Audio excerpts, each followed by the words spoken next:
Chapter 1, the story begins with the transformation into Dudley Dursley. The traffic light transitioned from green to yellow, then to red. A weary man, swept along by the crowd, stepped onto the crosswalk. If only I could work fewer overtime hours at night. Alas, that seems unlikely. Even a day off would be a blessing.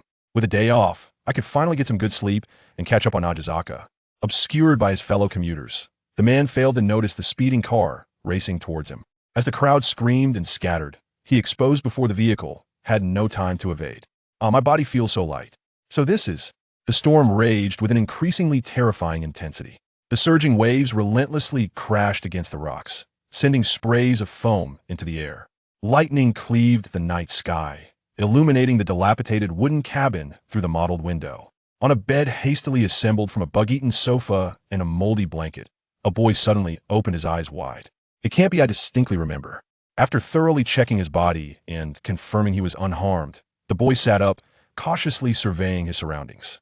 The drafty wooden walls, the damp and hollow fireplace, the creaking floorboards that groaned at the slightest movement. Clearly, this was neither a hospital nor an office, and certainly not his home. The only clue was another boy sitting on the floor, tightly clutching a thin, tattered blanket, who was staring intently at him. The other boy was frail, dressed in loose, worn clothing, and wearing broken glasses held together with tape. What held the boy's gaze was a lightning-shaped scar, partially concealed beneath his bangs, only faintly visible when illuminated by the occasional flash of lightning. Without a doubt, this was Harry Potter. So who am I? The boy raised his hands before him, scrutinizing them closely. His fingers were short and thick, his palms and backs of hands plump, forming a stark contrast to the visibly malnourished Harry beside him. He had previously confirmed that this body was indeed quite robust.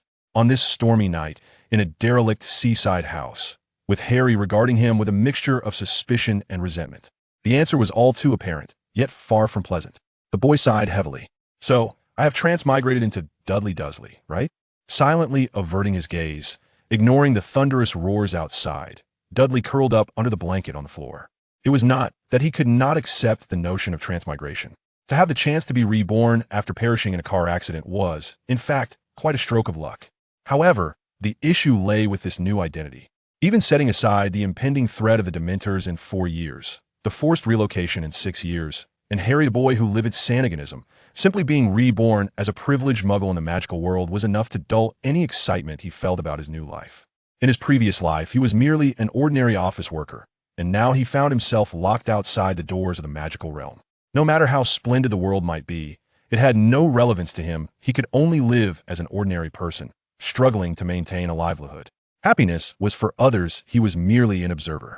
The stark contrast fostered a sense of jealousy within him.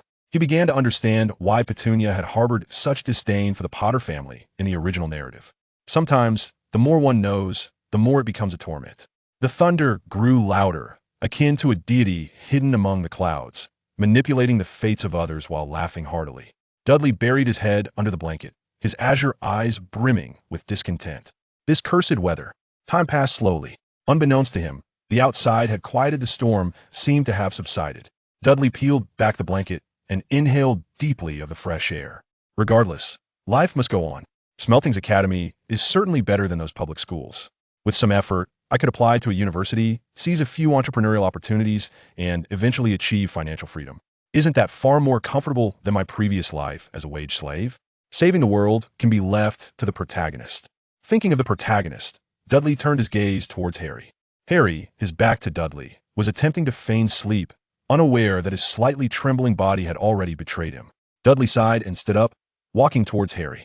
The decaying floor protested under his weight, causing Harry to tense up even more. Get up.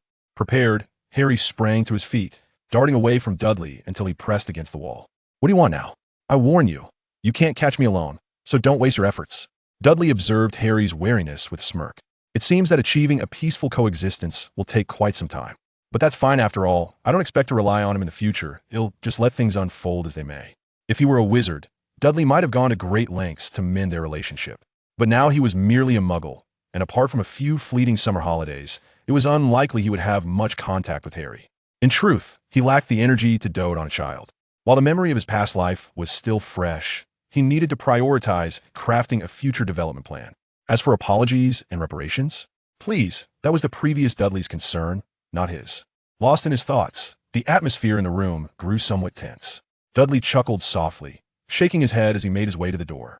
"I'm going outside for some fresh air. You can sleep on the sofa for now. Feel free to use the blanket." Hearing this, Harry's eyes widened in disbelief, his mouth agape in astonishment. Is this really the Dudley he knows? Having reached the door, Dudley turned back to see Harry still frozen in place, his expression one of resignation. "Stop staring at me, it's quite awkward, you know?"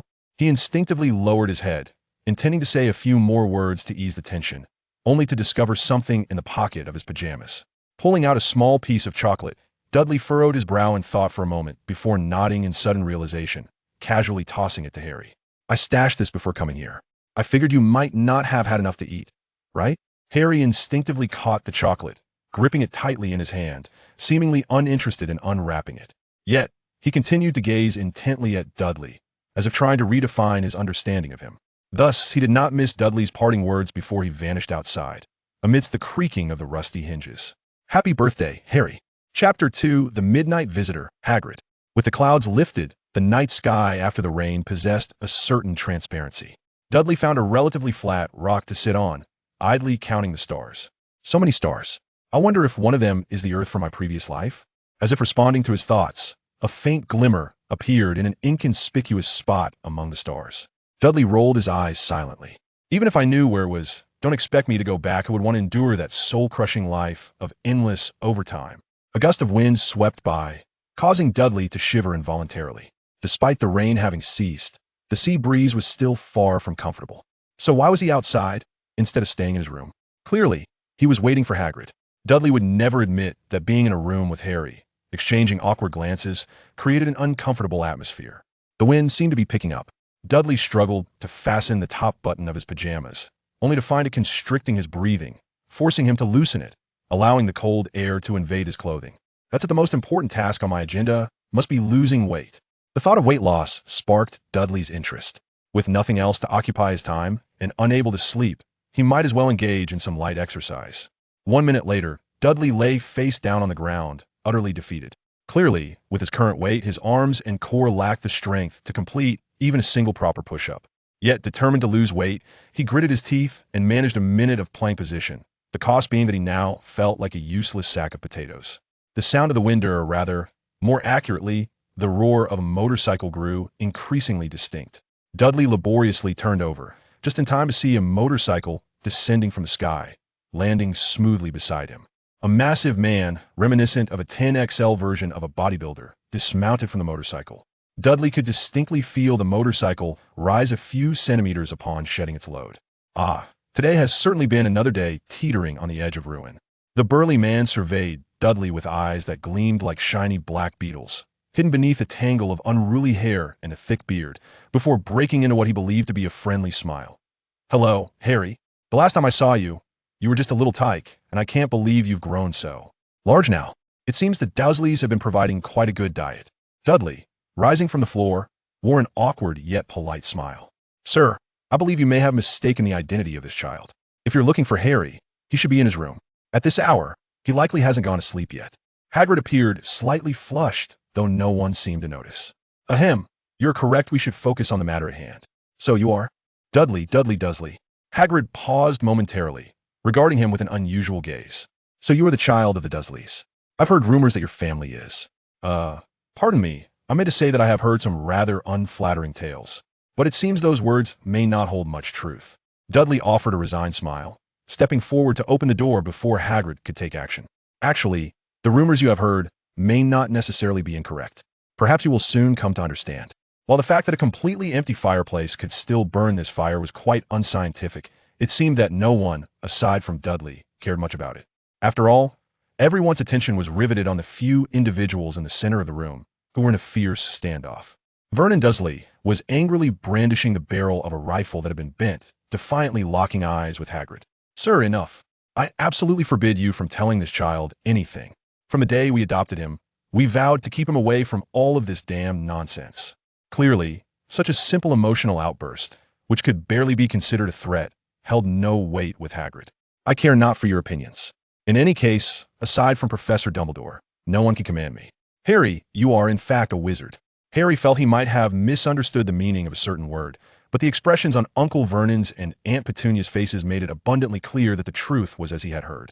Of course, hearing does not equate to understanding. In reality, until he finished reading the acceptance letter Hagrid had handed him, Harry's small eyes remained filled with profound confusion. Well, Hagrid, is this letter perhaps meant for someone else? I think I might not actually be a wizard. Before Hagrid could respond, Vernon Dursley successfully interrupted once more. He is quite right. So you must have mistaken him for someone else. Now, please leave this place at once. Seeing Hagrid about to lose his temper, Dudley quickly jumped in to play the innocent, diverting attention. There was no choice if he didn't interrupt their argument. He would be the one facing the consequences. This gentleman, Dad, and this Mr. Hagrid, based on what you said earlier, if I understood correctly, Harry's parents, Aunt Lily and Uncle James, along with Harry, are all wizards? Is it true that wizards exist in this world? Faced with his precious son, Vernon and Petunia were momentarily at a loss for words, allowing Hagrid to finally gain the floor without interruption. Indeed, James and Lily were the finest wizards I've ever known. Let me tell you, back in their day. Harry listened intently, while Dudley feigned seriousness. Dudley's thoughts were crystal clear. He was more familiar with these events than any of them, and he had no time to listen to their lengthy storytelling. It was imperative to send these two individuals away and secure his own safety. He definitely did not wish to find himself inexplicably adorned with a pig's tail and subjected to a mortifying surgery at the hospital. I, Dudley, am destined to stand atop the world. Oh, wait, I am destined to be a pampered homebody, and I will not allow any dark history to tarnish my future. Regardless, after Dudley's intervention, Vernon and Petunia gradually calmed down, no longer acting like a volatile powder keg, merely exchanging occasional snide remarks such as freak and nutcase. Harry and Hagrid continued to chat merrily, even delving into topics about visiting after school starts and what to have for breakfast the following morning. Dudley, meanwhile, secretly breathed a sigh of relief, planning to catch a good night's sleep by the fireplace. Then he heard Vernon say, take that monster to learn tricks from that old lunatic, and I hope you never return, lest you disrupt my precious family. Chapter 3. I have an acceptance letter too? Vernon Dursley had come to a profound realization regarding his previous misstep. Of course, it was not about the absurd statement he had uttered. In fact, even in the current situation where an oversized wild man was threatening him with a pink umbrella that could shoot fireballs, he still believed his earlier proclamation was entirely accurate. It was just that perhaps he needed to wait for a more opportune moment. For instance, after driving away these two damned intruders, he could return to number 4 Privet Drive, have Petunia prepare a lavish dinner, pour himself a glass of red wine, and casually mention his statement while enjoying his favorite television program, all while basking in the approval of his wife and son. Not like now, being threatened by a stranger pointing at his nose. Never dare to insult Albus Dumbledore in my presence. Hagrid raised the umbrella, enunciating each word carefully, intending to teach a lesson to the rude man standing before him. The slight fondness he had felt for Dudley upon their initial meeting had been completely overshadowed by his fury. However, the pink umbrella remained poised in midair. Hagrid was astonished to find that the boy named Dudley had somehow vanished from his sight. Meanwhile, Dudley had managed to sneak around to Hagrid's back and let out a sigh of relief. My backside is safe now. Thank goodness for limited visibility. Yet Vernon's remark was indeed excessive, and Hagrid was determined to teach this family a lesson. Can't find the little one? No worries, aren't you standing right here? Unfortunately, Hagrid's plan was once again thwarted. Just as he was about to let Vernon experience the spell originally intended for his son, a series of clap, clap, clap sounds drew the attention of everyone in the room. The first to react was still Hagrid. After all, among the wizards present, he was the most knowledgeable, while Dudley's understanding was largely derived from books, leaving him somewhat lacking in real-life experience. Hagrid opened the window, and 2 owls flew in together. These 2 owls appeared almost identical, resembling twin brothers. As Hagrid extended his hand towards them, the owls did not immediately deliver their letters. Instead, they began an aerial acrobatic display near the ceiling. It was only when Hagrid impatiently urged them that they finally dropped the letters amid Harry's excited applause and vanished into the night sky. These 2 little rascals remind me of the mischievous twins from the Weasley family, Hagrid muttered as he tore open his letter. Dear Hagrid, I sincerely apologize for any inconvenience this may cause you, but please, under no circumstances, engage in conflict with the parents of the new students. Albus Dumbledore. Hagrid repeatedly scrutinized the contents of the letter, casting a long glance at Vernon before reluctantly stowing away his umbrella. Humph, foolish and arrogant muggle. Were it not for Professor Dumbledore's insistence that I refrain from confronting the parents of new students, I would undoubtedly have you running down the street with a pig's tail. You should be grateful to Harry. Had it not been for your tenuous role as his guardian, your earlier remark would have ensured our encounter would not end here. You must understand, Professor Dumbledore is. Hagrid's words were once again interrupted, already in a foul mood. He turned sharply to glare at the boy who had somehow crept behind him. Of course, Dudley was far too preoccupied with his own confusion to notice Hagrid's distress. Mr. Hagrid, I believe you may have misunderstood. The new student among the new students seems to refer to me? Not only Hagrid, but also Vernon, Petunia, and Harry were taken aback, as if they had just heard something utterly unbelievable. Petunia swallowed hard, fixating on Dudley's face. Darling, no, you cannot possibly be that sort of person. Child, you must still be half asleep. Perhaps you should return to your room. Dudley remained silent, turning the envelope in his hand to display it before everyone. The scene evoked memories of the sea, a cottage on the rocks, and the very letter that Mr. Dudley Dursley had received from Hagrid, which had been delivered to Harry. It was almost identical, complete with the crest of the lion, eagle, badger, and snake embossed on the seal. Under the gaze of the onlookers, Dudley opened the envelope and read aloud the contents of the letter in a hushed tone. To the headmaster of Hogwarts School of Witchcraft and Wizardry, Albus Dumbledore, President of the International Confederation of Wizards, President of the Wizarding Association, First-Class Wizard of the Order of Merlin. Dear Mr. Dursley, we are pleased to inform you that you have been granted admission to Hogwarts School of Witchcraft and Wizardry. Enclosed is a list of required books and equipment. The term begins on September 1st. We await your owl by July 31st to confirm your attendance. Sincerely, Minerva McGonagall. Deputy Headmistress Harry lowered his head, glancing at the letter in his hand. Aside from the name, the content was identical. It seemed that Dudley had indeed received an acceptance letter from Hogwarts. But why? Aside from fighting and eating, Dudley has never shown any signs of uniqueness. How could he possibly be a wizard? This was a question that lingered in Dudley's own mind. He recalled a past interview with J.K. Rowling, where she suggested that Vernon's genes would extinguish any magical lineage, implying that he should merely be a muggle. Could it be that I am actually the offspring of Petunia and Snape? No, that can't be. The thought was too horrifying. And Dudley dared not explore it further, even though the ideas he had concocted thus far could fill an entire novel. Stealing a sympathetic glance at his father, Vernon Dursley, Dudley felt compelled to lighten the mood. You see, according to this letter and what you said earlier, I should also be a wizard, right? So, what the letter mentions? Absolutely not. You must attend Smeltings, and you little brat, should promptly go to Stonewall High. Let me tell you, if you dare to venture to that place called Hogwarts, I will. Vernon interrupted Dudley harshly, but before he could fully vent his emotions, an inexplicable chill ran down his spine. He turned to find his wife staring at him with a penetrating gaze. Dear, let our son finish his thoughts. I believe we should hear his perspective. Yes, and yours too, Harry. At that moment, Vernon Dursley felt as though the world had turned utterly unfamiliar. Chapter 4. The Leaky Cauldron and Diagon Alley. As midday approached the following day, Dudley, Harry, Hagrid, and Petunia successfully gathered outside a dingy, narrow pub. Notably, Vernon had expressed his firm intention to dissociate from those peculiar individuals, thus he drove home after dropping off everyone except Hagrid. Clearly, no vehicle could accommodate someone of Hagrid's stature, and he couldn't leave his motorcycle on the rocks, so he had to proceed alone. On the other hand, Hagrid was unwilling to let Harry accompany the Dursleys to purchase supplies, harboring doubts that the family would spend a single penny on Harry, contrary to her usual demeanor. Petunia adamantly opposed Harry leaving with Hagrid. As a result, after hours of heated arguments, the final arrangement culminated in the current situation. Under Hagrid's guidance, they squeezed into the establishment, and Harry's identity revelation sparked a minor commotion. A sudden impromptu meet and greet commenced. While Petunia retreated to the backyard for fresh air, Hagrid observed the unfolding scene. Harry busied himself with enthusiastic fans, and Dudley pondered whether to capitalize on the moment by selling handshake tickets. Just then, a pale young wizard wrapped in a turban approached Harry. Harry Potter, it's an indescribable pleasure to meet you. Darryl lifted his head, casting a cold glance at Professor Quirrell, who was awkwardly fumbling for words with his poor acting. Is this the final boss? Just this? Of course, Darryl was aware that Voldemort was currently in a weakened state, which prompted such thoughts. Had the fully formed Voldemort appeared, he would have fled at the first opportunity.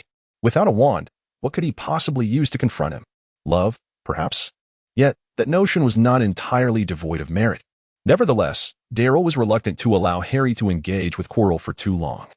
The latter was clearly there to gather intelligence, offering nothing in return, essentially seeking a free ride. That was out of the question. Thus, he nudged Hagrid's arm. "Mr. Hagrid, I believe my mother might be growing impatient in the backyard, and we still have plenty of items to purchase, don't we?" After exchanging for galleons at Gringotts, Hagrid mentioned that he had other matters to attend to with Harry, prompting Darryl to accompany Petunia as they began to meander through Diagon Alley. It must be said that Petunia's familiarity with Diagon Alley surpassed Darryl's wildest expectations. After merely a few turns, Darryl had procured the vast majority of the necessary equipment. Accepting a paper bag containing robes from the stout Madame Malkin, Petunia signaled to Darryl with her eyes to carefully review the item list. "Dear, if I recall correctly, we are now only missing a pet and a wand. So, what kind of pet do you desire?" As they approached the pet shop, Darryl scrutinized the cages on display with a discerning gaze. "To be my pet, it certainly could not be a mere luck-based common creature. It must possess some degree of character." Thus, his gaze naturally settled in the corner of the window. There, in a rusted cage, lay a cat of pure black fur, languidly sprawled within, indifferent to the passers-by. It was only when Darryl stood before it that it begrudgingly flicked its tail. Dolly was nearly amused to the point of laughter. "Well, you certainly have quite the temper. I must take you home and provide you with some proper education." However, when Dolly approached the pet shop owner to inquire about the price, the middle-aged man simply shook his head in reluctance. "Child, this creature has been here since I was younger than you. My grandfather once told me that it is the vessel of a truly great wizard, and the only condition for taking it away is that it must consume the food you offer. Yet, throughout the years, no one has ever succeeded. If you wish to give it a try, the shelf over there is filled with pet food. Feel free to choose for yourself. Of course, payment is required." Observing Dolly curiously selecting items from the shelf, a sly smile crept onto the owner's lips. Today is indeed fortuitous. This marks the 6th little darling. Ever since the arrival of the little black cat, business has flourished. I shall reward it with a chicken leg when I return home tonight. Wait. What is this?" The owner's reaction was understandable, for the black cat, which had previously ignored everyone, astonishingly used its nimble paws to unlatch the cage and leaped into Dolly's arms, eagerly taking a bite of the sausage from Dolly's hand. Derry turned around, gazing innocently at the proprietor. "So, I can take it home with me, right?" Although it seemed unnecessary in anticipation of potential peculiar circumstances, Derry purchased a lovely new cage and some cat food from the pet shop, which slightly alleviated the proprietor's sour demeanor. However, Derry had reason to believe that had Hagrid not fortuitously passed by the pet store and engaged in amiable conversation with the owner, he would never have been granted the privilege of taking Leoli home for free. Indeed, Leoli was the name Derry had bestowed upon the feline. While both Hagrid and Petunia believed he ought to choose a simpler, more memorable name, such as Little Black, which was rather appealing, Derry remained steadfast in his conviction. What was so peculiar about naming a black female cat Leoli? It seemed as natural as the name Norbert for a Norwegian ridgeback. Hagrid shook his head, conceding defeat in his attempt to enlighten Derry on the notion of what is considered natural, and instead began contemplating how to make good use of the rather appealing name Norbert. Meanwhile, Petunia's attention was directed elsewhere. "Mr. Hagrid, your little cat seems quite spirited. Are all animals in the magical realm like this?" Hagrid, while pondering how to acquire a dragon egg, casually responded to Petunia's inquiry. "Ah, yes, madam, you are quite right. You see, I am the keeper of keys and grounds at Hogwarts, responsible for patrolling the Forbidden Forest, where many delightful little creatures reside, all of whom are quite understanding." Dudley gently combed through the silky fur of the creature, suppressing any urge to comment. Theoretically, he should not possess knowledge of what lurked within the Forbidden Forest. However, to describe the acromantula as adorable and understanding was undeniably reminiscent of Hagrid. Navigating through the bustling throngs of people, the trio halted before a small, dilapidated shop, which marked the final stop of their journey to Diagon Alley. The sign's inscription had become somewhat obscured by the passage of time, with only the faint glimmers of gilded letters discernible at the edges. Ollivander had been crafting exquisite wands since 382 B.C. Chapter 5. Is it really so difficult to acquire a wand? Ollivander, a master wand maker for over 2,300 years. One cannot deny that the shop exuded an aura steeped in history. Dudley thought that even if the roof were to collapse at that very moment, he would not be taken aback. So why did Ollivander not consider renovating the establishment? A more palatable explanation would be that the proprietor was so engrossed in his craft that he paid little heed to these trivialities. In truth, this was the sole wand shop in all of Diagon Alley, where young witches and wizards from across England came to procure their first, and perhaps only, wand. Thus, Was there really a need for renovations? It could only be classified as a triumph of monopoly. With a complex expression cast towards the shop, Hagrid silently stepped back 2 paces, his voice taking on an unusual timbre. All right, Dudley, you should go in with your mother. Harry is already inside. As for me, well, I shall wait for you both outside. Dolly cast a probing gaze at Hagrid, noticing that the skin around his eyes appeared slightly reddened. Surely not. It's merely a matter of expulsion. What does that have to do with the one shop? Could it be that Ning also finds herself reminiscing about the past? Dolly's gaze transformed into one of compassion. After a moment of contemplation, he arrived at a decision that contradicted ancestral wisdom. Ah, no, a rather arduous choice. Rest assured, Hagrid, I comprehend your predicament. Thus, you may wait for us outside. I can temporarily lend you Luley. I assure you, this fellow has a remarkable talent for healing. However, Hagrid's expression shifted to one of sheer terror. Wait, let me clarify, keep your distance. Please do not approach, Achu. Producing a somewhat tattered handkerchief that resembled a bedsheet, Hagrid exhaled in exasperation as he wiped his nose. Hence, this is why I harbor an aversion to cats. They perpetually induce my sneezing fits. Dudley's expression stiffened, and he feigned indifference as he turned away. Come along, mother. Let us not keep Harry waiting. As Dudley pushed the door open, he found Harry grappling with a small, elderly gentleman. Ah, indeed. The old man's gnarled hand brushed against Harry's forearm, sending a shiver down his spine. Yes, I am well aware that I shall soon meet you. Harry Potter. It is of no consequence. Your eyes mirror those of your motheress, just as they were when she came here. Excuse me, who are you two? Petunia shot the old man a glare, though it did not appear particularly furious. Good day, Mr. Ollivander. It is a pleasure to see you again. Though I suspect you may not recall a muggle, for that matter. I presume you intend to say, a wand measuring 10 1/4 inches made of willow. A fine instrument for casting spells, am I correct? The old man scrutinized Petunia from head to toe, a look of realization dawning upon him. Ah, indeed, now I remember. You were the little girl who accompanied Lily. How you insisted on trying a wand, and I was quite besieged by your persistence. Ollivander gently wiped the corner of his eye, a touch of melancholy in his expression. Lily was a wonderful person. She frequently visited me even after purchasing her wand. Alas, how regrettable. So, this child resides with you now, does he? You are his guardian? Petunia nodded. Indeed, I am currently his guardian. But our visit today is not solely for his sake. With that, Petunia seemed to possess an uncanny awareness, deftly pulling Dudley, who intended to seize the wand from the display case to give it a few swishes, right in front of her. This is my son, as you can see. He too is a wizard, and thus requires a wand of his own. With a sense of resignation, Daly relinquished his pursuit of studying the craft of wand-making. Securely resting the glass on his shoulder, he courteously greeted Mr. Ollivander, saying, Good afternoon, Mr. Ollivander. I am Dudley Dursley. Shall we commence the wand selection? After all, this is a task that requires a modicum of time, is it not? Ollivander wiped the sweat from his brow.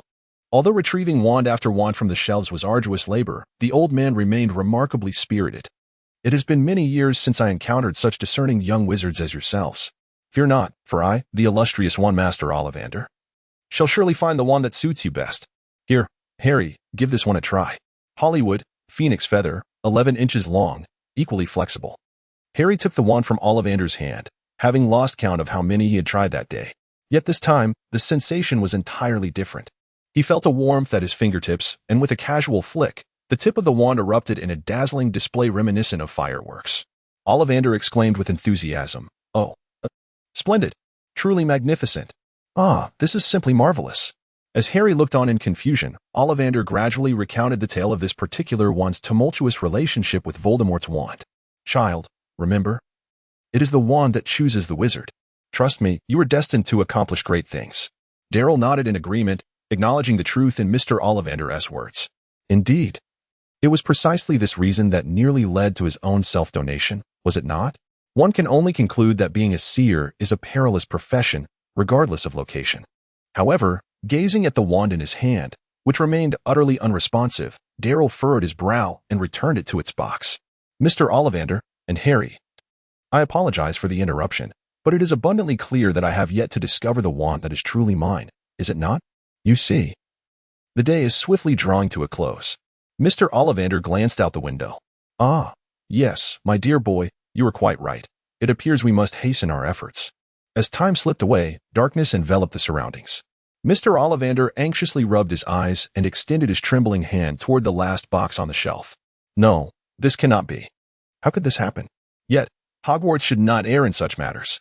Child, why don't you give this one a try?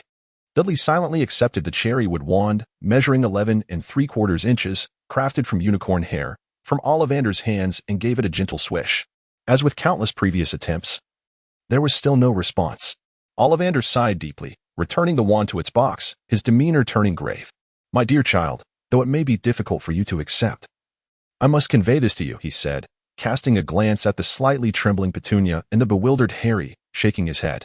You see, many years ago, your mother visited this very shop and tried nearly half of the wands available at the time. Yet, the outcome was the same as today, no reaction whatsoever. It is essential for you to understand that a wand holds no enchantment in the hands of a muggle. I mean, an ordinary person, so. Ollivander paused, regarding Dudley with a gaze full of compassion. I am sorry, child, but you may indeed be a muggle. Chapter 6. Dudley's special wand. You may indeed be a muggle. To be candid, Dudley had anticipated this outcome. After all, he had realized halfway through the trials that every wand he held yielded no response whatsoever. As a master wand maker, Ollivander's collection was extensive. And among the wands Dudley had attempted, there were several that were not particularly finicky or demanding. Yet, without exception, these wands offered him no feedback. It is worth noting that even if an explosion had occurred, demolishing Ollivander's shop, it would have at least indicated that some magic resided within him. However, that was not the case. Dolly chuckled self-deprecatingly. In truth, everyone present, save for Harry, had discerned this fact. Yet, within their hearts lingered a glimmer of hope. What if the next attempt were the correct one? Alas, reality proved to be exceedingly cruel. Dolly gently touched Lily, striving to maintain a calm demeanor. All right, mother. After experiencing so many delightful events today, it is more than sufficient. Besides, I have also acquired Lioli, have I not?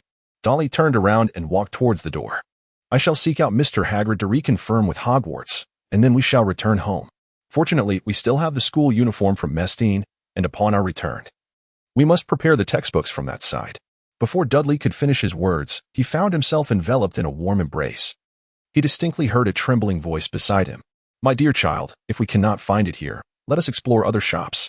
It's merely a matter of going abroad. Think of it as an adventure. Rest assured, regardless of the time it takes, I shall ensure you possess your very own wand. Standing up gracefully, Petunia turned elegantly and bowed deeply to Ollivander. I apologize, Mr. Ollivander, for the delay. I have a humble request. Should you craft any new wands, please do notify me. I implore you. Ollivander sighed heavily, nodding, intending to offer some words of comfort to the mother and son. It was at this delicate moment that Hagrid appeared at the doorway. Hello, Harry. Why has it taken so long? Have you not found? Is this an inconvenient time for me to enter?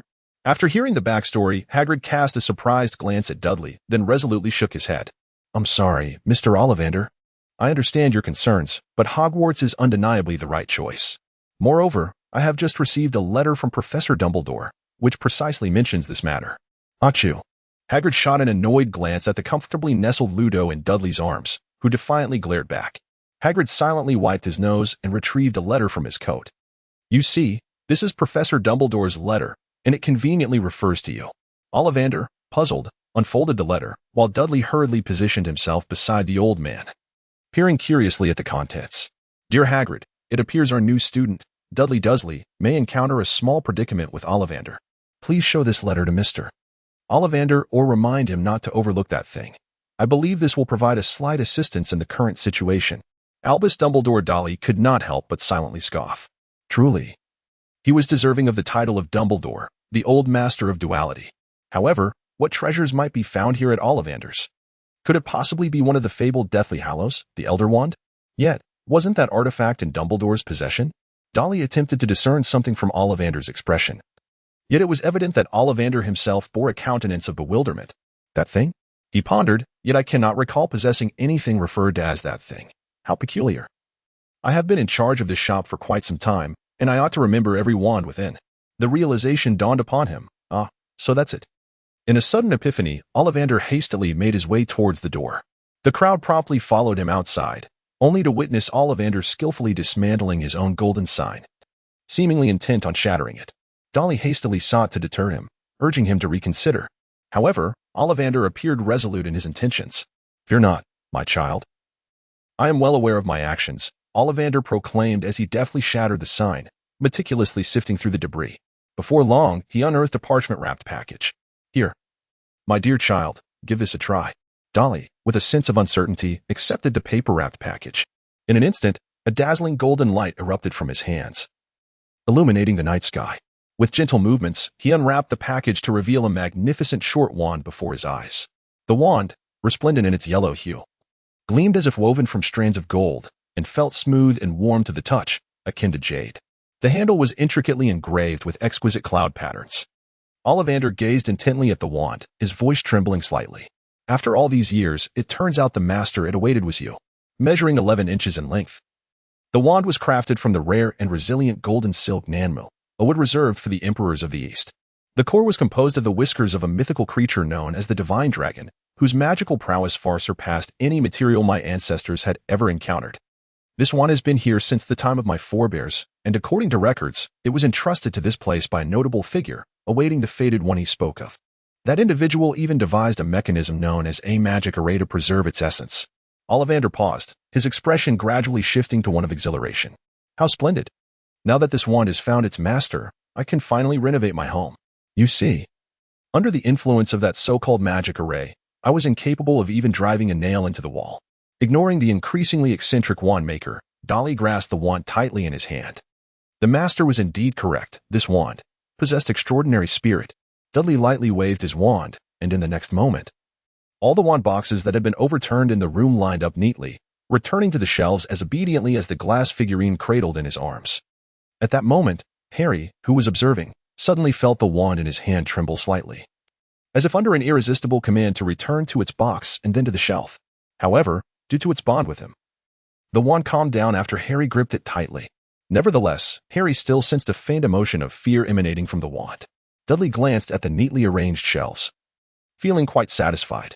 Who would have thought that Dudley possessed the potential of an emperor? Chapter 7, Platform 9 3/4. Yet, Dudley still harbored some doubts within himself, such as, why would individuals from the East also wield wands? In truth, he would find it far more reasonable if it were a wooden sword. However, this was not a matter he needed to concern himself with at the moment. After all, he could never engage in amicable academic exchanges in the East. Even if an opportunity arose, his lackluster grades would ensure that he was not in the running, wouldn't they? Dudley possesses a remarkable self-awareness. He is no protagonist of the world, with every event revolving around him. To engage in the narrative, one must possess the requisite qualifications. Altering the course of the story necessitates strength as a foundation. Thus, Vernon Dursley was astonished to discover that upon returning from that peculiar gathering known as Privet Drive, his beloved son seemed to have transformed entirely. He scoffed at the television programs and video games that had once captivated him, neglecting them for an entire month. Aside from eating and sleeping, Dudley's daily pursuits dwindled to 3 primary activities: repeatedly immersing himself in those absurd fairy tale books, wielding a broken stick while reciting incantations, and adhering to a rigorous exercise regimen of 1 hour each morning and evening without fail. One must concede that, provided one remains steadfast, children generally find it far easier to shed excess weight than adults. Of course, this was merely Dudley's personal perspective. Harry, on the other hand, held an entirely different opinion.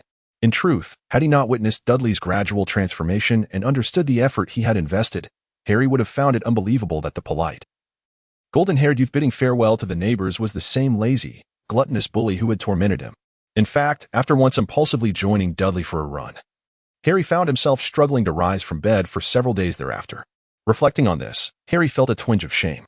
While he had engaged in some textbook reading over the past month, it was solely out of personal interest. Dudley, however, not only maintained his exercise routine but also systematically prepared for upcoming lessons. It wasn't until 3 nights ago that Dudley effortlessly summoned a hefty stack of reading notes to his hand using the levitation charm that Harry realized this, prompting him to strive to catch up. Yet, as he prepared to depart for Hogwarts today, he had still not mastered a single spell, leaving him rather despondent. Lost in thought as he gazed silently out the window during the journey, Dudley naturally could not overlook Harry's subtle emotions. Although he was unaware of the specific cause, he speculated it might stem from concerns about falling behind once they reached school. Seizing the moment while transferring their luggage from the trunk to the cart, he leaned closer to Harry and whispered a comforting remark. "Do not worry, Harry. Once we arrive at school, you will realize that everyone's abilities are quite similar. However, Dudley was oblivious to the fact that his words had the opposite effect. The thought that the new students might all be at Dudley's level only deepened Harry's sense of foreboding about his future. Vernon concocted a flimsy excuse to remain behind and watch the car, though both Dudley and Harry could discern that he simply wished to distance himself from the magical world. Thus, the two followed Petunia into King's Cross Station. Platform 9 3/4?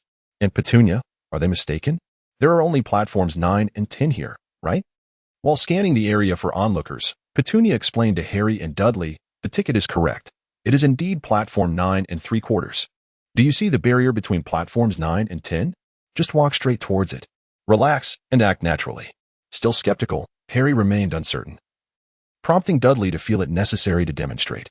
He waved to Harry and nonchalantly pushed his cart towards the wall, disappearing in an instant. Amidst the throng of travelers on the platform, Dudley furrowed his brow, silently retrieved a mask from his pocket, and donned it, glancing disapprovingly at Harry, who entered behind him, coughing incessantly. See, I warned you, didn't I? A proper mask effectively filters out airborne particulate matter, even in the absence of smoke. Wearing a mask significantly reduces the risk of infectious diseases arising from large crowds. Noticing the confusion in Harry's eyes, Dudley shook his head in resignation and redirected his gaze towards the deep crimson steam engine station nearby. It was truly regrettable that a prestigious institution like Hogwarts still relied on such antiquated machinery. He had assumed such relics belonged only in museums. Moreover, he could not help but remark on how environmentally unfriendly this train appeared. Harry felt increasingly lost in Dudley's train of thought, struggling to grasp the connection between steam engines and environmentalism. In truth, he was scarcely acquainted with the concept of environmentalism, perhaps mistaking it for a form of truancy protest. Having arrived somewhat early, the train boasted many empty seats. However, neither Dudley nor Harry preferred noisy environments, so they chose a compartment near the rear of the train to stow their belongings, all the while listening to Petunia's incessant reminders from the platform. Darling, remember to eat well when you get there. Look at how thin you've become. When the weather turns cold, be sure to dress warmly. And don't forget to write home often. Yes, you too. Harry, take care of yourself once you arrive. Harry mumbled an indistinct agreement, though he felt a flicker of gratitude within. Despite Uncle Vernon's seemingly unchanged demeanor, and Petunia had been markedly kinder to him lately.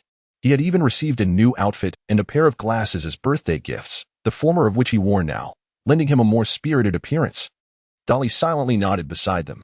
Although the relationship between Harry and Petunia remained somewhat awkward due to historical reasons, he believed that it would not be long before they truly resembled a family. As for Vernon, they would let fate decide. Dudley stepped forward and embraced Petunia Dursley. Rest assured, Mother, we can look after ourselves. With me around, Harry will be safe, trust me. The whistle blew, and the train slowly departed from the platform. It was only when they could no longer see Petunia waving goodbye that Dudley returned to his seat, extracting a standard book of spells, grade 1 from his luggage. Next, we enter the realm of magic. Chapter 8. The trio won generally speaking for a special train. If the number of passengers is known, additional carriages would not be added for cost control purposes. In other words, this train should be nearly full. Therefore, when the red-haired Ron Weasley cautiously opened the compartment door and explained to Dudley and Harry that he couldn't find an empty seat, Dudley was not at all surprised. I don't see any problem with that, do you, Harry? Harry also shook his head, inadvertently revealing the lightning-shaped scar on his forehead. Harry, my goodness. So you really are Harry Potter? Having already experienced his share of introductions, Harry was somewhat accustomed to this reaction. Yes, that's right. And you are? Ron Weasley. Also a first-year student this year. Honestly, I've heard a lot about you. My sister is a huge fan of yours, but she won't start school until next year. If Ginny knew you were on this train, she would come running for your autograph, crying and shouting. Harry imagined that scene and couldn't help but shiver, though Ron did not notice. He cast a puzzled glance at the boy by the window, who was reading undisturbed. Excuse me, may I ask who you are? Dudley leisurely raised his head and bestowed a slight smile upon Ron. Dudley Dursley, Harry's cousin. Ron appeared increasingly perplexed. Harry's cousin? I have heard that Harry resides with a family of muggles, so you shouldn't be. Ah, I apologize. I meant no offense, it's just... Dudley expressed that he was not the least bit angry, considering that the other party would eventually become Harry's closest friend. However, since they were friends, a little jesting was permissible, was it not? Thus, Dudley closed the book, clenched his fist, and the joints crackled audibly. You guessed it correctly. This time I have come specifically to serve as Harry's bodyguard. If anyone dares to provoke Harry, I will ensure they receive a proper lesson. So, Ron, do you have any further inquiries? Ron, frightened, immediately attempted to flee through the cubicle door, but Harry restrained him.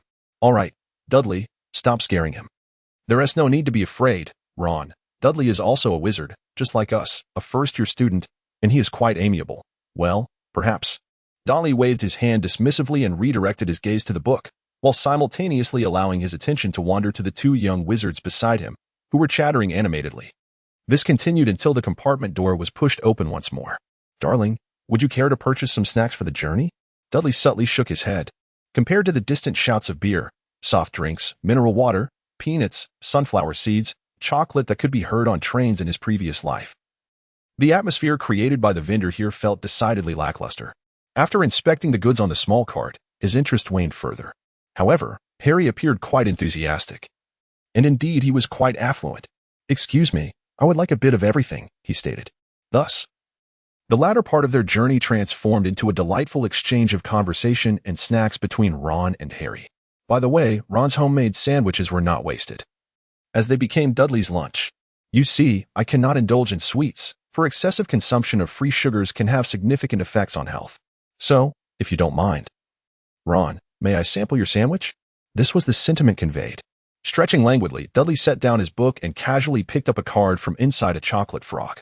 He met the gaze of the silver-haired, long-bearded Albus Dumbledore, who wore half-moon spectacles and bore a gentle yet sinister expression. The sight of that benevolent old man made Dudley's blood boil. Just thinking about the letter he had written to Hagrid in Diagon Alley filled him with frustration. What did he mean by minor inconvenience? For a wizard, being unable to procure a wand was on par with the end of the world. But how did that old man know? This question lingered in Dudley's mind, and it seemed he would need to find an opportunity to discuss it with him after school started. Perhaps setting a fire outside the headmaster's office would draw him out? As various perilous thoughts swirled in his mind, a subtle smile crept upon Dudley's lips. Meanwhile, Harry and Ron felt a chill run down their spines. Ron, did you feel that? Ah, yes, Harry. Perhaps it's just the wind. Let us close the window. Setting the cart aside, Dudley waved his hand. And the eagerly waiting cat, Lurie, leaped into his embrace. While petting the cat, Dudley took out his wand, intending to practice some spells. Ron's attention was entirely captivated by Dudley. My goodness, Dudley, you have such a beautiful cat. May I pet her? Lurie immediately fluffed up, glaring fiercely.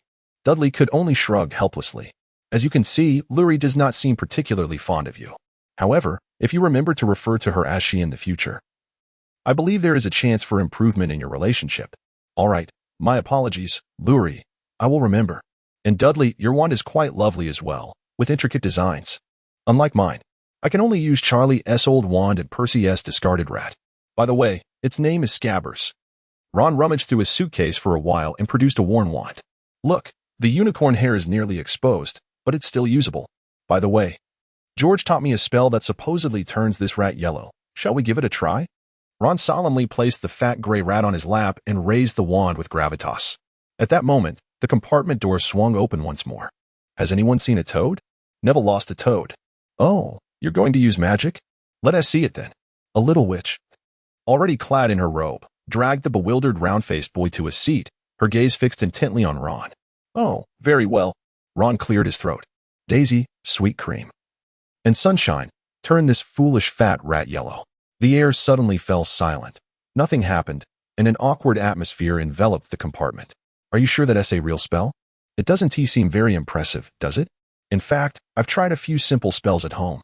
A few light coughs interrupted the little witch's words. Dudley smiled slightly and raised his wand. No need to rush to conclusions, is there? Perhaps it was merely a minor error. With that, Dudley aimed his wand at Scabbers. Allow me to give it a try. Chapter 9.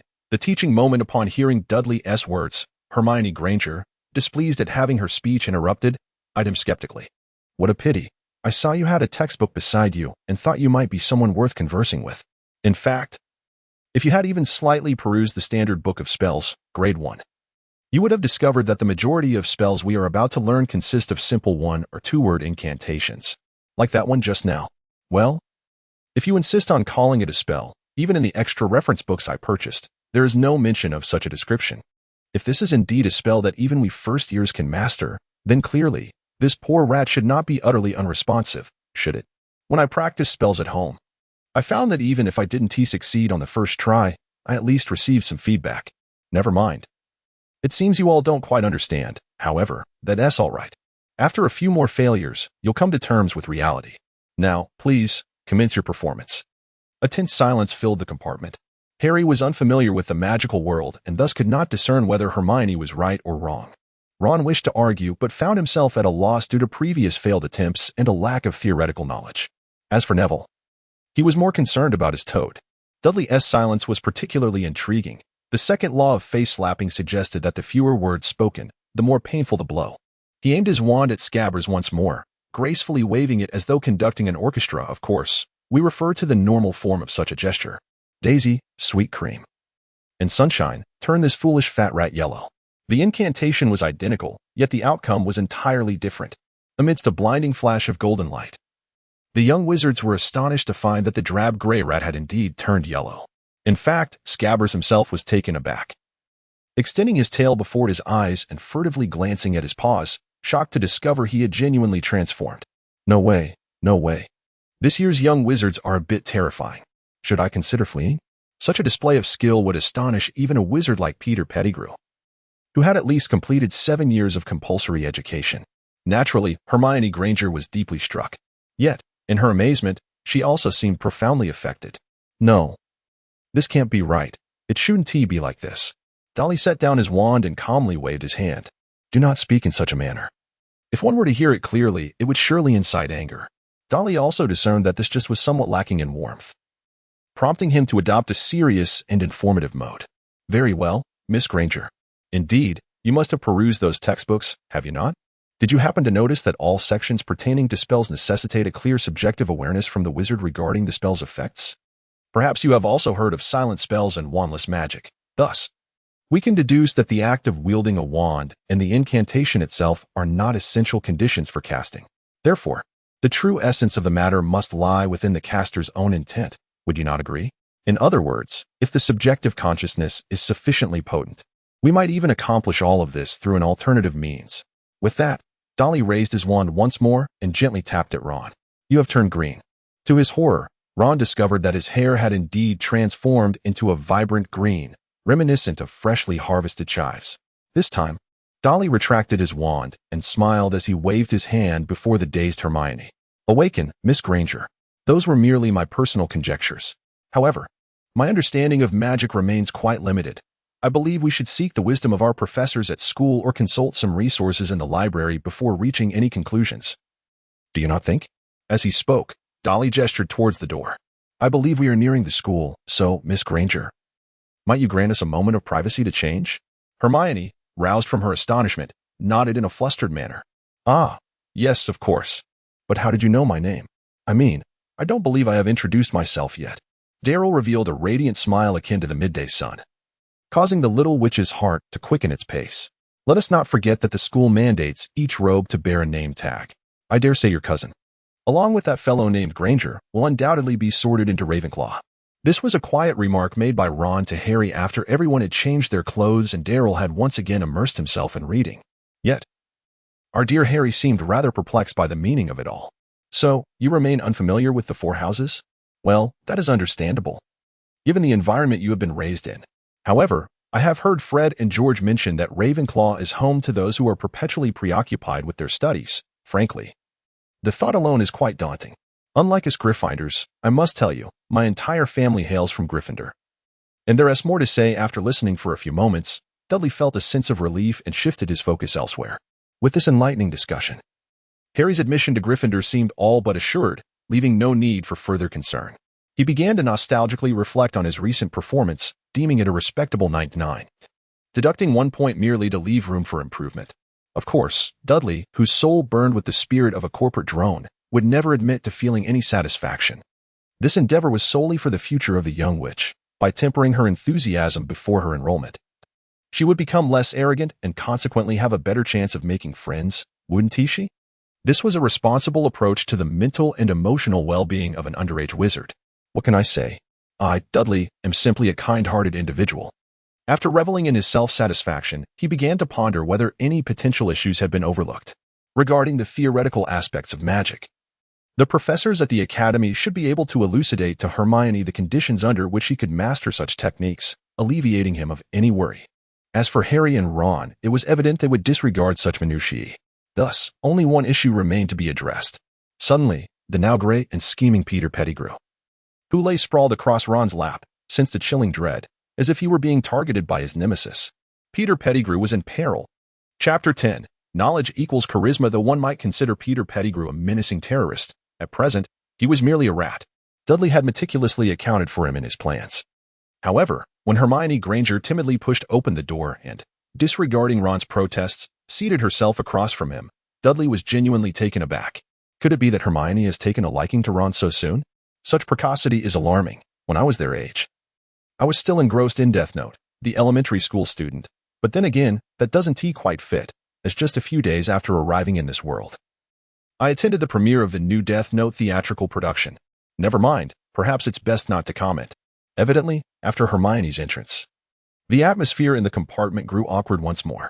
Oblivious to her role as a disruptor, Hermione continued to pepper Dudley with inquiries. Aside from a few personal questions like, "Have you ever had a girlfriend? And what type of girl do you like?" Most of her queries revolved around academic subjects. From Hermione's perspective, this was entirely understandable. After all, she was unfamiliar with the upperclassmen, who might not be inclined to entertain her barrage of questions. Most of the first years were akin to the red-haired boy across from her, engaging in nothing but playful antics. Only the blonde gentleman beside her appeared both composed and approachable. More importantly, he seemed to be someone who had actually read their textbooks. Thus, Hermione had thoughtfully brought along a notebook to quickly resolve the questions that had plagued her throughout the summer. As for the peculiar questions hastily scribbled before entering, they were merely typographical errors. Dudley was rather indifferent to the situation. Since the other party had set aside their reservations to seek opportunities to interact with Ron, he naturally did not mind offering a small measure of assistance. However, the atmosphere was nothing short of torment for Ron. Not only was he unable to engage in a pleasant conversation with Harry, but what troubled him even more was that he, as a young wizard from a magical family, could not comprehend a single word of the discussion between the two individuals opposite him. Glancing at Harry, Ron was dismayed to discover that, although Harry showed no inclination to interject, he seemed to grasp the content of their conversation. "Ah, so the fool here is none other than myself?" Noticing Ron's confusion, Harry pondered for a moment, unwilling to lose this newly forged friendship. "Don't worry, Ron," Dudley lent me his notes. "Once we arrive at school, I can try to persuade him to let you take a look as well. Such is the nature of journeys. When one is idly passing the time, it stretches interminably. Yet, when one's heart is engaged, each second becomes a treasure to cherish." Thus, after what felt like an eternity, Hermione, now thoroughly satisfied, let out a contented sigh. Indeed, it was all about knowledge, and those with a mind for mischief should take heed. Hermione closed her notebook and quietly expressed her gratitude to Dudley before turning her attention to the two boys across from her. "Hello, I am Hermione Granger. By the way, it seems I have yet to inquire about your names." Ron, sulking, turned his head aside, while Harry responded with far more grace. "Ron Weasley, Harry Potter." Hermione's mouth slightly agape, she appeared both astonished and somewhat vexed. "Goodness, so you are Harry Potter. Your name appears in several of the reference books I've purchased. What a pity, I have so many questions I wish to ask you. If only we could arrive at school a bit later." With that, Hermione stood and made her way toward the door. "I'm sorry, but I must go pack my things now. However, I believe there will be ample opportunities at school. Want tea there? Honestly, it would be splendid if we could be sorted into the same house. Farewell, Dudley, Harry, and Ron." As Hermione's figure vanished down the corridor, Ron let out a long sigh of relief. Thank goodness, she has finally left. Frankly, I would dread being sorted into the same house as her. That would be utterly terrifying. The train gradually slowed to a halt. Dudley, along with Harry and Ron, squeezed out of the carriage, inhaling the fresh air, feeling the weariness of their journey dissipate. Then they heard the booming call. "First years, over here." Under Hagrid's guidance, the newcomers stumbled along a steep, narrow path until they reached the shores of the Black Lake. There, they boarded boats, setting off toward the long-awaited Hogwarts castle, docking at an underground wharf. Everyone appeared tense yet exhilarated, including our poor Neville, who had finally succeeded in locating his toad. Indeed, there was but one exception, Dudley. In truth, Dudley did not quite understand what all the excitement among the young wizards was about. Come on, it's just a boat that can sail itself. We haven't even encountered a proper spell yet. Aren't you all getting a bit ahead of yourselves? Moreover, this isn't even the first day of the new term. I truly hope you'll still be smiling like today once you see your homework. As Dudley harbored malicious thoughts, he followed the crowd through the tunnel carved into the rock, finally pausing on a patch of grass beneath the castle shadow. There, they formed a queue and descended a flight of stone steps, where they beheld the grand entrance of the castle. A witch clad in a flowing emerald robe awaited them. Thank you, Hagrid. I shall take charge of the new students from here. The group followed Professor McGonagall into a vacant room on the side of the hall, where she delivered a brief address to the newcomers. The young wizards listened with earnest attention, while Dudley pondered whether to slightly elevate his caloric intake for the day. After all, at the tender age of 11, it was essential to leave room for growth, was it not? They often claimed that Britain was a culinary desert, a sentiment Dudley had come to deeply appreciate over the past month. Were it not for this, his weight loss plan could not have progressed so smoothly. However, this was his first visit to Hogwarts, and regardless, one ought to show due respect on such an occasion. Truth be told, the real reason lay in his gnawing hunger. The frequent casting of spells would indeed heighten the physical exertion of a wizard. During his practice at home, where he simultaneously engaged in physical training, Dudley had not felt this quite as acutely. Yet today, he had not incorporated exercise into his schedule, nor had he consumed much sustenance. And thus the repercussions of his frequent spell casting on the train became apparent. Moreover, when one is famished, controlling one's emotions becomes increasingly challenging. Chapter 11. Provocation comes with a price. Under normal circumstances, Dudley would not easily display negative emotions. It was a heartbreaking instinct of the overworked. However, some individuals possess an innate talent for provoking others at the most opportune moments in the most exasperating manner. Just as Dudley was about to request a box of chocolate frogs from Harry, intending to satiate his hunger and avoid an embarrassing scene during the sorting ceremony, he suddenly felt a forceful collision. The innocent chocolate frog tumbled to the ground, only to be gently retrieved by another. In such a sacred moment, it was laughable that some individuals could think only of food. How absurd! A glutton like you ought to have a kitchen academy designed solely for you, should it not? Darley inhaled deeply and turned around to see who was so adept at conversation. A pallid, slender boy clutched a chocolate frog, flashing him a provocative grin. Two portly figures flanked him like bodyguards, and Darley was certain that one of them was the one who had just collided with him. Although he could not comprehend why Malfoy would seek to trouble him, Darley was decidedly displeased and spared no harsh words. Shut your mouth, you fool. If you haven't expelled all your brains while heading to the restroom, you had better kneel down and clean my boots with your tongue. That way, I might consider not hanging you upside down at the hall entrance for all to see what color underwear you are wearing tonight. It must be said that the pampered young master's banter was as innocent as a white chrysanthemum when compared to seasoned veterans of trash talk. While he did not grasp the meaning of fool, it was evident to all that it was hardly a compliment. Malfoy's face flushed crimson, brimming with indignation. He subtly signaled to Crabbe and Goyle, and the three of them began to converge on Darley from different angles, effectively sealing off all his escape routes, seemingly resolved to teach him a lesson. Dudley was certainly not one to sit idly by. He drew his wand, contemplated for a moment, then retracted it, opting instead to prepare his fists and feet for action. Even against three adversaries, he felt confident that he could at least ensure the young master would spend his first night at the hospital during his school career. However, he was comforted by the fact that he was not alone. Harry and Ron did not retreat like the other students to spectate. Although Harry had typically been on the receiving end of beatings, and Dudley was indeed the one delivering them, for reasons unknown, Harry ultimately chose to stand by Dudley's side. As for Ron, Dudley had already been classified as one of their own due to Harry's influence. Thus, the confrontation shifted from a 1-on-3 to a 3-on-3, creating an air of suspense regarding the outcome, which captured the interest of the onlookers. The more justice-minded young wizards began to cheer for Dudley's side, as it was evident to any observant individual who was instigating the conflict, much to Draco Malfoy's chagrin. Consequently, it was Malfoy who initiated the attack. With a swift motion, he signaled for his companions to charge at their respective targets. Crabbe confronted Ron, Goyle faced Harry, while the young master himself rushed directly at Dudley, ready to deliver a fierce punch to his face. Humph, how dare you be more handsome than me, unforgivable. Facing the aggressive Malfoy, Dudley merely sidestepped, evading the straightforward punch, and seized the opportunity to deliver a sharp elbow strike to Malfoy's side as their bodies brushed past each other. The young master immediately crumpled to the ground, writhing in pain. In truth, Dudley had already held back. Had his strike been slightly more forceful, it could have easily fractured Malfoy's ribs, sending the young master straight to the hospital. However, Dudley did not wish for matters to escalate unnecessarily. If it reached that point, Malfoy would undoubtedly call for his father. No, not Dudley's father, but rather his own biological father, Lucius Malfoy, to exact revenge. Such an outcome would likely result in formal disciplinary action, a fate Dudley wished to avoid on the very first day of school.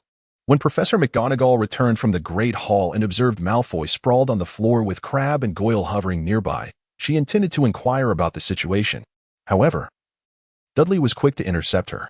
"Professor, it seems the student has consumed something unsanitary. He keeps complaining of stomach pains. Surely he isn't going to die, is he?" Malfoy glared at Dudley with malice. "You're the one who is going to die." Yet, he recognized that revealing the truth would not benefit him, so he could only clumsily rise from the ground. "It's all right, Professor. I'm feeling much better now." Minerva McGonagall surveyed the stark divisions among the students and the lingering excitement on the faces of the young wizards, and she already had a vague understanding of the situation. There was no doubt that this was the hallmark of an experienced educator.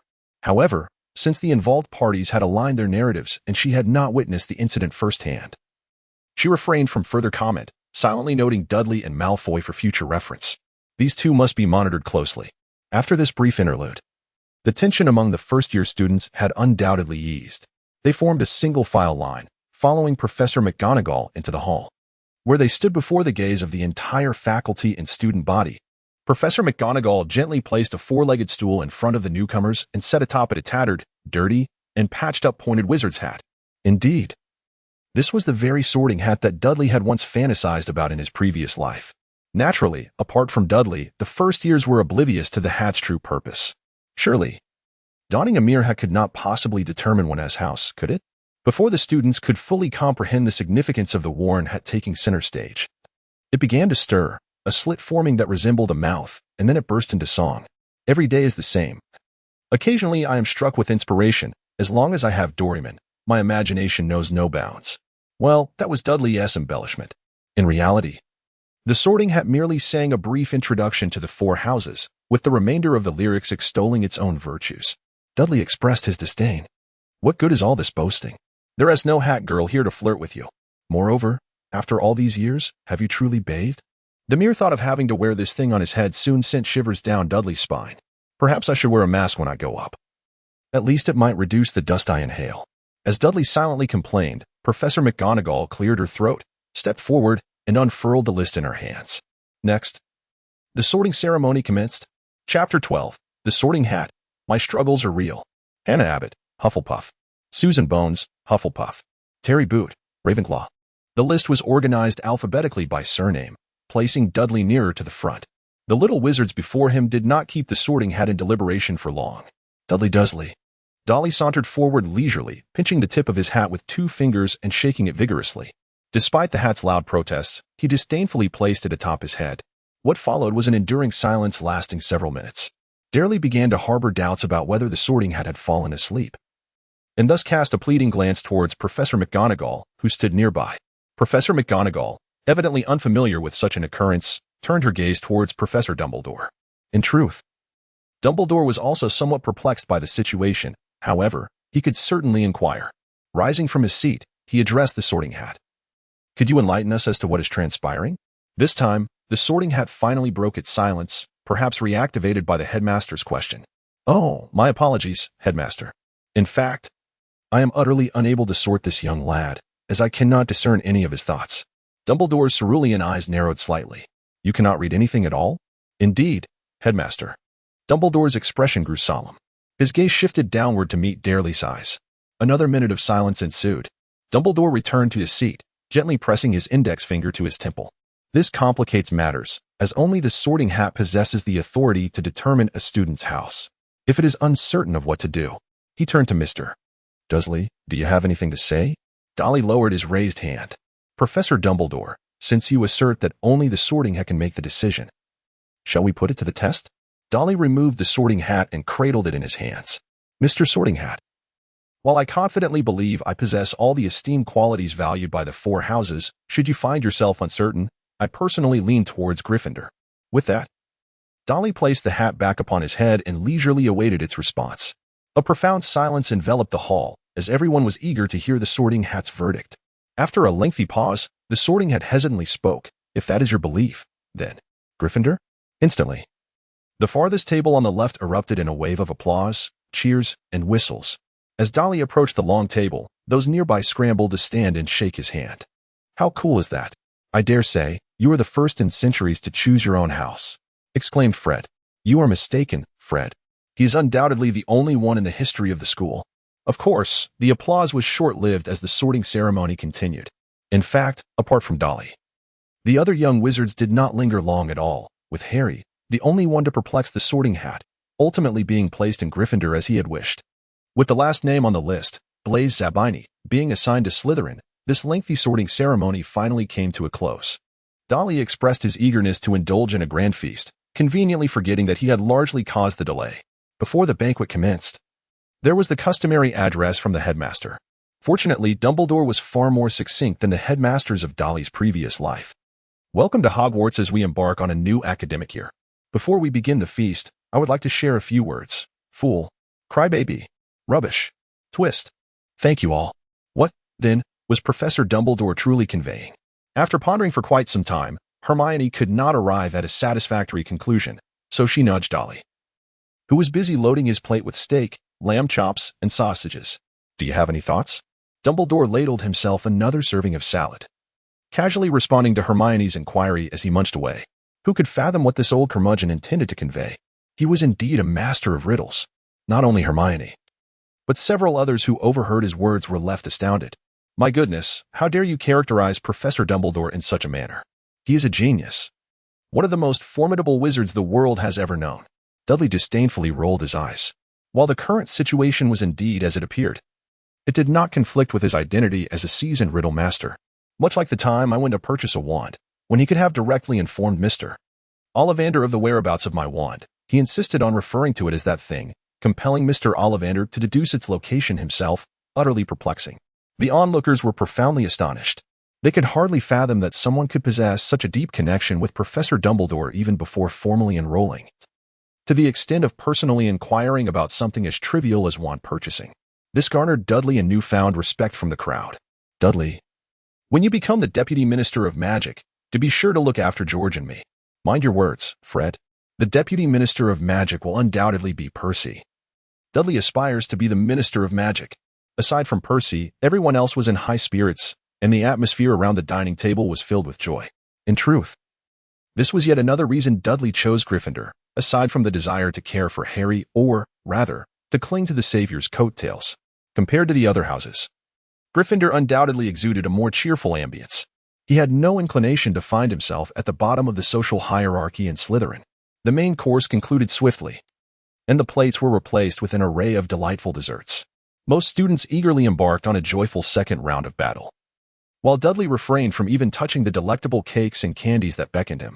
Seizing this opportunity, he began to discreetly observe Dumbledore. Attempting to discern his thoughts through his expressions, Dudley was exceedingly certain that during the sorting ceremony, Dumbledore had undoubtedly employed legilimency on him. He bore no ill will toward this, for had he been in the same position, he would have acted similarly. At that moment, he had even prepared a counter-strategy. Repeatedly cycling through the thoughts of that old coot is quite devious and I want to go to Gryffindor. However, the predicament lay in the fact that Dumbledore's legilimency had also failed.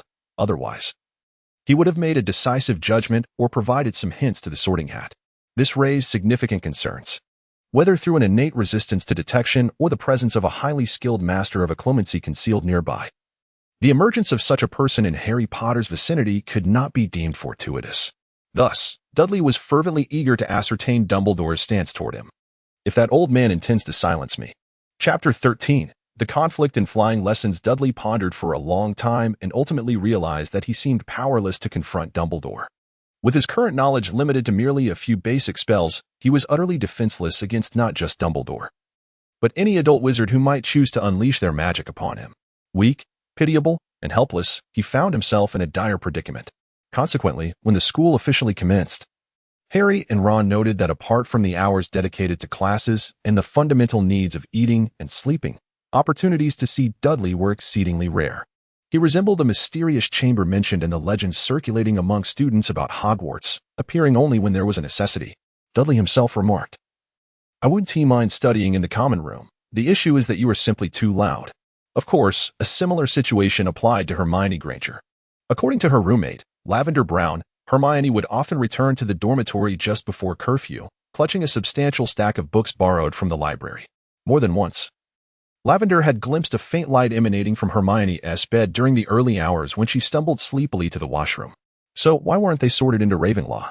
This was a shared thought among most Gryffindor students, aside from the two in question and Percy Weasley. Naturally, no one was foolish enough to mention this in front of them. Maintaining the status quo was far more appealing.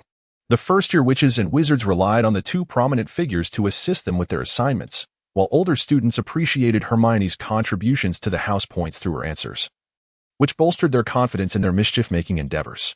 Time passed swiftly. Initially, the first-year students experienced some discomfort in their new surroundings. But it was not long before they acclimated to the life at Hogwarts. At least with the exception of Neville, no one was tardy due to getting lost anymore. For the Gryffindor first years, this indicated a significant alleviation of the anxiety associated with a novel environment, as their mischievous instincts began to stir. It was under such circumstances that the Gryffindor students' first flying lesson was about to commence. I tell you, when I was young, I used to soar on my broomstick every day, and I nearly collided with the owl delivering our mail on several occasions. As a group made its way toward the flying lesson venue, Dudley half-heartedly echoed Ron's enthusiasm while alternating his gaze between Hermione and Harry, who flanked him on either side. Alas, I've never ridden a broom before. I hope I don't fall off. Indeed, I've only read that book on the history of Quidditch 3 times. I wonder if I've missed anything. Dolly shook his head in silence, casting his gaze toward a nearby patch of grass where a neat row of broomsticks stood. To be honest, he had never quite grasped the allure of Quidditch in his previous life. Of course, he was also indifferent to basketball and football. If one were to compel his former self to name a favorite sport, the answer would likely be jump rope, as it was an activity one could enjoy alone. Indeed, he had not only harbored a disinterest in sports but also experienced mild social anxiety. However, Dolly now believed he had addressed both issues, and thus, exploring the realm of Quidditch seemed a worthy endeavor. After all, aside from physical prowess, competitive sports could enhance a wizard's reflexes and judgment, skills that proved beneficial in magical duels. While Dolly felt confident in his ability to thwart Voldemort's resurrection, preparing for the worst in defiance of the timeline was not an unwarranted precaution. Therefore, when Madame Hooch sharply urged the young witches and wizards to stand beside a broomstick, Dolly felt a surge of anticipation. He extended his right hand, hovering above the broomstick's handle, and uttered the command, "Up." Dolly extended his hand, gazing at his flying broom with a heart full of hope. "Rise, rise, rise." Dolly employed over a dozen different tones, yet the broom remained utterly still. Meanwhile, the other students had long since grasped their brooms, including Neville, who had successfully accomplished this mere moments ago. Dolly helplessly cast a pleading glance towards Madame Hooch. "Madam, could you please take a look at my broom? Is it broken?" Madame Hooch's yellow eyes reflected a hint of confusion. "That shouldn't be the case. I checked it before class. Although it's somewhat old, it shouldn't be unusable." As she spoke, Madame Hooch approached Dolly and reached out for the broom. Suddenly, the broom sprang up and landed firmly in Madame Hooch's hand. The moment became quite awkward, but Dolly was unfazed. He shrugged off the blatant mockery from the Malfoy trio, accepting the broom from Madame Hooch. "It's fine, madam. Please continue with your lesson. I'll try it again later." Seemingly concerned about interrupting the teaching schedule, Madame Hooch hesitated for a moment before she began to correct the grip on the broom while explaining the precautions for flying. As the other students appeared to grasp the concepts, the class transitioned into the flying practice segment.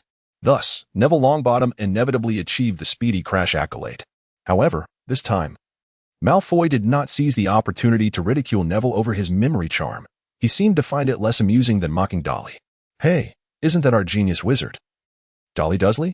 How peculiar. Why isn't your broom moving? Could it be that you simply cannot fly? My goodness, what a pity."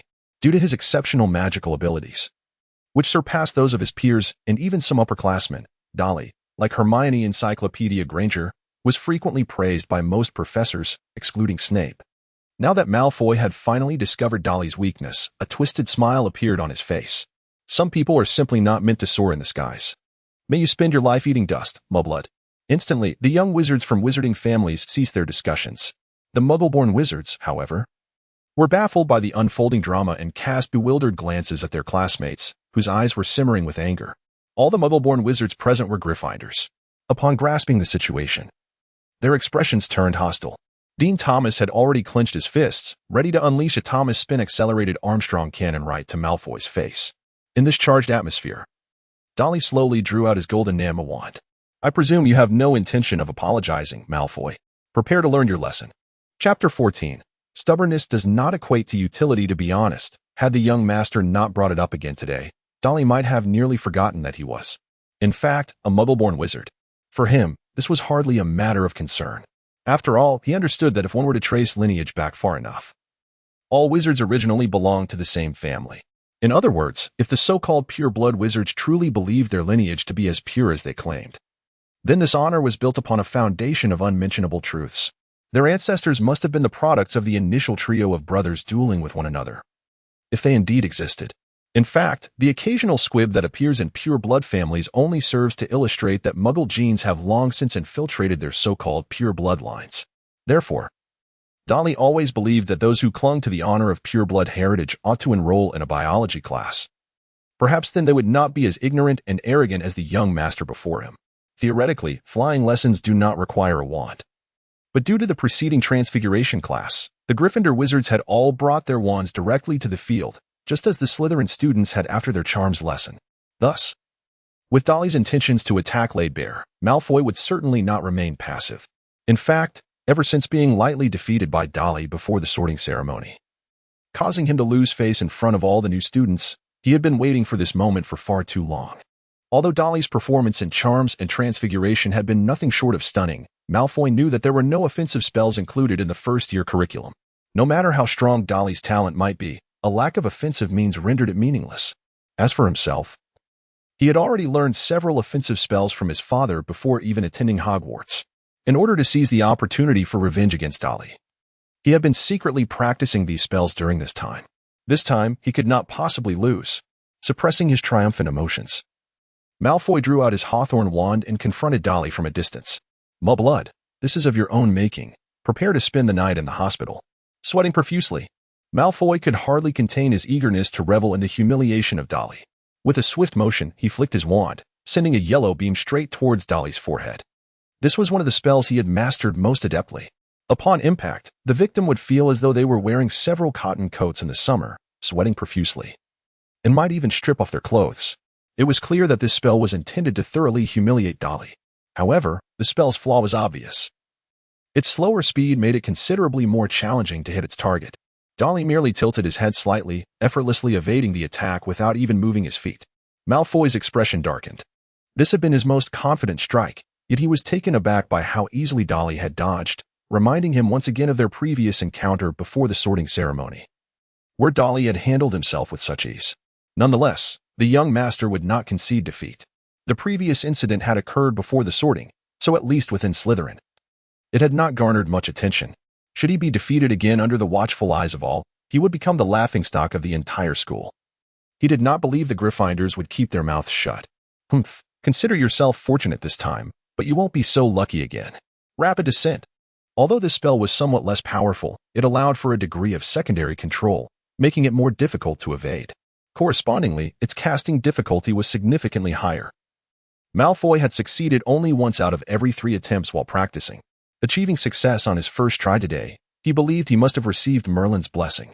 The sky blue spell raced towards Dudley, undulating slightly up and down as it traveled, complicating the interception. As for its effect, quite literally, it was a spell that would induce diarrhea in the victim, a surefire means of social disgrace. Thus, Dudley resolved not to remain stationary any longer. Should he fail to dodge, his brilliant image would surely be tarnished.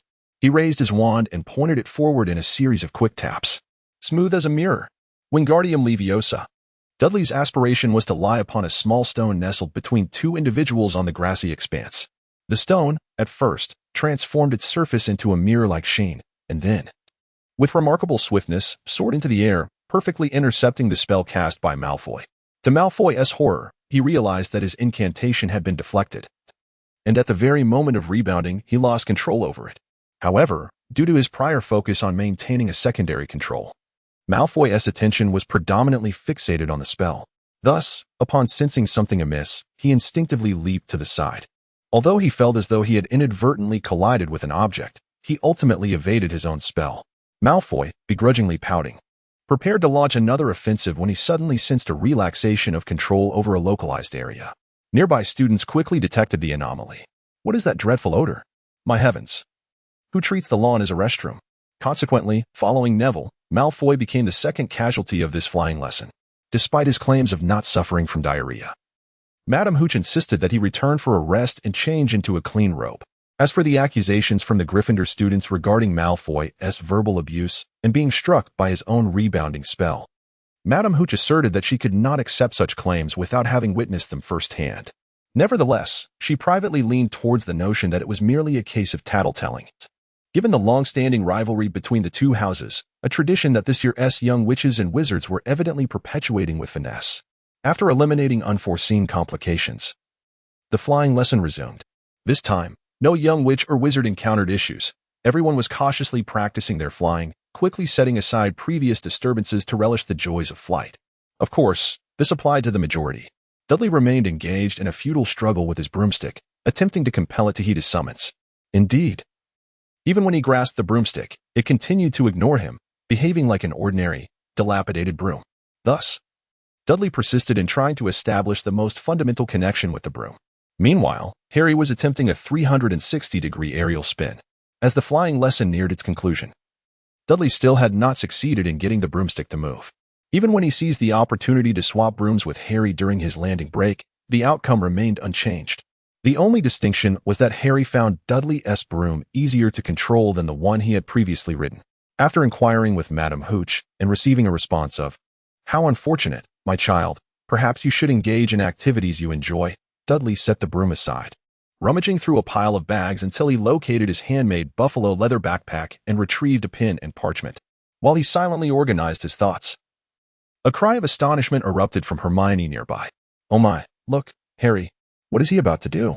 Dudley suddenly lifted his head and beheld Harry, who had previously soared high into the sky, now inexplicably altering his trajectory. He was plummeting downwards at an astonishing velocity, which was continuously escalating. If this trend persisted, it would only take a mere 5 seconds before he collided with the ground, shattering himself and his broom into countless fragments. Dudley swiftly drew his wand, yet furrowed his brow in contemplation. At his current level of proficiency, he lacked the confidence to accurately cast a levitation charm before Harry plummeted. There's no choice. I'll give it a try. After all, even if I fail, Harry should not perish. Of course, it soon became evident that Harry had not abruptly succumbed to despair. Just as Dudley was about to act, he noticed Harry seemingly reaching out to grasp something. Then, with a sudden lift of his broomstick, he narrowly avoided a collision with the ground, ultimately coming to a steady halt less than 2 feet above it. "Madam Hooch, I just witnessed that little fellow fall from the sky, fortunately managing to catch him in time. Should we take him to see a doctor? By the way, why is everyone staring at me?" In Harry's hands lay an unconscious owl. He appeared quite perplexed as to why he had suddenly become the center of attention. Surely, such treatment was reserved for Dudley and Hermione, was it not?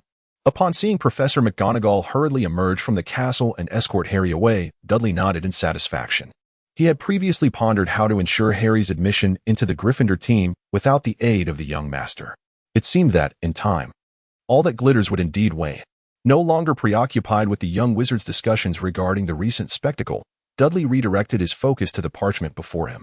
If he worked swiftly, he should be able to complete his transfiguration homework before dinner. During the evening meal, Harry quietly recounted to Ron, Dudley, and Hermione the events that transpired after he left with Professor McGonagall. Ron was so astonished that he momentarily forgot to bring the cut pie to his mouth. "They want you to be a seeker? That's impossible. First, your students shouldn't be chosen. I mean, you must be the youngest player in the team for many years," he remarked, recalling what would have told him over the past century. Harry, Ron, and the newly joined Fred and George began to animatedly discuss Quidditch, while Hermione cautiously glanced at Dudley, who was engrossed in his meal. "Dudley, don't take this too seriously. You see, I'm not particularly skilled at flying either. And you excel in other areas." Dudley paused for a moment, taking a while to realize that the young witch was genuinely concerned for him. "All right, thank you, Hermione. To be honest, I didn't really care much about it. It's merely a loss of a means of transportation," he said, setting down his knife and fork. "I've had my fill. You all can chat at your leisure. Hermione, I shall reserve a spot at the library first. See you later." Hermione quickly discerned that Dudley was not as indifferent to his inability to fly as he claimed. when she hurriedly finished her dinner and arrived at the library. Dudley had already taken several books from the shelves. Curiously, she glimpsed the titles: A Comprehensive Analysis of Flying Brooms, The History and Future of Flying Brooms, and The Complete Illustrated Guide to Modern Flying Brooms. "Ah, I see. It appears he has not given up, which makes him even cooler," she thought. Her cheeks slightly flushed as she added another note to Dudley's list of merits. The library remained remarkably tranquil, for those who disturbed the peace would be swiftly escorted out by Madame Pants. In this undisturbed environment, Dudley was able to immerse himself in reading and contemplation. Flying brooms, along with flying carpets and swords, were once regarded as the primary means of transportation in the magical realm.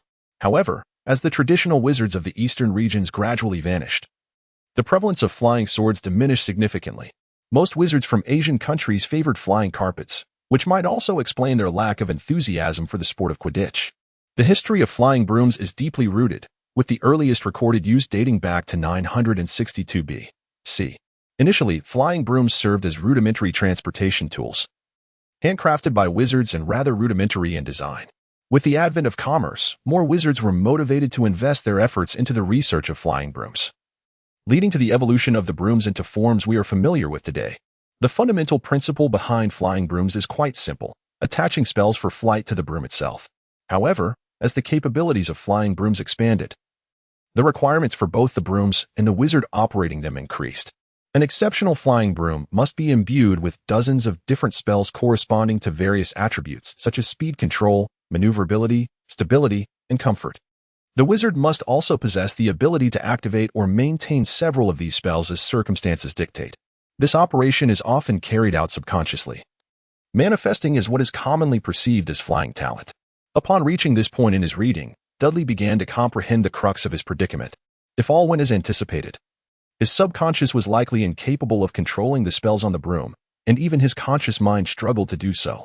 In fact, during flying lessons, Madame Hooch's instruction for young witches and wizards to utter up was intended to establish a connection between their conscious minds and the broom, facilitating a quicker adaptation of their subconscious to the broom's presence. For proficient wizards, the connection is established the moment they grasp the broom, after which all subsequent actions can be attributed to instinct. This situation felt oddly familiar to Dudley. After considerable reflection, he finally understood the source of his DJVU. If Dudley were likened to a smartphone, then his conscious mind would represent the foreground, while his subconscious would be the background, with both consuming Dudley's memory. The recent incident with the flying broom could be simplistically viewed as a compatibility issue between the broom's control software and Dudley's system, which prevented the broom from obtaining the necessary background permissions to function on his device. Following this line of reasoning, the earlier sorting ceremony could also be elucidated. In fact, the sorting hat could be regarded as a magical object imbued with mind-reading capabilities and a high degree of artificial intelligence. The reason it failed to sort Dudley likely stemmed from its inability to extract user information from an incompatible system, rendering its AI module incapable of profiling Dudley, thus failing to match him with an appropriate label in its database. However, providing a suitable label to each user is a core directive it must execute, leading to a critical bug that caused the system to freeze until Professor Dumbledore issued a new command with administrative privileges, allowing it to restart. The ineffectiveness of Dumbledore's mind reading was evidently due to the same compatibility issue.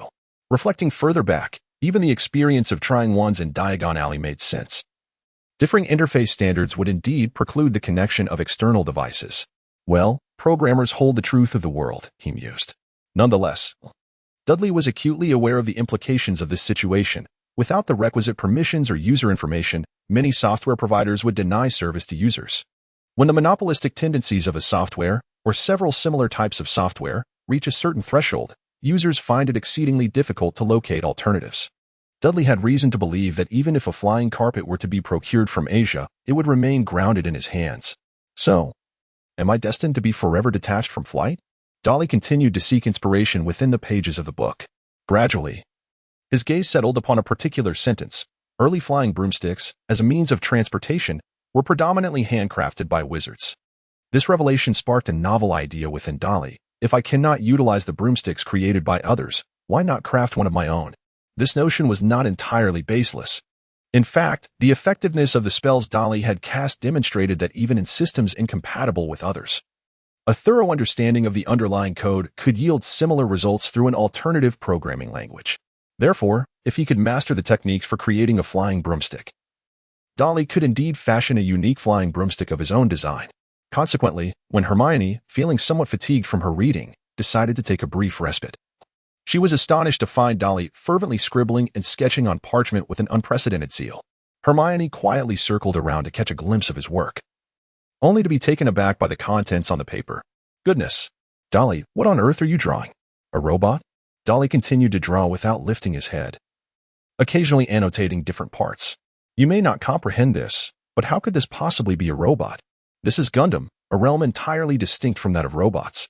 As a young witch hailing from a Muggle background, Hermione had indeed heard of the term Gundam. In fact, her father was an ardent fan of Gundam, and their home boasted a collection of expensive animated tapes. Ah, so Dudley also has a fondness for Gundam. It seems that he and my father will surely find common ground. I should mention it to my father in my next letter. Oh dear. What am I even thinking? Blushing, she shook her head, forcing herself to regain her composure. Yet, she soon found herself perplexed. Even if you share a passion for Gundam, Dudley, did you not come to the library to study flying broomsticks? Why have you suddenly taken to drawing? Darryl continued to immerse himself in his drawing. Indeed. Since he was to craft a flying broomstick himself, why not design it to be rather striking? Come, look here, we could place the levitation spell here, the deceleration spell and the acceleration spell on this side, and perhaps add a cushion charm at this position, while over there we could incorporate a protective enchantment. As Hermione listened to Darryl's enthusiastic exposition, she absent-mindedly nodded along until a sudden realization struck her. Darryl, are you saying that you intend to create a flying broomstick yourself? Perhaps due to her astonishment, Hermione's voice rose a bit too high, drawing the attention of other students engrossed in their books. Startled by her own outburst, Hermione quickly retreated to her seat beside Darryl, lowering her voice to continue her inquiry. So, you genuinely plan to make a flying broomstick? That must be quite challenging. Wouldn't it? Dudley set aside the sketch, replaced it with a sheet of parchment, and began transcribing sentences from a book. In truth, it was not as daunting as one might envision, according to the book's description. Crafting a handcrafted flying broomstick in the medieval era was a task achievable by any wizarding household. Therefore, it should not pose a significant challenge for us, should it? Wizarding households. Hermione felt a flush creeping to her cheeks once more. Indeed, you are correct. It is not particularly difficult for us.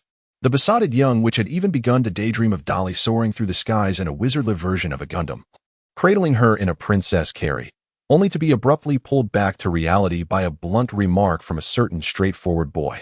So, would you like to make one as well? I recall you are not particularly skilled at flying, but perhaps crafting your own broomstick would yield a different experience. Who knows? You might even have the chance to join the academy team. The mood suddenly dissipated. Hermione sighed, waving her hand dismissively. Never mind, there's no immediate need. You may take your time to study further. I shall contemplate it.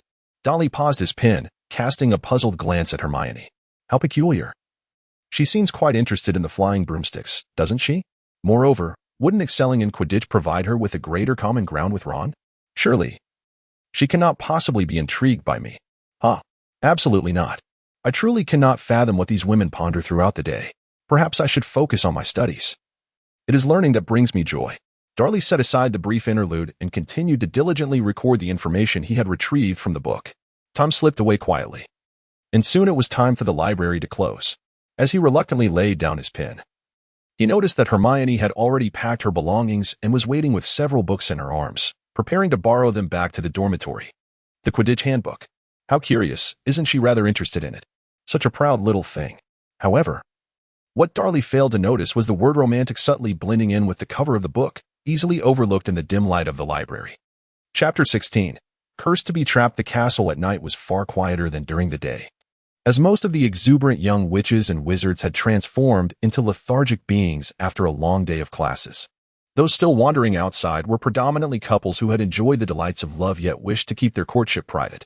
Thus, during their stroll from the library to the Gryffindor common room, Dudley and Hermione encountered mostly pairs holding hands, leaning against each other, or embracing passionately.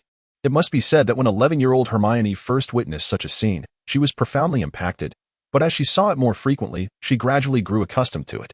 However, today, for reasons unknown, she suddenly found herself envying those couples. If only Dudley could hold my hand. Hermione thought hopefully, glancing sideways. Yes, yes. Walking with confidence, eyes straight ahead. He truly looks handsome when he walks. In reality, to the onlookers, Darley appeared to be daydreaming as he walked, nearly tripping several times due to the sudden disappearance of steps. Had it not been for the timely intervention of Professor Sakamoto during those precarious moments, he would have surely stumbled many times along the way. But in the eyes of someone who harbors affection for you, every moment you exist sparkles brightly. Late at night, in the Gryffindor girls' dormitory, it is well known that fairies do not grind their teeth or snore while sleeping. Thus the room was filled only with the sound of steady, tranquil breathing. With a soft murmur, Lavender Brown drowsily opened her eyes. She slowly sat up, perching herself on the edge of her bed, slipped on her beloved slippers, and stumbled towards the bathroom. As she opened the dormitory door, she instinctively glanced back. Sure enough, a faint light flickered from Hermione Granger's bed. I really don't understand her. What is so fascinating about books? Meanwhile, within the curtains, Hermione sat cross-legged on her soft mattress. A thick tome sprawled across her lap, the romantic Quidditch handbook. One must aim for the opponent's weaknesses like a seeker, continuously launching an offense. One must eliminate all surprises like a batsman, responding in a timely manner. One must seize the moment and capture his heart like a seeker. One must ensure no one else takes advantage like a goalkeeper. Above all, one must be the best referee, leaving no detail overlooked. Love is akin to Quidditch. Every tactic you master may yield unexpected delights. Closing the book, Hermione lay back, extinguishing the light from her illumination spell, staring blankly at the ceiling through the curtains. Gradually, Darley's image materialized in her mind.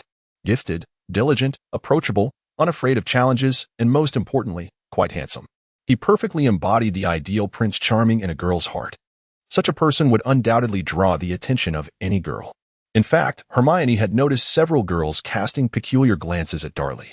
She had even heard rumors among the upperclassmen about their interest in him. Sigh, how can I make him notice me? During breakfast the next day, Darley observed that Hermione appeared to be lacking rest, with dark circles prominently under her eyes. Hermione, you didn't stay up late reading again, did you? Perhaps you should return to your dormitory and rest. I could help you request a leave.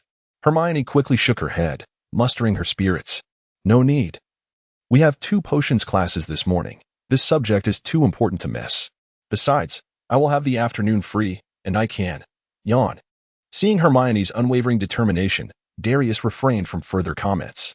However, he soon realized that he had underestimated the situation. The underground classroom was damp and dimly lit, and the slow, ominous tone of Professor Snape, accompanied by the pervasive aroma of potion ingredients, created a hypnotic atmosphere that rivaled even Professor Bin's history of magic lectures. Consequently, Darius, paired with Hermione, soon found himself helplessly observing as she had fallen asleep, her head resting on the desk. Fortunately, the potion they were to concoct today was a relatively simple one, known as the warming potion. Of course, simple is a relative term. According to Professor Snape, the full version of the warming potion is also referred to as the burning potion. Consuming this potion would ignite a fierce fire within one's body, ultimately reducing the person to ashes. This complex and perilous concoction has long been sealed away by the Ministry of Magic. Thus, there is no need for concern that someone might inadvertently add it to your chilled pumpkin juice at lunch. What you are tasked with today is a significantly simplified variant of this potion, which can at most ensure that you do not freeze into blocks of ice in the snow, though I suspect some of your minds may already resemble ice cubes. Wouldn't you agree, Mr. Potter and Mr. Weasley? In light of your merriment, Gryffindor loses 2 points. Professor Snape paid no further attention to the crestfallen expressions of Harry and Ron, turning instead to tap on the blackboard. The procedure was clearly outlined. Even with your level of skill, it was unlikely that the entire classroom would be set ablaze during the potion-making process. However, I still advise you to take this seriously, as I am uncertain whether I might inadvertently add your concoction to the soup at lunch. Now, pair up and begin. Darryl cast a glance at the sleeping Hermione beside him, letting out a resigned sigh. He ventured to the storage cabinet to retrieve the necessary ingredients, commencing a straightforward preparatory process. However, he soon came to the stark realization that if he were to follow the instructions on the blackboard to the letter, it would be utterly impossible for him to complete the task before the end of class without Hermione's assistance. Should I perhaps rouse her? Dudley cast his gaze upon Hermione's sleeping visage. Perhaps it is best to wait. Witnessing her flustered expression after class will prove quite amusing. Following the completion of the fundamental explanations, once the practical segment of potion brewing commenced, Professor Snape's role diminished to that of a relentless overseer. traversing the classroom and mercilessly mocking the blunders of the Gryffindor students. Mr. Longbottom, I trust you have not confused daffodils with lilies, have you? Mr. Finnegan, if you are unaware of which direction is clockwise, you should at least remember that you require a pocket watch. Weasley, are you unable to see the words on the blackboard? Or do you not comprehend the meaning of chop? With that, Snape approached Dudley directly. And you, Mr. Dursley, could you elucidate what it is you are currently engaged in? Dudley lifted his head, unflinchingly meeting Snape's gaze, his hands continuing their work without interruption. As you can see, Professor, I am engaged in handling the materials. Snape cast a glance at the desk, a glint of menace flickering in his eyes. Mr. Dursley, I am uncertain whether you, like Mr. Weasley, are incapable of even the most rudimentary literacy. I have inscribed on the blackboard quite clearly, chop finely, rather than carelessly tossing in large chunks as you are currently doing. Dudley nodded solemnly. Yes, Professor, I understand. However, the purpose of chopping is to reduce cooking time, correct? If we don't chop it so finely and add it a bit earlier, we could slightly extend the waiting time between the next two steps, allowing ample time to handle things over there. Severus Snape darkly interrupted Dudley.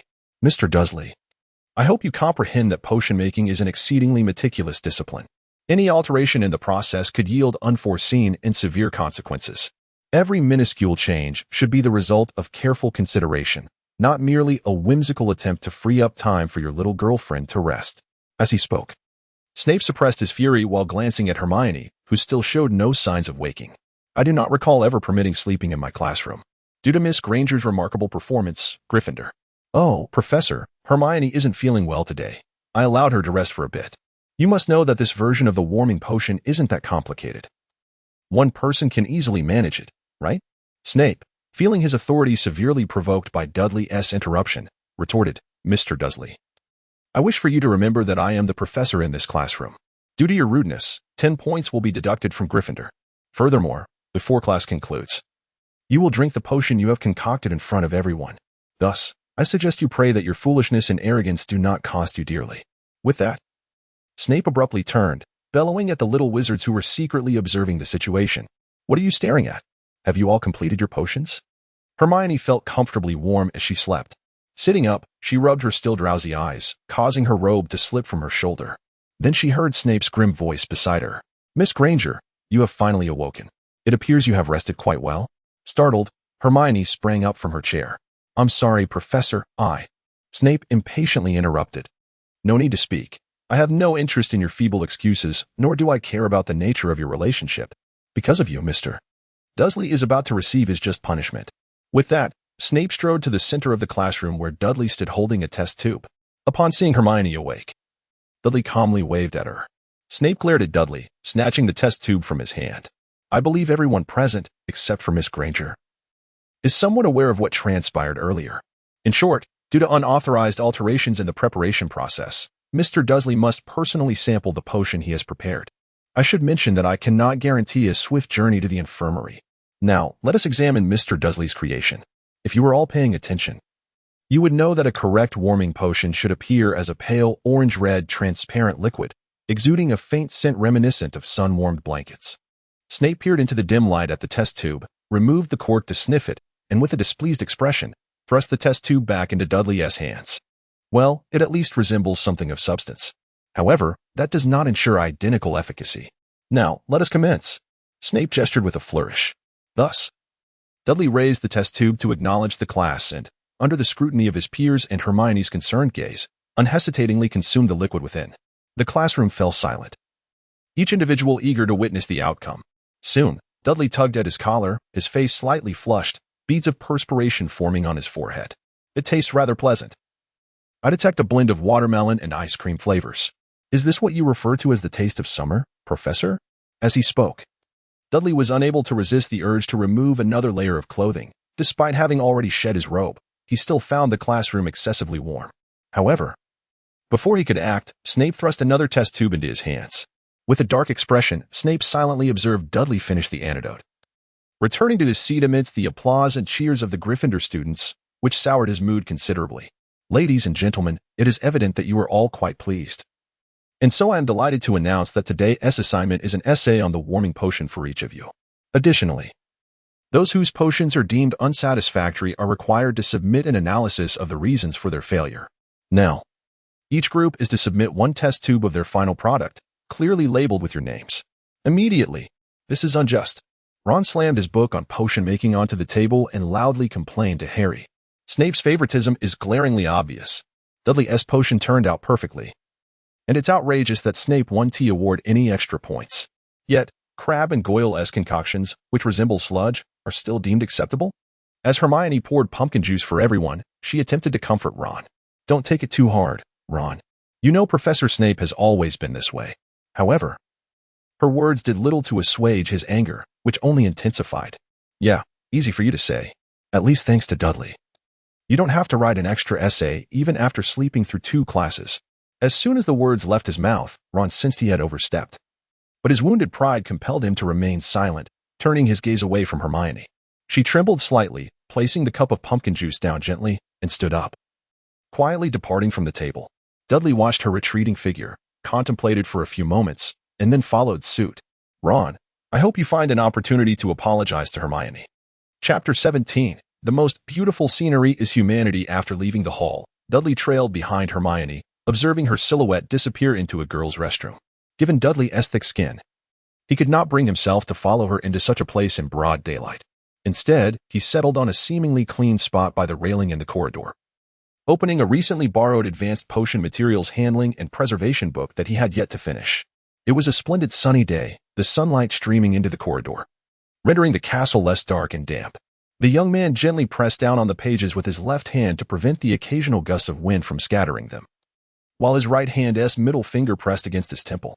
His expression was serious, his gaze fixed on the book. Yet he seemed more absorbed in contemplating the truths of the universe than the content before him. Passers-by couldn't help but lower their voices and slow their pace, fearing the disruption of this serene moment. Hermione felt deeply saddened by Ron's words.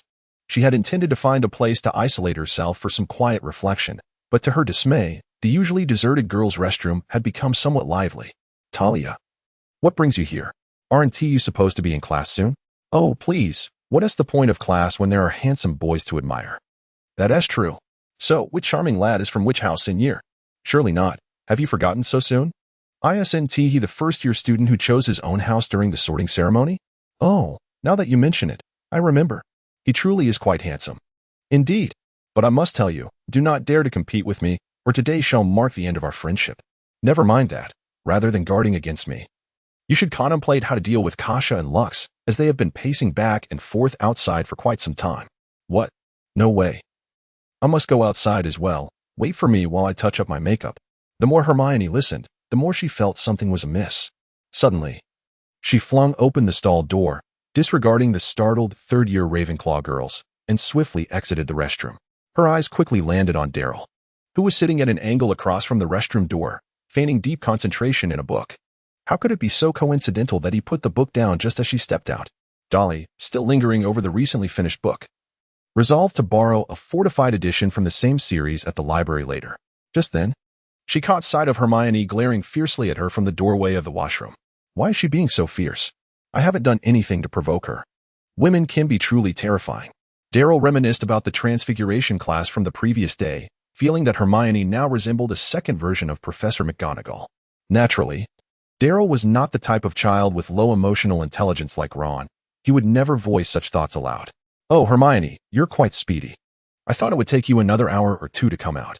In an instant, Hermione felt dozens of eyes fixate upon her. From the restroom behind her, at the entrance of the empty classroom nearby, around the corner of the corridor, across the grassy expanse outside the castle, each corner seemed to resonate with an unspoken resentment and hostility. Upon reflection, Hermione realized the nature of the conversation was oddly reminiscent of couples waiting for one another to emerge from the restroom in a romantic novel. Her cheeks flushed instantly. Bowing her head, she hurried to Daryl's side, grasping his hand and swiftly leading him away from the corridor, so hastily that even Harry and Ron, just exiting the great hall after dinner, failed to notice them. Thus, Ron, who had finally mustered the courage to apologize to Hermione after much internal struggle, stood dumbfounded, watching as Daryl and Hermione disappeared at the top of the stairs, his outstretched hand forgotten mid-air. Not far away, a series of sighs could be faintly heard. In the library, Hermione took considerable time to calm herself. At this moment, Daryl had already completed his potions assignment and was engrossed in a comprehensive guide on the handling and preservation of potion ingredients. It is worth noting that not only had Daryl finished the basic assignment, but he had also written an additional paper summarizing the detailed process he followed in concocting a warming potion, along with justifications for each modification. He was confident that Professor Snape would appreciate this paper and perhaps, in a moment of good humor, he might even find a reason to reinstate the points he had deducted from Daryl's score. However, the process of completing assignments was less than delightful for Hermione. Due to having dozed off during class, she had not participated in the potion preparation, which left her needing to inquire about the practical details from Daryl. After the earlier incident, the young witch felt a twinge of embarrassment, yet Daryl remained unfazed, his demeanor as nonchalant as ever. This was infuriating. Was he made of wood? Nevertheless, the library provided a serene environment conducive to concentration. Moreover, Daryl's series of modifications to the operational procedures genuinely piqued Hermione's interest. She had initially assumed that even though her proficiency in spells lagged behind Daryl's, she would not fare poorly in the meticulously structured field of potions. Yet, the harsh reality proved otherwise. Even in potion making, Daryl was leagues ahead. She had never considered that the content in textbooks could be altered. Perhaps I only slightly surpass him in the realm of flying talent. Indeed, Hermione did not truly believe Daryl's assertion that simply crafting a broomstick would resolve the issue. Though her knowledge of broomsticks was scant, it was evident that they differed fundamentally from wands. She recalled the shopkeeper in Diagon Alley mysteriously stating, "Brooms choose wizards." She was more inclined to think this was merely Daryl's unwillingness to accept his lack of flying talent manifesting as an obsession, or perhaps a simple fondness for heights. However, what concerned her was that Daryl's enthusiasm for this matter far exceeded her expectations. Hermione noticed that after completing his basic coursework, Daryl's reading material consisted solely of books related to broomstick manufacturing, including the very book she was currently perusing, An Advanced Guide to the Handling and Preservation of Potion Ingredients. Hermione was certain that Daryl had borrowed it not for the sake of potions class, but rather to discover better methods for maintaining his broomstick. Watching Daryl pull another book on 37 alternative flying spells from the shelf, Hermione sighed deeply and picked up an advanced potion recipe to study. If he neglects his studies in pursuit of broomstick research, I will be the one obliged to tutor him. Wait, doesn't that mean I profit from this? Chapter 18. Am I really that kind of person? For young witches and wizards, leisure time is invariably pleasurable, as exemplified by two individuals who spent an entire afternoon studying quietly and undisturbed in the library. Of course, not everyone shared this sentiment. Ever since receiving his very first broomstick that morning, Harry had been eagerly anticipating the arrival of his first training session. As a first-year student, he would only be permitted to fly his new broomstick then. Throughout the day, he found himself somewhat distracted, which manifested in his dismal performance during the preparation of the warming potion, even necessitating the completion of extra homework. The afternoon without classes felt particularly arduous.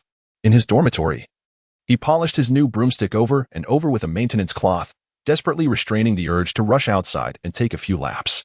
He knew that doing so might jeopardize this hard-won opportunity. Finally, dinner time arrived. Harry hastily consumed a light meal before eagerly returning to his dormitory, broomstick in hand, ready to venture out. Just then, he heard someone calling his name. Wait a minute, Harry. Turning around, Harry found Daryl sitting on his bed, gazing intently at the broomstick in his hands. Instinctively, Harry felt a twinge of danger. Daryl has improved significantly lately. Surely he won't try to take my broomstick again. Harry silently observed Daryl, waiting to hear his intentions, while subconsciously concealing the broomstick behind his back. This scene caused Daryl's lips to twitch slightly. After all this time, why does he still suspect me? Am I really that kind of person? Of course, the irritation he felt internally did not surface on his face. Daryl continued to smile amiably. Harry, could I possibly? No, absolutely not. Harry stumbled back 2 steps, clutching the broomstick tightly to his chest, his expression tense. Listen, Daryl, this is no longer at home. If you dare to take my things again, I'll tell Professor McGonagall. This broomstick was a gift from her. Dudley's expression stiffened. Harry, you've misunderstood me. What I meant was, could you lend me the instruction manual? No, not even for a minute. If you... Huh? The instruction manual? The atmosphere became quite awkward. Harry, blushing, rummaged through the maintenance kit that had arrived with his broomstick and handed Dudley a roll of parchment. He then glanced at the time. Goodness, it's almost 7 o'clock. I must hurry. See you tonight. Watching Harry hastily depart, Dudley displayed a look of regret. What a pity. It seems he remains overly cautious of me. However, there's no rush. There is still plenty of time ahead. Setting aside the dangerously ambitious thought of disassembling and reassembling a broomstick, Dudley began to study the instructions for the Firebolt 2000. After a while, he furrowed his brow and opened a notebook to jot down his observations. The positioning of flying broomsticks could roughly be likened to that of Muggle automobiles. The modern broomstick companies have already moved beyond the antiquated system of being designed and manufactured by a single craftsman. However, given the limited population of wizards, it is reasonable to deduce that the scale of these companies is not particularly large.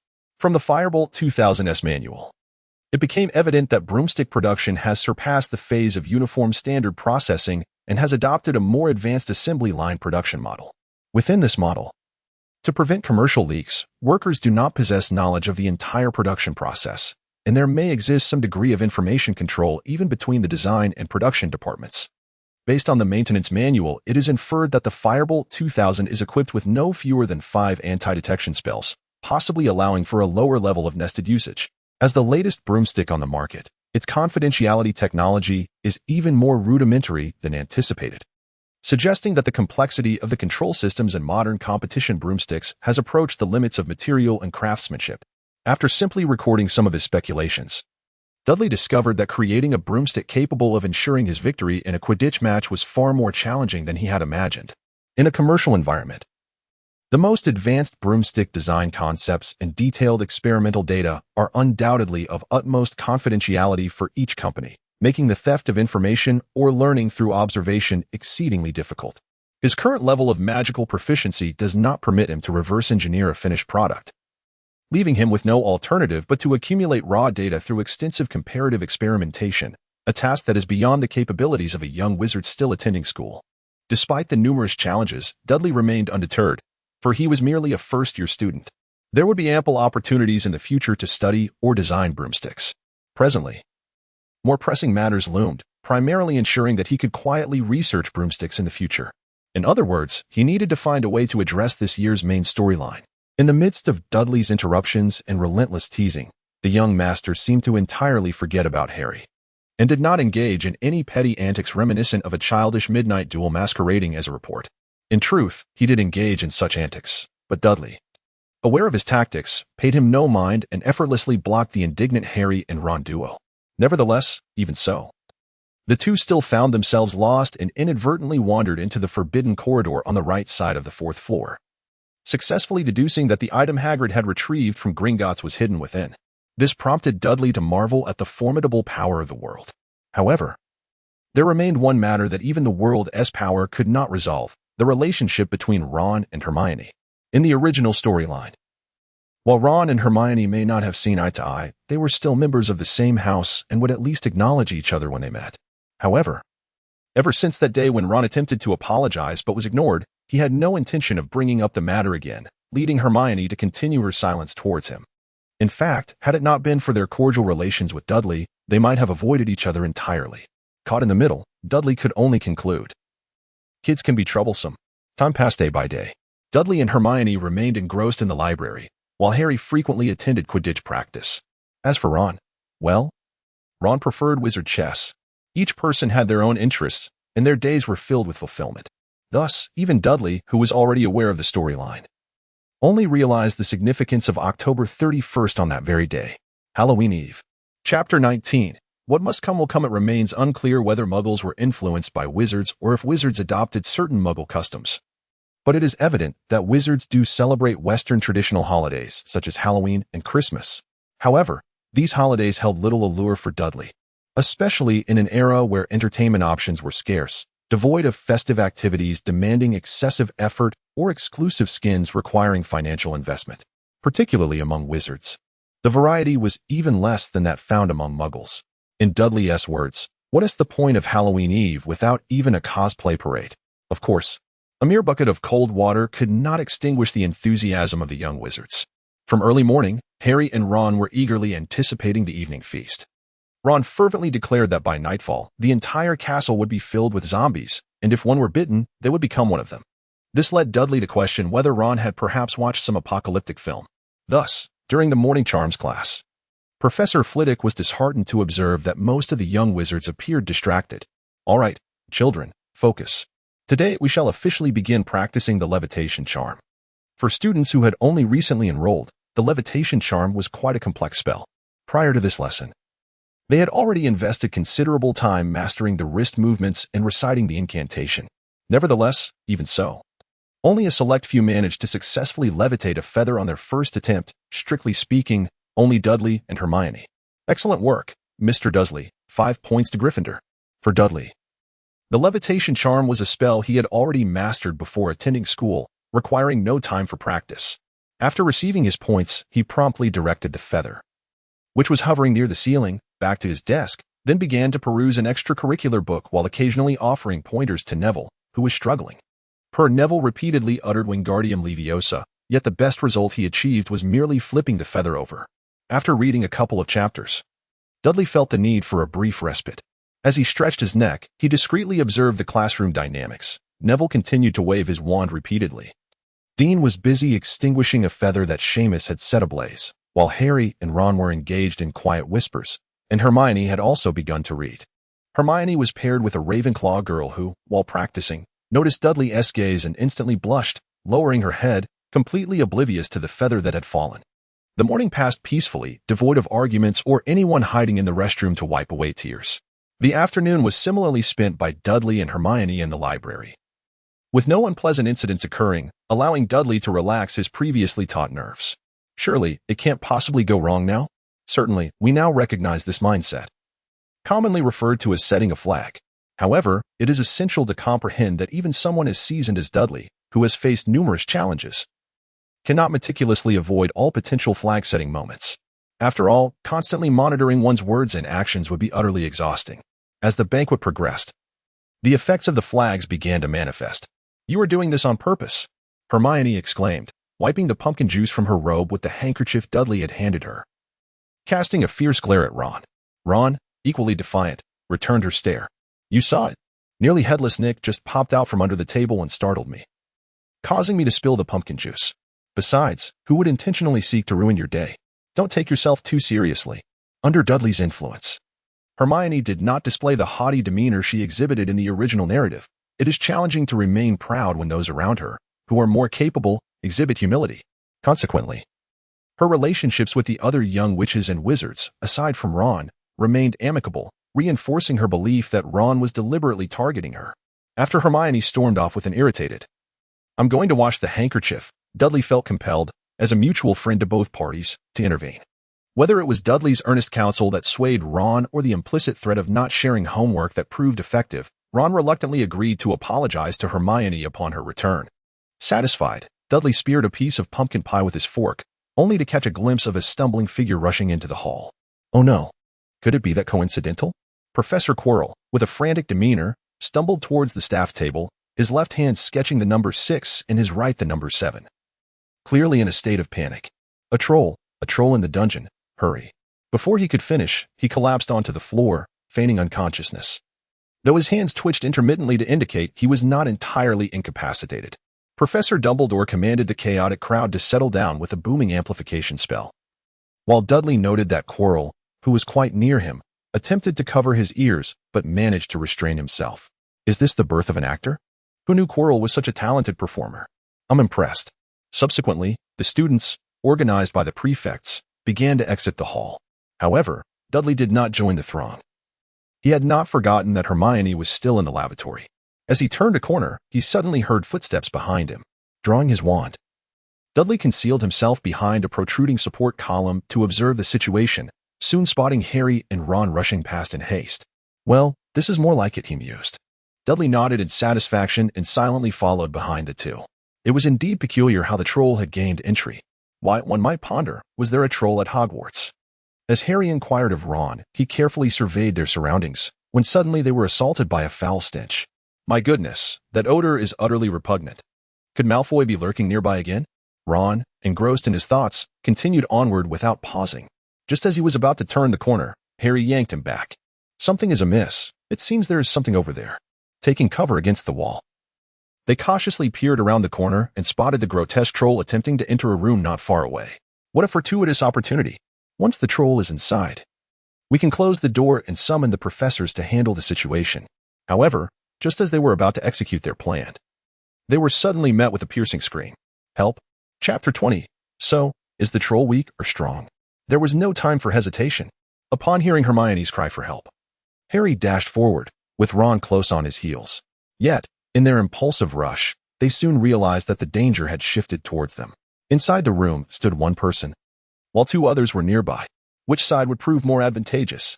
Even a troll could comprehend this dilemma. Consequently, to their horror, Harry and Ron discovered that the troll had altered its course, lumbering slowly toward them. Of course, the term slowly referred to its gait, standing over 12 feet tall. The troll's actual speed was anything but leisurely. We cannot flee outright. If we run too far, the troll may turn back to attack Hermione. We must draw it away gradually. Ron's face contorted with apprehension, yet he nodded in agreement. Just as they intended to retreat cautiously, a familiar voice echoed behind them. There's no need to be so frightened. Leave it to me. Harry and Ron turned abruptly to find Dudley, sporting an eager expression, aiming his wand at the troll from a distance. Wait, I'll draw its attention. You two take the opportunity to circle around to the troll's rear and lead Hermione out through the corridor on the other side. Can you manage that? Harry nodded, though concern still clouded his expression. We can manage, but isn't it too perilous for you? Darryl smiled mysteriously. Rest assured, I have a plan in place. In truth, Darryl was not deceiving. Having read the original text, he possessed a standard answer. His current task was merely to test his combat prowess against this giant creature. After all, in the ostensibly peaceful realm of Hogwarts, opportunities to engage in combat were scarce, as not everyone bore the name Malfoy. Observing the giant inching closer to an opportune position, Darryl signaled, prompting Harry and Ron to sprint swiftly toward the grassy expanse outside. Just as the giant intended to follow suit, a spell struck its chest. It collapsed in a stupor. The giant felt a twinge of pain, inciting its fury. Consequently, it cast aside the two smaller nuisances and, brandishing a wooden club, roared forward at the diminutive adversary brandishing a toothpick. Obstacles abound. Shattered to pieces.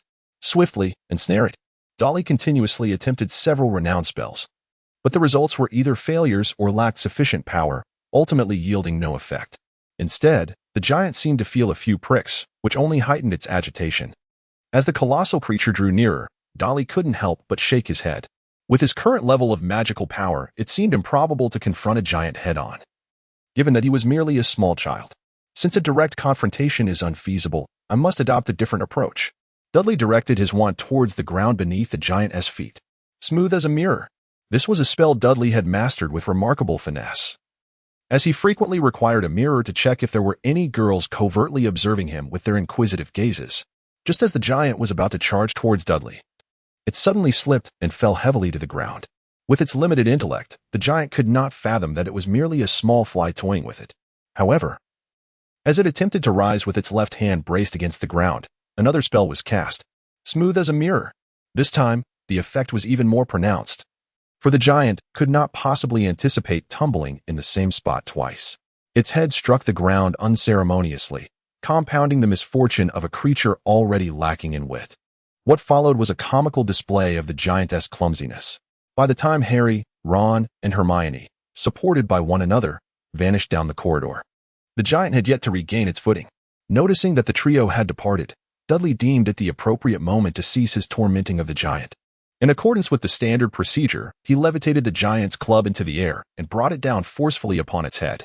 Witnessing the giant succumb to unconsciousness, Dudley leaned against the wall to catch his breath before greeting the three professors who had arrived belatedly. Good evening, Professor McGonagall, Professor Snape, and Professor Quirrell. I presume this is the individual you were seeking? Professor McGonagall's eye twitched with irritation. Even before the sorting ceremony, she had sensed that this student was adept at creating trouble, yet she had never anticipated that within merely 2 months, he would surprise her to such an extent. So, Mr. Dursley, who bestowed upon you the audacity to abandon the confines of your dormitory and confront a giant capable of flattening you with a single blow? Dolly was about to explain when a voice suddenly echoed from the other side of the corridor. I apologize, Professor McGonagall, but they are actually here for me. Hermione, with her head bowed, slowly made her way into the professor's line of sight, followed closely by a visibly embarrassed Harry and Ron. Dudley instinctively sensed that trouble was brewing and hurriedly interjected before Hermione could speak. Professor, the thing is, during the banquet, Ron accidentally spilled pumpkin juice, prompting Hermione to come over to wash her handkerchief. She unfortunately missed the incident with the troll, and we three are here to inform her. Hermione lifted her head, casting a puzzled glance at Dudley. That is indeed the case, but why are you so eager in your explanation? It's as if you think I would rush to monopolize the situation. Am I really that foolish? Although the outcome of the incident resulted in the three boys losing 5 points each, with Dudley receiving an additional 20 points, this did little to elevate his spirits. The reason for his discontent stemmed from the fact that he had not achieved his secondary objective. Indeed, Dudley had concocted this troublesome tactic to divert Hermione and her companions, thereby creating an opportunity for himself to confront Dumbledore alone. After all, it was not unreasonable for a bold first-year student to challenge a troll and emerge victorious, warranting a meeting with the headmaster, wasn't it? However, the arrival of the trio rendered his plan meaningless, setting aside the question of whether he would even meet the headmaster. Even if he did, Dumbledore, with his cunning intellect, would undoubtedly avoid discussing the matters Dudley was concerned about in front of Harry. In such a scenario, there would be no need for Hermione to resort to a self-destructive strategy. After all, they had not committed any grave error. Their only misstep was acting independently rather than seeking the professor's assistance. The professors themselves understood that had they followed the proper protocol, the events of the evening could have ended in tragedy. Thus, the final outcome was the awarding of points, was it not? Of course, Dudley soon realized that the real trouble lay ahead. Chapter 21. The Troubles of Fame. When he awoke the following morning, everything appeared relatively normal. However, as Dudley concluded his studies and exited the library, making his way to the Great Hall for lunch, he felt a profound sense of dissonance. Although he had grown accustomed to being the center of attention at all times and had learned to maintain a semblance of composure, this attention was limited to a small group of girls. The current situation, where students of all years, houses, and even some professors were observing him, left Dudley unable to feign indifference. Just as Dudley was about to slice his pan-fried chicken into pieces, his eyes lit up as he finally spotted the individuals he had been waiting for. Fred and George strolled into the hall, arm in arm, taking seats on either side of Dudley. "Hey, Dudley, I hear you've become famous. Sign something for me. Perhaps one day it will be the most valuable item in our household." As Darius inscribed his name upon the parchment handed over by George, he lowered his voice to inquire, "So, what transpired? Has my allure now become so potent that it captivates all, young and old alike?" Fred and George exchanged a glance, their expressions steeped in astonishment. "Goodness, how terrifying. You are indeed a different Darius," Fred exclaimed.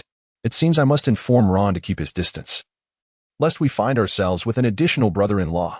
The two proceeded to serve themselves a portion of food. "So, did you truly vanquish the troll? Word is spread throughout the school," George continued. "We heard that the entire corridor was awash with the troll's blood, and Philip spent the entire night cleaning it up." Darcy could not help but roll his eyes. "Who did you hear this from? How could it possibly be so exaggerated?" "I merely knocked it unconscious." "It is hardly a significant matter, is it?" Fred and George made exaggerated expressions. "Hardly significant? My goodness, Versailles is indeed right beside me. Don't you know that even 7th-year graduates are not capable of single-handedly battling a troll? Even some professors are unable to accomplish such a feat. For instance, our poor, fainted Professor Quirrell." As they spoke, the two exchanged mysterious winks with Darcy.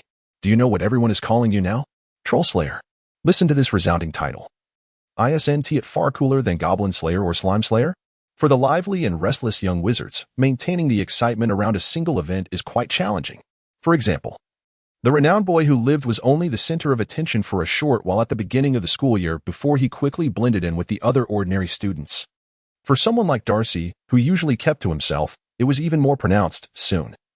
Most had forgotten that the castle had been invaded by a troll and the young troll slayer himself, except for Professor Quirrell. Perhaps out of unwillingness due to the troll being defeated without causing any havoc, Darcy noticed that Quirrell seemed to be intentionally targeting him. Let us discuss the characteristics of trolls. Mr. Dursley. Today's assignment pertains to the weaknesses of trolls. Indeed, Mr. Dursley is required to write as well. Mr. Dursley, please share your insights on battling trolls. Such inquiries left Darcy exasperated. It was not until he hinted at Quirrell's delay in progressing to the next chapter that Quirrell reluctantly shifted away from the topic of trolls. One could only say that Voldemort's ambitions were quite limited. Another individual who targeted Darcy was Professor Snape, and this began even earlier. Specifically, ever since Darcy became obsessed with altering experimental procedures and submitted an additional summary essay along with each potion class assignment, Snape had ceased to give him any semblance of a pleasant expression. In truth, he had not done so prior either. However, potion making is a rigorous discipline, and not all alterations lead the experiments in the direction Darcy anticipated. Whenever mistakes occurred, Snape would mercilessly mock him and deduct points from Gryffindor. making potion class the only subject where Darcy could experience point deductions.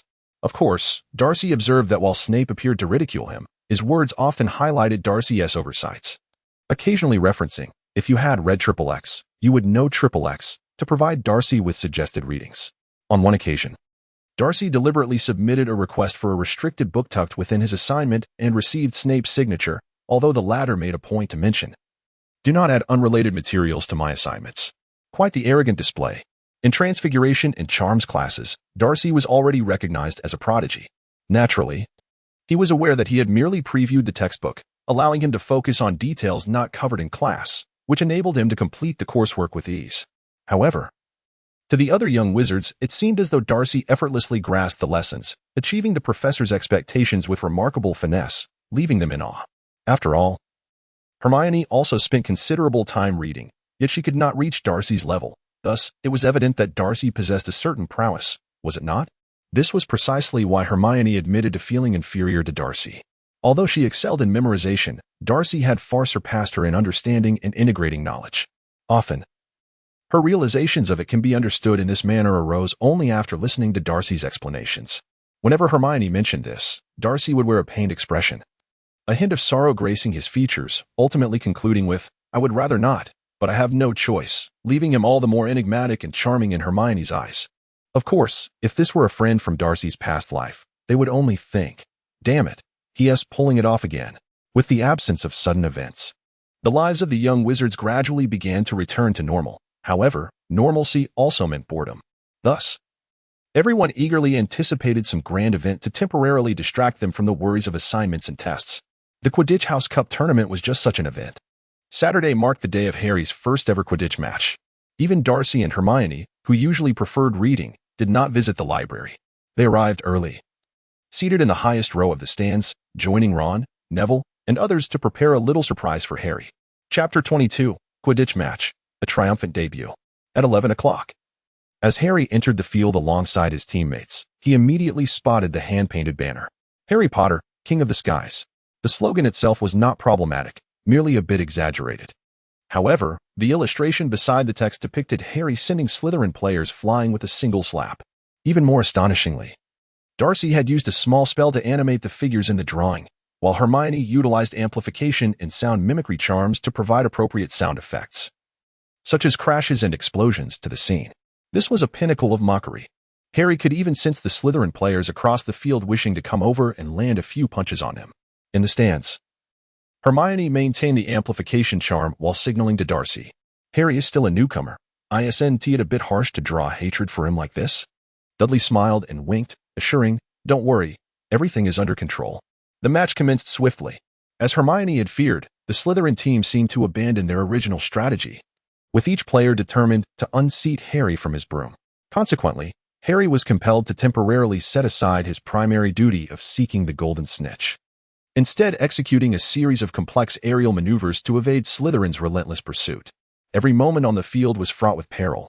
Hermione anxiously glanced at Dudley, who, with a mischievous grin, pointed to the scoreboard, 160-0.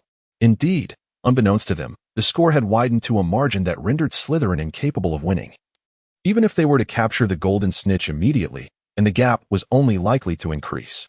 Slytherin had realized this predicament, yet they were unable to alter their course. From the outset, their decision to pursue Harry had meant conceding the early stages of the game. Wood's tactics had afforded Gryffindor a significant lead. However, this situation could not solely be attributed to a miscalculation, as targeting the opposing team's novice seeker had been one of Slytherin's pre-match strategies. What they had not anticipated was Harry's extraordinary flying talent, which allowed him to evade their collective efforts for such an extended duration, placing them in a precarious position.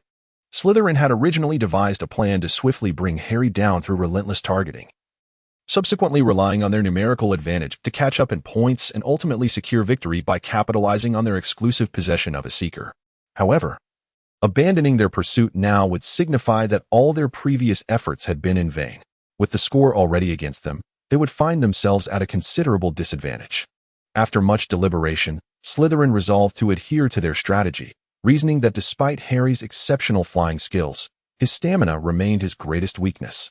Moreover, the three chasers opposing him were all female. As long as they could prolong the engagement, their their chances of success would remain slightly in their favor. It was only when Wood adjusted his tactics, assigning team members to protect Harry, that Slytherin's targeting of him temporarily subsided.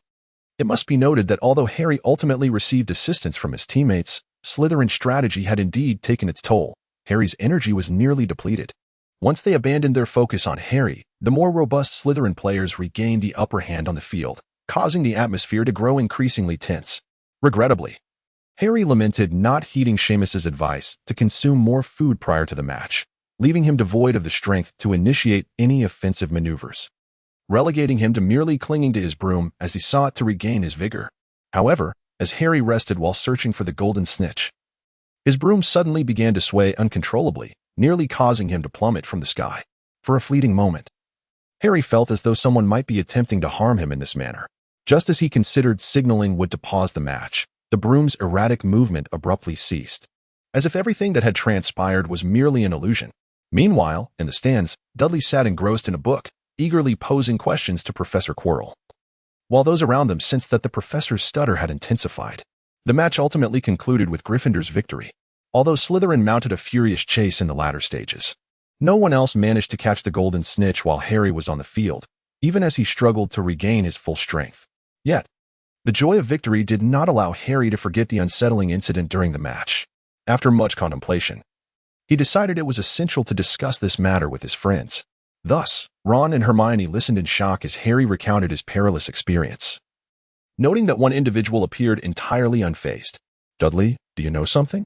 Dudley set aside his book, cautiously surveying his surroundings before lowering his voice. "Indeed. I have discovered that someone has been reciting incantations, and that individual is none other than a professor at the school." As he spoke, Dudley feigned resignation, shaking his head. "However, this was of little consequence. We possessed no tangible evidence. Otherwise, I would have reported the matter to Professor Dumbledore long ago. Nonetheless, it would be prudent for you to exercise caution in the future, for he may employ other insidious methods against you." "Indeed. The individual of whom you must be wary is Professor Quirrell. Young wizards harbor secrets poorly. In the class on defense against the dark arts." Quirrell swiftly discerned the subtle shift in Harry and his peers' demeanor towards him. Previously, although the lessons had not been particularly effective, their rapport had remained relatively amicable due to their prior encounter at the Leaky Cauldron. Yet, in the mere span of a few days, their attitude had undergone a complete transformation, leaving Quirrell in a state of alarm. "This shouldn't be. Have I been exposed? But why?" Quirrell stammered through his lecture with an exacerbated stutter, racking his brain to ascertain where he had erred. Suddenly, a hoarse voice echoed in his mind. "The boy next to Harry Potter, there is something amiss." Quirrell jolted, recalling that during the Quidditch match, it was this very boy who had approached him with questions, thwarting his attempts to further manipulate Harry Potter's enchanted broom. Moreover, this boy had also been responsible for handling the troll incident. Quirrell's complexion drained of color. "This boy. I remember he resides with Harry Potter. Could he truly be one of Dumbledore's agents placed beside Harry? Have I been deceived during my earlier assessments? What does he know?"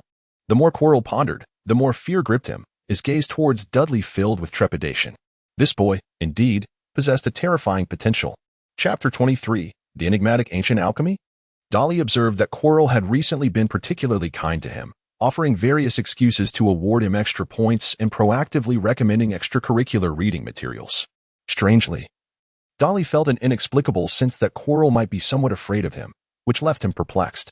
"But I am just a child. Why would he fear me? Could it be that my expression management has faltered and inadvertently frightened him?" Consequently, Dolly's classmates noted an increase in the frequency with which he gazed into mirrors, creating an impression of self-consciousness.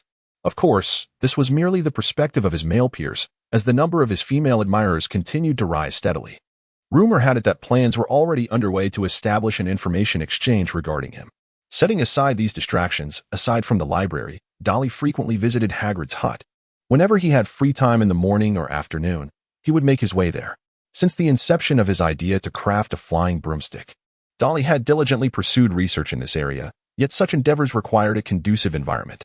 Hagrid's hut was the most suitable place for woodworking within Hogwarts. As the keeper of keys and grounds, Hagrid could easily procure the wood Dolly needed, and the ample open space surrounding the hut allowed for unrestricted creativity. Thus, Dolly became Hagrid's most frequent guest.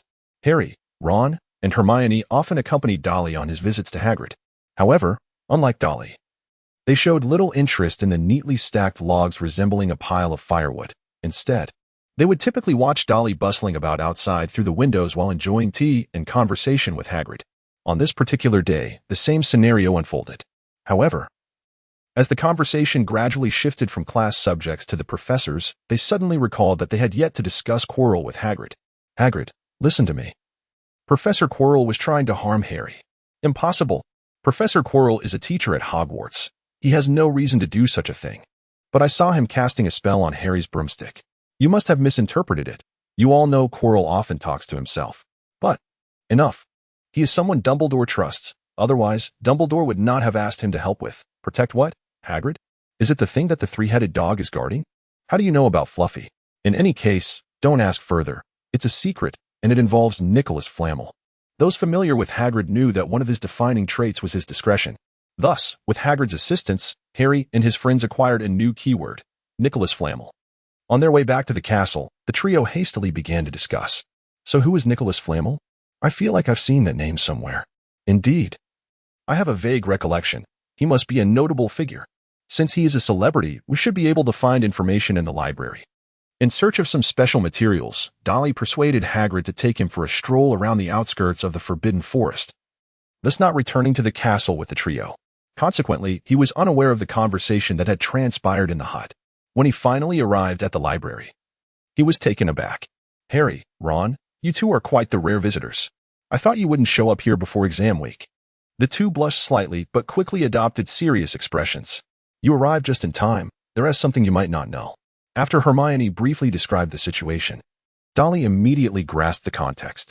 In an effort to save them some time, Dolly feigned a deep contemplation. Nicholas Flamel. I feel like I've encountered that name before. It was mentioned in the Guide to Magical Artifacts. He is an alchemist. With the search narrowed down, Hermione swiftly retrieved a dusty old tome from the shelves. Let us see what this book on alchemical secrets reveals. Found it. Nicholas Flamel is currently the only known owner of a surviving Philosopher's Stone.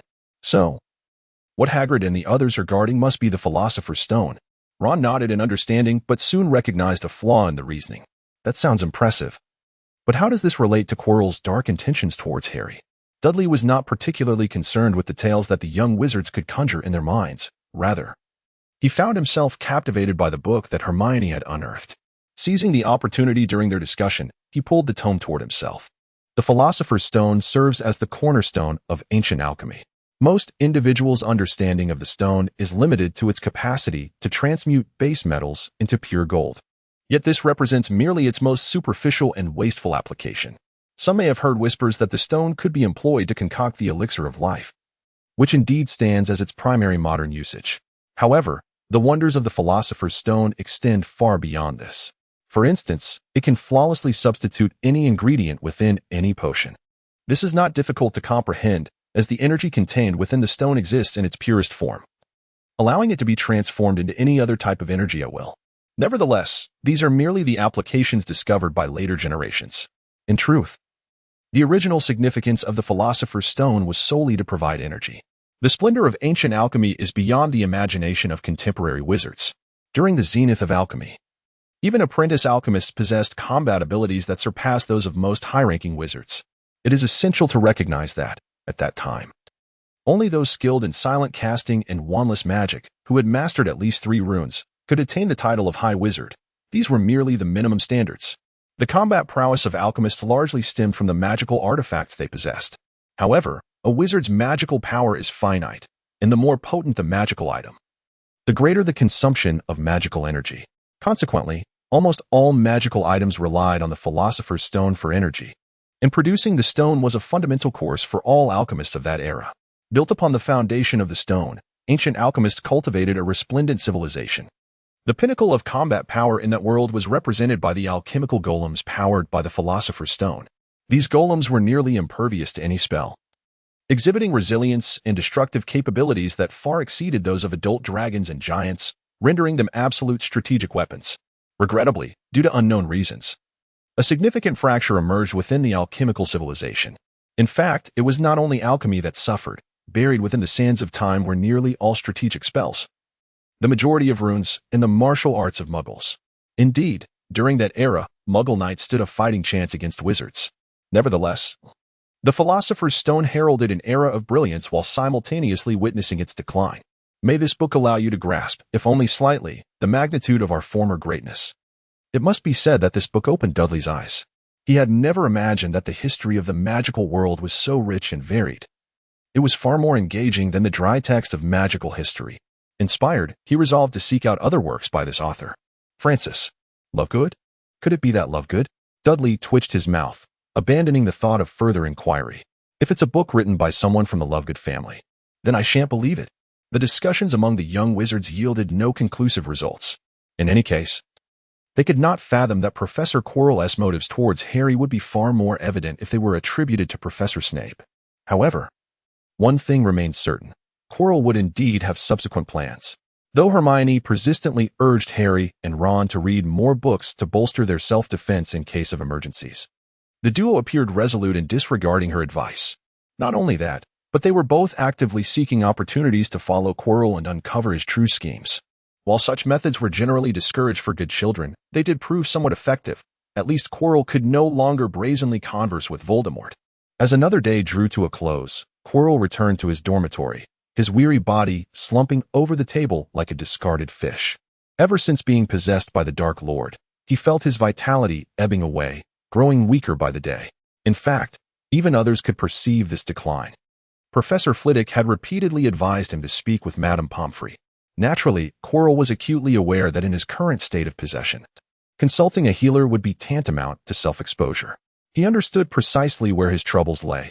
If one is drained of energy daily and cannot rest properly at night, it would not be long before one becomes even more feeble than Quirrell himself. This is not mere hyperbole, but an undeniable truth. Quirrell had not slept in a bed for an extended period. Voldemort would not permit himself to be confined beneath Quirrell. However, just as Quirrell closed his eyes, intending to seize a moment of rest, the voice of his unseen master suddenly pierced the silence. "Do not sleep yet. I have matters to discuss with you." Startled from the brink of a comatose slumber, Quirrell quickly straightened himself. "I am at your service, my master." Voldemort nodded in satisfaction, surveying the modest decor of the dormitory with his elongated eyes. "It is somewhat lacking in elegance. However, once I am resurrected, it will not be long before you inhabit a more respectable villa. How would you like a residence akin to Buckingham Palace?" Quirrell's expression reflected sheer trepidation. "Thank you, master. Thank you. Yet, I currently do not deserve such a lavish reward. I shall strive even harder in the future." Voldemort nodded once more. "Excellent. Your determination is commendable. For I happen to require your assistance in a particular task." Quirrell's smile froze upon his face. Initially, he had intended to merely placate Voldemort, never anticipating that he would demand serious action. "Master, please, command me as you wish." Voldemort exerted control over Quirrell's body and retrieved a mirror, inspecting his reflection. "Look at me. I have become this frail, and your body deteriorates daily. At this rate, we shall both perish. So, how much longer until you acquire the Philosopher's Stone?" Quirrell jolted in alarm, stammering an explanation. "Master, listen to me. If it weren't for Snape, he has been watching me closely, I would have succeeded long ago." Voldemort, impatient, interrupted Quirrell. "I do not want to hear your excuses. If you cannot procure the Philosopher's Stone swiftly, then find a way to prolong your own life. Should you fail even in that, do not blame me for draining your life force and seeking another host." Meanwhile, poor Quirrell was not the only one grappling with a difficult decision. Harry found himself at a crossroads. "Still undecided? I suggest you simply refrain from returning. They have never treated you well," Ron urged after signing up for the Christmas holiday at Professor McGonagall's office. Yet, Harry remained caught in indecision. Soon, however, someone made the choice for him. "Professor McGonagall, I shall remain at school this holiday, and Harry will as well." Noticing Harry's puzzled expression, Dudley waved the letter in his hand. "I just received news that Mum and Dad plan to go on vacation, so we won't be returning home. Of course, things should not have aligned so conveniently." However, to ensure he could stay at school, Dudley had deliberately penned a letter to the Dursleys, claiming there was a mountain of homework to complete and that all reference materials were in the school library. Thus, he and Harry must remain to study. While this was not entirely dishonest, as Dudley indeed crafted a detailed study plan for Harry, who had fallen behind considerably, he felt responsible and had arranged Harry's schedule to be even more rigorous than normal classes and training. As for Dudley himself, he had already devised plans for the holiday. On Christmas Eve, the Gryffindor common room was nearly deserted. Having successfully navigated Dudley's little test, Harry and Ron, impatiently waiting, began a game of wizard's chess, while Dudley, unusually engaged, spectated. Dudley, I never knew you had an interest in chess. I thought your only passions were books and wood. Care for a match? I hope you mean the wood from Hagrid's place, not a certain Quidditch keeper. Dudley observed Ron, who, amidst their conversation, was mercilessly pinning Harry to the ground, stirring a flicker of intrigue within him. For now, I shall refrain from participating. However, I have devised a new game. I wonder if you might be interested in learning about it? Naturally, the prospect of a new game piqued the interest of the ever-bored Weasley twins. Percy, intent on keeping an eye on the duo to prevent any mischief, settled down on a nearby chair. Along with those already gathered by the fireplace, the Gryffindors who remained at school to celebrate Christmas had inadvertently assembled. Chapter 24. McGonagall's concern. Casting a glance around, Dudley roughly estimated the number of spectators and, feeling satisfied, cleared his throat to introduce the new game. Rest assured, the rules are not overly complex. Each player will acquire a certain amount of coins per round, which can be used to purchase pieces that randomly appear in the shop. Each piece possesses a property known as synergy. Once a specific quantity of identical synergy pieces is achieved, various effects are triggered. Before the combat phase of each round commences, we may adjust the positioning of our pieces on the board, after which the pieces will engage in battle autonomously. However, the number of pieces that may be on the field simultaneously is limited, and this quantity can also be increased using coins. The winning side in battle will receive additional coins, while the losing side will have their life points deducted. Players whose life points reach 0 will be eliminated, leaving only the victor at the end. This encapsulates the basic rules. Noticing that most of the audience appeared contemplative, Dudley smiled faintly. How about we play a trial round? But first, I need to borrow a few sets of wizard's chess. Approximately 2 hours later, Professor McGonagall, having finally completed an important paper, intended to check on the wayward students of her house. However, upon opening the door to the common room, she was greeted by a cacophony of shouts and exclamations. Impossible! How can my 4 knights possibly lose to 3 castles on the opposing side? Bishop, are you daft?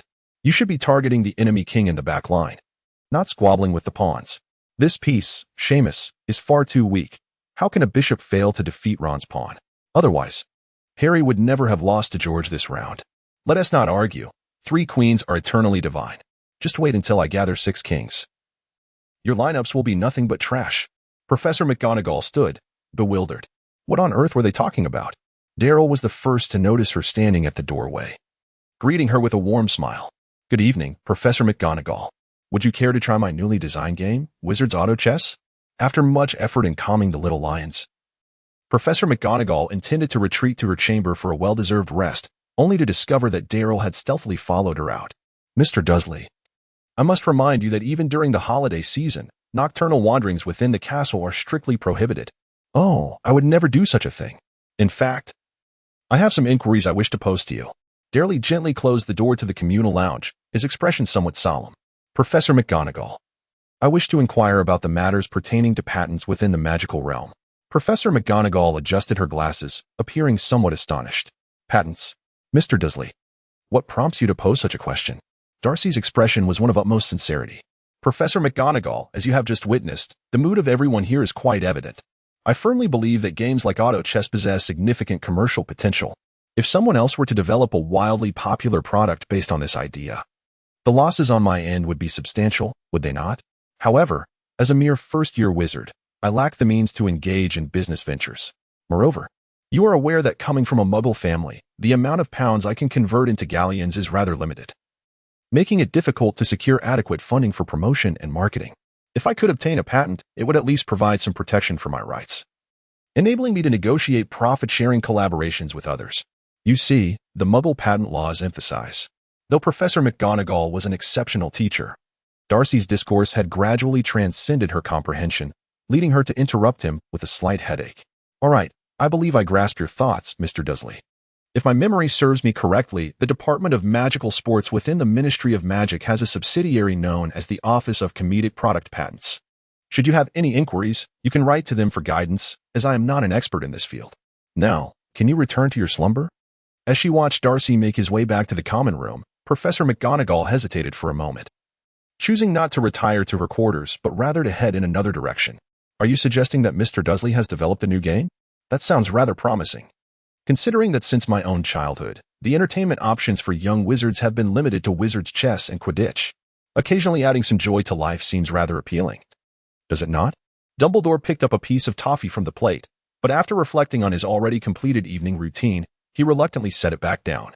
However, Professor McGonagall clearly did not share Dumbledore's light-hearted demeanor.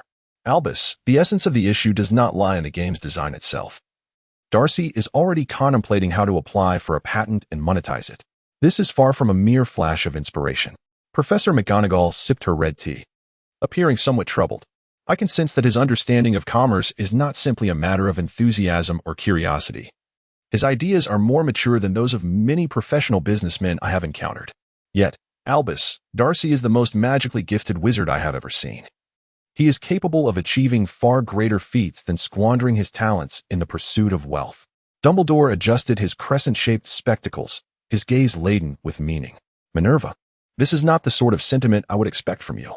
Professor McGonagall's expression grew animated. Albus, if you had witnessed Darcy's performance in class, you would undoubtedly share my perspective. I have spoken with Phileas, and he too has excelled in charms. Furthermore, in potions. You must understand that he is the only Gryffindor student to have received extra tutoring from Severus in many years.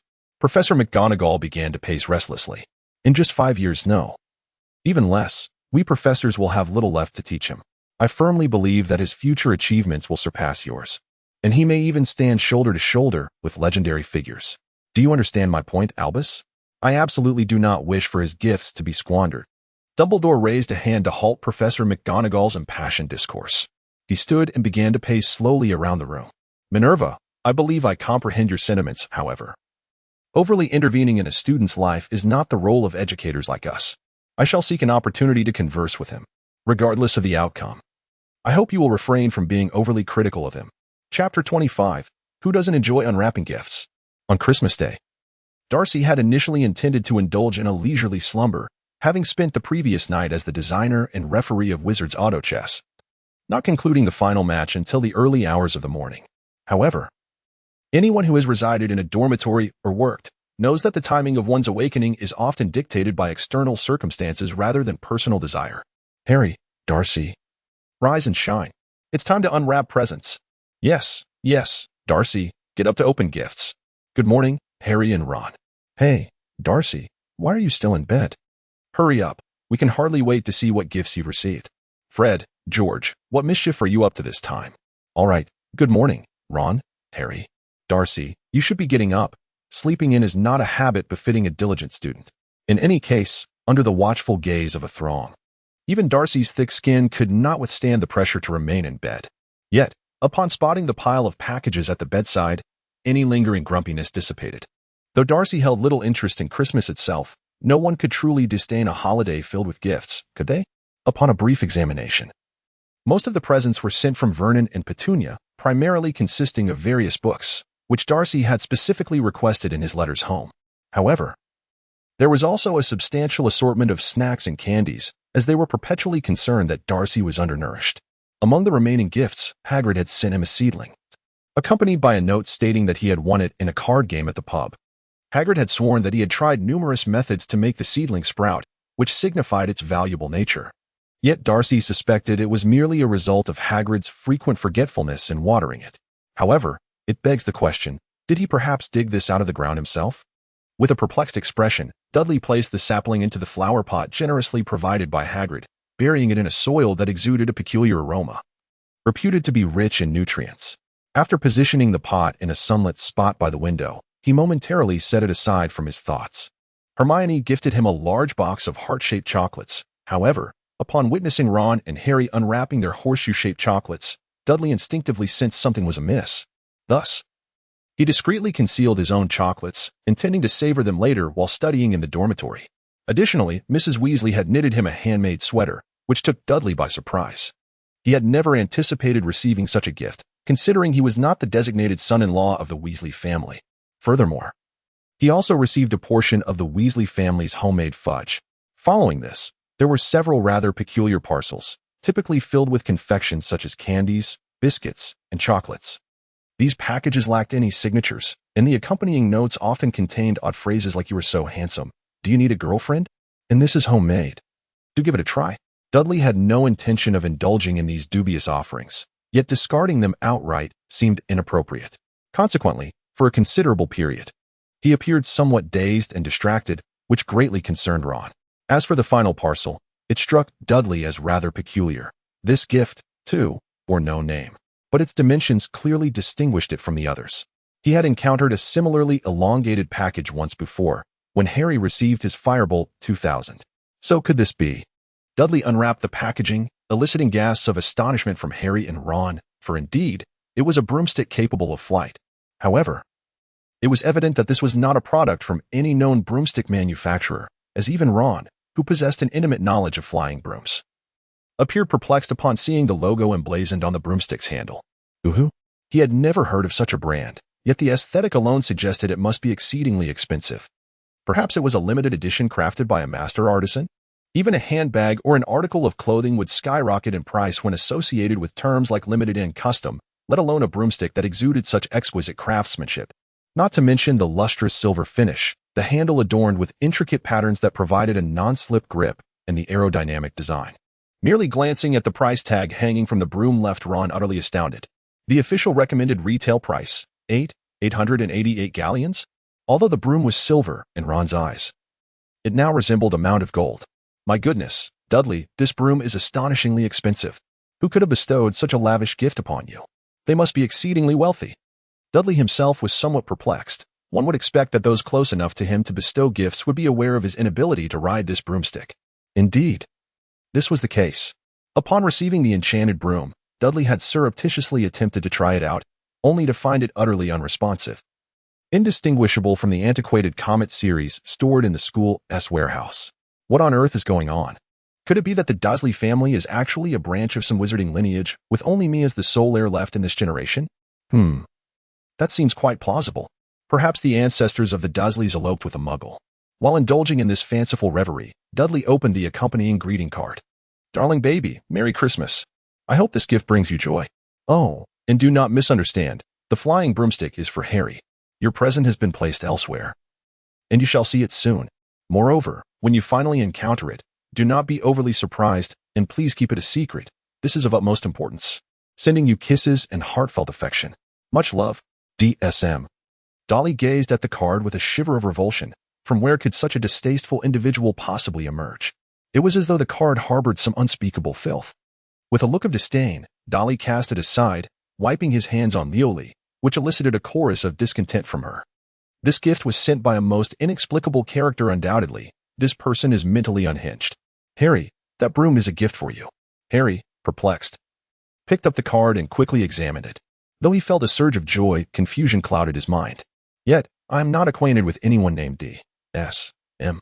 Moreover, I already possess a Nimbus 2000 then. Harry glanced at the scattered wrapping paper and suddenly recalled something. By the way, Ron, I seem to have forgotten to give you a gift. What do you think of this broom? Chapter 26, The On-Site Test of the New Broom. This seems rather inappropriate.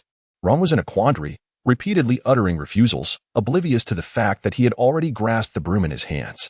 The design, the color scheme, the aura, and the price. This was far too extravagant for a Christmas gift. It simply cannot be accepted. With great resolve, Ron extended the broom towards Harry, his gaze flickering, unwilling to meet the object, fearful that a lingering glance might compel him to retract his decision. You see, I dare say, Harry, this broom is undoubtedly superior to your Nimbus 2000. With it, Gryffindor's chances in the upcoming Quidditch matches would be significantly enhanced, would they not? Harry smiled and pushed the broom back. It's all right. Take it, Ron. You know I cannot ride two brooms at once. And we are friends, are we not? Upon hearing Harry's words, it seemed inappropriate to continue declining. Thus, Ron joyfully cradled the broom, examining it from every angle.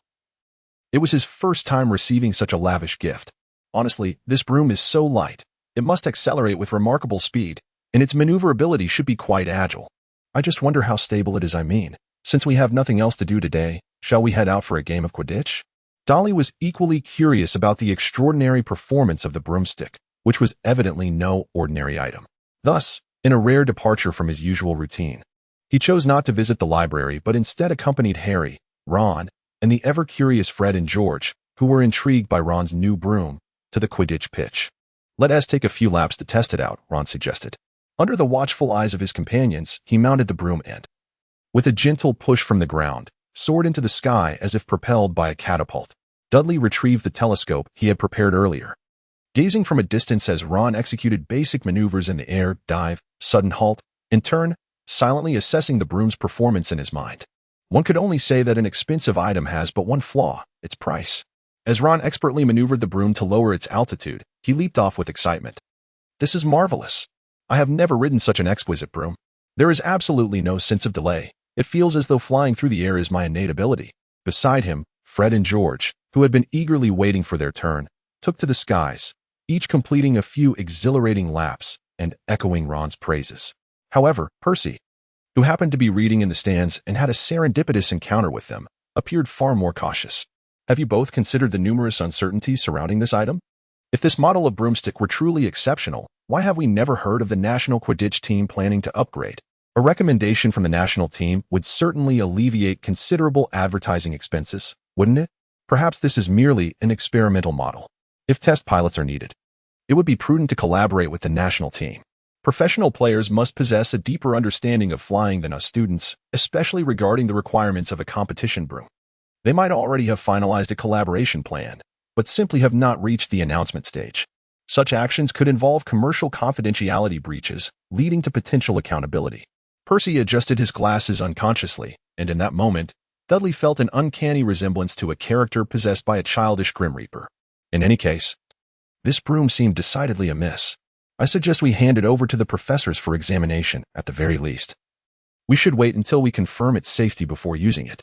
Fred and George exchanged a knowing glance, instinctively positioning themselves on either side of Percy, supporting his arms as they guided him towards the castle. Do not worry, Ron. He merely requires a moment of respite. Indeed. It could also be that he indulged in too much lemonade at breakfast. In any case, you both should simply relish the experience. Harry and Ron, undeterred by Percy's remarks, joyfully commenced their one-on-one Quidditch duel. After observing for a while, Dudley deemed there was little left to scrutinize and found a plausible excuse to depart alone. In truth, he was genuinely heading to the library. The delicate leather boots crunched on the snow, producing a sound evocative of winter's essence, yet Dudley remained focused, pondering the questions Percy had raised, which mirrored his own doubts. After all, there was no justification for a broomstick far surpassing the peak standards of this era to materialize among a young wizard's Christmas gifts, let alone being entrusted to Dudley for Harry. Wouldn't sending it directly to him be more straightforward? Moreover, Dudley noted another intriguing detail. The broom exhibited superior performance in Ron's hands compared to Fred, George, and even Harry during their test flights. This was quite curious. It was well known that Ron's flying talent did not match Harry's, and in terms of skill, Fred and George were evidently stronger, a fact Ron himself acknowledged. Thus, a broom intended as a gift for Harry that, upon arriving at Dudley's, performed optimally in Ron's grasp could only suggest that this broom was more suited to Ron than to anyone else. Could it be? Is it truly a case of broomsticks choosing wizards? Dudley faintly sensed that he had grasped a crucial clue, yet certain perplexing details remained unresolved. Unlike others who might dismiss inconsistencies as mere plot necessities, his habit of delving too deep often left him struggling to choose among myriad possibilities. Sigh. Perhaps I know too much. My knowledge has become a tangled web. So engrossed was he in contemplation that he failed to notice two shadowy figures lurking behind a row of bushes not far away. Are you ready? Yes. We can begin at once. Trust me, this will be spectacular. Back in his days as a student at Hogwarts, Quirrell had once heard an ancient proverb from the distant east. The spear in the open is easily dodged, but the arrow from the shadows is hard to guard against. It seemed to convey a simple truth, that people seldom anticipate ambushes from unseen foes. At the time, he had scoffed. Was such common sense truly worth distilling into a proverb? Yet now, as he bore the Dark Lord's presence, despite his constant vigilance to conceal his secrets and his ceaseless scrutiny of his surroundings, he found himself abruptly struck in the face by a snowball hurled from nowhere. In that moment, the old adage returned to him. Without bothering to wipe the melting snow from his face, he immediately scanned his surroundings and spotted a figure attempting to slink away unnoticed from a spot typically obscured from view. Dudley Dursley, to my office. Now, Chapter 27. The Art of Performance Behind the Bushes. Malfoy stared dumbfounded as Dudley trailed after Quirrell. Goyle, what exactly did I tell you earlier? Goyle, still watching the two depart, answered his young master's question. You said to strike from an unexpected angle, didn't you? So I came up with a brilliant plan. I stuffed those dumb bombs you gave me into snowballs, had Crabbe take them on a broomstick, and then drop them from above. No way Dursley would have expected an aerial assault, right? Goyle wore an expression that practically begged for praise. Malfoy's lip twitched violently. Oh, you two are absolutely brilliant. So the snowball that hit me was also Crabbe's doing? Though a scouring charm could remove the filth and melted snow, the lingering stench proved stubborn. Dudley couldn't help but sidestep slightly, putting more distance between himself and Quirrell. Professor Quirrell, I truly have no idea what happened. You see, I was merely passing by. Quirrell's face darkened. Without a word, he led Dudley down the corridor until they reached his office door. Inside, Dolly cast a furtive glance at Chilo, perceiving nothing amiss, and thus chose to remain silent. Once Dolly had entered the room, Chilo scanned the surroundings, ensuring that no one else was observing them, before swiftly following suit. Darley initially believed that Chilo merely suspected that the snowball that struck him had been thrown by himself, and was contemplating how to absolve himself of suspicion. However, upon hearing the sound of the door locking, he sensed an ominous shift.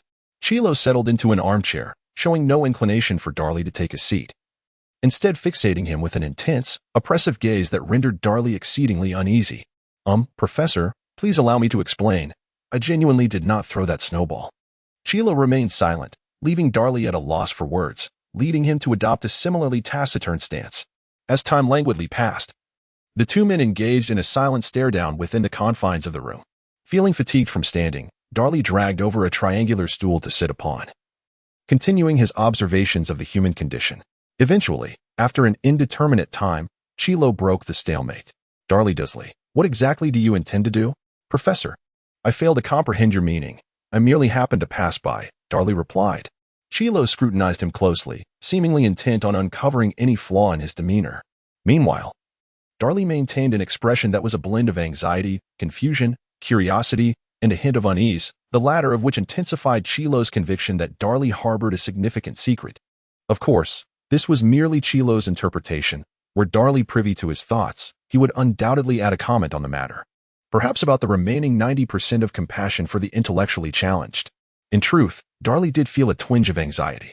From the moment Chilo locked the door, he sensed an elusive pressure. To an outsider unfamiliar with the narrative, it might appear as a mild form of paranoia or claustrophobia, a natural instinct for self-preservation. Yet, Darley was acutely aware that they were not alone in that room. Undoubtedly, Voldemort's attention had also zeroed in on him. Though Voldemort's life flickered like a candle in the wind, it was undeniable that he still possessed a peculiar ability to influence the emotions of others. Although Darley could not ascertain whether this stemmed from his status as a master of legilimency or if the half-dead inherently evoked discomfort in the living, it was clear that as the ultimate antagonist of this world and time, Voldemort retained certain distinct qualities. After all, Chilo had once been an exemplary graduate of Hogwarts before succumbing to possession, having managed to lure him aboard his treacherous ship with merely 1/7 of a fragmented soul, indicating that Voldemort was indeed formidable. However, Darley was not particularly concerned. After all, neither Dumbledore nor the Sorting Hat could wield legilimency against him, and thus, it was evident that the half-alive Voldemort could not either. Moreover, the practice of legilimency required mutual eye contact, and Darley was confident that Voldemort would not dare reveal himself at Hogwarts. If he truly had the audacity to do so, why would he expend such effort to steal the Philosopher's Stone? He could simply seize it outright. In a similar vein, Darley did not fear that Voldemort would suddenly brandish his wand to cast an Avada Kedavra upon him. If a fatal incident were to occur, Darley would undoubtedly not escape Dumbledore's scrutiny. For someone like Voldemort, who had gone to great lengths to create Horcruxes to prolong his existence, any exchange would be a sheer loss. With no means to penetrate his thoughts or employ coercive violence, Voldemort posed no threat to him whatsoever. Having come to this realization, a playful smile crept upon Darley's lips. Chilo was attempting to extract a flaw from him through sheer visual pressure, but suddenly, he noticed that Darley seemed somewhat different from before. His expression had transformed into something inscrutable, causing a flutter of apprehension in Chilo's chest. Could it be that he has some sort of leverage? Seeing that Chilo's expression was somewhat tense, Darley surmised that his counterpart was indeed wary of him, which only emboldened him further. He shifted his stool forward, leaning his body closer, gradually encroaching upon Chilo's personal space.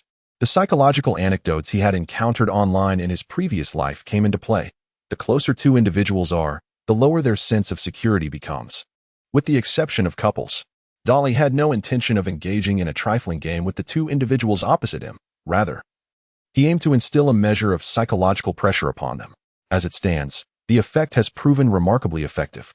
Under his relentless advance, Chilo has already begun to exhibit signs of retreat, beads of sweat subtly forming on his forehead.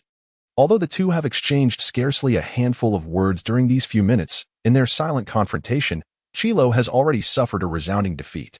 Logically, one would expect Dudley to continue his relentless pursuit, causing his adversary to falter amidst the chaos, ultimately leading to the collapse of their psychological defenses, resulting in an unreserved disclosure of all information.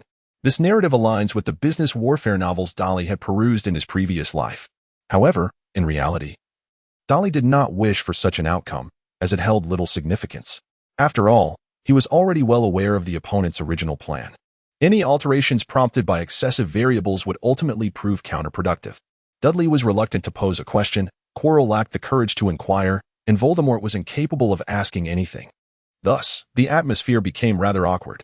However, the marvel of life lies in the fact that someone often emerges at a crucial moment. Quirinus, are you in the room? I have matters to discuss with you. Chapter 28. Unexpected gain. Snape entered the room with a skeptical expression, his gaze shifting back and forth between Dudley and Quirrell. I am rather curious, Quirinus. Your subject should be defense against the dark arts, not dark arts studies. Is there a matter that necessitates locking the door for research? Or do you intend to conduct some unsavory business with Mr. Dursley? Although Dudley sensed Snape's concern for him, the two statements made him feel quite uncomfortable. Could you not articulate your thoughts more plainly? Of course, Snape was unaware of Dudley's inner musings about him. He had intended to take advantage of the holiday period, when the school was less crowded, to discreetly admonish Quirrell. Although the entire incident transpired in mere seconds and would not attract attention in the bustling Quidditch pitch, he had indeed witnessed Quirrell casting a spell on Harry's broom and knew that Dudley had intervened before him. However, Snape did not anticipate encountering Dudley in Quirrell's office that day. Is this mere coincidence? Or does he harbor intentions of vengeance? Regardless, allowing Dudley and Quirrell to remain in the same room was perilous. Despite Snape's arrogance, he was, at least, a good person. By the way, Dursley, your last submission regarding the feasibility analysis of the freezing potion contains 17 errors. While I would not mind bestowing upon you a fail, I also do not wish to see all your submissions as subpar, as this would make me question the very necessity of Hogwarts' existence. You now have an opportunity. Before dinner begins, I expect to see a new, acceptable paper on my desk. Having delivered a lengthy monologue in one breath, Snape paused briefly, inhaled deeply, and then redirected his attention to Quirrell. Oh, my apologies, Quirinus. I nearly forgot you were here. However, as you can see, Mr. Dursley must redraft his potions assignment, and I hope this will not impede your interaction. Upon leaving Quirrell's office, Dudley headed straight to the library in search of an unoccupied spot, then began to browse the shelves for books of interest. As for the paper Snape mentioned, Dudley kept copies of all his assignments, and he could simply make a few word changes and rewrite it later in the common room. To him, it was no different from practicing his handwriting. Due to the holiday, the library was sparsely populated, which was a boon for Dudley, allowing him to discover numerous books that were typically elusive. For instance, he stumbled upon a volume titled Analysis and Improvement of Intermediate Spells. By third year, the curriculum for charms had evolved beyond merely mastering individual spells, encouraging young wizards to contemplate more versatile applications. Thus, this book was considered essential reading alongside their textbooks. Once it appeared on the shelves, it would be snatched up in an instant, and Dudley had been outmaneuvered several times in this regard. Other sought-after titles included overview of potion ingredient substitutions and applications and limitations of transfiguration, all recommended by various professors. When Dudley returned to his seat, burdened with a stack of previously unattainable rare materials, he was taken aback. Having gone to the pitch that morning, he had not brought a bag, and his seat held only his recently discarded coat. However, now, papers were strewn all around him, and Madame Pants, the librarian, was glaring at him with a piercing gaze. This is outrageous. Even if it is a notebook, you ought not to treat it this way. Put down the book in your hand immediately and vacate the premises. If you do not submit a 10-inch long reflection, do not expect to borrow another book from the library. I didn't do it. Do not feign innocence. You were the only student in the library this morning. Now, disappear from my sight at once. Thus, Dudley found himself inexplicably expelled from the library. As he walked back, he pondered who could have set him up, and randomly pulled out a sheet from the pile of papers to glance at it. What is this? Darryl became serious. He quickly flipped through the other pages, his gaze growing increasingly bright. Upon returning to the Gryffindor common room, Darryl hurriedly greeted Fred and George, declining their invitation for another round of wizard's chess, and swiftly made his way back to his dormitory. He spread the pages out on his bed, arranging them neatly according to the corner page numbers, and finally used the two distinctly illustrated parchment sheets as the cover and back, thereby successfully reconstructing the notebook. The contents of this notebook detailed the coveted methods for crafting a flying broomstick. Indeed, it was not the antiquated techniques for household brooms chronicled in the library, but rather the technical specifications for competitive brooms. The logo UHU adorned the top of the first page. At this juncture, Darryl could surmise the nature of the so-called gift he had received. It must be said that although the individual who signed as D.S.M. seemed rather dubious by name, the gift was certainly aligned with Darryl's desires. As for the admonition in the letter to not tell anyone else, it was quite clear that this item should not be in his possession. A novice wizard, having only recently begun his journey into magic, possessing a complete set of design documents for a top-tier broomstick would undoubtedly raise suspicions. I suppose I should hold off for now, as long as I persist in studying flying broomsticks at school a few years down the line. No one will bat an eye when I eventually reveal this information. With this thought, Darryl suddenly noticed a detail he had previously overlooked. Why was this notebook in my seat, and why was it disassembled into pages? After considerable contemplation without reaching a conclusion, Darryl decided to let the matter go, recognizing that he already had enough questions to ponder. Regardless, receiving a gift that catered to his interests significantly lifted his spirits. On their way to the feast, Harry and Ron noticed that Darryl appeared notably happier than usual, even greeting Peeves with a smile. Moreover, he provided them with several new prank techniques. As Darryl had always believed that Peeves' level of mischief paled in comparison to the variety he'd witnessed in previous entertainment shows. The two watched as Peeves bowed and tipped his hat to Darryl, simultaneously mourning for Filch and silently vowing never to provoke Darryl again. Chapter 29. The Christmas feast. Upon entering the hall, Darryl and his companions were met with a dazzling sight. Due to the limited population, opportunities for large gatherings among wizards were rare, thus the young wizards had seldom experienced such spectacles. Many of the noble purebloods and some upper-class muggle-born wizards had returned home for Christmas, leaving behind those without much experience in attending feasts. For instance, Harry and his friends had last participated in a grand banquet during the opening ceremony. Consequently, when they beheld numerous platters of roasted turkey, boiled potatoes, roasted meats, sausages, fried fish, steaks, lamb chops, and an array of delectable sauces, elation filled the air. Even the typically composed Darryl could not suppress his excitement. Few guests, abundant dishes, and no cost. Was this not the paradise for those who relish food? In addition to the culinary delights, the long tables were laden with colorful crackers. These crackers were not only significantly louder than ordinary ones, but also emitted various colors of smoke, sparks, and glowing orbs. Furthermore, the prizes inside the crackers surpassed those of their Muggle counterparts, as Muggles had yet to begin sourcing from Ewu. In fact, these festive crackers were more popular than the food itself, for while one could eventually satiate their hunger, the joy of unboxing remained infinite. The young wizards reveled in merriment, and the professors joined in the joy, typically constrained by their professional images. The professors seldom had the opportunity to indulge in drink, but the Christmas feast provided a rare moment of freedom. Thus, as the festivities progressed, Darryl observed the professors beginning to loosen up. Even Hagrid, that robust half-giant, can succumb to inebriation? How shocking! Professor McGonagall actually smiles. Professor Dumbledore enjoys dressing as a woman. Quirrell, that weakling, has already passed out. Snape, well, he's still as composed as ever. If a master of potions does not wish to become intoxicated, no amount of alcohol will sway him. Quirrell, seated beside him, could barely keep his eyes open, while Snape remained as impassive as ever, which piqued Darryl's curiosity regarding the contents of the small bottle that Snape discreetly sipped from every so often. If he could acquire the formula, it would certainly lead to a few lucrative endeavors.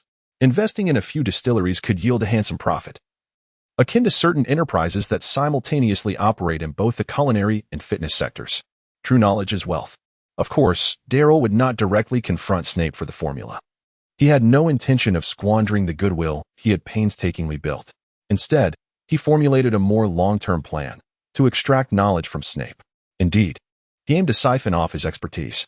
As for Snape himself, He remained oblivious to the fact that this seemingly innocuous Gryffindor boy was secretly calculating how to tap into his intellectual resources.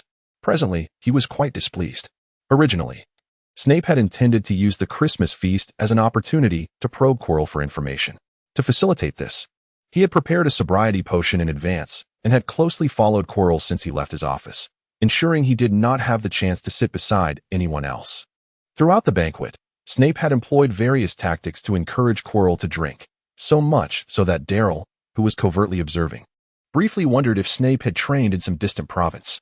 However, Snape had never anticipated that his plan would bear fruit too swiftly. Before Quirrell had consumed much, he was already thoroughly intoxicated. Unfortunately, Quirrell's rapid descent into inebriation meant that Snape had barely exchanged a few words with him. Now, he found himself repeatedly lifting Quirrell, who had slumped to the floor, back into his chair.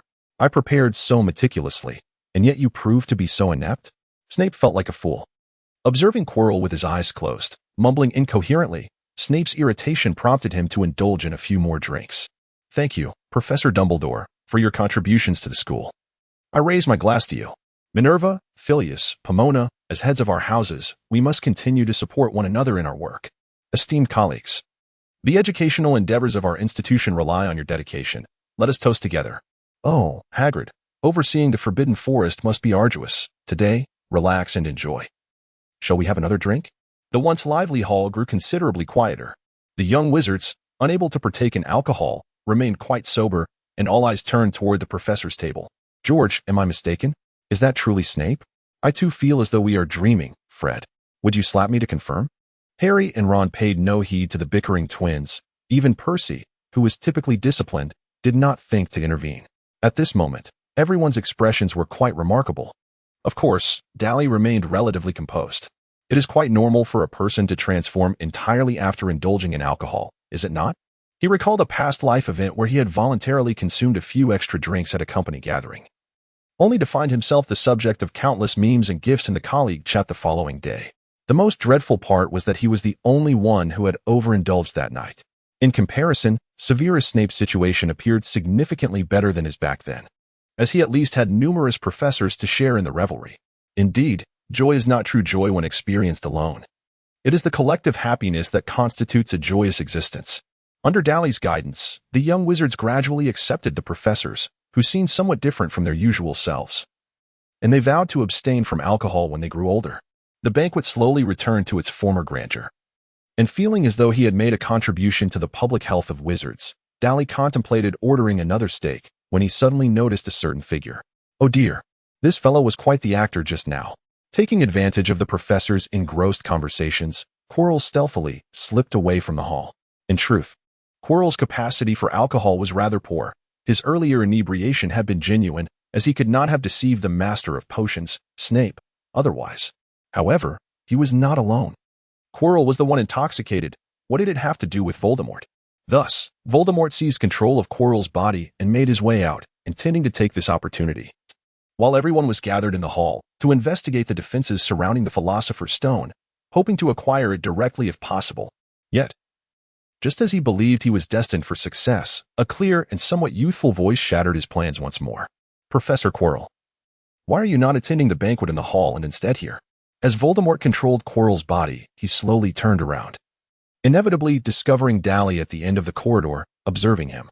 In fact, upon hearing that familiar voice, Voldemort realized that he would leave empty-handed yet again, with the source of his misfortune being this insufferable little brat who had previously caused him trouble. Were at the peak of Voldemort's power, he would have wasted no time, brandishing his wand and attacking without hesitation. However, after enduring so much, even Voldemort had matured.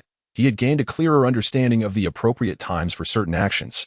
After all, the ability to assess the situation is one of Slytherin's traits. Some misjudged their circumstances and faced dire consequences, while others displayed exceptional discernment, avoiding imprisonment even after navigating numerous trials and tribulations. Of course, the current Voldemort was merely a fragmented remnant of his former soul. Reality demanded that he exercise caution, especially in the presence of this young wizard, whom Voldemort found quite inscrutable. He could not ascertain whether secrets lay hidden within him or if he harbored suspicions about Voldemort himself. Voldemort sensed that this boy was far more troublesome than the Quirrell he had encountered during his globe-trotting days. He was not someone who could be easily swayed with a few words. Consequently, Voldemort did not intend to probe him further at this juncture. Who knew if a certain Snape might emerge unexpectedly during their conversation? "Ah, it is Mr. Dursley. I intended to go to the restroom, but it seems I cannot find it in this area." Mimicking Quirrell's manner of speaking, Voldemort felt a surge of frustration. When had the Dark Lord ever endured such indignities? Perhaps he was reminded of his days in the forest, subsisting on rats. Well, that did seem accurate. So when would the Dark Lord rise again? How infuriating. Darley remained oblivious to the thoughts swirling in Voldemort's mind, yet he had no intention of exposing the other's motives. After all, with the professors in a state of disarray and the students gathered in the Great Hall, should a confrontation arise, he would find himself without aid. However, Voldemort's excuse is truly pathetic. Even suggesting he came to check if anyone had slipped in would have sufficed. Internally deriding the Dark Lord for his lack of storytelling prowess, Darley maintained a courteous smile.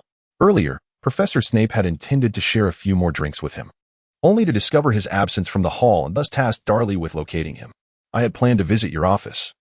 Yet fortune smiled upon me as I stumbled upon you here." "Why is it Snape again? Do you take me for a fool?" Voldemort, convinced of his understanding of Snape's character, was initially disinclined to trust these words. However, recalling Snape's earlier frantic search for drinking companions, he began to ponder the plausibility of the scenario. After all, this realm of social gatherings was uncharted territory for him. With world domination as his ambition, he typically engaged in reasoned discourse with others. Should they fail to comprehend, he would simply invite them to observe the consequences. The notion of subtly probing one another over drinks, compelling confessions through relentless toasting, was a tactic reserved for inept politicians and petty schemers, far beneath the dignity of a Dark Lord. Moreover, his Death Eaters lived under his oppressive regime, where even team-building activities involved chaos and destruction, rendering the concept of a social gathering utterly absurd. Thus, it was beyond Voldemort's imagination that he would one day find himself needing to evaluate the rationality of a drunken individual's actions. Why do I find the possibility of a drunkard's actions being reasonable even conceivable? Despite the instability of his fractured psyche, he successfully unearthed memories of banquets from his student days. It seemed no one had ever succumbed to inebriation at such events. Rather, he questioned why anyone would choose to drink excessively at a banquet in the first place. Resolutely, he vowed that upon his successful resurrection, he would impose a strict prohibition on alcohol for his Death Eaters.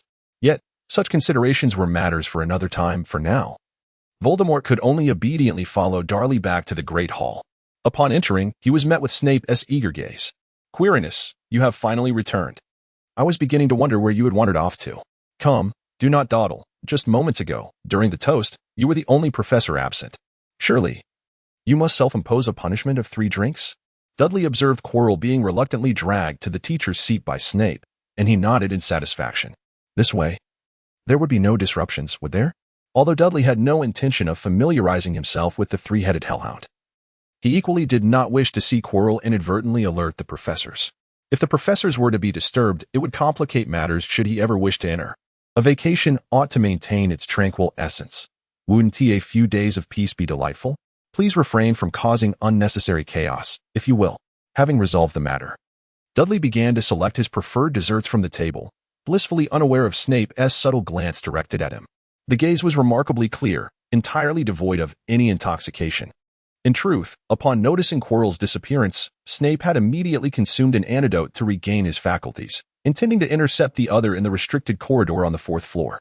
However, before he could reach the door, the Dursleys returned with Quirrell in tow. This is highly unusual. Why are the two of them appearing together? And why is Dudley seemingly in control? It was similarly the case in Quirrell's office. As these thoughts swirled in his mind, a cold sweat broke out on Snape. Could it be that Quirrell was merely a diversion, with Dudley Dursley as the true mastermind?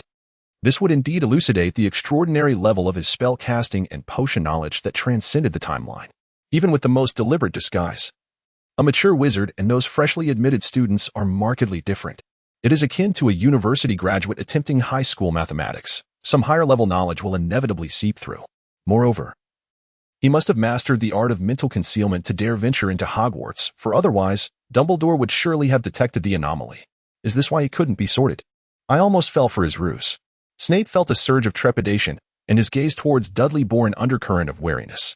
Regardless, To devise a means to masquerade as a first year and deceive everyone into entering Hogwarts is no ordinary feat. So much effort for merely a philosopher's stone? Snape concluded that a conversation with Dumbledore was indeed warranted. Dudley was blissfully unaware of Snape's intention to administer a potion to Dumbledore, as he had already begun to relish his holiday. Naturally, he was the sole bearer of joy, while Harry and Ron donned expressions of torment. Dudley, we have been studying for such an extended period. Could we perhaps? Very well, complete these questions, and if you answer them all correctly, you may enjoy some freedom. Ron eagerly accepted the parchment Dudley offered him, but soon found himself scratching his head in confusion. Dudley, are you certain you haven't made a mistake? This question, and this one, and this, none of these topics have we covered. Dudley set down his pen and cast a subtle glance at Ron. In truth, had you truly perused my notes earlier, you would have been aware that the answers to these questions are found on pages 7, 9, and 16. Alternatively, if you had attentively listened during class, you should recall Professor Flitwick's remarks on Thursday of week 7 and Tuesday of week 9. Master, please spare me the lecture. I acknowledge my error. Ron obediently laid down the parchment and picked up the notes, preparing to study diligently, while Harry had already completed his answers and began his review. In terms of his approach to learning, Harry exhibited a far more proactive attitude compared to Ron, as he was more profoundly influenced by Dudley. Full marks. Excellent, Harry. Now you may indulge in something you truly enjoy. Yet Harry did not depart immediately. Instead, he intended to wait for his companions. With nothing pressing to occupy his time, he began to examine the gift he had received the previous day. Dudley, who do you suppose might have sent me this invisibility cloak? Darryl perused the book, responding to his inquiries without lifting his gaze. The letter bore no signature, nor even an abbreviation, an act only an ancient coin could accomplish. Although Harry was uncertain of the precise meaning of Darryl's ancient coin, he surmised it referred to someone mature and wise, and thus he nodded in agreement. Indeed, you are correct. This individual must be a very old, venerable coin, perhaps one that has been passed down since the times of Merlin. Dudley continued to flip through the pages of his book, yet a subtle smile crept at the corners of his mouth. He truly wished that he could express such sentiments in front of Dumbledore. Achoo! In the headmaster's office, Dumbledore rubbed his nose and slightly adjusted the temperature of the fireplace before shifting his gaze back to the front. I apologize, Severus. Where were we? Snape, with an anxious expression, fixed his gaze on him. Headmaster, please take this seriously. This matter is of utmost importance, concerning. Dumbledore waved his hand, interrupting Snape's words. I know what you wish to convey, Severus. This pertains to Harry's safety, as well as whether Voldemort will rise again, correct? At the mention of Voldemort's name, Snape's body stiffened momentarily, but he quickly forced himself to regain composure. Headmaster, I believe you have misunderstood. I hold no concern for that foolish and arrogant Potter. My worry lies in the potential disruption of our hard-won peace should the Dark Lord return. Dumbledore met Snape's gaze, noting the discomfort evident in his eyes as he averted his stare, deciding to refrain from exposing his underlying motives for the time being. Rising from his seat, Dumbledore began to pace, carefully articulating his thoughts as he explained to Snape at a deliberate pace. Severus, I comprehend your apprehensions, yet we cannot target Mr. Dursley. Including his name on the list of new students was not a decision made by me, but rather a compliance with an ancient tradition. Mr. Dursley did indeed don the sorting hat, which proclaimed his rightful house. From this perspective, his admission and sorting are entirely procedural. Furthermore, to this date, he has not contravened any school regulations. Thus, we cannot, nor should we, expel him from the school. Observing Snape leave the office with a look of indignation, Dumbledore shook his head with a wry smile. It had only been a short while, yet 3 professors had already approached him regarding this matter. This young lad certainly had a knack for causing trouble. The night at Hogwarts presented an entirely different aspect compared to the day under the dim candlelight. The ancient castle appeared somewhat eerie. This was the standard answer of designers from that era, featuring a myriad of ambiguous murals and statues in the corridors. During the day, they might lend an air of culture to the castle's inhabitants, while at night, with a touch of light and shadow, they could evoke a chilling atmosphere to deter any intruders or unwelcome guests. One must admit, these designs still served a purpose even now. Over the course of centuries, embellished by countless generations, the nighttime castle became a pivotal element in horror tales, rivaling the frequency of graveyards. Of course, not everyone was affected, such as certain protagonists in stories and the trio of night explorers. Dudley, if you bend over any further, your shoes will practically be on display. I've tried my best. If I bend down any more, I won't be able to walk. Is it my fault I'm this tall? Yes, it's not your fault. It's your uncle and Aunt's fault. But do you think I'll be taller than Ron one day? You're dreaming. I have a reference point, Bill. Turning a corner, the trio hastily ceased their whispered conversation as Snape appeared not far ahead, confirming that he had not noticed them. They held their breath and slowly retreated until they were safely around the corner, exhaling in relief. See, I told you there was nothing to see by the three-headed dog. Now look, we didn't even get to the door and almost got caught. Harry and Ron, equally embarrassed, could only nod in agreement with Dudley's words. However, it was precisely this situation that allowed them to detect danger earlier than Dudley. Run. The two darted in opposite directions, one hand clutching the cloak, the other gripping Dudley's arm, narrowly escaping Snape's outstretched hand. Just as Snape was about to pursue them, another figure appeared on the opposite side of his line of sight, forcing him to halt. I've noted this down. Don't let me catch you next time. Although they were uncertain why Snape had not pursued them, the trio fled aimlessly until they reached a safe distance. Only after confirming their safety did they remove the cloak. Gasping for breath, I'm exhausted. That Snape is truly outrageous. How did he even find us? Perhaps our voices were too loud. Dudley replied to Ron while scanning their surroundings. By the way, what is that? Chapter 31, The Mirror of Erist, for K, generally speaking. Enclosed spaces tend to evoke a greater sense of security, which was precisely why the trio had hastily entered this classroom while fleeing. This room differed from their usual classrooms. The desks and chairs were haphazardly piled in a corner, covered in dust, while the only object that appeared somewhat intact stood against the wall. It was a towering mirror, reaching up to the ceiling, adorned with a splendid golden frame and supported by two claw-like feet. Why would there be a mirror in a classroom? Is this room used for fashion lessons? Harry quipped, approaching the mirror, only to stand there, entranced. Eris stra eru oi, tub ecaf roi ton wosi? Ron, oblivious to Harry's unusual behavior, stared in confusion at the inscription carved at the top of the mirror. What does this say? Some kind of mysterious spell? Or perhaps the mirror's name? Dolly is certainly aware of what that is. After all, he agreed to accompany Harry and Ron on this nocturnal adventure precisely for the sake of this mirror. Since you hold that opinion, let us henceforth refer to it as the Mirror of Erist. However, in truth, we might expand our thoughts on the matter. Dudley cleared his throat, feigning an air of mystery. In the distant east, there exists a legend that if one gazes into a mirror at midnight and perceives something that ought not to be present, it signifies that they have caught the attention of malevolent spirits. To escape their clutches, one must burn incense and purify oneself, beseeching the divine for protection, or seek the aid of a sage to dispel the darkness. Well, this initial tale may merely reflect the misunderstandings of Muggles regarding magical beings. Yet there are indeed many intriguing facets to the Celestial Empire. For instance, ancient characters were read from top to bottom and right to left, a custom that still retains a semblance in today's neon regions. Right to left, you say? Ron redirected his gaze toward the inscription, I show not your face, but your heart's desire, Eureka. Dudley, you are remarkably astute.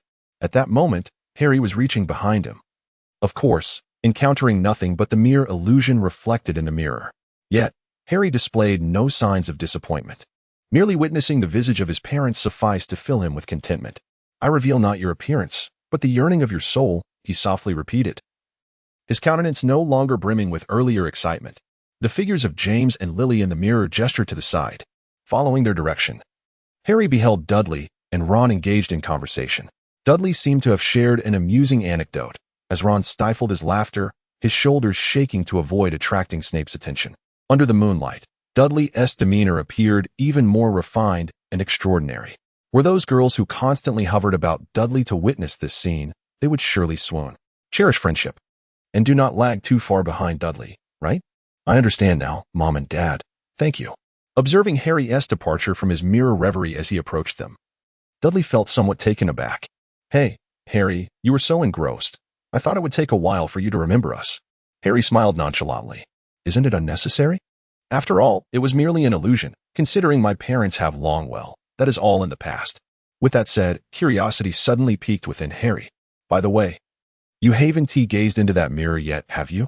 Hurry, I'm eager to know what you might see. Ron, already brimming with anticipation, had refrained from usurping Harry's position at the mirror, but now dashed forward with alacrity. Oh my goodness, I see myself a bit older. Now the president of the student council and captain of the Quidditch team, holding the house cup and the Quidditch cup. This is truly marvelous. Even as Harry nudged him aside, Ron continued to mutter nonsensical phrases about it not being an illusion, but rather a portent of the future, filling the classroom with an atmosphere of joy. Your turn, Dudley, let us see what you desire. How would I know what I yearn for?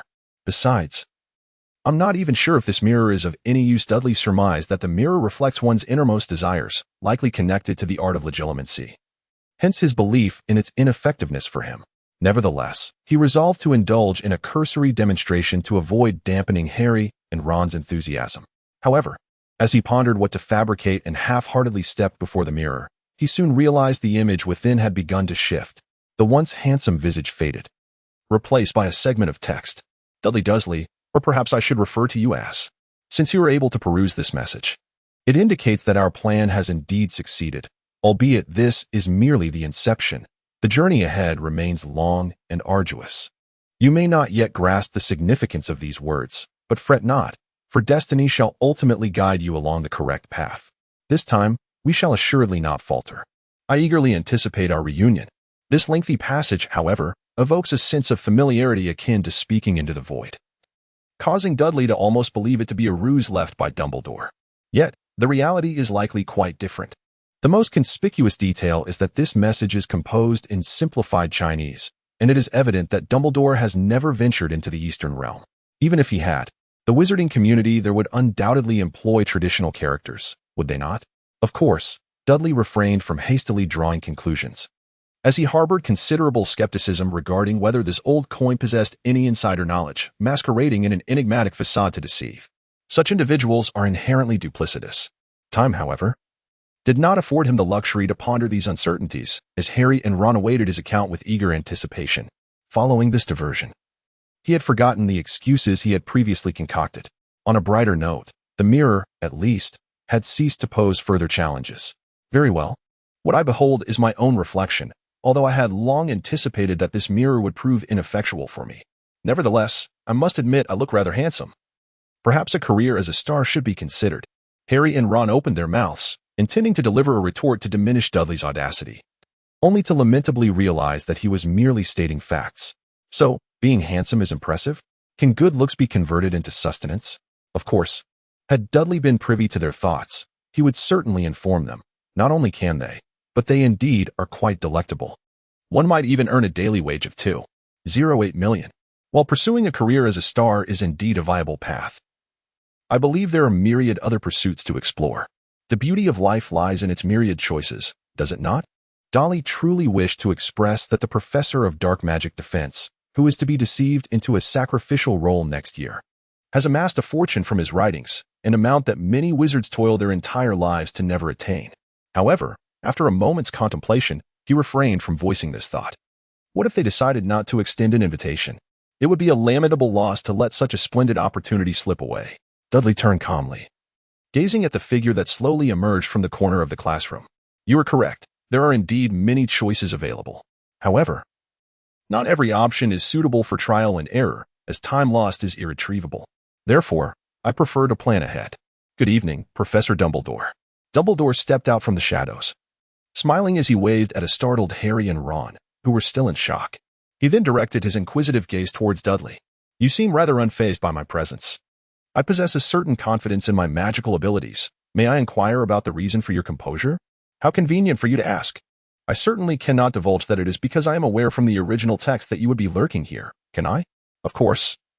Dudley would never make such self-destructive remarks. Thus, he had already devised a rationale prior to his arrival. You see, Professor, this mirror is ineffective for me. Yet when I stand before it, I catch fleeting glimpses, related to you. Though merely a brief flash, I can ascertain your presence in this room. Observing the somber shift in Dumbledore's demeanor, Dudley felt a surge of satisfaction.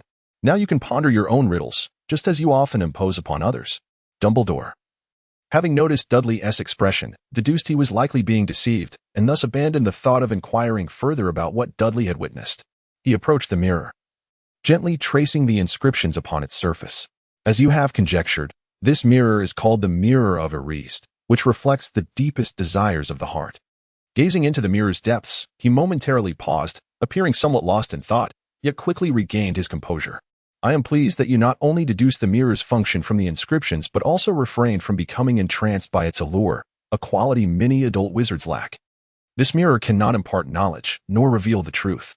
Individuals often squander their time before it, entranced by what they see, and some may even descend into madness, oblivious to whether the visions are genuine or attainable. Dumbledore intended to elaborate further, but the impatient Dudley could no longer contain his interruption. Thank you for your high praise, Professor. However, why are you here? Dumbledore paused, seemingly unprepared for the interruption. Nevertheless, he remained unfazed. Children, do bear with me. The elderly tend to indulge in lengthy discourse. As for my presence here, it is primarily due to my insomnia, and I thought to take a stroll. After all, this mirror is soon to be relocated, and it would be unfortunate if any issues arose in the meantime, wouldn't it? Harry and Ron exchanged puzzled glances. But Harry soon grasped the implication. So, sir, you placed this mirror here? Dumbledore nodded pleasantly. Indeed, Harry. I only recently discovered this mirror, and it conveniently fulfills some of my minor needs, though that is not information you ought to concern yourselves with. Therefore, unless there are further inquiries, perhaps you should consider returning to rest. Even during the holidays, wandering the castle at night is not advisable, even with an invisibility cloak to evade Argus. Realizing that the figure before them was still the headmaster of Hogwarts, Harry and Ron understood that continuing to blatantly flout school rules was inappropriate, even if they were unsure why he had not reprimanded them. However, just as they hurried towards the classroom door, still dragging Dudley, who appeared to have more to say, Dumbledore's voice resonated behind them. I almost forgot to mention. Mr. Dudley Dursley, please remain for a moment. I would like you to accompany me to the headmaster's office. Harry was taken aback and quickly turned around. Professor Dumbledore, please allow me to explain. It was my suggestion to wander at night. Any punishment should fall upon me. Not Dudley. Dumbledore interjected with a smile. My dear child, I am delighted to see your camaraderie, but you are mistaken. I have not summoned Mr. Dursley for punishment, but rather for a different discussion. Feeling somewhat embarrassed, Harry nodded and, grasping Ron's hand, rushed out of the classroom. As they vanished beneath the cloak, Dumbledore shifted his gaze to Dudley. Now, shall we proceed? Dumbledore's office was a spacious and exquisite circular chamber, adorned with peculiar objects of indeterminate purpose, and the walls were lined with portraits of all previous headmasters of Hogwarts. Perched on a gilded perch behind the door was a magnificent bird, its plumage a resplendent blend of gold and crimson. Upon Dumbledore's entrance, the bird chirped joyously and soared to his shoulder. Allow me to introduce you, Dudley. This is Fawkes, a phoenix. Dolly nodded amicably towards Fawkes before redirecting his attention back to the office. I must say, sir, your taste is rather unique. Following Dolly's gaze, Dumbledore couldn't help but feel a flush creep across his cheeks, though his meticulously groomed beard effectively concealed it. This is merely a trinket left from yesterday.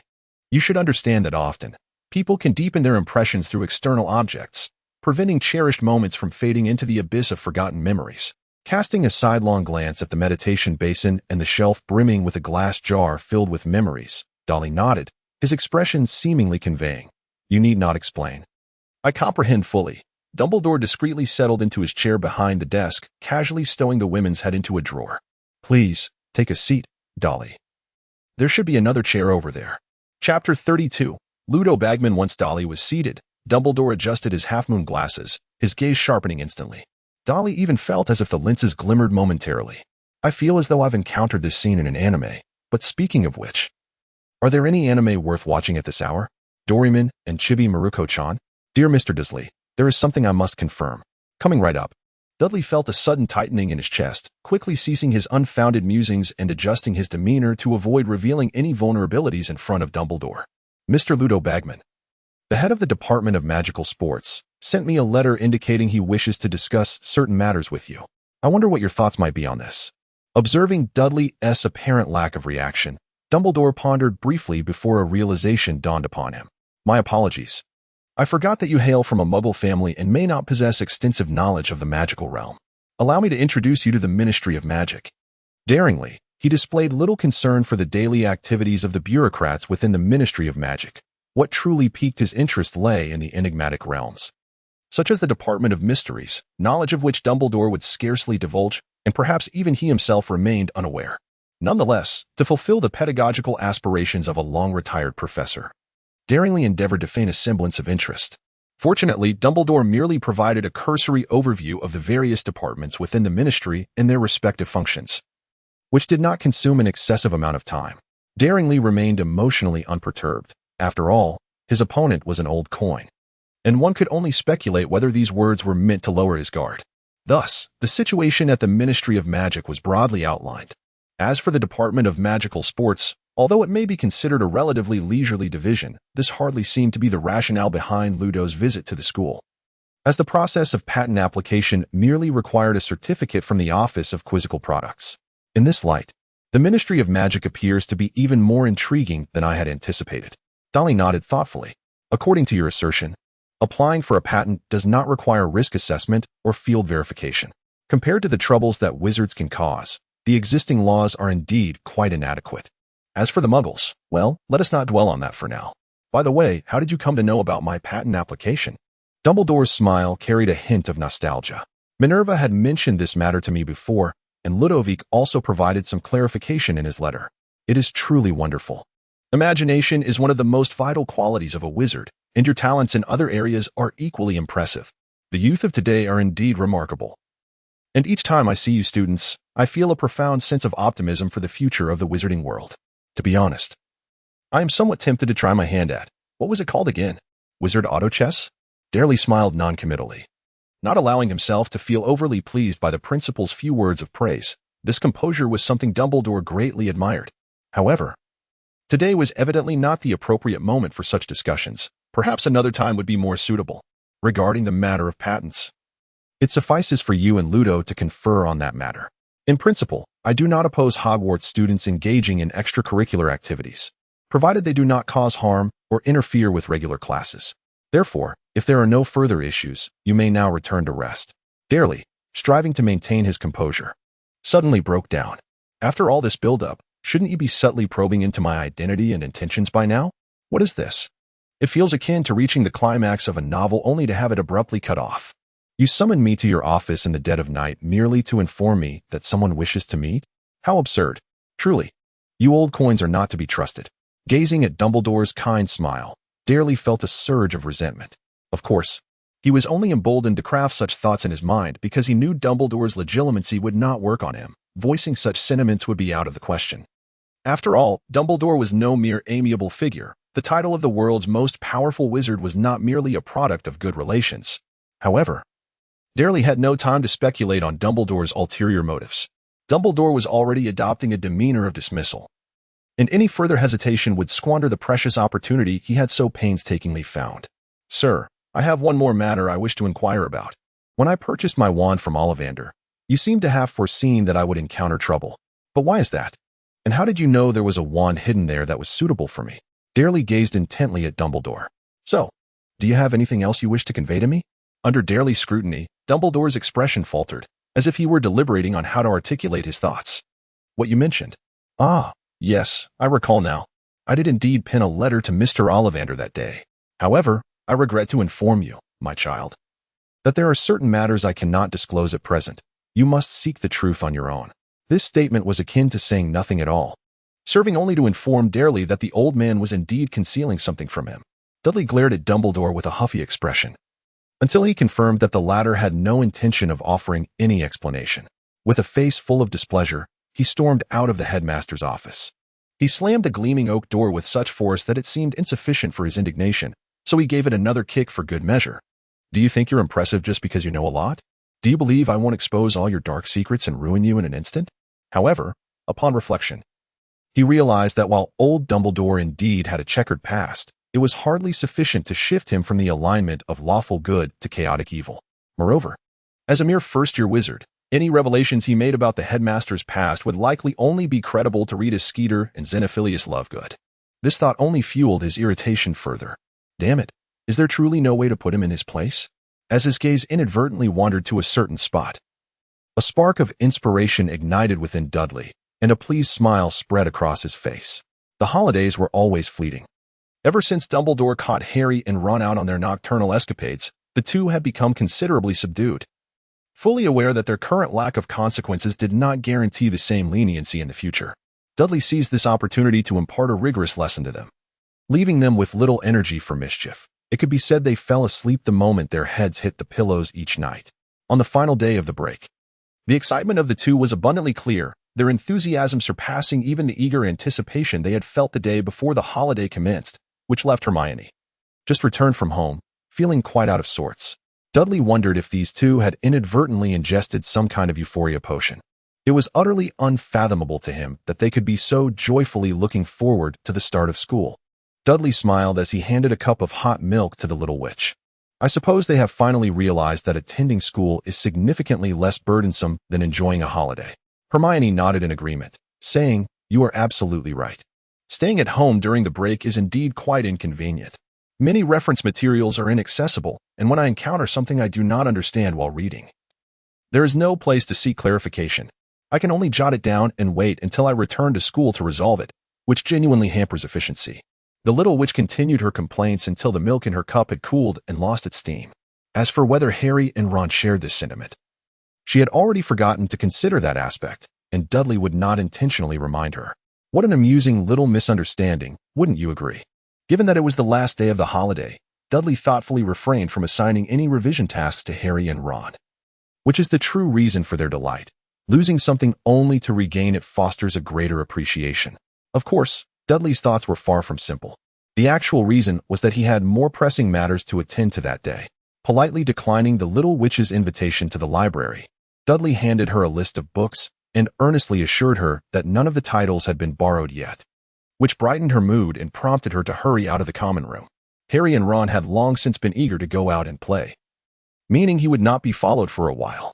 After wandering around the castle for a bit, Dudley finally discovered the vacant classroom mentioned in the letter, tucked away in a secluded corner. Confirming that no one was nearby, he entered the room and carefully closed the door behind him. Only then did he greet the individual inside, who appeared to be growing somewhat impatient. "Good morning, Mr. Bagman." Ludo Bagman was a middle-aged man with a flat nose and round, blue eyes. Once a top Quidditch player, he had begun to lose his athletic physique. Yet traces of his training remained evident in his demeanor, a fact that Dudley deeply perceived during their handshake. "I hope I haven't kept you waiting too long.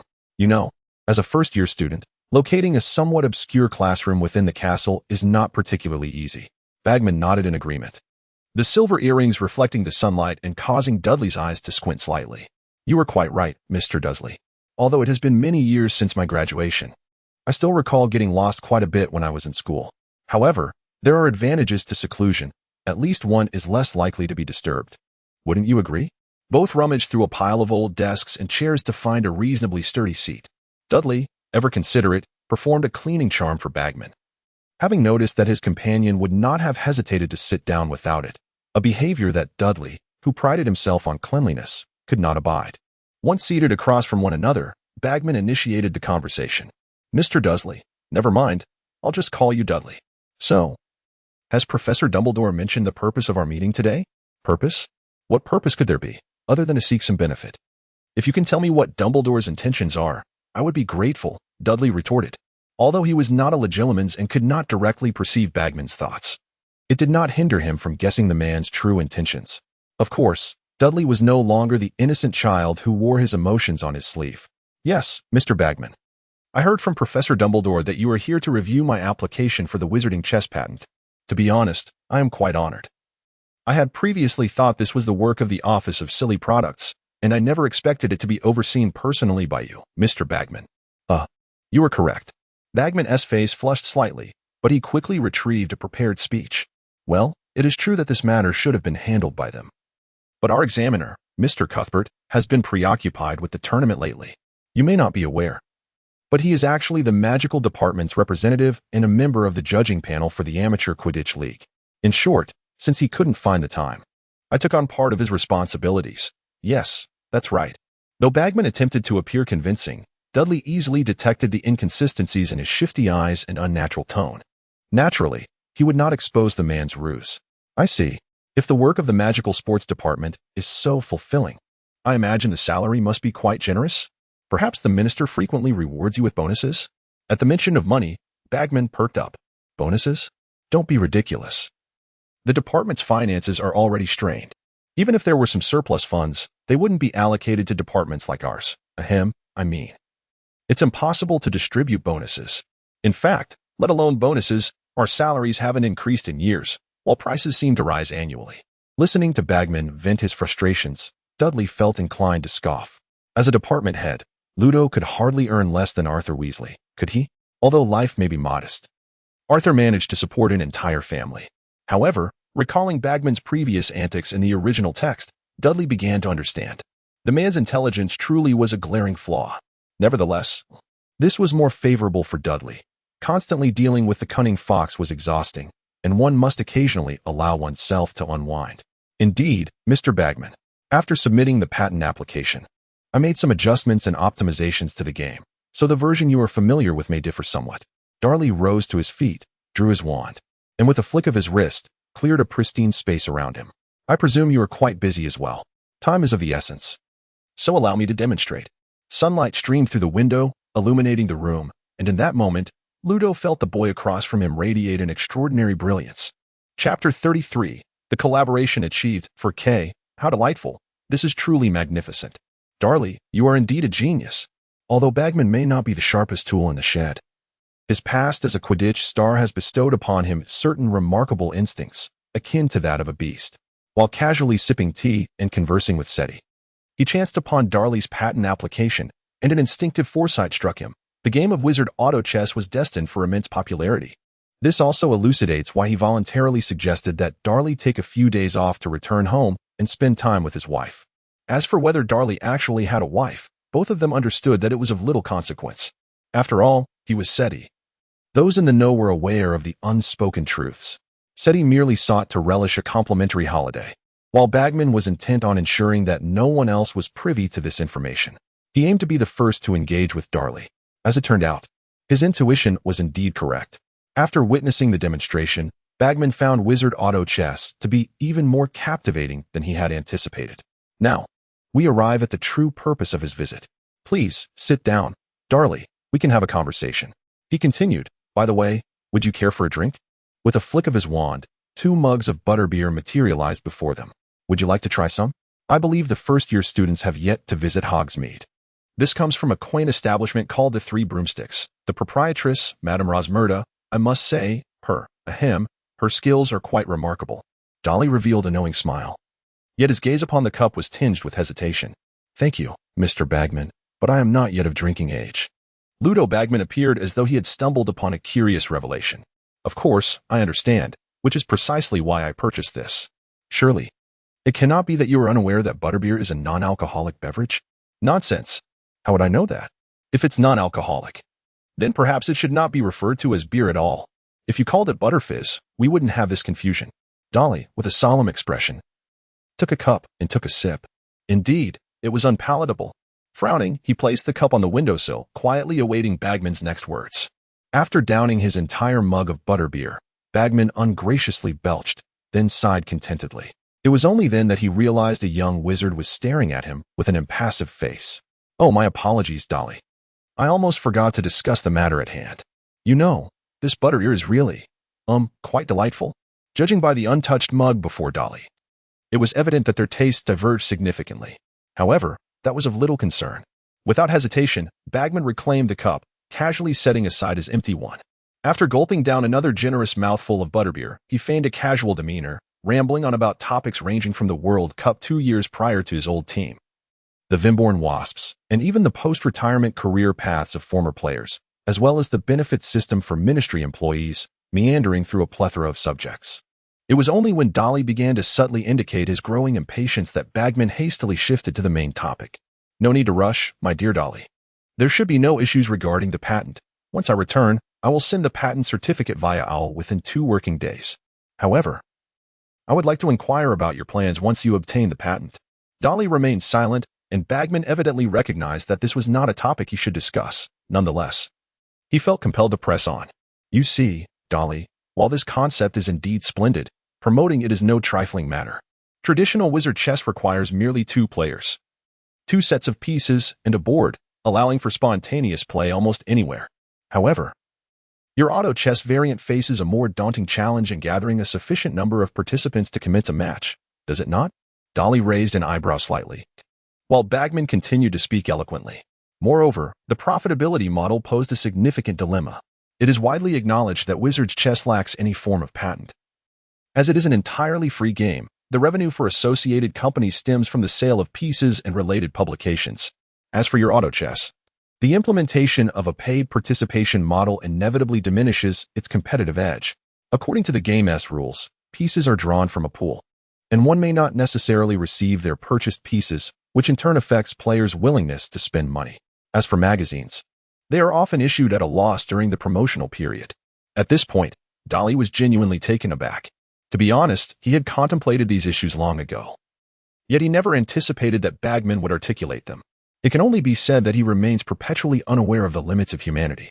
For this conversation, Ludo Bagman had indeed prepared extensively, including but not limited to requesting assistance from Gringotts in his official capacity, controlling the fairy emissaries with the Imperious Curse, reciting the suggestions provided by the fairies verbatim, and employing the Obliviate charm to erase the fairies' associated memories. Should this matter be uncovered, losing his job would be the least of his concerns. If it escalated into a political incident between fairies and wizards, it is difficult to assert that Bagman would not be sacrificed by the irate Fudge. Yet, at least from Bagman's perspective, the risk seemed worthwhile. Previously, while Dudley had been somewhat polite, it was evident he did not regard him with particular seriousness, merely viewing him as an ordinary employee tasked with a job.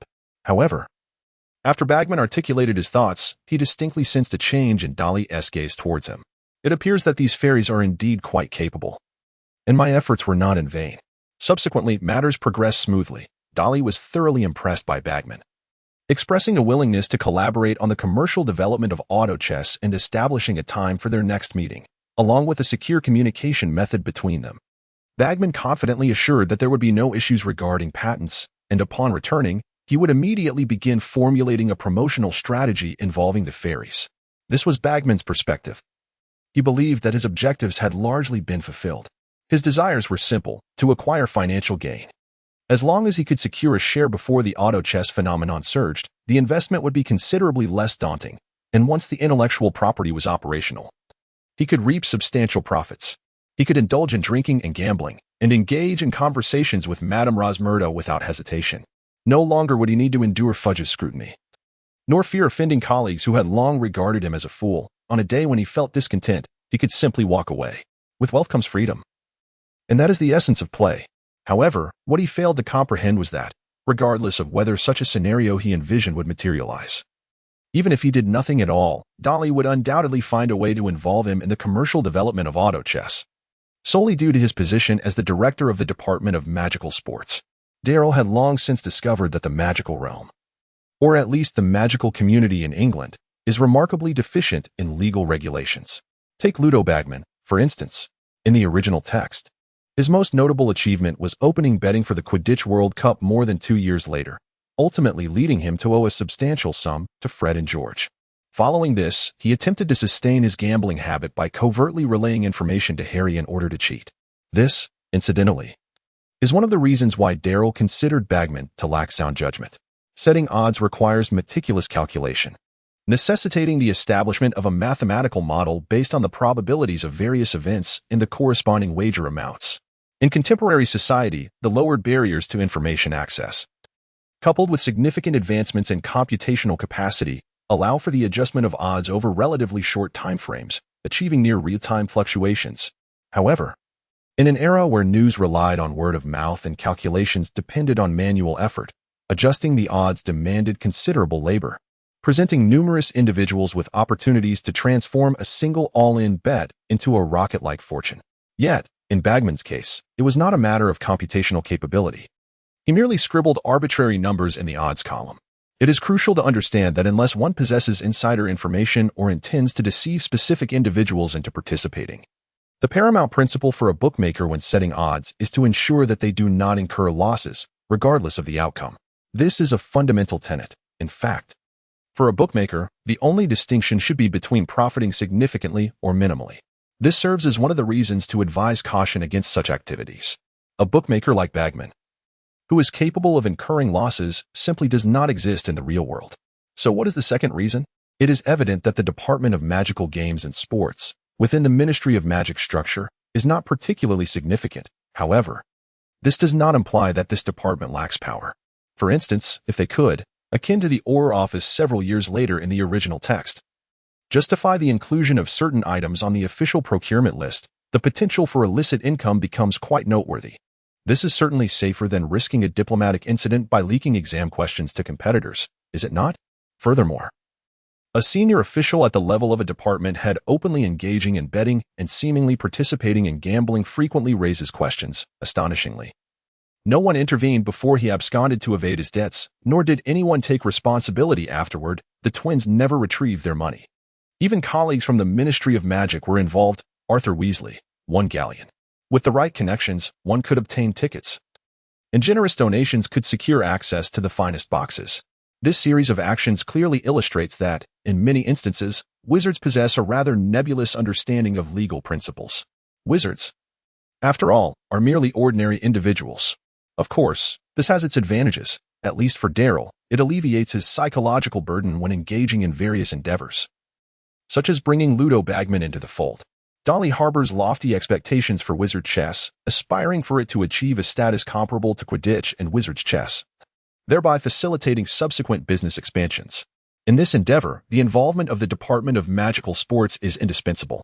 Establishing an official wizard chess club under the auspices of this department could yield promotional benefits far exceeding the expenditure of several thousand galleons on advertisements. Interestingly, Dolly recalls Ludovic Bagman as a gambling enthusiast whose moral compass is somewhat ambiguous and whose numerical acumen is lacking, making him a directly relevant figure to Dolly's plans. He is, without a doubt, the most suitable candidate for Dolly to cultivate a partnership with. This collaborative model, based on revenue sharing rather than outright purchase, significantly mitigates the risk of future wavering from the partner. As for the source of Bagman's advice, it is of little consequence. For Dolly, the most considerable loss would merely entail making greater concessions in the revenue-sharing arrangement. If such concessions enhance the partner's execution capability, they are undoubtedly worthwhile. Dolly's lack of initial capital hampers his ability to employ even the most rudimentary cash-burning strategies to swiftly seize market share. Otherwise, how could he maximize the potential of his other ideas? Ultimately, after a fruitful discussion, both parties reached a consensus on several points. Bagman promptly set off back to the Ministry of Magic, intending to initiate a limited internal promotion, while Dolly returned to the common room to contemplate his forthcoming endeavors. The paramount task is to create promotional posters that captivate interest. While the magical realm may lack talent in this regard, we can enlist Muggle graphic designers and subsequently enhance their work with a touch of magic. Next is the venue. The first store should ideally be located in Hogsmeade, where rental costs are more manageable, and proximity to the student demographic ensures a steady income and advertising impact. Once we achieve a certain level of recognition, establishing a shop in Diagon Alley becomes imperative. A dilapidated old house like Ollivander's would be entirely inadequate. Given the intention to open branches, a cohesive interior design is essential, which also necessitates the expertise of professionals from the Muggle world. Advertising is crucial as well. Relying solely on Bagman's organization of official events is clearly insufficient. We must at least secure collaboration with the Daily Prophet. Furthermore, attracting popular brands to participate would be ideal, such as arranging for Honeydukes to set up a dedicated counter in the store. Dudley was so absorbed in his thoughts that he failed to notice the gradual onset of dusk. It was only when Harry and Ron stood beside him, beckoning him to join them for dinner, that he was astonished to realize how swiftly time had passed. Gathering the extensive roll of parchment filled with dense script, Dudley rose to accompany the two as they ventured out. However, they soon discovered that the door to the common room seemed to be mysteriously stuck. It had posed no issue upon their return moments ago, so what could be the cause now? I'm not sure. Perhaps the fat lady has been summoned by her friend for a game of chess, suggested Ron. Chess? What kind of chess? Is it self-moving chess? Just as the trio exchanged banter, the portrait of the fat lady began to stir. Ron cheered and dashed towards the door. But Harry was swiftly grasped by Dudley's quick hands. Wait, Ron, be careful. His warning, however, came too late. At the very moment the door swung wide open, a large stack of books floated in from outside, colliding directly with Ron, who was just about to rush out of the common room. With a cry of pain, Ron was submerged beneath a deluge of knowledge. Chapter 34. Everyone loves learning. For Kay, observing the overwhelming pile of books capable of burying Ron, Dudley questioned whether Hermione had nearly emptied the library. Why did you bring back so many books? Planning to establish a branch of the library in Gryffindor's common room? Hermione's eyes sparkled, seemingly delighted by this notion, which sent a wave of anxiety through Harry. The most vocal opposition, however, came from Ron, who struggled to push the books off himself to stand. Absolutely not. The common room is already cramped with all these books. We want to even have space to play Wizard-S chess. Then he heard Dudley's devilish whisper. Rest assured. You want to have time for Wizard-S chess in the future. The final dinner before the start of term featured a more lavish spread than usual. Yet Ron and Harry's spirits were notably low. The prospect of the grim life that awaited them dimmed the appeal of the steak on their plates. Hermione, however, was quite cheerful, incessantly inquiring about Dudley's holiday experiences. The Mirror of East? My goodness, I've never even read about such a thing.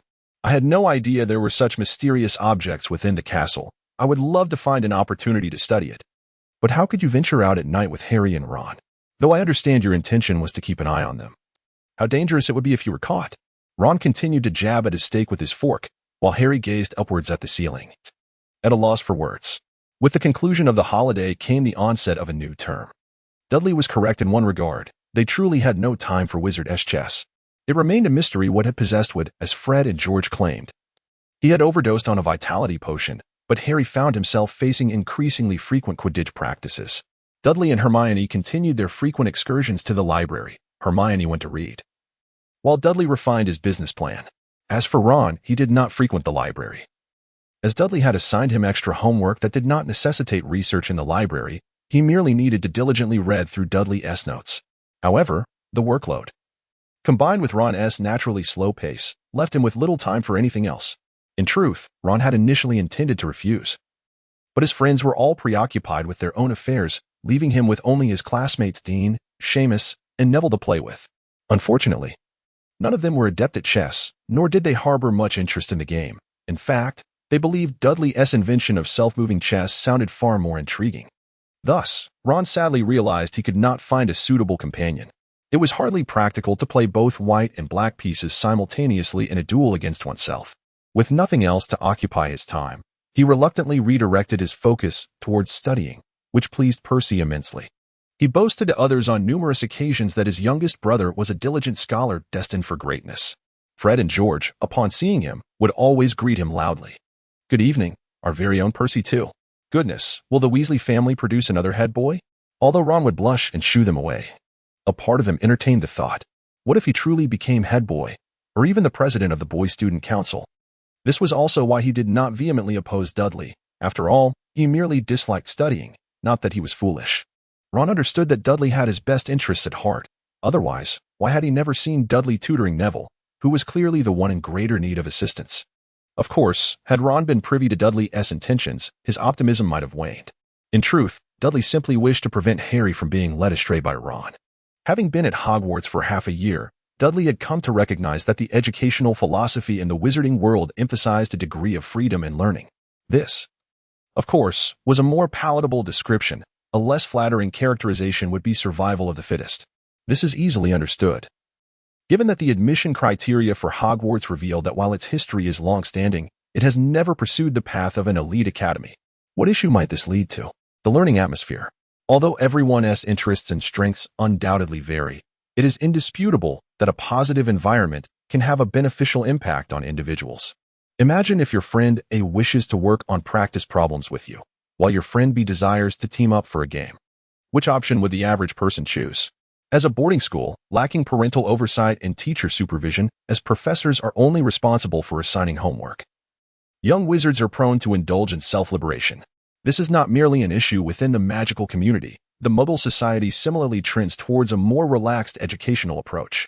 Young wizards commence their education at the tender age of 11. They are but children. Of course, this discussion pertains to Britain. In contrast, young wizards in the East likely complete at least the first-year syllabus before enrollment. Perhaps they have been closely monitored by their parents since childhood. Even if their magical abilities are unstable and they cannot cast spells, they can still manage to memorize necessary content, such as the history of magic, potion recipes, and the characteristics of magical creatures. In reality, the absence of a conducive learning environment is what led Dudley to speculate about the declining standards in the magical world. After all, if everyone is less inclined to study, the only thing wizards can do is compete based on their innate talent. As it happens, we know that wizards' talents tend to regress with each generation. After the four founders, no individuals have emerged to rival them in modern times. Few have even managed to uncover some of Hogwarts Castle's secrets. A figure of Dumbledore's caliber has not graced the world for decades, and even Harry's generation has not reached such heights. Even without considering the Marauder-S map created by the quartet, Snape was already capable of improving potions and inventing spells during his student days, while Lily Evans' potion skills were even superior to Snape's. Of course, these instances pertain to individuals with considerable talent. What then of the average person with ordinary abilities? Even adult wizards, including those employees at the Ministry of Magic, may not necessarily be able to cast an effective shield charm. This is the current state of the magical world. But is this truly the limit for modern wizards? Clearly not, as the students in the original work exhibited a multitude of remarkable performances later on, capable of holding their own against adult Death Eaters. The reason for this is undoubtedly extensive practice. It is worth noting that, aside from the trio, the other outstanding students are predominantly members of D.A. Furthermore, this also elucidates why the combat abilities of Death Eaters and members of the Order of the Phoenix are significantly superior to those of most wizards. They likely contemplated how to achieve noteworthy accomplishments since their student days, aiming to either become Death Eaters or enhance their strength to confront the threat posed by them. As a time traveler, Dudley, after personally experiencing such a leisurely academic life, naturally desires to instigate some change. In his previous life, he endured the brutal competition of the high school entrance and college entrance examinations, and even in university, he dared not relax for a moment to maintain a decent GPA, which barely secured him a corporate job. Meanwhile, these wizards can casually handle assignments and exams, yet still find decent jobs upon graduation despite lacking any real skills. Why is that? It is time to buckle down. The first to sense the anomaly were the first-year wizards. Generally, each class at Hogwarts involves 2 houses due to the limited number of students in any single house. However, it is evident that the professors make certain adjustments in scheduling to ensure opportunities for any 2 houses to attend classes together. After 6 months of adaptation, many young wizards have begun to recognize the names of their classmates, at least having some impression of others, considering the small population of the school. With the entire wizarding population numbering only a few thousand, divided among the years, each cohort consists of merely dozens of students. Dudley and Harry undoubtedly stand out as the stars of this year. One is the epitome of an exemplary student, while the other is a legendary figure, naturally attracting more attention. In fact, during every class, girls discreetly observe Dudley and Harry. Yes, even during classes with Slytherin, while their male peers cast glances towards Gryffindor laden with various complex emotions. Consequently, the unusual shift that other houses find perplexing is quickly noticed. Under normal circumstances, Gryffindor students are not particularly studious, at least according to the evaluations relayed to the first years by upperclassmen and some parents. However, this year's Gryffindor has evidently begun to change. Assignments receive high marks, students seek professors for guidance after class, and even participation in answering questions has become competitive. Are these truly Gryffindors? The underlying logic is quite simple. Among the boys, there are 6 in total, one particularly bright and hardworking, one serious but less intelligent, along with 2 who are reasonably clever and often study. As for the remaining 2, Dean and Seamus, what else can they do? They must conform to the majority. As for the girls, aside from a certain bookworm, the others are contemplating how to become more popular, leading to the obvious conclusion of joining the study efforts. This creates a remarkable phenomenon where first-year Gryffindors are more Ravenclaw than Ravenclaw itself. Upon realizing this, the first to become restless were the Ravenclaw students. You've taken our persona. What are we to do? We can't trouble you by acting out. Thus, the Eagles also join the ranks of diligent learners. They already possess intelligence, making implementation all the more seamless. Conversely, the Slytherin students don masks of anguish. In the past, substantial points from the Quidditch Cup, minor academic points, and a plethora of deductions from Gryffindor were practically prerequisites for Slytherin to secure the House Cup. Now that Gryffindor is no longer incurring deductions, their academic performance may soon surpass Slytherin's, and with Quidditch losses as well, what will become of the House Cup? In the strictly hierarchical Slytherin, the prospect of losing the House Cup due to these first years fills the young master with dread for his future. Thus, he has no choice but to rally his companions to study alongside him. Not to mention Hufflepuffs, whose diligence and hard work are already among their commendable traits. Thus, the atmosphere of competition has officially taken root among the first years. It must be said that children possess significant plasticity, at least Dudley, while tutoring Harry and Ron, and occasionally clarifying Neville's doubts, did not anticipate such swift results. Undoubtedly, the most pleased by this transformation are the professors of various subjects. After all, what teacher wouldn't revel in witnessing their students' passion for learning? Even Severus Snape, who usually wears a perpetual frown, begrudgingly imparts answers while sarcastically questioning. Do you have the goo of a flobberworm in your head? When faced with his least favorite Gryffindor students, other professors, like Minerva McGonagall, visibly appear in higher spirits. As Dudley has noted a marked reduction in the lines on her face. Of course, the only one feeling a tinge of regret must be Argus Filch, the castle's caretaker. After all, children's energy is finite. The more they invest in their studies, the fewer opportunities they have to explore the castle. One of Filch's pleasures is to intimidate the clueless first years wandering about the castle with childlike curiosity, uncertain if he genuinely needed to consult resources or simply wished to stretch his legs after sitting in the headmaster's office for too long. Dumbledore decided to pay a visit to the library. After greeting Madame Pants, Dumbledore was astonished by the scene before him. Throughout his extensive teaching career, he had never witnessed the library so crowded on a weekend, save for the days leading up to final exams. It was Saturday, a day when students would typically unwind after a week of rigorous study, leisurely strolling or basking in the sun on the lawn, or joyfully playing Quidditch. Upon closer observation, Dumbledore noted that most of those present were first-year students, which aligned with his expectations. After all, these children could not yet visit Hogsmeade and lacked the established recreational activities of second years. However, this still did not explain why they collectively congregated in the library. Moreover, according to Madame Pants, this phenomenon had persisted for some time. Just as Dumbledore contemplated inquiring with someone, a voice called out from behind him. "Good morning, Professor Dumbledore. I never expected to encounter you here." He turned to find Dudley Dursley beaming at him with a radiant smile. For reasons unknown, despite Dudley's sunny disposition, Dumbledore felt an unsettling sense of being scrutinized by someone with ulterior motives. If one were to describe it, it was akin to prey encountering a predator. Although such thoughts were unusual for Dumbledore, the foremost figure in the wizarding world, who seldom felt threatened, he had always trusted his instincts. "Good morning, Dudley. I am delighted to see you in the library. It indicates that you are at least not neglecting your studies due to extracurricular activities. In that case, I shall refrain from disturbing you further." Dumbledore exchanged greetings with Madame Pants before intending to take his leave. Yet it was evident that Dudley would not permit him to depart so easily. Now, Professor Dumbledore, I happen to have a few inquiries I wish to pose to you. Despite having transitioned to an administrative role for many years, the professional habits cultivated during his tenure as a professor rendered him unable to disregard a student in need of assistance. Very well, Dudley. However, it is clear that we must find an alternative location for our discussion, lest we disrupt the studies of others.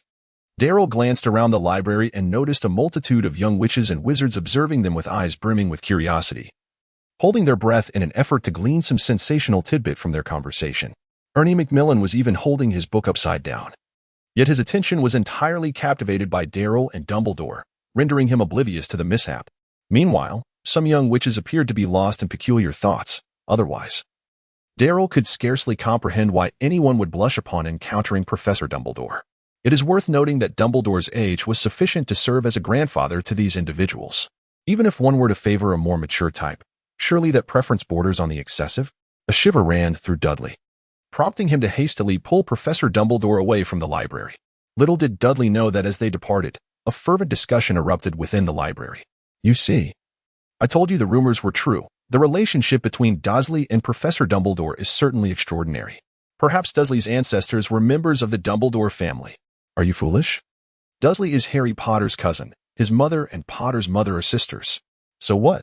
Who knows what lineage Potter's mother hailed from? Are you bold enough to claim there is no possibility? Moreover, consider this. Potter's mother graduated from Gryffindor, and both Dursley and Potter are in Gryffindor. Does that not suggest something? That suggests you have a problem. Why don't you mention that Potter's father also graduated from Gryffindor? Besides, Dursley clearly chose Gryffindor for himself. Ahem, enough of your bickering. Listen to me.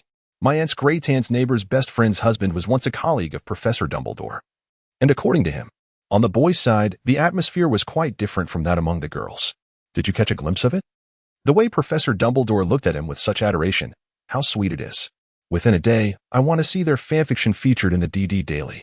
DD Daily? What is that? Oh my goodness, you haven't even seen the DD Daily? Have you not joined Dudley Dursley's school support club? Well, Susan was only recently persuaded by me, so she is still quite unfamiliar with many things. All right then, welcome to our family. Of course, once you join, you cannot solely expect the sisters to contribute, right? Think about what you excel at. The leader of the news team is Lavender, the head of promotions is Pansy, the finance head is Padma, and the logistics leader is Hannah. Within 3 days, you can approach any of them for a report. Naturally, if we discover you possess a talent for management, you may first assist me as a consultant. Whether you become a formal consultant will depend on your performance thereafter. Evidently, Dudley was oblivious to the unfolding events, being merely an ordinary young wizard without ulterior motives. At least he wouldn't indulge with the young witches and revelry that led to peculiar outcomes. Once outside the library, Dudley felt an immediate sense of relief. After all, being scrutinized by a large crowd is hardly a pleasant experience, such as the burden of standing alongside a celebrity. He had already sensed his newfound popularity. And paired with Dumbledore's illustrious presence, he felt akin to a living beacon, radiating light wherever he went. Noticing Dudley's resentful glances, Dumbledore paused in surprise. Wait, I recall not having provoked him. Could it be that he is displeased because I summoned him? Reflecting on the gazes of the young wizards in the library, Dumbledore chuckled softly. Indeed, he is still just a child. It is understandable. Who among the young does not relish being the center of attention, especially as a Gryffindor? In this light, his choice to enter Gryffindor is not entirely without rationale. Clearing his throat, Dumbledore assumed a serious demeanor. Dudley, I must remind you that seeking fame is not inherently a negative pursuit. After all, fame can serve as both a goal and a source of motivation. However, one must not become too engrossed in the chase for renown, as it may cloud one's ability to make sound judgments. Dudley was once again perplexed. Fame? Who desires fame? I would prefer to be ignored by others, he exclaimed. Do you have any idea how troublesome it is to be surrounded by a throng of onlookers wherever one goes? Undoubtedly, Dumbledore was well aware of this, yet individuals often tend to selectively disregard certain truths when venting their frustrations. Fortunately, Dudley would not linger on such trivial matters for long. Very well, Professor Dumbledore, I do have some inquiries I wish to pose to you. I have perused some materials concerning contract magic in the library, yet they lacked comprehensive details. Could you elucidate this topic for me? Dumbledore regarded Dudley with a knowing glance. Contracts, you say? I understand. Indeed, contract magic possesses a mysterious power that is entirely distinct from conventional magic. It does not manifest instantaneously, rather. Its potency is revealed only upon the fulfillment of specific conditions. However, you must comprehend, Dudley, that contract magic is exceptionally unique. Its essence lies in the contract rather than the magic itself. This implies that prior to activation, you must contemplate potential scenarios and strive to ensure that the stipulations of the contract accurately reflect your intentions. This diligence is essential to avert catastrophic outcomes stemming from inadvertent triggers. As far as I know, there once existed an illustrious wizard. Please refrain from regarding me with such peculiar eyes, Dudley. It was precisely due to his lack of caution when signing a contract with his wife during their wedding that dire consequences ensued.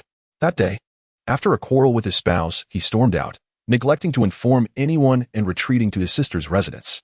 Coincidentally, his sister's husband was occupied with work, and their child was attending Hogwarts. Thus, his actions were deemed to align with the condition of spending the night with another woman without anyone's knowledge. The result was that this wizard vanished without a trace, and all who had known him could no longer recall his name. Even the records documenting his deeds were expunged of his identity. Observing a glimmer of sympathy in Dudley's gaze, Dumbledore offered a mysterious smile. Of course, we later learned that this wizard was, in some respects, deserving of his fate. In truth, the quarrel with his wife arose from her discovery that he employed various means to circumvent the constraints of the contract to engage in infidelity, including threesomes and even relationships without gender restrictions. It must be acknowledged that, aside from his moral failings, this wizard was indeed a prodigy, regrettably. His solitary error cost him dearly. This is the reason I present this example to you, Dudley. Contract magic wields extraordinary power, yet this power cannot be flawlessly controlled.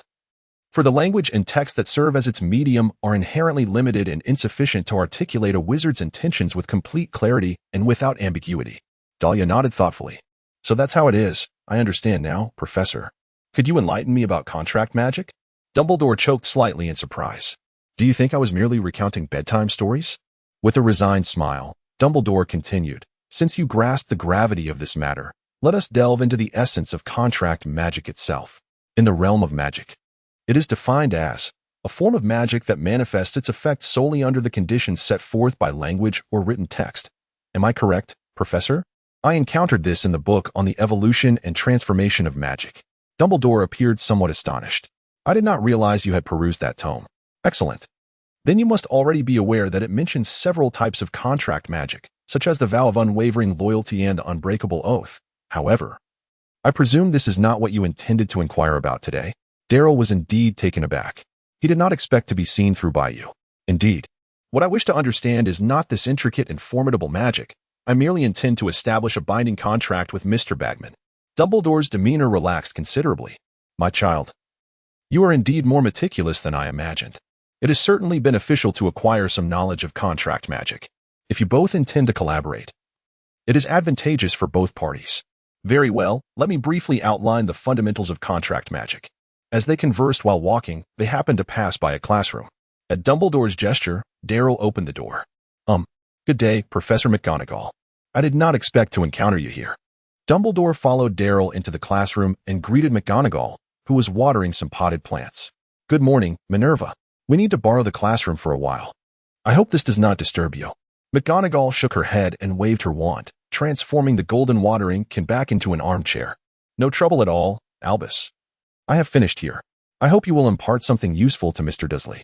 McGonagall placed slight emphasis on the word useful, then exited the classroom amidst Dumbledore's wry smile and Darryl's bewilderment. Do not take it too seriously, Darryl. This reflects the differences in educational philosophy. Minerva hopes you will focus more on your studies. To be honest, this surprises me, as my understanding of her led me to believe she would be quite supportive of you. Darryl found this notion preposterous. He was merely a first-year wizard. It was unreasonable to expect him to master all 7 years' worth of curriculum within a single year. Unbeknownst to him, McGonagall indeed harbored such expectations. At Darryl's reminder, Dumbledore once again recalled that he was there to teach Darryl about contract magic. Well then, back to the subject. Contract magic has a fundamental template, and even a spell as powerful as the unbreakable vow does not deviate from this framework. The first step is to identify the parties involved, akin to the terms party and party bin muggle terms. Next, a clear expression is required, either spoken or written. Following that is the content of the contract, which specifies actions to be taken or prohibited. Lastly, there are the punitive measures, which depend on the mutual agreement of both parties. However, one must also be mindful. The stronger the efficacy of the contract, the more challenging its fulfillment becomes. For instance, the unbreakable vow compels all non-secretive individuals to keep the agreed-upon secrecy, hence its complexity. Conversely, the unbreakable oath serves as a classic counterexample, as causing a wizard to lose their life is often simpler than it appears, allowing even very young children the opportunity to fulfill it. Dumbledore sighed with a hint of nostalgia and waved his wand, conjuring a piece of parchment. Let me provide an example. We could write, Albus Dumbledore and Darryl Dursley agree that if Dumbledore does not leave within 5 meters of Dursley within 5 seconds of the contract's establishment, he shall receive a bronze canute from Dursley. After indicating for Darryl to sign the parchment, Dumbledore affixed his own signature. He then tapped the parchment with his wand, and a golden light flickered across it. The two remained seated, and after 5 seconds, the bronze canute in Darryl's hand suddenly leaped up and landed squarely in Dumbledore's palm. You see, this is the simplest form of a contract. Contracts only affect the items within their scope, belonging to the signatories. For instance, we cannot sign a contract compelling Minerva to remain in the classroom. Sometimes a witness is required for a contract, as this can enhance its stability, allowing more complex magic to be accomplished with less magical energy. That largely sums it up. Do you understand? Seeing Darryl nod, Dumbledore smiled with satisfaction, though he soon realized his joy was perhaps premature. I understand, Professor. Would you be willing to act as a witness for the contract between Mr. Bagman and me? Chapter 36. Ominous signs. Dumbledore now found himself regretting, deeply regretting. Had he not whimsically decided to visit the library, he would not have been cornered by Darryl. If he had maintained his vigilance, he would not have been so thoroughly ensnared. He should have anticipated that there were at least 3 books in the library's general section that provided comprehensive introductions to contract magic. Even if Darryl had any inquiries, Flitwick would undoubtedly be eager to assist him, negating the need for his interference. Moreover, as he contemplated politely declining Darryl's request, Ludo Bagman fortuitously entered the classroom, followed by a flurry of flattery, declaring, "You are the greatest wizard in the world. With you as our witness, we both feel secure. And Darryl is still a minor and requires an adult wizard to safeguard both parties' legal rights. You are the most suitable choice." Although their statements were factual, It was evident that they had rehearsed them in advance. After reluctantly acquiescing to their request, Darryl quickly produced a large scroll of parchment, densely covered with intricate regulations. Clearly pre-prepared. This further confirmed Dumbledore's suspicion that the two were indeed well prepared. Upon receiving the contract from Darryl, Dumbledore felt dizzy as he scanned its contents. He began to question whether Bagman had genuinely read the document. Out of a sense of responsibility as a witness, Dumbledore cautioned Bagman, "Ludo, do you fully comprehend the contents of this contract?" Bagman confidently patted his chest. "Rest assured, Professor Dumbledore. After all, I have served as chief for many years. Such matters are certainly not beyond me." This was not entirely untrue, as Bagman had indeed had the contract verified by professionals, confirming it was devoid of issues. Nevertheless, Dumbledore felt an unsettling disquiet. If that were the case, there would be no need for them to go to such lengths to secure his witness role. Given that witnesses were not an essential component of contract magic, there must be a reason for this. It suggested that their magical powers were insufficient to ensure the contract's efficacy. Thus, Dumbledore carefully examined the document once more, only to be astonished by its stipulations. "May I inquire, are you both serious?" Bagman's expression remained calm, while Darryl appeared somewhat resigned. "It is as follows, Professor, Mr. Bagman believes the stakes involved in this collaboration are too significant, and only by increasing the cost of breach can we ensure that no inappropriate thoughts arise." Dumbledore's gaze shifted between the two as he ultimately shook his head, saying nothing. Still too young. Serving as a witness to a magical contract was, in the grand tapestry of Dumbledore's life, hardly a significant affair. It merely added a touch of whimsicality to his rare moments of respite. As for the other two parties involved, they were quite content, for enlisting the renowned Dumbledore was no trifling matter. In truth, Dudley suspected that had it not been for his connection with Harry, Dumbledore would have scarcely entertained his request. Nevertheless, the task was accomplished, and the two could merrily embark on their journey toward achieving a modest goal, or so they thought. Setting aside the fact that Dudley still had school, Bagman was also tethered to a formal job. Even if the Department of Magical Sports was relatively relaxed, it still required the rigmarole of clocking in and out. In Dudley's grand design, maintaining a shop's operations would necessitate at least 2 full-time employees, preferably the kind of cheerful young men and women who were in high demand everywhere. Additionally, the expenses of renting a space, renovations, stocking, advertising, and so forth rendered the financial burden clearly insurmountable for both Dudley and Bagman. Their ambitious plans were temporarily shelved, awaiting Dudley to secure an investor before they could commence in earnest. Of course, Dudley had anticipated this predicament and had firmly declined Bagman's attempts to assist in seeking investors, recognizing his unreliability. As a result, Dudley found himself once again ensconced in the familiar rhythms of daily life, as though nothing had transpired. It was a bright Sunday morning. The sun pierced through the clouds, casting its warm glow upon the faces of the youth, whose radiant smiles exuded the vitality of their youth. Feeling somewhat fatigued from his studies, Dudley set aside his book and gazed toward the sky. Harry and Ron were engaged in a solo Quidditch match. Having experienced the drawbacks of a curriculum devoid of physical education during his own schooling, Dudley had thoughtfully allocated time for Quidditch in Ron and Harry's schedule. As for himself, he had diligently maintained his morning exercises. Notably, his physique had improved significantly compared to a few months prior. Observing Ron successfully thwart yet another of Harry's advances, Dudley nodded in satisfaction. With the aid of his new broomstick, Ron's Quidditch prowess began to emerge, and even Wood had taken notice, permitting Ron to train with the team after assessing his capabilities. Thus, Ron was considerably more buoyant than in the original narrative. Today promises to be another day of peace. Dudley exhaled contentedly, poised to resume his reading of the intermediate Transfiguration tome, when a sudden intuition prompted him to turn sharply towards Hogwarts Castle. Yet, there was no sign of disturbance. The sun continued to shine warmly, and the ancient edifice stood resolutely as it had for over a millennium. Why do I have this unsettling premonition that the castle is on the verge of collapse? Dudley shook his head, attempting to calm himself. There's no point in overthinking. Such a thing could never occur. The greatest source of instability in this world is Voldemort. Would he dare to dismantle Hogwarts Castle? Does he even deserve to? With this thought, Dudley felt somewhat reassured, yet a lingering sense of unease persisted in his mind.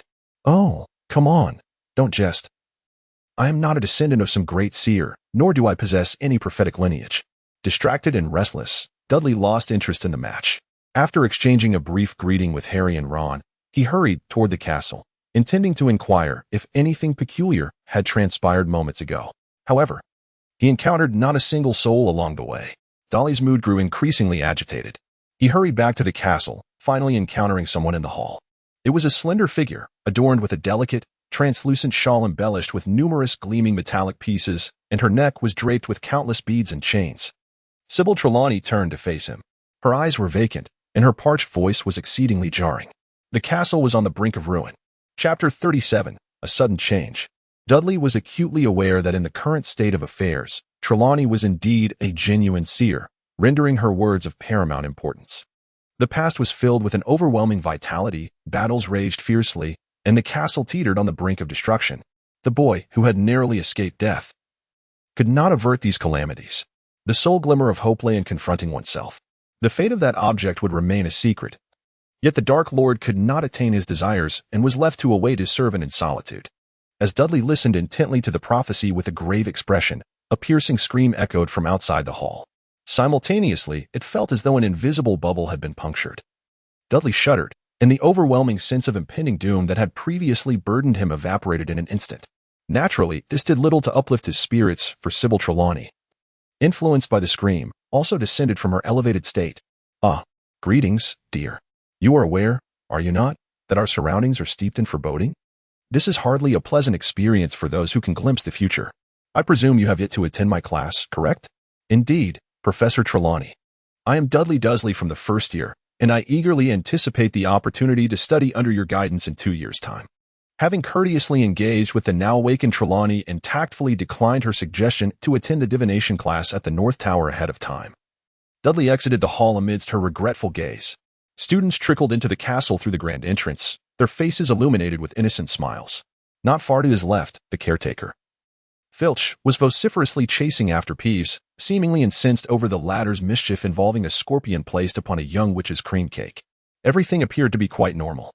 Yet, subtle changes had already begun to unfold. Although there were no classes scheduled for the morning, Dudley rose early, influenced by his biological clock, and commenced his morning exercises as usual. It was then that he was approached. "Good morning. Are you also here for morning practice?" Dudley cast a fleeting glance at the boy but didn't halt his stride. Unfazed, the young man fell into step beside him. "Allow me to introduce myself, Donald Prant, third-year Hufflepuff. Might I inquire your name?" This time, Dudley found himself genuinely intrigued. Not because of the peculiar name, but rather, I'd assumed my notoriety preceded me. How refreshing to encounter someone blissfully unaware. "Just jesting. Dudley Dursley, first-year Gryffindor." "A pleasure." Prant's reaction surpassed Dudley's expectations. "What? You're actually... Never imagined encountering you here, Dursley, classmate. Fortune truly smiles upon me today." What followed was an exhibition of adolescent exuberance as Prant bombarded Dudley with inquiries: his connection to Harry Potter, the circumstances of his magical awakening, romantic entanglements, preferred professors, until the normally reserved Dudley grew thoroughly exasperated. Pleading the necessity of bathing, Dudley finally extricated himself from Prant's clutches. Though falling short of today's training regimen, he'd at least escaped further nuisance. Returning to the dormitory where his roommates still slumbered, Dudley moved with practiced quietude. Seated upon his bed while smoothing Lili's fur, he silently critiqued their sleeping forms. Harry and Ron clearly overindulged yesterday to sleep so soundly. Even Neville's somnolent murmurs of "Grandmother, I beg forgiveness, how terrifying must that matriarch be?" Dean and Seamus, one grinding teeth, the other sawing logs, a veritable pair of legendary talents. Victor? Dolly was taken aback, hastily counting on his fingers. Indeed, there were 7 beds without a doubt. However, Dolly distinctly remembered that there were only 6 boys in Gryffindor this year, including himself. So, where did this fellow named Victor come from? Unbeknownst to him, a cold sweat broke out on Dolly's forehead. He swiftly seized his wand from beside his pillow and approached Harry's bedside, casting a jet of water directly onto Harry's face before he could let out a scream, promptly stifling him. "Don't panic, Harry, it's me. I apologize for waking you in such a rough manner, but I urgently need to speak with you." Seeing that Harry had calmed down, Dolly released his grip. "Harry, do you remember how many of us are in the dormitory?" Harry's wide, innocent eyes were filled with confusion. "Dolly, have you lost your mind while sleeping? Of course, there are 7 of us. You, me, Ron, Neville, Dean, and Seamus, plus Victor. Isn't that just perfect?" Dolly observed Harry's expression with a serious demeanor, noting that there was no sign of anything amiss. "Is that so? Then, how well do you know Victor?" Harry let out a wry smile. How could it be? Have you forgotten that Victor has always been a solitary figure? If he didn't have to return to the dormitory at night, I would feel as though he had never been here at all. Dudley, lost in thought, cast his gaze upon the bed adorned with Victor's nameplate. It lay untouched, devoid of any signs of slumber.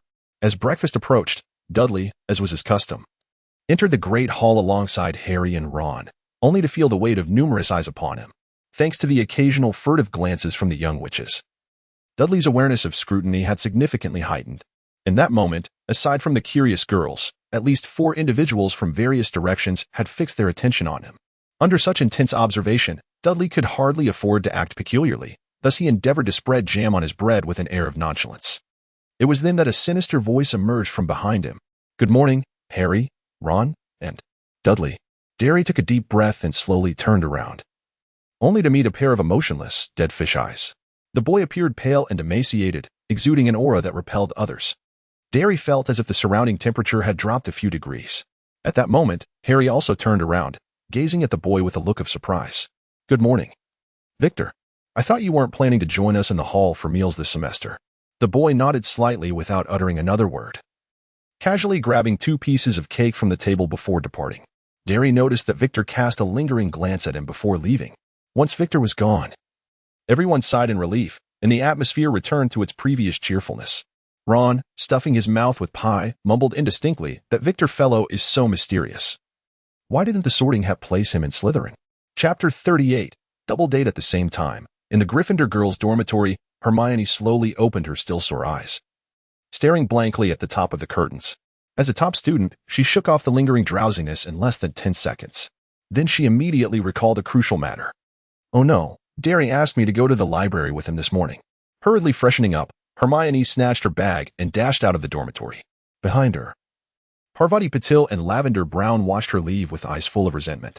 I really don't understand what Harry is thinking, being so close to her.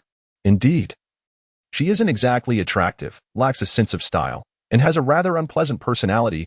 Her only redeeming quality is her slightly better academic performance. As the 2 girls continued to criticize Hermione, a languid voice drifted in from the window. "Do you dislike her so much because of Harry?" Lavender's expression stiffened, and she turned around awkwardly. "Ah, haha, how could that be? It's mainly because she often lectures others from a high pedestal, right, Parvati?" Lavender nudged Parvati with her elbow, and Parvati quickly nodded in agreement. "Lavender is right, so we are definitely not envious. Well, let's head to lunch now. Otherwise, we might miss out on everything." The girl perched on the windowsill stretched lazily, causing the 2 young witches' cheeks to flush with embarrassment, fueling their indignation. "We are all 11 years old. Why is there such a disparity?" A pair of delicate feet touched the thick carpet without making a sound. The girl approached the 2, wearing a warm smile. "No need to rush. After all, there are no classes this morning. How about you share some stories about Harry with me? In return, I have plenty of snacks that are hard to come by for ordinary folk." When Hermione arrived at the hall, breakfast had already concluded. She stomped her foot in frustration, receiving a bottle of milk and 2 sandwiches from Harry. "If only I hadn't stayed up so late reading yesterday. Though, this isn't so bad after all. So, which subject do you plan to study first today? Potions, perhaps?" Dudley shook his head, his gaze discreetly sweeping over a nearby gargoyle statue. "Today, I plan to visit Hagrid's hut. Would you care to join me?" "Huh? Oh." Hermione appeared momentarily taken aback, her hesitation evident. After a few seconds of contemplation, she ultimately accepted Dudley's invitation. The 2 traversed the courtyard along a path laid with gravel, strolling leisurely across the open field. After covering nearly half the distance, Dudley finally broke the silence that hung between them. "Hermione, did you notice anything unusual this morning?" Receiving no response, Dudley glanced over in confusion, only to find Hermione lost in thought. He extended his hand and waved it before her eyes. "Wake up. There's a pothole ahead. If you keep walking, you'll fall right in." Startled by Dudley's sudden interruption, Hermione, her cheeks flushed from her wandering thoughts, quickly stepped back 2 paces. To her surprise, there was no pothole, merely the mischievous grin adorning Dudley's face. Irritated yet flustered, Hermione chased Dudley for quite a distance before regaining her composure. Dudley then reiterated his earlier question. "What was unusual?" "Let me think. The most unusual thing seems to be the present moment. Shouldn't we have invited Harry and Ron along? It feels rather like a date with just the 2 of us, perhaps due to the recent exertion." Hermione's face reddened once more. Dudley remained oblivious to this detail, persistently probing. I certainly do not refer to us. I meant to inquire if there was anything amiss in the dormitory after you rose this morning. Dormitory? Amiss? Hermione adjusted her hair, which had become somewhat disheveled due to her hurried departure and previous playfulness. I hardly recall. I left in quite a rush today and didn't pay much attention. Although Lavender and Parvati seemed to have skipped breakfast, they mentioned last night they were dieting, so that should be normal. As for Anna, I believe I saw her sitting on the windowsill when I left. Anna? Dudley furrowed his brow. Indeed. Anna, do you not recall? The one with the particularly splendid figure. Your male companions certainly gaze upon her with great frequency. At this juncture, Hermione began to exhibit signs of irritation. However, upon observing Dudley's unperturbed demeanor, her spirits swiftly lifted. What significance does a fine physique hold? Dudley is certainly not among those weak-willed individuals. He would never succumb to malevolence. Although Dudley was perplexed by Hermione's sudden shift in mood, he instinctively felt it prudent to steer clear of the topic. Thus, he deftly redirected the conversation towards transfiguration. Once the discussion turned to academics, Hermione regained her composure, offering insights that often left Dudley pleasantly surprised. Their discourse on how to effectively prolong the duration of transfiguration continued until they caught sight of Hagrid's cottage in the distance. The pair hastened forward, and Dudley rapped firmly on the wooden door, which was marred by claw marks. Hagrid, are you home? It's Dudley. As the door swung open, Hagrid appeared, draped in a brand-new, oversized long coat. Ah, good morning, Dudley and Hermione. Did Harry and Ron not accompany you? Dolly shook his head. Ron's pet, Scabbers, has not been well lately, so Harry accompanied him to the library. They seemed intent on searching for a potent vitality potion for pets, despite my counsel against it. Ron remained determined to give it a try. It was the first time Hermione had heard of this matter, and her expression was one of utter astonishment. Goodness. Has Ron lost his mind? Scabbers is already quite old, and administering a vitality potion could potentially be fatal for him. Derry shrugged indifferently. Based on my personal conjecture, it is highly unlikely that Bumpy will perish. However, the efficacy of the vitality potion remains uncertain. In fact, I am quite curious about what will transpire. So I ultimately agreed to assist Ron in concocting the potion should he acquire the formula and materials. By the way, Hagrid, when did you purchase that new garment? Chapter 39. Lock Johnson, hee. You finally noticed. Upon seeing Derry's attention drawn to his new attire, Hagrid beamed with delight, tugging at the sleeve. What do you think of this outfit? Although it is not made of dragon hide, the skin of a muggle pig is sufficiently sturdy, and obtaining such a large piece of hide is no easy feat. It is said that the thread used for sewing the garment is spun from the silk of an acromantula. To be honest, I am unaware of any living acromantula in Europe aside from Aragog. I do not know where else one might find such creatures. Derry certainly understands that the eight-eyed giant spider in the Forbidden Forest is on the verge of becoming a scourge. However, this does not diminish its status as a rare species elsewhere. Otherwise, its venom would not be so highly valued. Thus, merely from a material standpoint, this garment is already quite precious, not to mention its exquisite craftsmanship. Derry does not believe this is something Hagrid would ordinarily purchase. So, what is your intention? Do you plan to wear it on a date? Before Hagrid could respond, Hermione's cheeks flushed, which caused Derry to grow increasingly concerned. Surely she isn't unwell? Hagrid, blissfully unaware of the peculiar tension between the two, chuckled as he brushed off the dust that had clung to his sleeve when he opened the door. What a jest. This garment is remarkably sturdy. Of course, I intend to wear it while patrolling the Forbidden Forest. My previous one has been torn multiple times. With that, he stepped back a couple of paces, allowing Derry and Hermione to enter the dwelling. Don't linger at the threshold. Come inside promptly. Speaking of which, your timing is impeccable. Let me introduce you. This is Lock Johnson, a second-year student from Ravenclaw.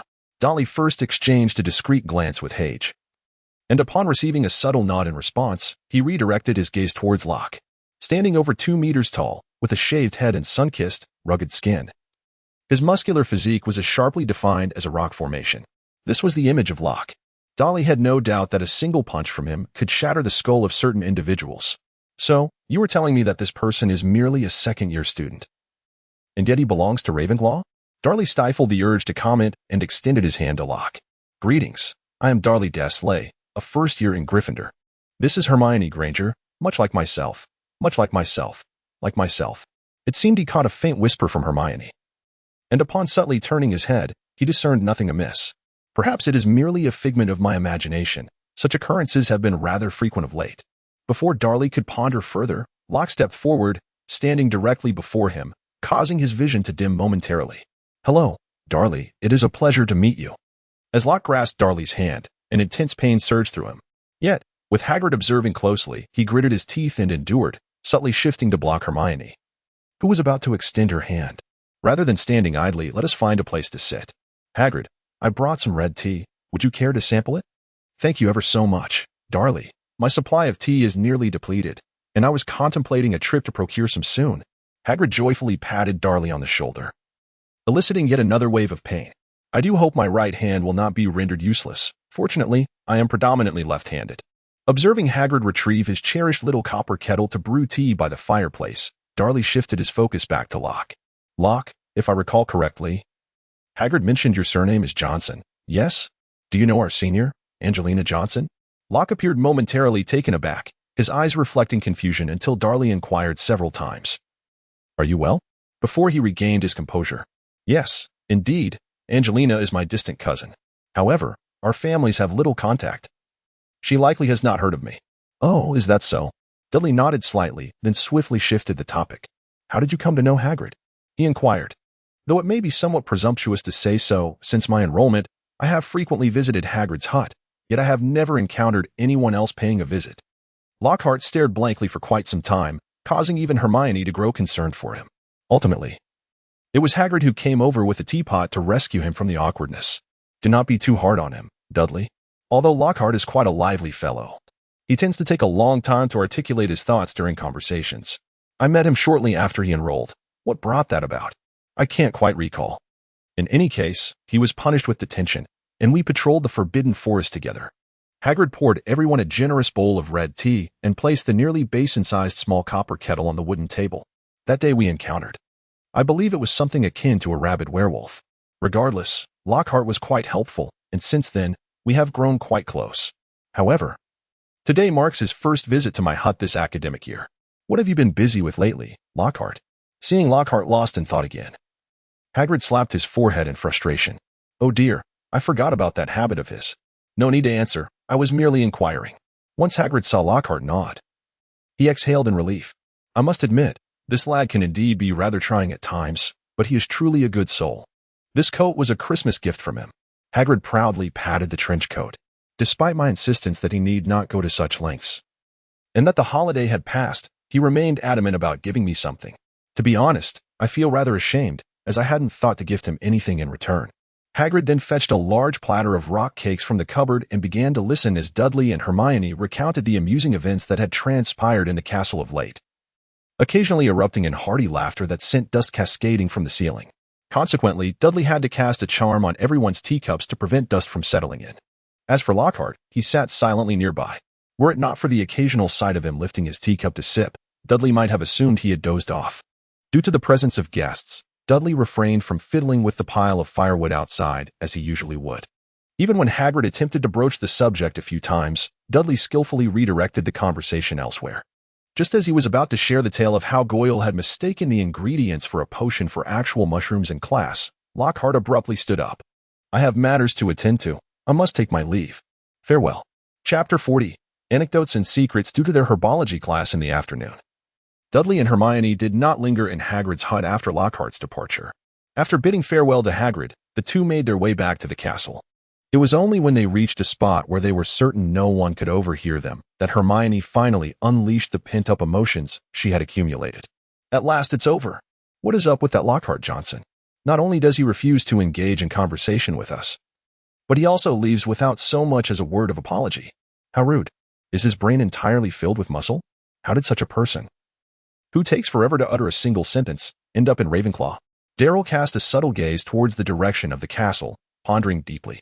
Indeed. How did he manage it? When the two returned to the castle, only a few minutes remained before lunch commenced, prompting Darryl and Hermione to simply wait in the Great Hall.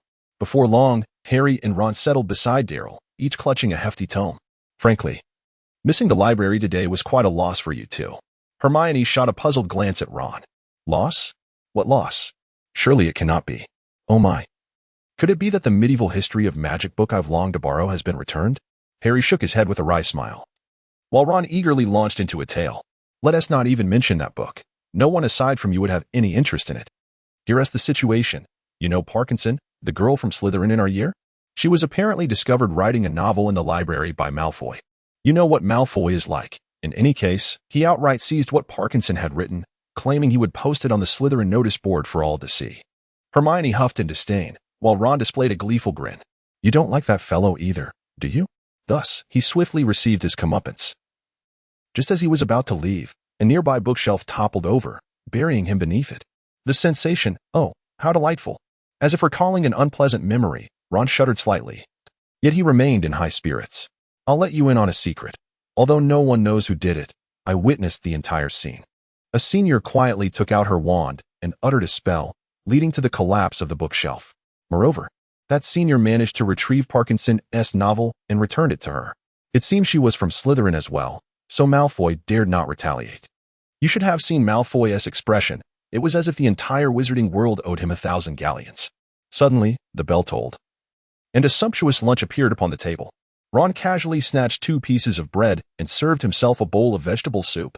Do you see that red-haired senior over there in Slytherin? She is the one who taught Malfoy a lesson. Dursley glanced back momentarily. Yet the distance rendered it impossible to discern the features of the individual. It was evident that she had noticed Dursley and his companions observing her. However, unlike the other Slytherins, she did not exhibit a look of disdain, and instead, she waved at them from afar. Turning back, Dursley exchanged glances with Harry. Discovering they shared a common thought. Ron, we believe you should inquire about her identity. I mean, could she not be your long-lost sister? Seemingly persuaded by Dursley and Harry's reasoning, Ron immediately sought someone out for answers after finishing his meal, only to be met with a reprimand from the very person he approached, Percy. Nevertheless, Percy did divulge some useful information. Who would have thought? Ron mused repeatedly as they made their way to the greenhouse. It wasn't until Harry and Hermione grew weary of his incessant repetition and urged him to speak that Ron finally revealed the secret he had learned. Harry, Dursley, I believe your mother possesses a lineage of seers. Did you know, Percy mentioned to me that during a conversation between Mom and Dad mentioned having a brother who disappeared during Voldemort's rise to power, leaving behind a daughter approximately the same age as Percy? Our family. Well, you know, we're not exactly affluent, and we couldn't adopt her. Thus, she was entrusted to a distant relative, and thereafter, contact was lost. Percy only heard of this when he was quite young. Had I not asked him, he might have forgotten entirely. As he spoke, he lowered his voice, adopting an air of mystery. Honestly, I am increasingly convinced that she might indeed be that person. Why don't we seek an opportunity to inquire directly with her? Darryl pressed his throbbing temples, uncertain whether to endorse Ron's notion. The situation had spiraled into utter chaos. Professor Sprout was elucidating the characteristics of psychedelic mushrooms. Yet Darryl refrained from jostling with his classmates for a closer view, choosing instead to contemplate the day's tumultuous events from a distance. Suddenly, he felt 2 soft forms pressing against his back. What's on your mind, Dursley? A voice, imbued with an alluring charm, whispered in his ear. Startled, Darryl turned to find a delicate visage mere inches away.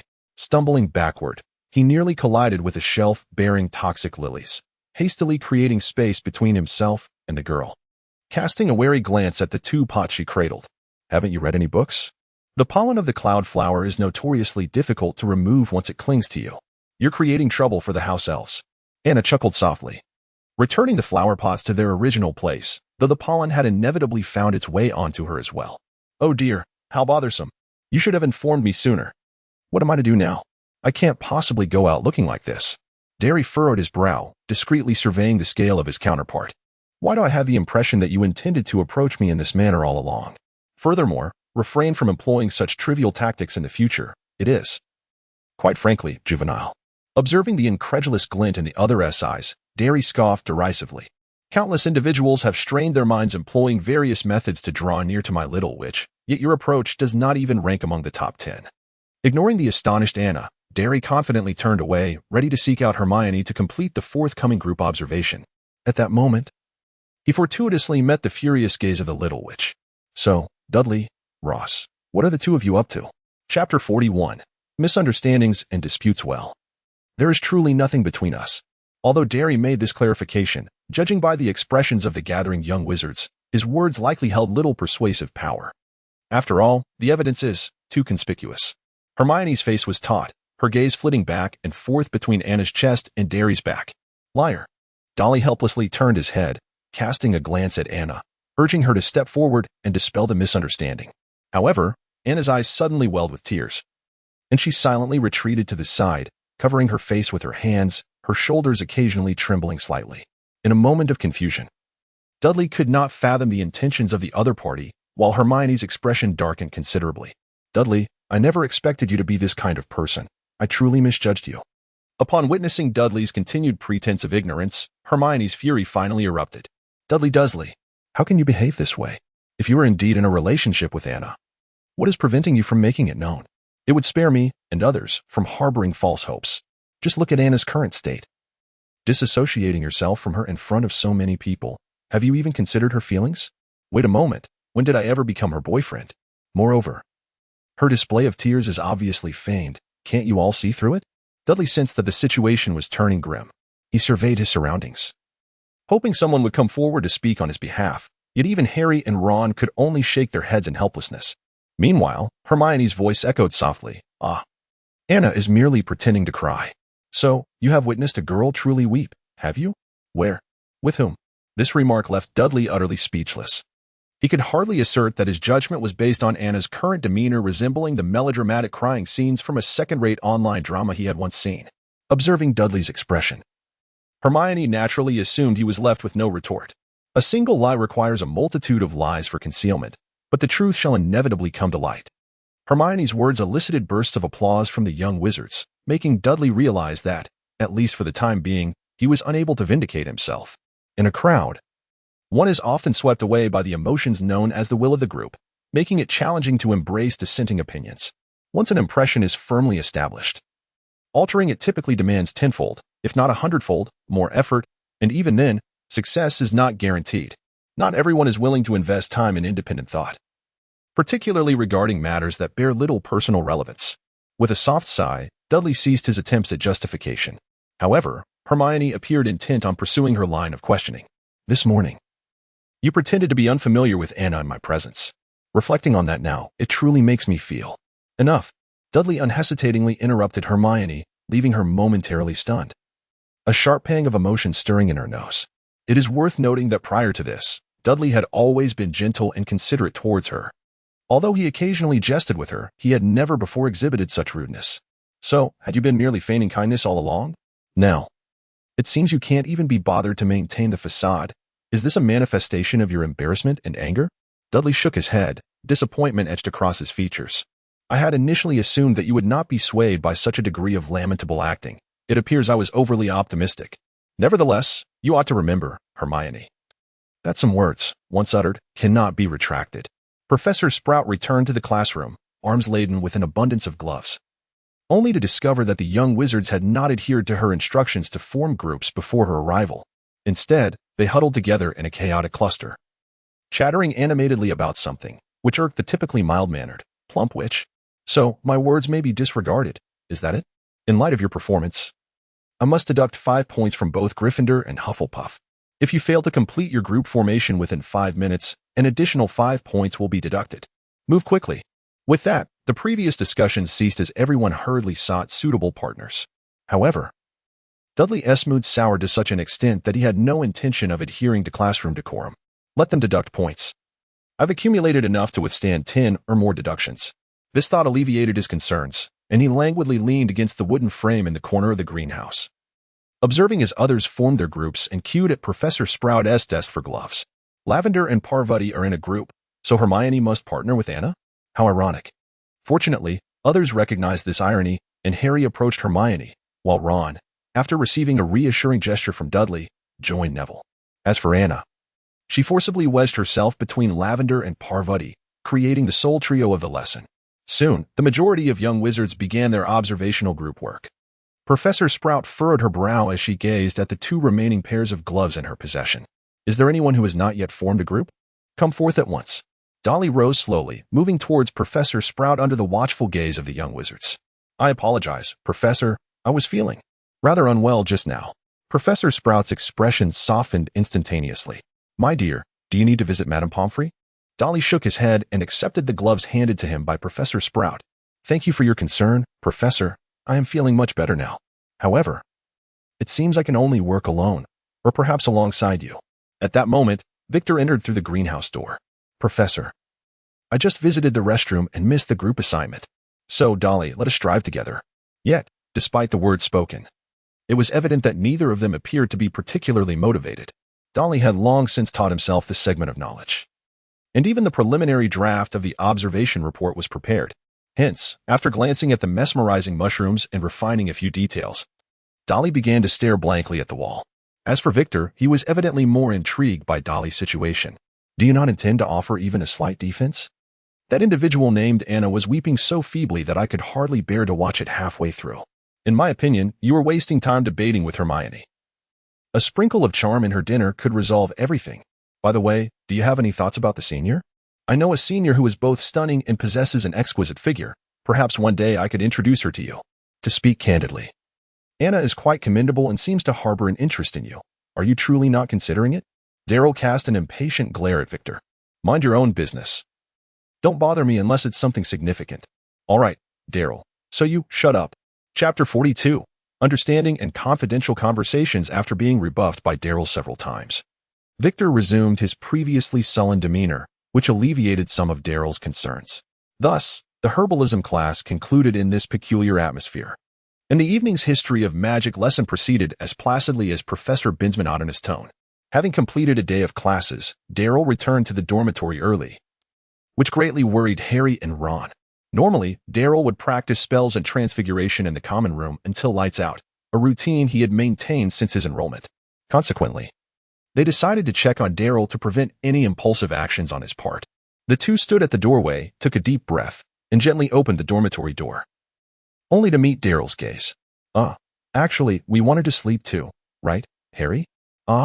Yes, indeed. An early night leads to an early rise. Observing the two struggling to find conversation, Darryl couldn't help but chuckle.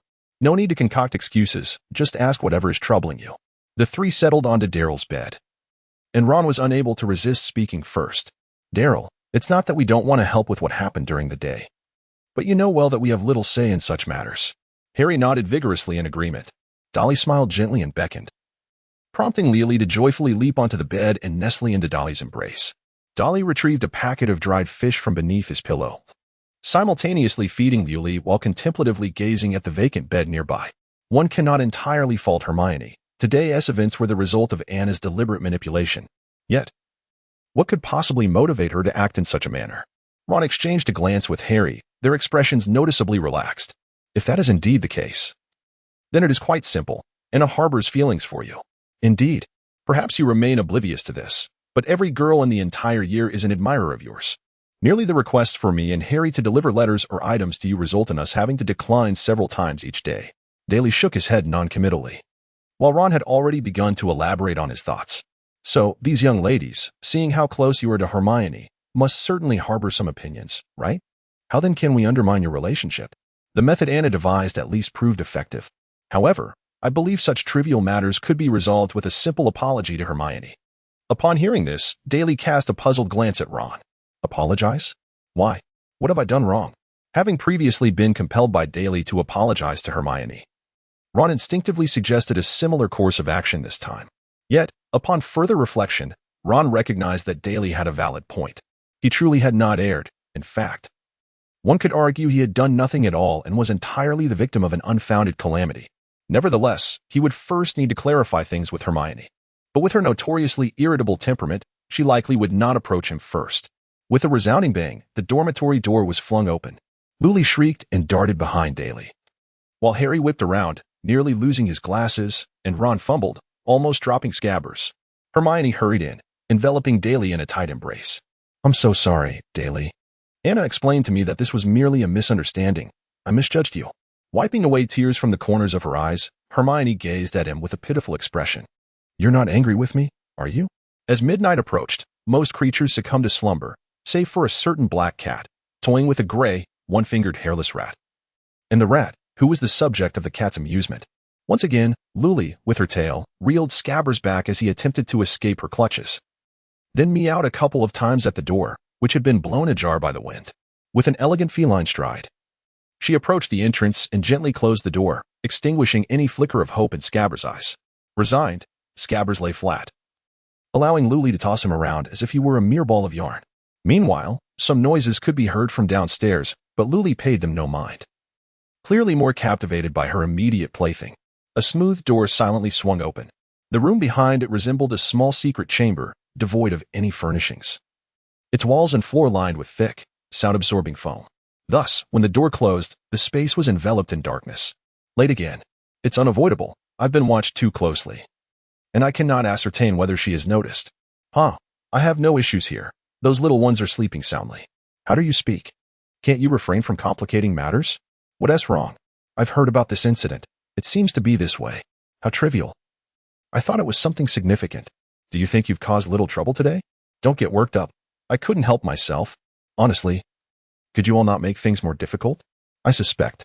See, this is precisely why and you still blame them. They are quite heartbroken. Silence fell as the discussion threatened to escalate into an argument, interrupted by two soft coughs that brought an unspoken agreement to halt. After an indeterminate time, the silence was finally broken. Let us put aside previous matters. For now, refrain from any impulsive actions. First, we must clarify, then. Do you remember? We shall reconvene in 2 days. The door swung open once more, only to close automatically after a moment. At that moment, Madame Loris passed by, catching sight of the door slowly vanishing into the wall. Meow? Generally, regardless of the events of the previous day, the sun will rise again the next morning, allowing individuals to embrace a new day. However, for some, the dawn is not a welcome sight. Take Peter Pettigrew, for instance. For the moment, he is known as Scabbers.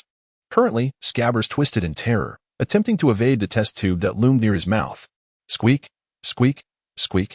Hurry and take that away. I refuse to drink that. Don't be afraid, Scabbers. Once you drink this, you will grow strong. Ron endeavored to soothe his pet rat, but Scabbers was evidently unwilling to cooperate. In the meantime, an impatient Daly brandished his wand. Petrificus totalis. With a shriek, Scabbers fell still. Daly gestured to Harry, who poured the entire contents of the test tube into Scabbers' open mouth. Is this truly safe? Ron watched his pet with a tinge of concern. Daly casually dispelled the enchantment, revealing a sinister smile. Who could possibly know? Chapter 43, Clues and Clouds of Suspicion. Observing the frantic struggles of the creature he had just unpetrified, Daly calmly tidied up the various tools used for potion brewing. As for whether the creature posed any danger, well, Daly was indifferent. His only task was to brew a potion for Ron's pet, following the recipe provided by Ron himself, nothing more. Once he had organized his belongings, Daly noted that the creature was still writhing in its efforts, prompting him to watch with growing interest. Look, Ron. The vitality potion does indeed have some effect. At least it seems to be kicking its legs with greater vigor than before, does it not? Its coat appears slightly shinier as well. Although it is unfortunate that the severed toe has not regenerated, that was never the potion's intended purpose. With that, Daly flicked his wand, flipping the creature over in midair. Its abdominal fur is considerably tighter than before. I suspect it may have lost a bit of weight. And then, well, Dudley smiled faintly, while Ron and Harry exchanged a knowing glance, and Hermione, her cheeks flushed, averted her gaze. However, there were no other female mice present. One might wonder if he would. After a moment of contemplation, Dudley shook his head. It should be fine, after all, over the years he had.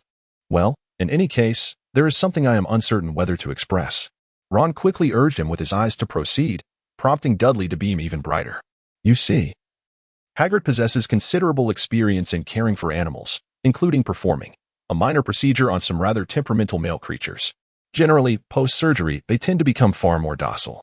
And it is said that their lifespan may also extend. I presume you would prefer that Scabbers accompany you for a bit longer, would you not? Although Ron feigned indifference, remarking, if he dies of old age, I could simply replace him with a new pet. Dudley could distinctly sense a flicker of interest from him. Meanwhile, Scabbers' small eyes betrayed a look of sheer terror. Is this wizard a devil? Why is he even more fearsome than his cat?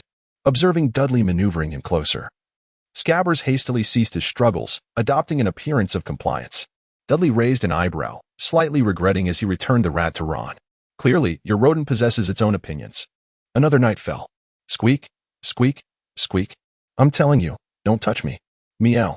Squeak, squeak, squeak, squeak, squeak, squeak, squeak, squeak. Help. Don't come near me. Meow. The cacophony of cat and mouse cries roused Harry from his slumber. Rubbing his eyes, He donned the glasses resting on his pillow and beheld Lila and the rat engaging in a merry frolic. For goodness sake, you two, keep the noise down. We still need our rest. Squeak, squeak, squeak. Harry, please save me. Meow. Watching Lila carry the rat away from the room, Harry furrowed his brow at the door, which had inexplicably swung open. Was the lock broken? He pondered who might be responsible for it and resolved to ask Dudley to check tomorrow, with a sense of precaution. He closed the door and thoughtfully placed a chair at the entrance to prevent it from being blown open by the wind. The following morning, Harry awoke early, intending to discuss the door lock with Dudley before his morning exercise, only to discover the chair had toppled over. A sense of unease washed over him, prompting him to rouse his dormitory companions. Wake up. Listen to me. Last night after Harry recounted the events, everyone grasped the situation. When you closed the door, Lila and the rat were not in the room. Neville's toad, Trevor, was merely a toad, lacking the ability to knock over the chair. Thus Dudley's tone surged with excitement. This is a secret chamber, a secret chamber. The truth behind the male dormitory's nighttime intrusion incident is singular. Although Harry did not grasp Dudley's point of excitement, he managed a polite smile.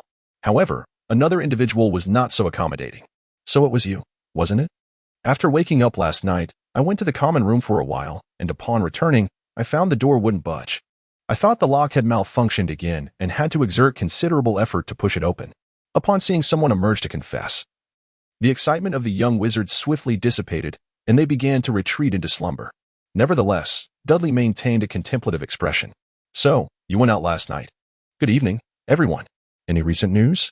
I've managed to deal with 2 boys. These youngsters really are. Silence, you wretched girl. How disgusting. The Forbidden Forest. Has it begun already? Very well, you continue to monitor. So, what shall we do? Do we need to involve them? It seems necessary, doesn't it? Otherwise, relying solely on ourselves may not suffice. I would suggest we directly let. After all, ahem. The room fell silent once more, a low voice gradually resonating. The impact has been greater than anticipated. In our current state, this is untenable. Therefore, we must adhere to the original plan. Let us adjourn. The secret chamber opened and then closed, the sole entrance disappearing once again. Wake up, wake up. Dolly turned his face, squinting at Hermione beside him. What happened? Ah, you look so adorable even when you're not fully awake. Hermione's cheeks flushed, and she hurriedly pretended to pack her bag. The class had already concluded half an hour ago, and if they didn't get up soon, they would miss lunch. Is that so? Darryl stifled a mighty yawn, sluggishly stuffing the tome on the history of magic, which had remained untouched since the commencement of class, into his backpack. Still a bit drowsy, he contemplated a post-lunch nap. The two meandered through the desolate corridor during the lunch hour, as the majority of students congregated in the auditorium. Now considerably more awake, Darryl glanced at Hermione, who appeared to be grappling with something she wished to articulate. Hermione, do you have something to say? Seemingly steeling herself, Hermione halted, her expression grave as she regarded Darryl. Darryl, I know you've mastered the material the professors discuss, but that does not justify your slumbering during class. Do you remember how you used to be? Even if you felt no need to attend lectures, you would seek out related texts to read. The end-of-term exams are fast approaching. And if you continue in this manner. As she spoke, Darryl's carefree demeanor elicited Hermione's anxiety. I am not jesting. Your current state is quite concerning. It has been like this since that day. Are you still upset with me? I can apologize as many times as you need. But you cannot persist in this way. Hermione seemed genuinely inclined to bow an apology, yet Darryl quickly interjected. Do not be alarmed. I merely have not rested well these past few nights due to various commitments. Hermione remained skeptical, and with no better retort at hand, Darryl excused himself, claiming urgency to grab lunch, hastily concluding their conversation. After all, while evasion may be disgraceful, it proves effective. Late at night. Ahem. The matter is urgent. So I shall speak plainly. Tomorrow, we can finalize everything. Therefore, it is imperative. You must pay attention. Do you understand? Meeting adjourned. In the potions classroom, Professor Snape was recently plagued by a headache, as one student persistently turned the Slytherin common room into a veritable mess. Have you all comprehended what I said? If so, commence promptly. Those who fail to complete their work before class concludes will receive supplementary assignments. Dismissing the students to brew their potions, Snape continued to ponder how to address the troublesome individual. Expulsion is excessive. Corporal punishment is no longer permissible, and being caught would lead to complications. Deductions are out of the question. Confinement would only delight her. The sincerity of her written reflections is commendable, yet she never revises them. Why must our house harbor such troublesome imps? Lost in thought, Snape suddenly caught a whiff of something burning, further aggravating his irritation. Goyle, are your eyes blinded? Did you not realize you should add water before the fire whiskey? Clean it up. Observing the ensuing pandemonium, Victor wore a faintly disdainful smile. With 20 minutes remaining, while other students were still scrambling to recall where they had erred according to the textbook steps, Victor had already concocted the luminescent potion. Exactly as outlined in the book, perfection. Bottling the potion in a violet glass vial and securing the cap, Victor exhaled deeply, beginning to tidy his workspace. Then, a figure appeared beside him. May I take a moment of your time? Victor tensed, as if suddenly understanding, and resignedly nodded. Thus, Darryl settled beside him. By the way, you seem quite busy in the evenings lately. Caught, but acknowledging the timing, Victor conceded, ever since that individual committed such an outrageous act. I sensed this day would inevitably arrive. Victor offered no defense, candidly admitting this, which rendered Darryl's prepared retorts futile. Ah, so you and Anne are in league, then. Indeed. By the way, she has scarcely been seen these past few days. It seems you remember her name, indicating she has made quite an impression on you. Excuse me. Victor interjected, placing his brewed luminescent potion on a tray and casting a challenging glance at Darryl.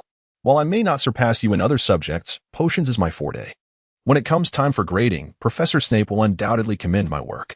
Is that so? Dudley raised an eyebrow noncommittally, placing a glass vial upon the tray. Let us await the outcome. By the way, Malfoy, should I discover that you have accidentally spilled my potion, you are well aware of the consequences, are you not? Malfoy's face flushed crimson as he glared at Dudley for a considerable time before grumbling and carrying the tray away. Speaking of which, what is your objective? Victor inquired, clearing the table while regarding Dudley with an expression of incredulity. Surely, Dursley, you do not believe that after this you will. I shall divulge everything to you. Do you? It is utterly inconceivable. Dolly's gaze shifted. Clarify your words. What will happen to me later? Victor relished the half-spoken words that compelled the other to decipher their meaning, as it made him feel akin to a renowned sorcerer. When the time comes for you to know, you shall know, Dolly. You see, the scores have been released. I merely meant to say. Victor swallowed the latter part of his sentence. Dolly glanced at the rankings, devoid of any surprise. You remain excessively confident. In this class, merely accomplishing the tasks in the textbook warrants nothing more than a satisfactory grade. Victor found himself at a loss for words, for above his name, 3 glaring excellence shone brilliantly. After the conclusion of potions class, there were no further lessons for the week, prompting Dolly to make a long overdue visit to the library. Indeed, it had been quite some time. He hadn't stepped foot in there once this week, a notion previously unfathomable. Although Madame Pants was absent from the registration desk, Dolly paid it little mind, as she was likely busy organizing the shelves and could not remain at the entrance indefinitely. However, once inside, Dolly quickly sensed something amiss. The library was devoid of any presence aside from his own. An inexplicable familiarity washed over him, reminiscent of his prior encounter with Professor Trelawney. When the surroundings had suddenly turned desolate, a wave of oppression, confusion, and a sense of impending crisis enveloped him, though this feeling would soon dissipate for the following days. Dolly experienced a peculiar disorientation. His memories diverged from those of others, leaving him uncertain about whom to trust. Fortunately, that familiar sensation returned. This time, perhaps he could resume a semblance of normalcy. Dolly holds this belief firmly. The warm sunlight pierces through the clouds, streaming into the window. Good afternoon, Mrs. Pants. Today is indeed a splendid day. Dolly displayed a radiant smile. Good afternoon, everyone. It is delightful to see you all still present. Indeed. These past few days have been exceedingly pleasant. Be quiet, you fool. How disgusting. By the way, why are you so silent? The final challenge was lost, and I am unwilling to accept it. Oh, it's no big deal. There will be more opportunities in the future. Ahem. It appears that everyone has been quite fulfilled during this time, so now that the leisure has been ample, shall we prepare for work? Excellent, everyone. Do not forget our purpose. Magic is eternal. Magic is eternal. The door to the secret chamber vanished into the wall. The once rolled-up, thick Persian carpet suddenly unfurled, perfectly concealing the wall. It was as if a door had never existed here at all. Chapter 45, The Resumption of Everyday Life. Dolly now feels an unprecedented sense of lightness. Since the day he enrolled, numerous girls have taken to orbiting around him. Some upperclassmen have engaged in attention-grabbing antics to capture his gaze, while a select few particularly ardent admirers discreetly slip him love letters and small gifts every few days. Darryl expressed profound disdain for such superficial antics. Is this what they call affection? It is merely an insatiable desire for another's physical form. Do they not comprehend the essence of inner beauty? Consequently, when he showcased his remarkable talents and an impressive accumulation of knowledge far exceeding that of his peers in class, the number of love letters and gifts he received increased significantly. This situation reached its zenith on Valentine's Day, when owls delivering packages to Daryl crowded the entire long table, forcing Harry and Ron, seated beside him, to shift over to continue their breakfast, as they were reluctant to attend Snape's potions class on an empty stomach. In recent times, however, Daryl had ceased to receive those peculiar gifts and love letters, and even the fervent gazes that used to emanate from various corners had simultaneously vanished, much to his delight. After all, who enjoys being perpetually scrutinized? Equally pleased was Hermione, though she remained curious about the reasons behind this shift. In her recollection, there was no rationale for those infatuated girls to suddenly turn cold towards Daryl. Thus, she seized an opportunity to probe her dormitory mates, Lavender and Parvati. And the answers she received astonished her. They now referred to Daryl as a scumbag. Unable to contain her curiosity, Hermione, who had nearly memorized her textbooks, decided to disregard Professor Bin's hypnotic lecture and incessantly tugged at Daryl, imploring him with hushed questions. I know you are not that kind of person. So why are you being labeled a scumbag? Please, enlighten me. Dolly leisurely perused a volume on the varieties of dragons in Great Britain and Ireland. As for that incident, it was nothing of great consequence. I merely fell victim to a scam. A scam? The young witch's eyes sparkled with the light of curiosity upon hearing this intriguing term. Daryl reluctantly shifted his gaze away from the phrase, the Welsh green dragon typically builds its nest on elevated mountains. Have you ever encountered porcelain? Some merchants deliberately place fragile porcelain closer to the center of the road, so that if someone inadvertently damages it while passing by, they can seize the opportunity to extort money. Thus, this term is generally used to describe acts of fraud. Hermione nodded in partial understanding. So that was the case. But considering the value of porcelain, why would anyone intentionally allow it to be shattered? If they were in need of money, wouldn't it be more prudent to sell it normally? Moreover, even if it were broken, a simple restoration charm could. Her reasoning is quite sound. Consequently, during the latter half of the lesson, Daryl continued to enlighten Hermione about the myriad tricks employed by con artists. And she naturally forgot to inquire about how Daryl had encountered the scam. For the powerful luminescent potion to be concocted, the steps and materials were displayed on the blackboard. It should be easily comprehensible unless one had been kissed by a Dementor. However, those who submitted a pile of rubbish last week, they ought to pray that Merlin blesses their cauldrons to avoid explosion. The Slytherins erupted in laughter, while Neville's face turned a ghostly white. Now, take your respective potions and begin. A minute later, Snape frowned at the solitary vial remaining on the tray. I do not recall granting anyone permission to be absent today. So is someone foolish enough to believe they can concoct a powerful luminescent potion without the necessary ingredients? Snape glared menacingly at Daryl, who promptly pointed at the vial in his hand. Snape surveyed the room, counting the number of students present. No one is absent. It is unlikely anyone would be so dim-witted as to forget their potion. Could it be that I inadvertently mixed in my own sample? After examining the vial with its blank label, Snape beckoned, Longbottom, come here and take this away. If you cannot produce a satisfactory potion despite this, prepare to spend the night in detention. The 2 periods passed swiftly. Snape meticulously inspected the powerful luminescent potion submitted by the young wizards, maintaining a stoic silence. Only upon placing the final vial back on the tray did Snape's expression soften slightly. Let us consider them all satisfactory. Remember to be grateful for your luck, Longbottom.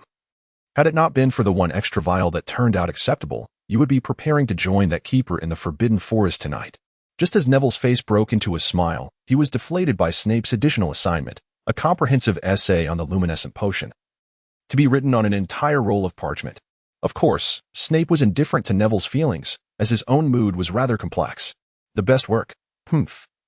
Yet again it is Dursley. Gryffindor receives 1 point. The room full of young wizards stood in stunned silence before the Gryffindor side erupted in cheers.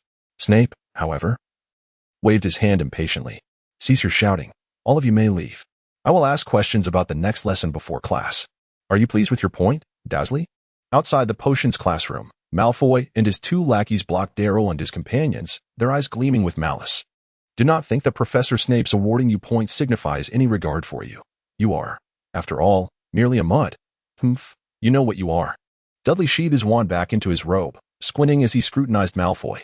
At least you seem to have some recollection. Remember to keep your mouth clean next time. Now step aside. If you're unfortunate in appearance, do not obstruct the path. Noticing that Malfoy had no intention of moving, Dudley casually shoved him aside and strode towards the Great Hall. However, 2 cries of pain echoed from nearby. Dudley turned his head and discovered that Malfoy and Goyle were writhing on the ground, clutching their arms, while Crabbe trembled, pointing at himself. Dudley Dursley is hitting people. Dursley, explain yourself.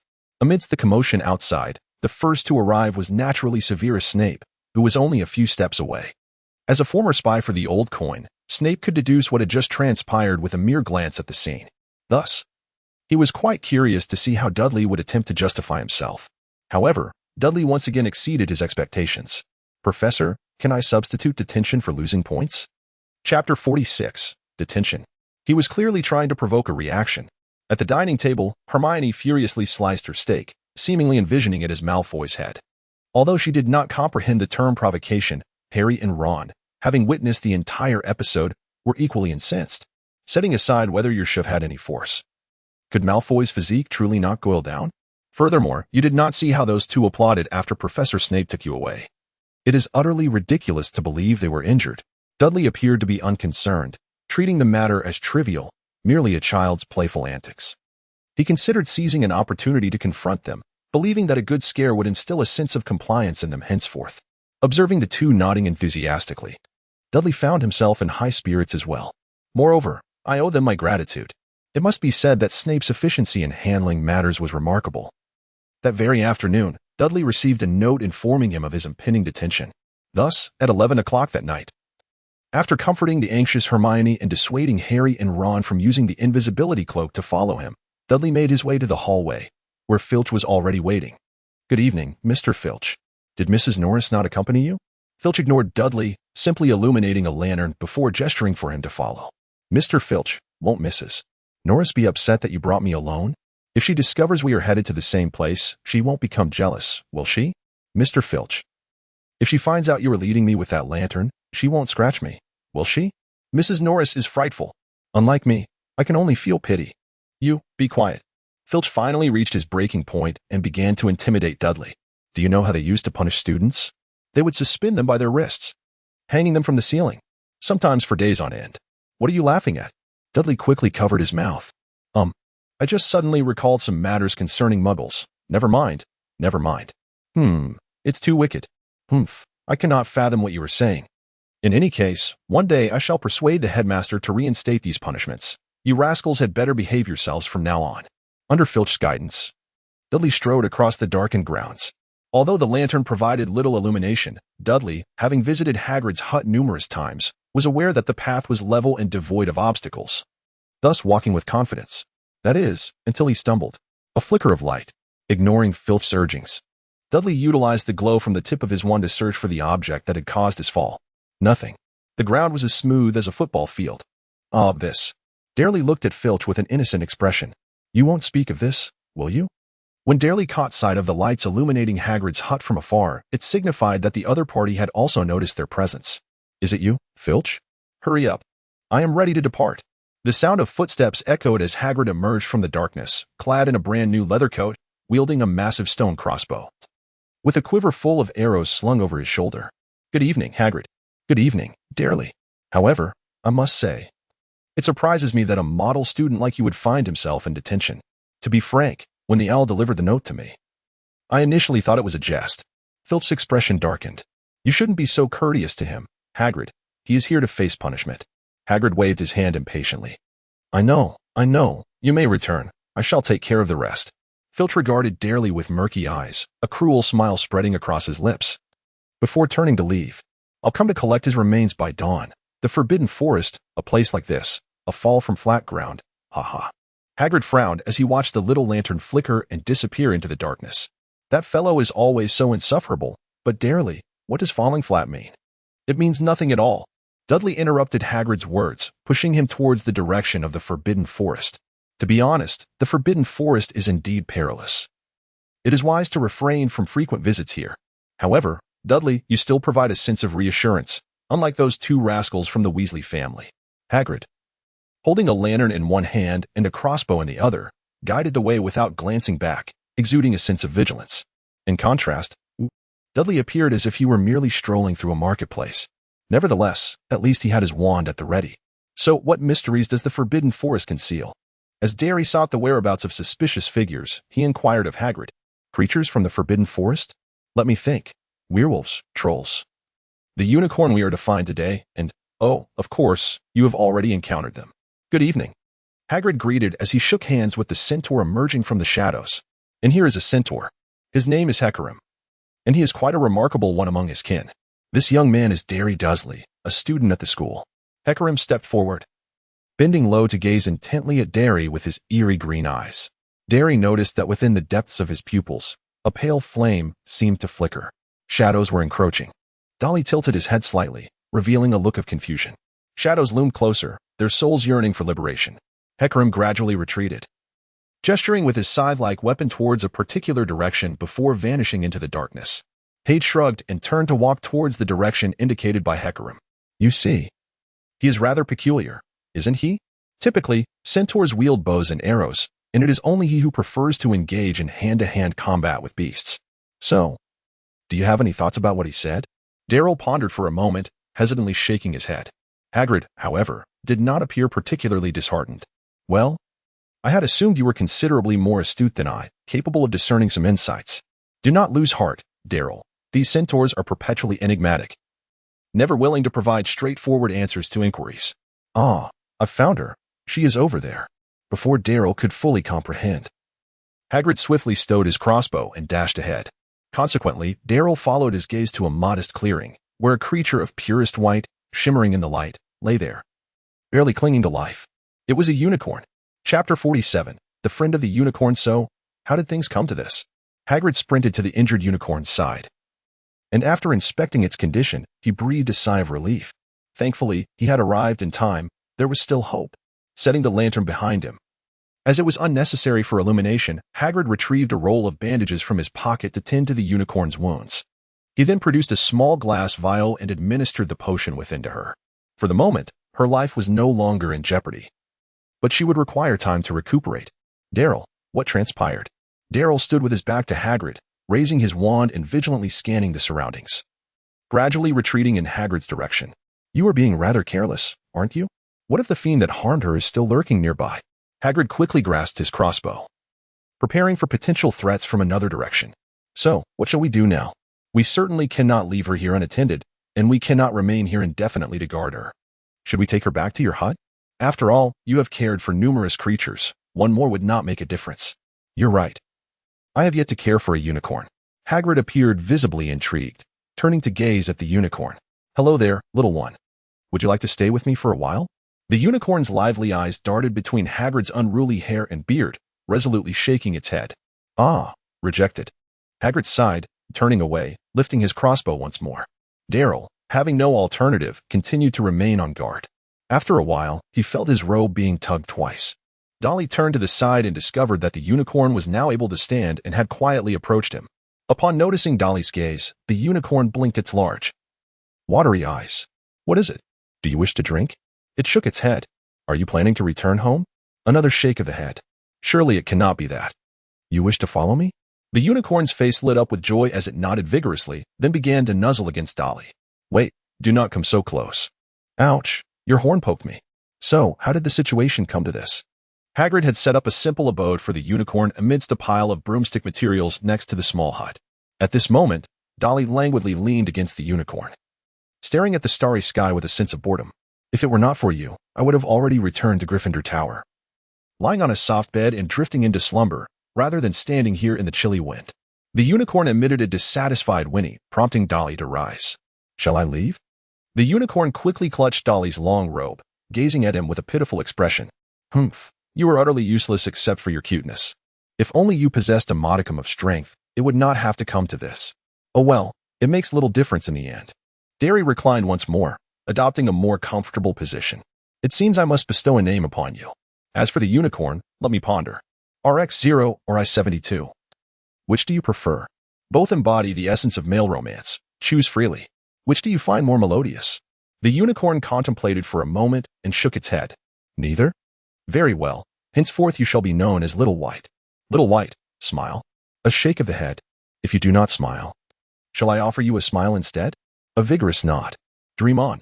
It was said that Derry had returned from the Forbidden Forest with a unicorn, causing Ron and Harry to become restless, abandoning breakfast in their eagerness to visit Hagrid. Hermione, however, appeared rather composed. Honestly, you ought to spend more time with your books. She then dashed upstairs, returning with a copy of Fantastic Beasts and Where to Find Them. The preface was penned by Professor Dumbledore, who must be quite familiar with Mr. Newt Scamander. In essence, this passage states, it generally avoids human contact, likely preferring witches over wizards, and is exceedingly swift, making capture exceedingly difficult. Do you comprehend? The young witch snapped the book shut with a decisive thud. How could a creature so averse to human interaction willingly follow a wizard away from its home? It's simply implausible. Thus, half an hour later, Little White, come here. Upon seeing Derry's return, Little White eagerly approached, incessantly licking his cheek. Stop. No more licking. Stand properly beside me. With a look of disdain, Derry wiped away the slobber with a handkerchief, his tone laden with exasperation. She behaved the same way in the Forbidden Forest. Clinging to me stubbornly, I had no choice but to bring her back. Hermione wore an expression of disbelief as she moved closer to Little White, intending to ascertain whether she truly resembled the unicorn described in the book, only to have Little White warily retreat. She backed away. She backed away. Hermione spiraled into a vortex of self-doubt, questioning whether the issue lay with her or the creature. Meanwhile, Derry and Ron seized the opportunity to draw nearer. Well, so this is a unicorn. Truly beautiful. Indeed, and they say they possess remarkable abilities. Little White proudly lifted her head, seemingly hoping for Derry's praise. Yet, if she were truly formidable, she wouldn't be injured, would she? Little White shot Ron a fierce glare before turning away to graze. Let me tell you, she's quite finicky, only indulging in dewy fresh grass, completely ignoring hay. Inside the hut, Hagrid poured tea for everyone while munching on a rock cake. Grumbling as he chewed, the crunching sound sending shivers down the spines of those present. Not only is she picky, but her temper is quite foul as well. When you returned to the castle, she nearly dismantled that nest. Had I not informed her that it would belong to you? I suspect she would have treated it like a Quidditch ball. Oh, is that so? Dolly gazed through the window at the plump white creature, now dozing contentedly, a dangerous smile creeping across his face. You all continue your conversation. I shall have a word with her. It is unclear what precisely Dolly articulated. But when the group reappeared before her, the creature exhibited a markedly more obedient demeanor. Even when Hermione attempted to touch her, she no longer shied away, though her expression remained filled with reluctance. Observing her behavior, Dolly silently nodded in approval, patting the pocket of his robe. Consider yourself fortunate. Should this occur again, it will not merely be a matter of plucking a few tail hairs. Chapter 48. The Dragon Egg. The night sky was shrouded in a gray haze, an ominous sign for those who continued to traverse the world despite the late hour, as they were compelled to extract the last vestiges of strength from their weary bodies while dreading the prospect of an unexpected downpour that would render their journey even more arduous. The battered wooden door of the Hog's Head Tavern slammed to the ground with a resounding thud. Hagrid squeezed himself into the room, his oversized boots creating muddy puddles on the filthy floor. Hey there, mate, don't get too worked up. I'll help you fix it. Under the proprietor's resentful gaze, Hagrid lifted the door and propped it against the frame, then, amid the complaints of other patrons, made his way to the bar. A large mug of hot whiskey, please. In weather like this, one needs something to warm the bones. Removing his soaking wet cloak, Hagrid vigorously shook off the droplets, splattering water everywhere and provoking further discontent among the clientele. Yet, none dared confront him. For those who lingered at the fringes of wizarding society, Hagrid's imposing stature was far more intimidating than the name that could not be spoken. After all, the Dark Lord had been absent for so long that no one knew if he still drew breath.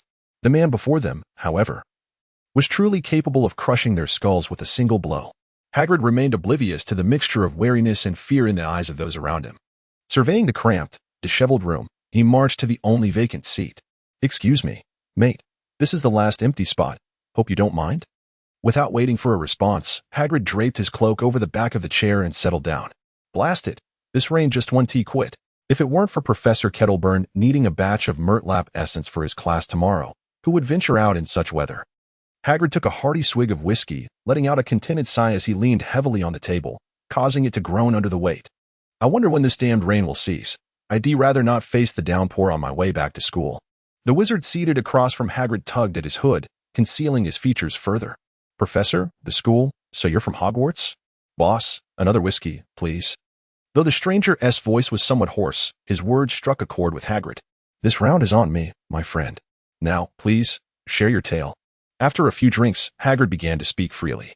I'll tell you, although I'm not a formal professor, overseeing the hunting grounds is no trivial task. Oh? Is that so? Absolutely. Hagrid shot an irritable glance at the wizard across from him. If not for the fact that the man had just treated him to a drink, he might have lost his temper. Do you have any idea how many dangerous creatures dwell in the Forbidden Forest? Are you aware of their habits? I'm not boasting. No one knows the Forbidden Forest better than I do. There is no one else who could handle this job. The wizard scoffed, shaking his head dismissively. You speak so grandly, but at best, you merely walk a few laps around the edge of the forest with your dogs. Anyone could manage that. Just a few dogs? Hagrid felt his abilities being questioned. What a joke. Do you have any idea what I've cared for? Have you heard of acromantulas? They're as large as a small elephant. And unicorns, someone like you wouldn't even get a chance to see one. And then there are the three-headed dogs. Fluffy is a rare creature with 3 heads, not simply a few dogs, as you claim. The mysterious wizard's tone shifted slightly. Acromantulas, unicorns, 3-headed dogs? Now that sounds intriguing. Very well. I'll toast to you. Thank you. Cheers.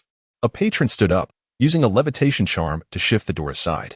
Hagrid watched as he trudged into the rain, cursing the wretched weather while ordering himself 2 brandies. Hagrid? Is there something you need?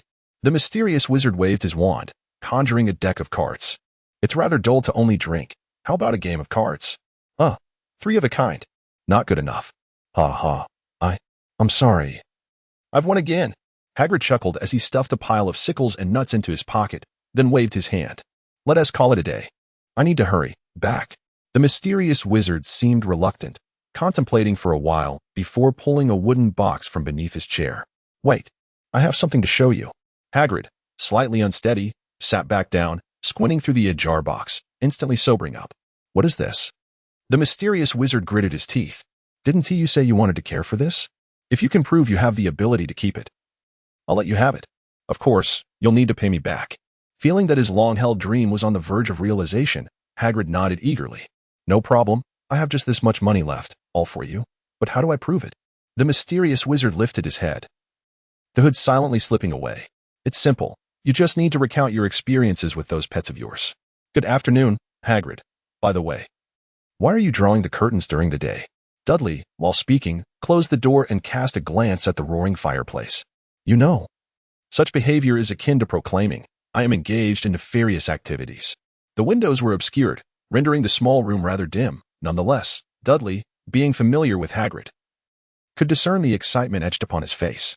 No worries, aside from the 4 of you, no one else would venture here. So, is there anyone who fancies a weasel sandwich? Harry and the others quickly shook their heads in refusal, gazing at Dudley with admiration as he reached for the platter. There is no need to be so apprehensive. I've consumed this delicacy numerous times, and it is quite palatable. Moreover, the meat of a weasel is far more tender than that of beef. Ron, somewhat skeptical, picked up a sandwich and approached the fireplace, intending to warm it slightly before indulging, only to be startled by the contents within. Good heavens! Hagrid, could that possibly be a dragon egg? Chapter 49. Hatching, the 4 of them gathered around the fireplace, gazing at the dark, enigmatic egg nestled in the heart of the flames.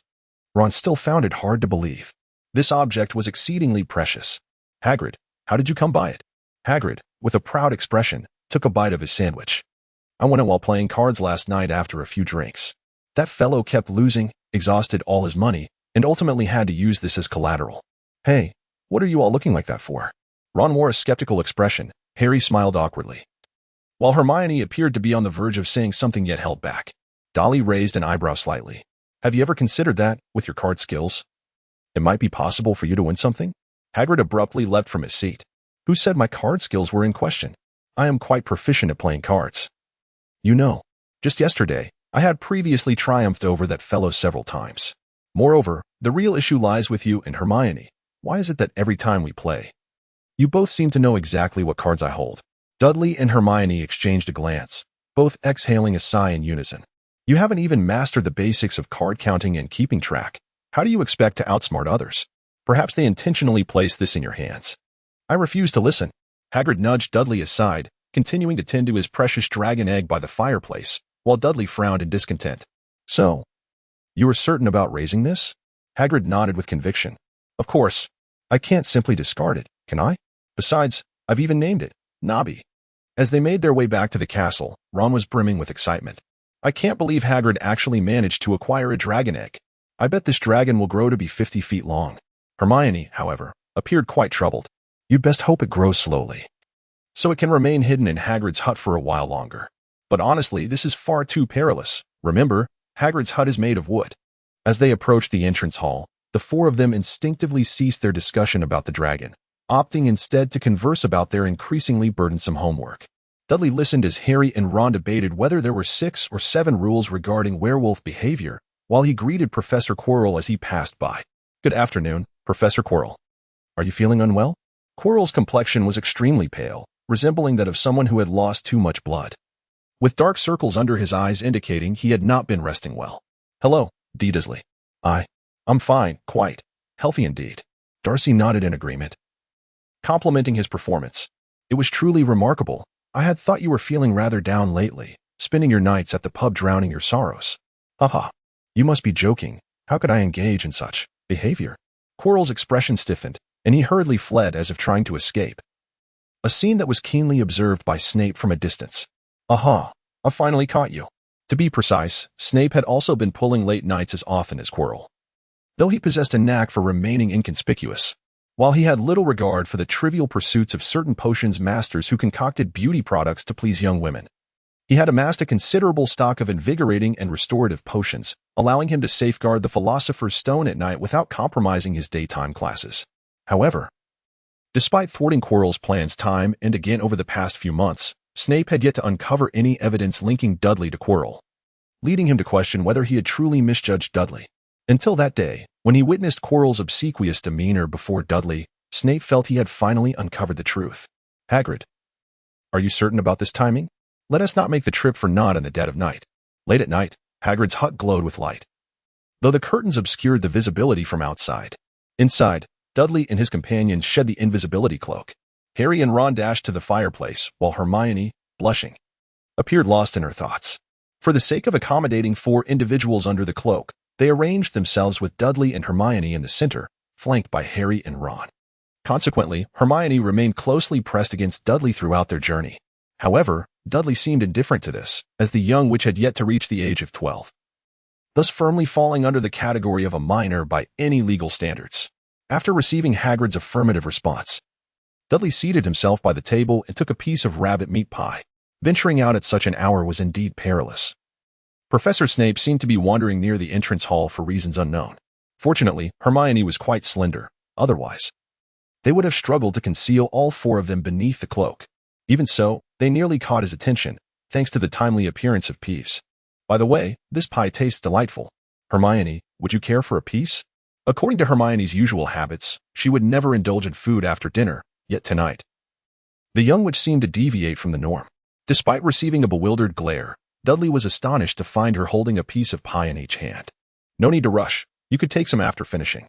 All right, you're right. Watching the remaining pies being devoured by Harry, Ron, and Hagrid, Dudley chuckled and took out a handkerchief to wipe his hands. Hurry and finish, lest we forget the main affair. The dragon egg, already cracked, was placed on the table, with Hagrid and the others anxiously standing by, while Dudley adjusted the camera's position across from them. Indeed, Dudley intended to capture this moment for posterity. Although he had never been an avid selfie enthusiast in his previous life, he had participated in various company-organized group activities. Those in the know would understand. After a team-building event, not posting a grid of 9 on social media accompanied by a thoughtful essay would render one rather out of place. Consequently, Dudley's photography skills and writing abilities had been thoroughly honed. His writing prowess had been notably employed in crafting papers, and now was the moment to showcase his photographic skills. Dudley felt confident. His current proficiency was at least on par with the chief photographer of the Daily Prophet. Hearing the jarring scrape, Dudley pressed the shutter and swiftly dashed into the frame. With a soft click, the film faithfully captured the moment the eggshell cracked. Is this scientific? Chapter 50. Uninvited guests. The atmosphere within the hut was tense as Dudley and the others gathered around the round table, their expressions grave. Hagrid, when you obtained the dragon egg, did that individual mention encountering such a situation? To be honest, I don't quite recall. Ron? I don't know. Charlie never mentioned anything about this happening. Hermione? I can only assure you that the books I've read did not address this issue. However, since raising dragons is illegal, There must be some relevant information tucked away in the restricted section, so we first need to obtain a Professor S signature. Ahem. Let us discuss this matter further when we return. Harry, do you have anything to add? Don't you think they seem poised to breathe fire? Having placed 2 young dragons into a makeshift nest fashioned from a crate, Hagrid, disregarding his singed beard, eagerly pulled out a hefty book from beneath his pillow to peruse. Harry curiously leaned in to inspect the cover. Raising dragons for amusement and profit. I suppose this author isn't particularly adept at titling. You're absolutely right, Harry. However, the content of this book is quite comprehensive, despite some outdated information. Look here, it explains how to identify the types of dragon eggs. At first, I thought that was a Norwegian ridgeback egg. As Derry tidied up the camera and tripod, he took a moment to glance at the crate. Your judgment is correct, Hagrid. Though not entirely so. The black one is indeed the Norwegian ridgeback you mentioned. Hagrid approached the crate, teasingly poking the small black creature with his finger. Very well. Henceforth you shall be known as Norbert. But what shall we do about the other one? Norbert too? The white hatchling seemed to sense its neglect and, feeling despondent, opened its mouth to unleash a burst of flame, igniting Hagrid's beard once more. Hagrid hastily set down his book, flailing to extinguish the fire, while Derry gazed at the creature thoughtfully. Norbert too does lack a certain charm. Given that this dragon is white, what do you think of calling it Little White too? After much deliberation, the white hatchling was ultimately named Connor. Of course, not everyone was content with this moniker. For instance, Hagrid believed it lacked grandeur. To be honest, I find Shyvana to be a more melodious choice, he murmured sullenly as he fed Norbert a concoction of brandy and chicken blood, only to be predictably met with another fiery assault to the face. You see, this is precisely why we named her Connor. At least this way, we can still visit your little abode in a few days, rather than a heap of charred timber. Dudley gently patted Kanna's head and swiftly sidestepped before she could unleash another burst of flames. Harry observed Kanna's pristine scales with a look of bewilderment. So, what kind of dragon is Kanna? Hermione, casually perusing the book borrowed from Hagrid, answered Harry's inquiry. Among the 10 known fire dragons, there is no white variety. The Ukrainian Ironbelly is the closest match, boasting gleaming gray scales. However, I recollect that Mr. Scamander mentioned in his book that different species of fire dragons occasionally interbreed, resulting in rare hybrid varieties. Perhaps Kanna is one such case. Compared to her species, I find myself more intrigued by the presence of 2 dragons within a single egg. After all, wait, perhaps it is best I remain oblivious to the details. The existence of such a phenomenon must surely be justified. Ron, who had been fanning himself with a half edition of the Daily Prophet, interrupted Hermione just as she was about to embark on a lengthy discourse, gazing eagerly at Hagrid. Since the dragon egg has hatched, might we open a window? It is exceedingly warm in here. Before Hagrid could respond, Dudley promptly dismissed him. The window must remain closed until Norbert and Kanna have moved out. You are aware of the consequences should this matter be exposed. Ron, unconvinced, shook his head and approached the door, intending to step outside for some fresh air. If you ask me, you all are being excessively cautious. In the dead of night.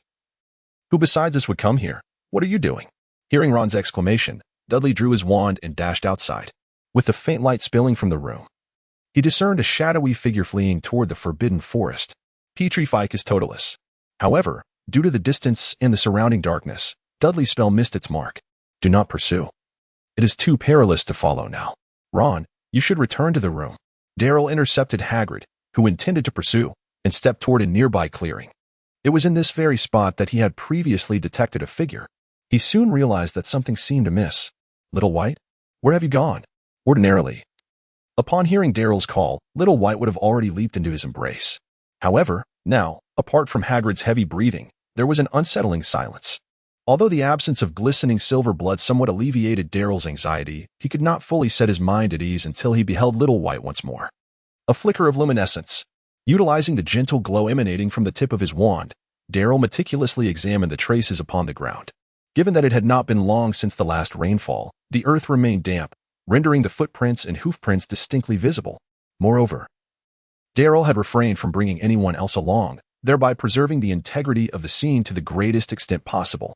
After a moment's contemplation, he produced a camera and captured the clearest, most complete shoe print before directing his gaze toward the forbidden forest. It seems we have no choice but to proceed. After much effort persuading Ron and Hermione to remain in the cabin to care for the 2 hatchlings, Darryl, Harry, and Hagrid followed the trail of Little White's hoofprints.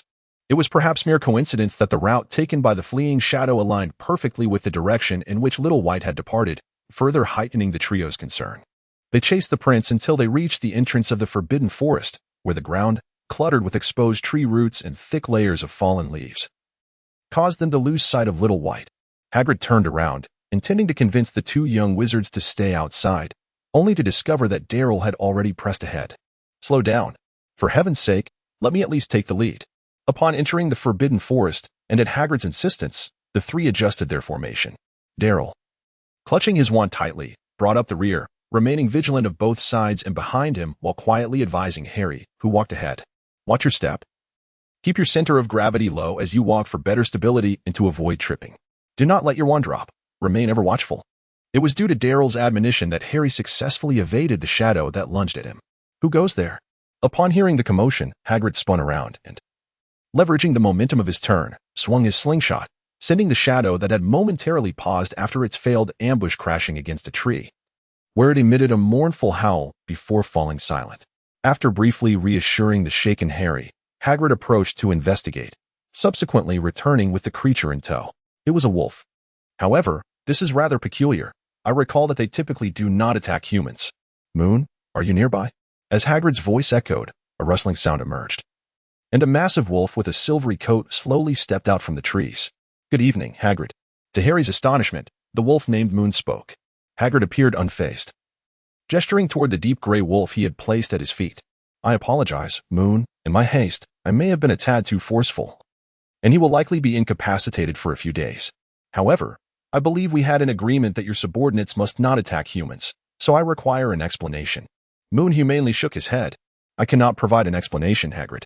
Originally, Wolf was responsible for leading the patrol today, but he suddenly attacked two of his companions before fleeing here. We are as perplexed by his actions as you are." A distant howl reverberated through the air. Moon perked up, his expression turning fierce.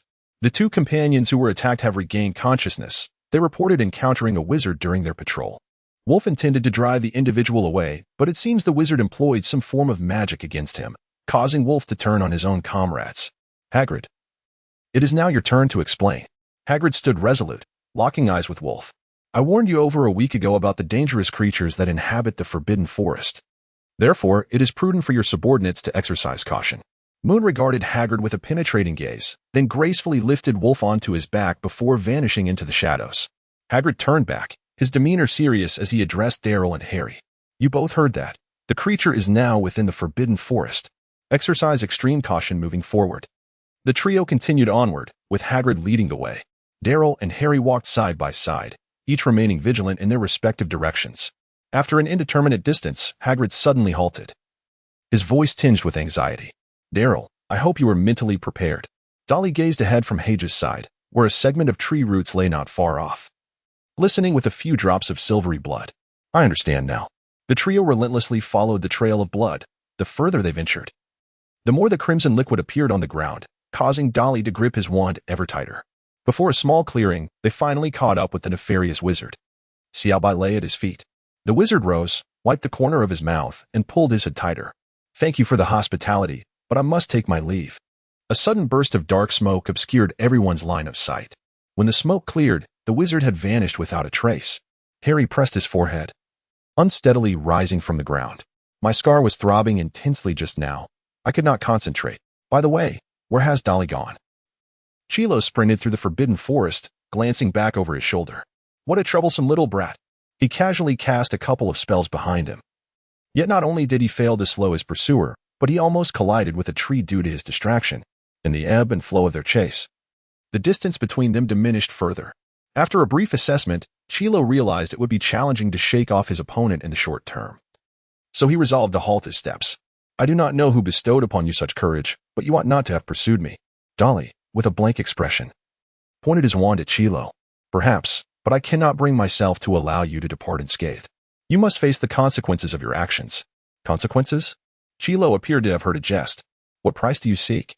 Shall I serenade that unicorn with a dirge for a day and a night?" "I beg your pardon. But do you believe you are worthy?" Dolly shook his head. "Indeed, you are unworthy. Thus, let us consider an alternative approach, such as sending you below to apologize to her." Suddenly, an explosive roar echoed. Chilo leapt sideways, propelling himself off the ground, as behind him. A tree with a diameter of nearly 3 feet was shattered into 2 halves. Surrounding the two, a series of deep craters lay scattered, the remnants of their recent exploits within mere minutes. Young man, for a wizard of your age, your talent is quite commendable. Would you not contemplate joining us? By following in the footsteps of your master, you may seize the opportunity to become the second most powerful wizard in the world, second only to your master. As Dudley skillfully evaded the opponent's magic, he sought an opportunity to counterattack. Your master must be quite formidable, disregarding even Professor Dumbledore. The explosion resounded with a thunderous roar. Chiluo found himself momentarily choked by Dudley's words, causing him to falter slightly and become engulfed in the debris kicked up by the blast, which incited his fury and rendered his gaze icy. I truly cannot fathom why my master holds you in such high esteem, stripped to its essence. You are merely a well-proficient in the explosive spell. With your evident lack of awareness of your own limitations, allow me to demonstrate a lesson today. A piercing torment. Despite Dudley's attempt to dodge, Chiluo had acted preemptively mid-sentence, leaving Dudley's movements just a fraction too slow. Consequently, excruciating pain seized his consciousness. Dudley collapsed to the ground, his limbs rigid with tension. Overexertion rendered him breathless, and the ensuing hypoxia cast a shadow over his vision. If one were to survive a car accident, perhaps this is what it would feel like, he thought, inexplicably. Chilo approached him, one in hand. A cruel smile etched upon his face. Do you understand? You are merely a child. Do not harbor delusions of opposing adults. Such folly will only lead to your own suffering. What is that expression on your face? Though he had never cast the heart extraction curse before, Chilo had heard tales of its victims, screaming and weeping, begging for mercy as they knelt in despair. Why could this person still manage to smile? Have I been too lenient? Then let me try again, extracting the very core. Who goes there? Chilo sidestepped a flash of red light, casting a wary glance behind Dudley. The distraction caused the curse to lose its potency. Dudley felt a wave of relief wash over him, only to be followed by an overwhelming fatigue. As consciousness began to slip away, he faintly heard a familiar voice. Are you prepared for a journey to Azkaban, Quirrell? Chapter 52. Salvation have I. Traversed this path once more? Dudley surveyed his surroundings and was met with a sea of pink. So many Lickitungs. Am I really in the world of Pokemon this time? One Lickitung, seemingly the leader, approached him and extended its tongue to lick his face. How ticklish. Hey, wait, don't come any closer. More and more Lickitungs reached out their tongues, and Dudley felt as if he were drowning in an ocean of tongues. Stop licking. Dudley abruptly opened his eyes, wiping the cold sweat from his forehead and the drool from his face. Drool? Wasn't I just dreaming? Dudley staggered to his feet, yet before he could fully comprehend his surroundings, he was swiftly knocked back down to the ground. Ouch, ouch, ouch. Huh? You are still alive? The unicorn named Xiaobai nodded and leaned in once more, attempting to lick his face. Stop. Stand still. Dudley helped Xiaobai to stand once more. You nearly broke my waist. Chilo isn't as ruthless as you. Wait, where has Chilo gone? He should be in the castle, preparing to teach you lot of inept individuals a lesson in dark magic defense. Dudley abruptly turned around, only to find Snape staring at him with a stern expression. Although I am unaware of the lessons he has imparted to you, it is evident that they do not encompass the art of resisting the Cruciatus curse.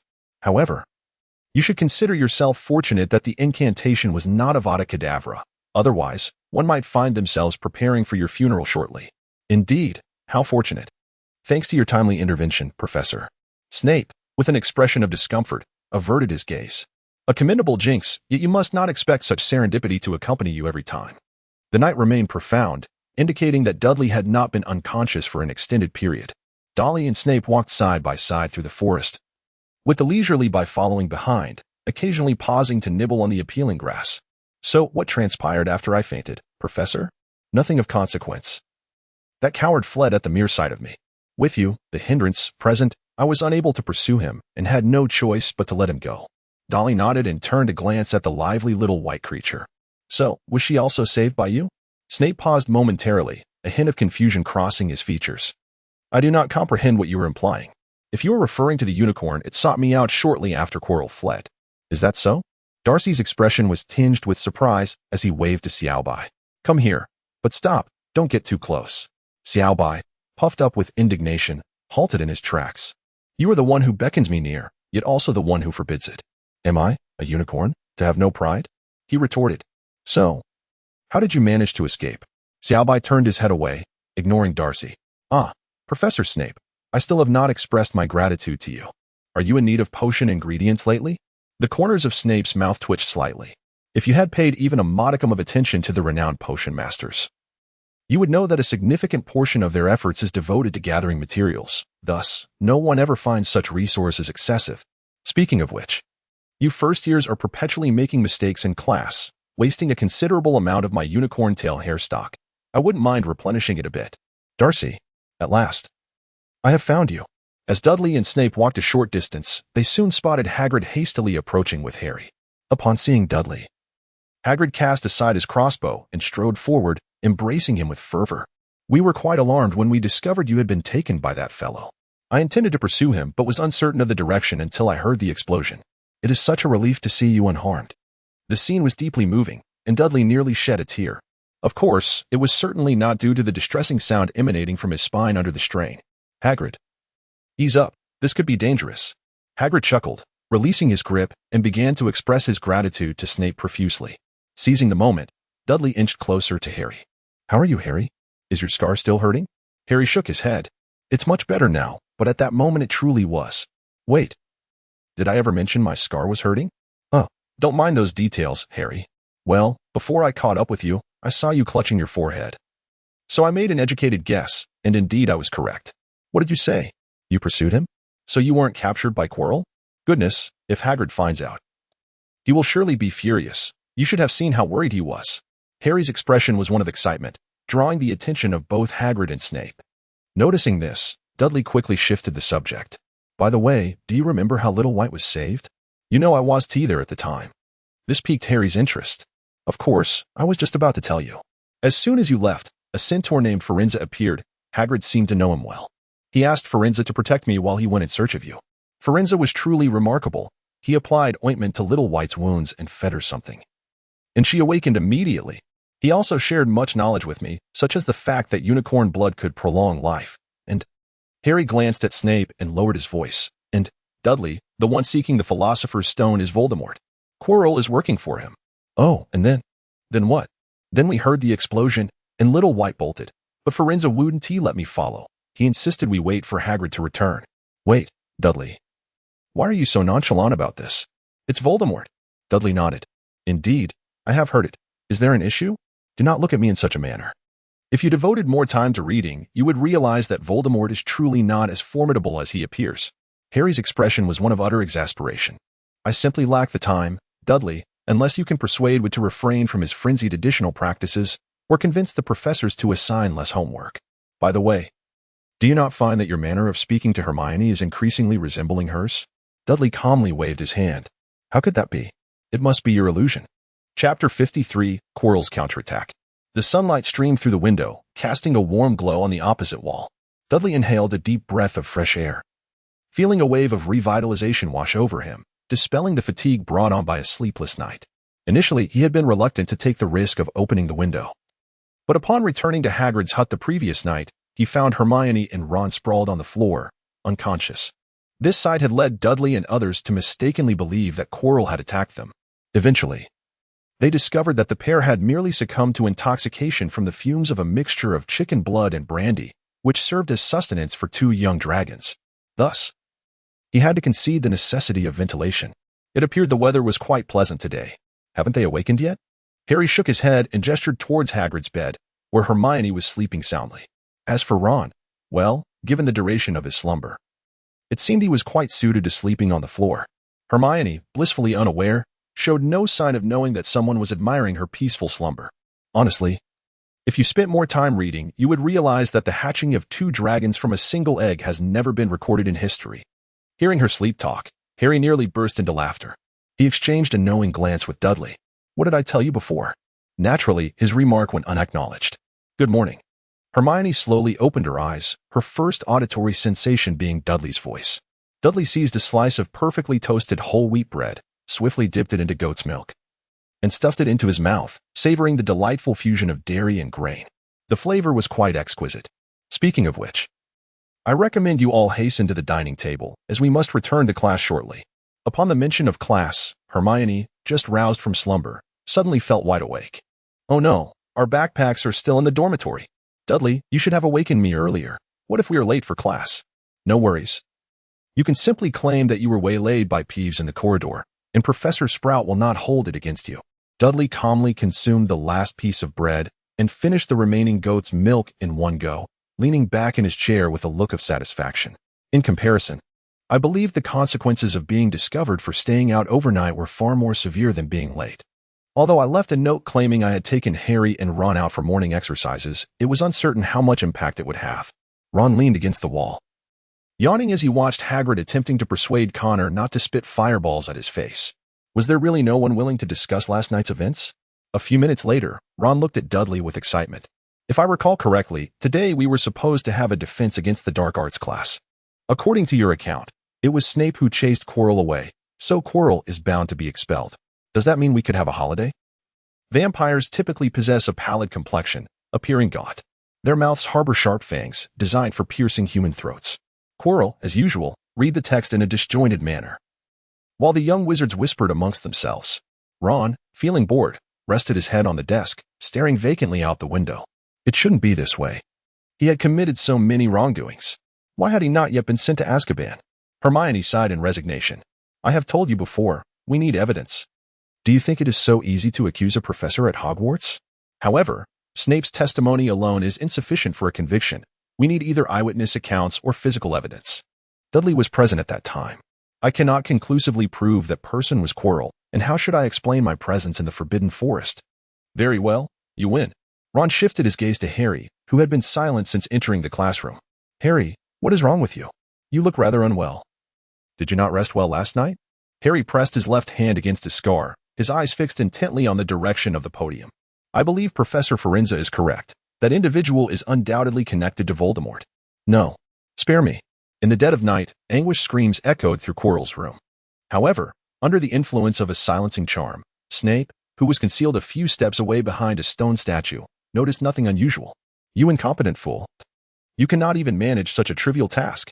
Now, not only Snape, but also that little brat Harry Potter and his entourage are aware of your identity. Do you realize the magnitude of the impact this has on our future plans? Quirrell knelt on the ground, weeping profusely, his demeanor utterly disheveled. Please, Master. Grant me another chance. They are merely first-year wizards. They cannot possibly pose a threat to me. If I can avoid Snape, I will surely acquire the Philosopher's Stone for you. What about Dudley Dursley? This.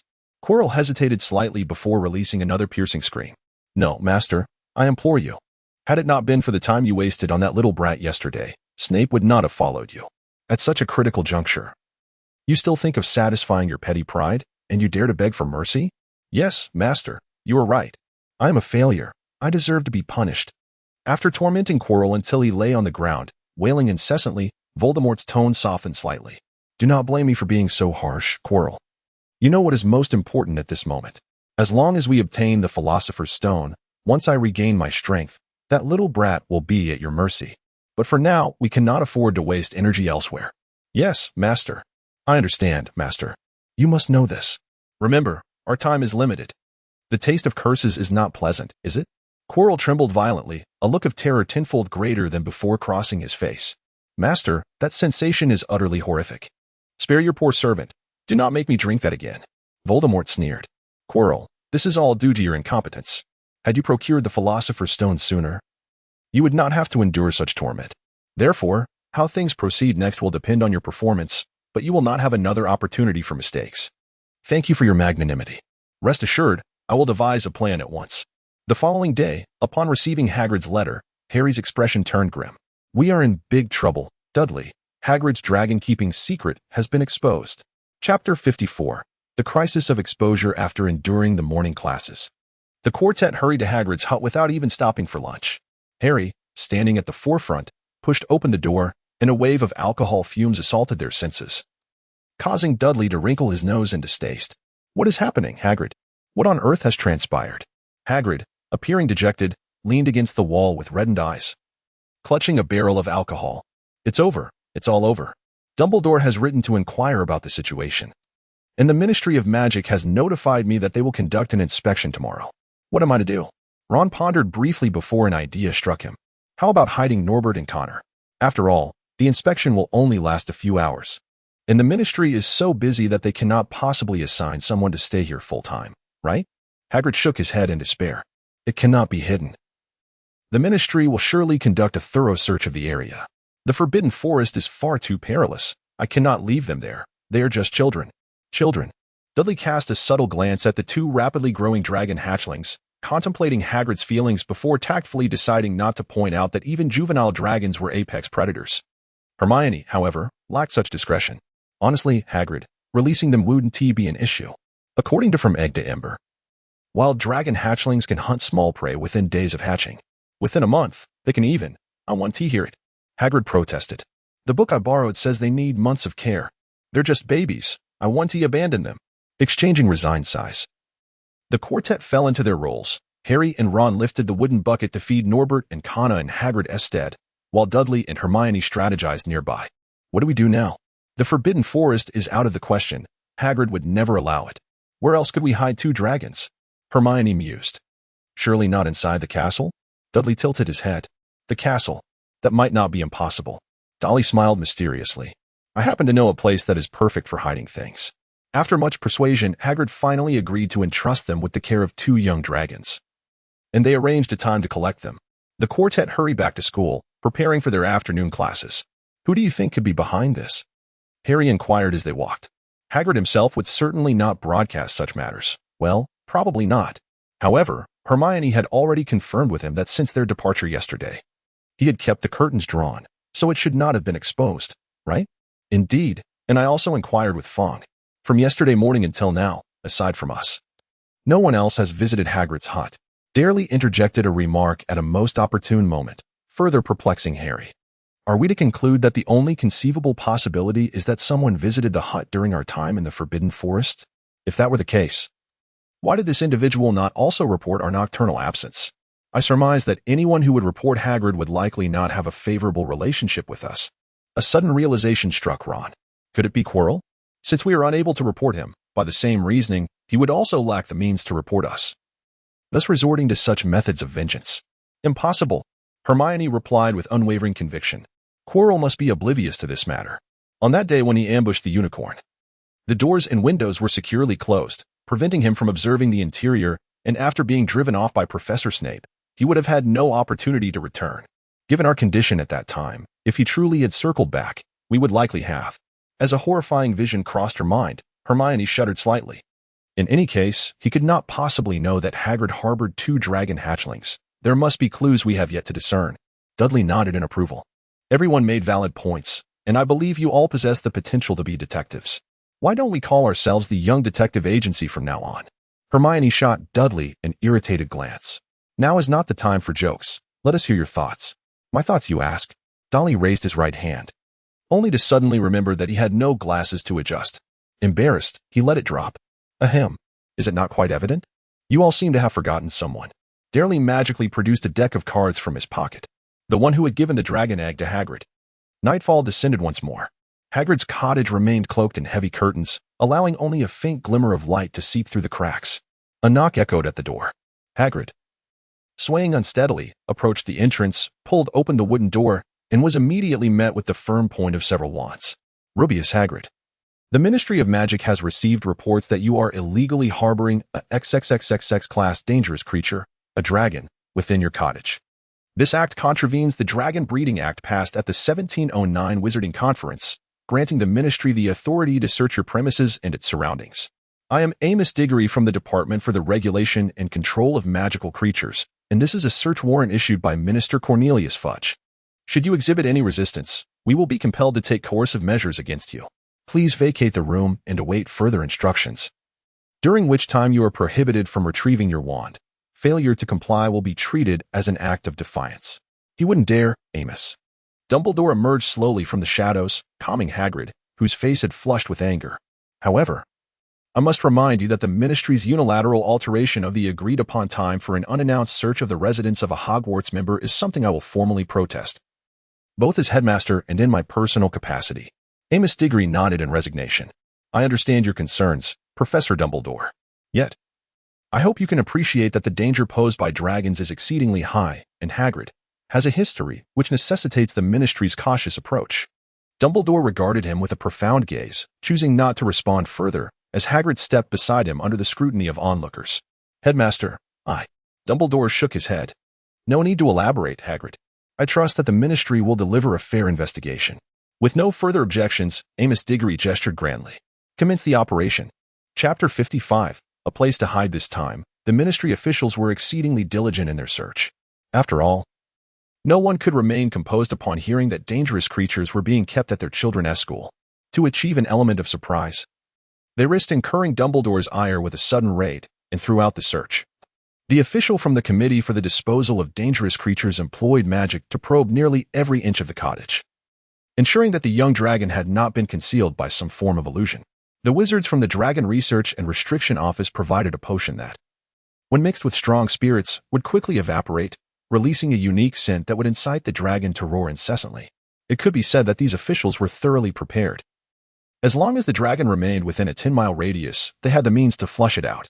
Consequently, after various methods proved futile, they were compelled to admit that they had seemingly been outsmarted by the anonymous informant.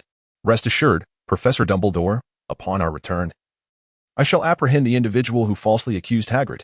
Amos Diggory was incensed, not only due to a bruised ego, but also because he would soon have to face Hagrid's inquiries and demands for reparation.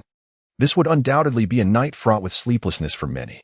Meanwhile, the fat lady, roused from her slumber by the creaking of the Gryffindor common room door, prepared to chastise the late-night trespasser, but after waiting a considerable time without sight of the culprit, she grumbled, "Whoever you are, I shall not grant you entry upon your return." Her words went unanswered. However, moments later, a curious voice echoed from a nearby vacant corridor. "Is there truly a place here that can conceal two dragons?" Beneath the invisibility cloak, Harry set down the wooden crate, eagerly surveying a tapestry on the opposite wall. It depicted a foolish giant attempting to teach a troll ballet, only to be soundly thrashed. While the image was rather amusing, it seemed there were no empty classrooms around. And given their proximity to Gryffindor Tower and Ravenclaw Tower, many students would likely pass by. "I think we ought to reconsider." Dolly Shin mysteriously shook his head and then emerged from beneath his invisibility cloak.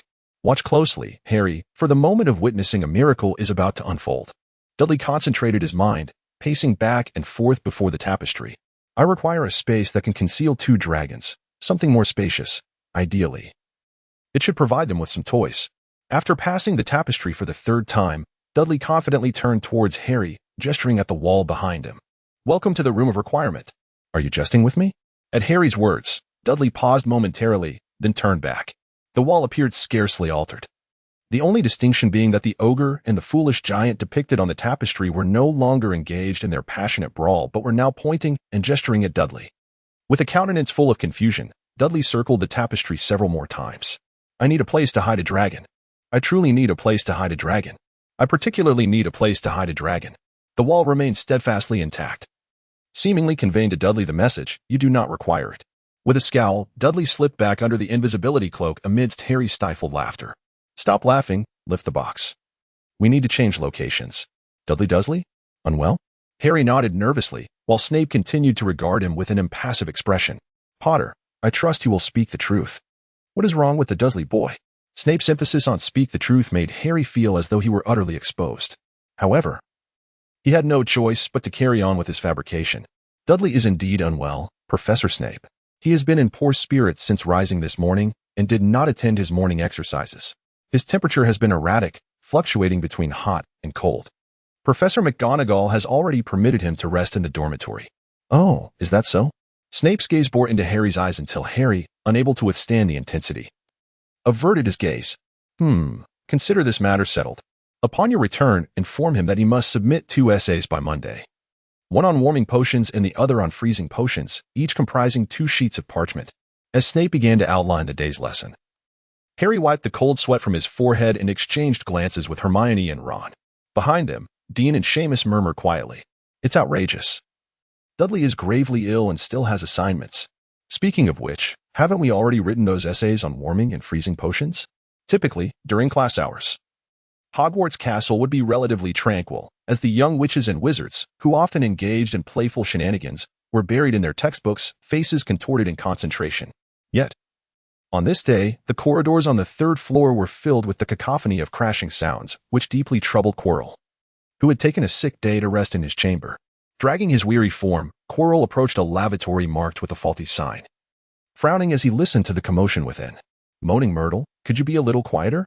I really need to rest right now." A piercing shriek emanated from the lavatory. Yes, you need to rest. But what about me? Her moaning Myrtle wishes to rest, yet she can no longer do so. This was followed by an increase in the sound of crashing. Quirrell stood at the door for a moment, ultimately abandoning his plan to storm in and silence her. Shaking his head in resignation as he left, once assured that no one else was outside, moaning Myrtle floated to the top of the farthest stall. Her hands mimicking the action of gripping the edge of the partition, bashfully peering inside. Dudley, how am I doing? Marvelous, moaning Myrtle. Thank you. Dudley smiled and nodded at the Myrtles, then turned his gaze towards Norbert and Kanna, who were squatting on either side of the toilet. Do you understand your mistake?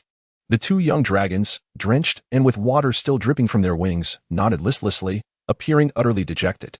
Observing their pitiful state, Dudley tossed aside the hose he held. Next time you misbehave, I shall sever your tails to make roasted dragon ribs. Chapter 56. The Trials of Dragon Rearing. As soon as the potions class concluded, Harry dared not cast another glance at Snape. He hurriedly packed his bag and made his way to the Great Hall. In a moment of haste, he indiscriminately stuffed 2 items into the serving basket, then seized a sandwich, munching as he sprinted towards the 3rd floor. Thankfully, there were only 2 potions classes today, and tomorrow was Saturday. Otherwise, I would be at a loss for how to request leave from the professors. In the dilapidated restroom, Harry handed the serving basket to Dudley and leaned against the partition, venting his frustrations. You should have seen the terrifying look in Professor Snape's eyes. Hermione was right. Feigning illness is not a wise strategy, as such petty tricks would never fool the professors. Perhaps Dolly would certainly refrain from revealing to Harry that their exposure was due to Snape's ability to read minds. After all, explaining such a complicated matter would be quite tedious. It would be far more prudent to hasten through lunch. He needed to sneak back to the dormitory while everyone was still in the hall. Dolly placed the serving basket atop the toilet lid and retrieved a steaming bowl of mashed potatoes, to which he added a dash of black pepper sauce. As he stirred incessantly, the hue of the mashed potatoes began to take on an unsettling quality. Harry furrowed his brow, observing the mashed potatoes as they gradually transformed into something indescribable. Do you not think the substance bears a resemblance to? Dudley nodded calmly. Indeed. But was it you who brought this to me?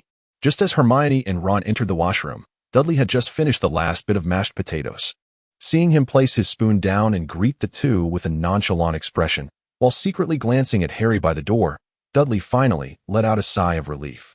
If they mistook him for hiding in the washroom stall indulging in that substance, Harry felt certain that the ensuing days would be quite dreadful.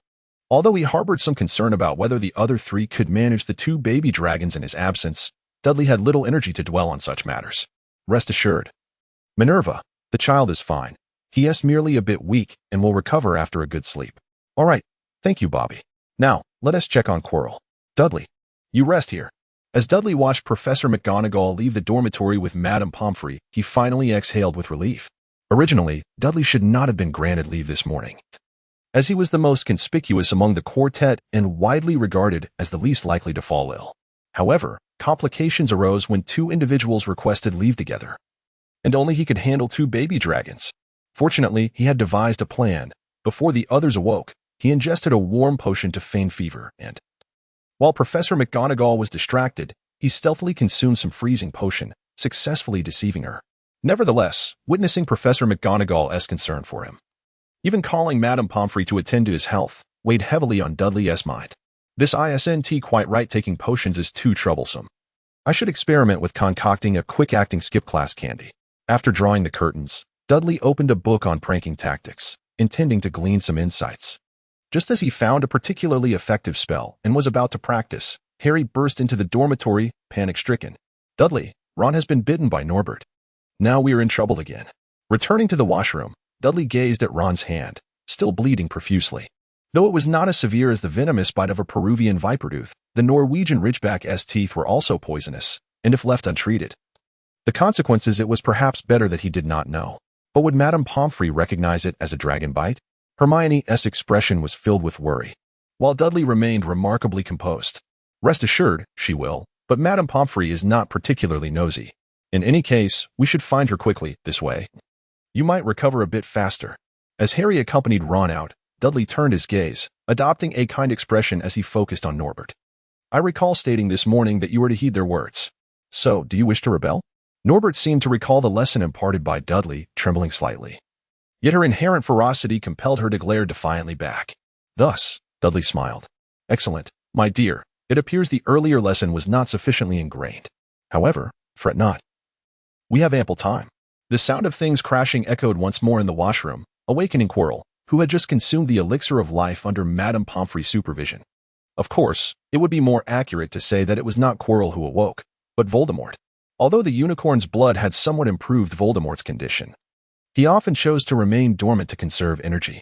Consequently, being disturbed this time ignited a fury within the Dark Lord, especially as the disturbance was caused by a mudblood he had killed during his school years, leading him to a deeper understanding of the term unrelenting spirit. Do you think that becoming a ghost will shield you from my wrath? With extensive knowledge of soul-related magic, Voldemort knew of a spell that would effectively silence that bothersome individual, and thus he guided Quirrell to the washroom door. With a forceful push, Voldemort flung the door open and directed his wand at the figure before him. Ghost, begone, wait, you are not a ghost. The figure turned, and upon seeing Quirrell, let out a piercing scream. Help! There's a peeping Tom. Quirrell, do you have something to explain? Voldemort lowered his head, feigning a state of alarm, while internally he seethed. Another detestable mudblood. One day, I shall eradicate all of you. After calming himself slightly, he raised his head to meet Dumbledore's gaze. Headmaster, I was merely resting in my room, but I kept hearing crashing noises from that washroom and thought to advise Moaning Myrtle to settle down a bit. I did not expect Miss Granger to also be there. Is that so? Dumbledore glanced at Hermione, who was still wiping her tears. Feeling Dumbledore's gaze upon her, Hermione could not help but lower her hands, meeting his eyes. I see. Then you must all be more cautious in the future. Chapter 57. Social Death. Dumbledore did not linger long before departing, yet the washroom remained crowded. Aside from Quirrell and Hermione, McGonagall, Flitwick, and Snape, who had hurried over upon hearing the commotion, were also present, along with Moaning Myrtle floating in the air and a throng of students gathered outside. Though the headmaster has no intention of punishing you, I believe it prudent for you to reflect on your actions. McGonagall glared at Quirrell with great severity.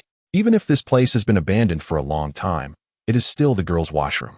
To barge in without so much as a question is utterly unacceptable. You are indeed correct, Flitwick said, approaching Quirrell, intending to offer a comforting pat on the shoulder, only to realize he could not, settling instead for a pat on his thigh. While I understand your feelings, Quirrell, this behavior is indeed rather reckless. Now, apologize to Miss Granger. Seeing Quirrell remain silent, Flitwick continued to nudge him with his eyes, while McGonagall's fury intensified. I presume you do not believe you bear any responsibility? No. Quirrell's voice emerged as if squeezed from his throat. He cast a lingering glance at Hermione before turning away and parting the crowd to exit the washroom. Snape contemplated Quirrell's retreating figure for a moment, then shifted his focus to the onlookers. You lot seem to have nothing better to do you? Anyone lingering in the vicinity for more than a minute will receive double the homework for this week's potions class. The young wizards dispersed in a flurry.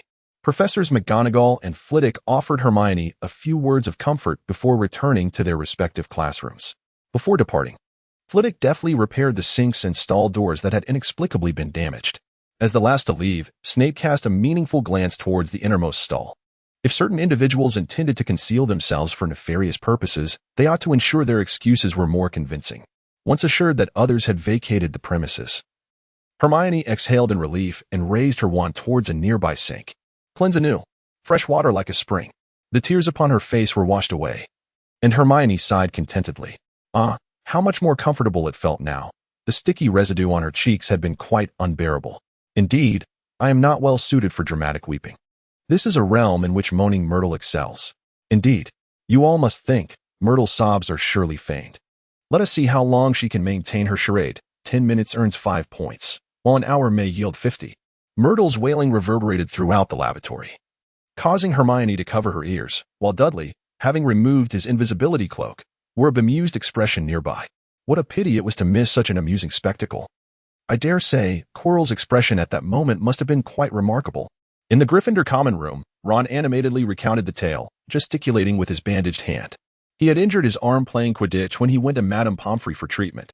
You may not have heard, but it has spread throughout the school that Quirrell feigned illness to skip class, only to sneak into the girls' lavatory to peep. Now everyone refers to him as the creepy man, his notoriety rivaling that of Cough, the scoundrel. Dolly's expression was quite subtle. Had only a few hours passed? Even if the number of students wasn't particularly large, the news had spread alarmingly quickly. Why did it feel as though they had a dedicated gossip magazine? How could such a phenomenon exist? You agree, don't you? Indeed, it is non-existent. Ron and Harry exchanged a glance, their eyes darting away in guilt. Darcy, however, did not dwell on these matters, for he had other concerns weighing heavily on his mind. Is fame truly a blessing? The responses to this question evidently vary among individuals. For instance, if one were to inquire of Gilderoy Lockhart, he would undoubtedly reveal his trademark charming smile, having won the Most Charming Smile award from Witch Weekly 5 times. And proclaim, fame is merely a delightful byproduct of my adventurous life. Conversely, for Quirrell, it was merely a cacophony, perplexing and bewildering. After a full afternoon and night of rest, Quirrell felt a marked alleviation of his nervous symptoms, and upon gazing into the mirror, he noticed that his dark circles had significantly faded. In high spirits, he entered the hall, determined to probe Snape further during breakfast. After all, deciphering the mechanisms set by Snape and Dumbledore would bring the Philosopher's Stone within reach. However, as he took his seat at the table, Quirrell sensed an unsettling dissonance. The professors, being adults, could expertly manage their emotions, whereas the students were quite different. Thus, Quirrell found himself the focus of the young wizard's attention. Aren't you here to eat? Why are you all staring at me? Quirrell cast a pleading glance towards the professors, yet they all seemed to ignore him as if they had conspired to do so. Of course, it was not entirely true. At least Snape appeared to take some delight in the situation. Quirrell began to panic. He could scarcely eat. Hastily fleeing the hall under the scrutiny of his peers. Finding a secluded corner, he hurriedly called out for Voldemort. Master, what transpired yesterday? Why is everyone looking at me with such strange expressions? Master, are you there? Master.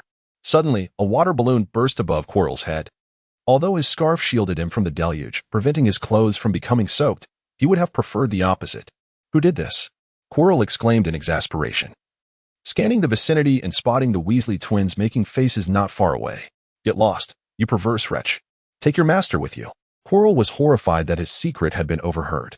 He quickly drew his wand, intending to cast a memory charm on the two, but noticed Peeves hovering nearby. Fixated on him. Despair washed over Quirrell as he watched Peeves take an exaggerated breath before bellowing, the perverse wretch and his master are out to silence anyone who knows. Fred and George Weasley, having acted as the avengers of justice punishing the perverse wretch, indeed enjoyed a surge of hero-like admiration among the female student body. Even those whom they had previously tormented and vowed never to speak to again were now eager to converse with them. However, not everyone was pleased. In the Gryffindor common room, some were seriously questioning the twins about the details. You truly heard him use the term master, correct? Upon Fred and George's confirmation with a nod, Harry exchanged a worried glance with Hermione. Did he say anything else? Harry feigned nonchalance in his inquiry.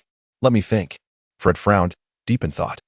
He seemed to be asking that person something, but we were too far away to hear clearly. Yes, George chimed in. I suspect he was seeking instructions from his master. Therefore, we must keep a close watch on him. Indeed, we cannot allow him to act with impunity. Observing the twins depart as they engaged in discussion, Ron appeared somewhat anxious. Should we advise them?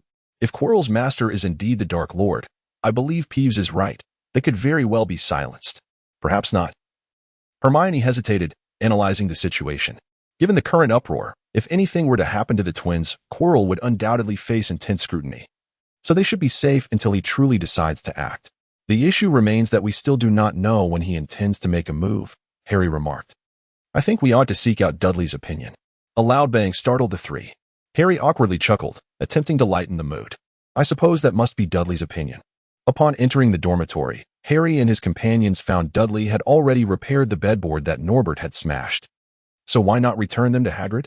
Ron glanced at the crate, marred with claw marks and scorch marks, from which scratching sounds emerged. Or we could relocate them. After all, keeping a dragon in the dormitory is exceedingly perilous. You have a point, but evidently it cannot be done at the moment. Dudley shook his head in resignation. No one knows whether the Ministry will conduct a second surprise inspection, and Moaning Myrtle's bathroom has become a popular attraction. As for the room I mentioned, does not exist, Hermione interjected. The three of us have tried numerous times without success. I do not know where you heard that from. But at least in Hogwarts, a history, there has never been any mention of a room that grants wishes. Dudley shrugged. I am aware that the few abandoned classrooms I know of are securely locked, and those spells cannot be undone, so for now, we must leave them in the dormitory. Unless we can discover another secluded location, otherwise. Oh, hello. Harry abruptly turned around to find Fred and George at the door, beaming with delight. We suspected something was amiss with you. You certainly know something. The two entered the room, Fred gazing in astonishment at the crate. This mark, is it not? Indeed. Charlie has mentioned it numerous times. Is that so? It appears to be the case. We thought he was calling for a master, but it turns out he was merely searching for a monster. The twins exchanged glances and sighed in unison. How dull. Observing the twins shaking their heads in preparation to depart, a sudden epiphany struck Dudley. Wait a moment, gentlemen. Perhaps we require your assistance. Is this truly all right? Harry, panting as he lifted the crate, cautiously surveyed his surroundings. If we are discovered, I shudder to think how many points we shall lose. Rest assured, there will be no issues. Fred confidently waved his hand as he led the way, while George followed with a relaxed demeanor. We verified before setting off that Filch is still roaming the first floor, and everyone else is in their rooms. Harry, still somewhat apprehensive, intended to inquire about how they confirmed this, but a nearby portrait seemed to show signs of awakening, prompting Dudley, who was lifting the crate alongside him, to silently restrain him with a glance. The quartet arrived at the corridor on the 5th floor, where Fred mysteriously pointed at a large mirror. It is just behind this. He drew his wand and skillfully maneuvered the mirror aside, then tapped a particular brick on the wall 3 times. The brick began to shift, followed by those surrounding it. As more bricks moved away, an entrance soon appeared before them. Just like Diagon Alley, is it not? I suspect they employ the very same magic, Fred remarked, gesturing invitingly. They filed through, and guided by the faint light at the tip of a wand, they traversed the cobblestone path for about 5 minutes, finally catching sight of a dim glow ahead. The individuals across the way also noticed them, and a gruff voice called out from afar. Norbert, Connor, hurry over. Your mother has been longing for you. Dolly sat upon an aged sofa, observing Hagrid joyfully entertaining 2 young dragons. What do you think of this place, Hagrid? He inquired. Simply perfect. Hagrid's expression radiated excitement. The space was so ample that it would suffice for their frolics for quite some time. Beyond the secret passage lay a cavern on the outskirts of Hogsmeade, ensuring that their roars would not be overheard, while the transport of supplies would be exceedingly convenient. Is that so? Then that is splendid. Dudley nodded, rising from his seat and stretching lazily. The past few days had truly worn us out. I must rest well tomorrow. So, will you accompany me back? Harry, already feeling a touch of fatigue, quickly stood up, while Fred and George exchanged knowing glances before breaking into identical grins. You all may head back first. Indeed, we still have business to discuss. At the mention of business, Dudley raised an eyebrow slightly, casting a discreet glance at the 2 carefree young dragons still joyfully playing. So this is one of your motives, is it? With that, Dudley pulled the bewildered Harry back onto the sofa. How fortuitous, for I also have a matter to discuss with you both. Let us resolve it tonight. Bonus 01. A belated birthday. Wish we should be heading back now. Once again, happy birthday, Harry. Thank you. Please travel safely. After bidding farewell to his friends who had come to celebrate his birthday, Harry closed the door, standing silently in the entrance hall. Just moments ago, the room had been filled with laughter, yet it had suddenly turned desolate. It was supposed to be a joyous day, but one had to tread carefully not to mention a certain individual. Shaking his head vigorously, Harry banished the loneliness from his mind. Upon returning to the living room, the scattered cushions, seat pads, magazines, and newspapers had been tidied into neat order. Although Harry was not particularly skilled in household magic, his wife was undoubtedly adept in this regard. Thank you for your hard work. You should go rest. After all, there's work tomorrow, isn't there? Ginny Weasley smiled gently at him. Clearly, this was not the time to rest, was it? Harry glanced at the wall clock. Indeed, the hour had not yet arrived. 5, 4, 3, 2, 1. As he watched the number representing the month transition from 7 to 8, Harry let out a sigh. It seemed he would not be coming this year either. It appears so. I apologize for making you wait up so late. Don't say that. After entering middle age, one's energy is not as vigorous as it once was. Leaning back on the sofa, Harry felt slightly weary as he watched Ginny magically maneuver the untouched dishes into the refrigerator, a sense of melancholy creeping into his heart. Though he had prepared his favorite Eastern dishes for his birthday every year, he had never attended. All means of contact had failed to reach him, ever since that incident. Over 20 years had passed without a whisper of news. Of course, his situation was still relatively fortunate. When he thought of those classmates from back in the day who were still unmarried, Harry couldn't help but let out a bitter smile. Back in school, he was the dreamboat of every girl in the school. So much time has passed, yet so many still remember him. He truly has left a lasting impact. After finishing the table, Ginny sat beside Harry, resting her head gently on his shoulder. Are you still thinking of him? Yes. Harry's gaze drifted to the framed photographs on the opposite wall. Although the designer had suggested a landscape painting for their newlywed home, after all they had experienced, both he and Ginny believed some individuals were more beautiful than landscapes. As if sensing Harry's gaze, the youths in the photograph waved at him cheerfully. Yet, his eyes remained fixed on the most prominent figure in the crowd. How could one forget him? Outside, the rain continued to pour. A clap of thunder jolted Harry awake from his slumber. He sat up, pressing his forehead, although the scar had not throbbed in a long time.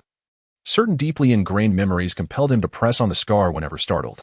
Glancing at his wife, who slept soundly beside him, Harry turned to the bedside cabinet and gently retrieved an album from within. Illuminated by the faint glow of his wand, he nostalgically flipped through the aging photographs. I can't believe such things happened back then. Memories began to crystallize. The titles in the newly revised History of Magic, the only recipient of the Merlin Knight Order's Special Medal, honorary president of the International Wizards Association, magizoologist, genius inventor, the most outstanding student in Hogwarts history, each dazzling title could be traced within this album. Lost in reminiscence, one becomes less aware of the passage of time. Unbeknownst to him, he had turned to the last page of the album. Harry's fingertips lingered over a group photo, a smaller version of the one in the living room. No. It would be more accurate to say the one in the living room was an enlarged version of this. He gently extracted the photograph from the album. The back bore familiar handwriting. This time, we shall forever cherish. You have been slain. No, Dad, how could you have died again? With a 6-0 Gwen, what are we supposed to do? Harry scowled as he maneuvered the hero named Ezreal from the fountain towards the top lane, while his eldest son continued to grumble beside him. You insisted on picking Ezreal for the top lane. I just wonder, with both E and Flash available, how did you still die? In that previous round, if you'd hit even one Q, that Gwen would have been doomed. With this level of proficiency, why did you choose him? Indeed, why is that? Harry seldom shared his school experiences with his children, so his eldest son was unaware that the game he was so engrossed in had initially been conceived by that individual. Harry still recalled asking him which hero among many he liked the most, and without hesitation, he chose Ezreal. Because he is cool. A simple yet fitting reason for his style. However, he never got to witness the game's release. Thus, whenever Harry played, he could only ever choose Ezreal. Pushing aside his tangled emotions, Harry focused intently on clicking the mouse and keyboard. You have been slain. Although victory eluded him, Harry found joy in the game. Only his teammates were less than thrilled. Noticing the time, he saw it was 6:30. Ginny had already urged them several times to come out for dinner. Just as he was about to log off, a blinking cursor notified him of an unread message. Decima? Harry could not recall which of his friends possessed an ID bearing that name. It must be a newly created account by someone who knows him. After all, his own ID is Harry Potter, making it quite easy for anyone to find him. As he opened the message, his breath quickened. Although the screen displayed merely text, Harry discerned a familiar essence within. It was as if that person's voice resonated in his ears. Perhaps it was a tad late to say this. Happy birthday, Harry. Ignoring Ginny's growing impatience, Harry swiftly typed a line on the keyboard. Who are you, exactly? After a prolonged silence, Harry noticed a string of characters appear beneath his words. Chapter 59. What's extra training plan? Wake up, rise and shine. If you don't get up soon, dawn will break. Harry rubbed his sleepy eyes, bewildered as he observed Fred and George excitedly stuffing something into their pockets. Not far away, Dudley was comforting a seemingly dejected Hagrid, while two young dragons lay listlessly on the ground. So, have you concluded your discussions? Yes, indeed. Fred and George exchanged triumphant smiles. This meeting would undoubtedly make history. We all have bright futures ahead.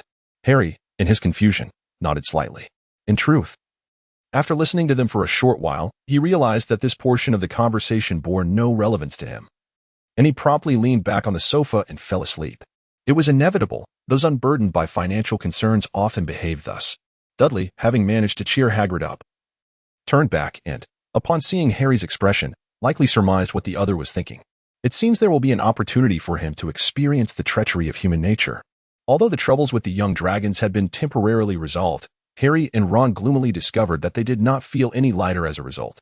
Even without considering the mounting homework, other matters plagued their minds. It was a bright morning, and Dudley, as usual, rose to engage in his morning exercises. However, to his surprise, when he donned his workout attire and exited the dormitory, Ron and Harry were already waiting for him in the common room. Good morning, Dudley. Today, we are joining you for your morning workout. Dolly was uncertain whether these two individuals had mistakenly consumed some sort of potion. Yet he never minded transforming his morning exercise into a group endeavor.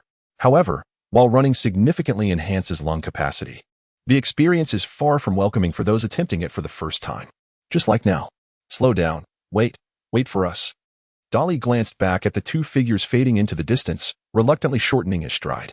To be frank, even if you were to exert yourselves in training from this moment on, it would be challenging to witness any tangible results before the final match.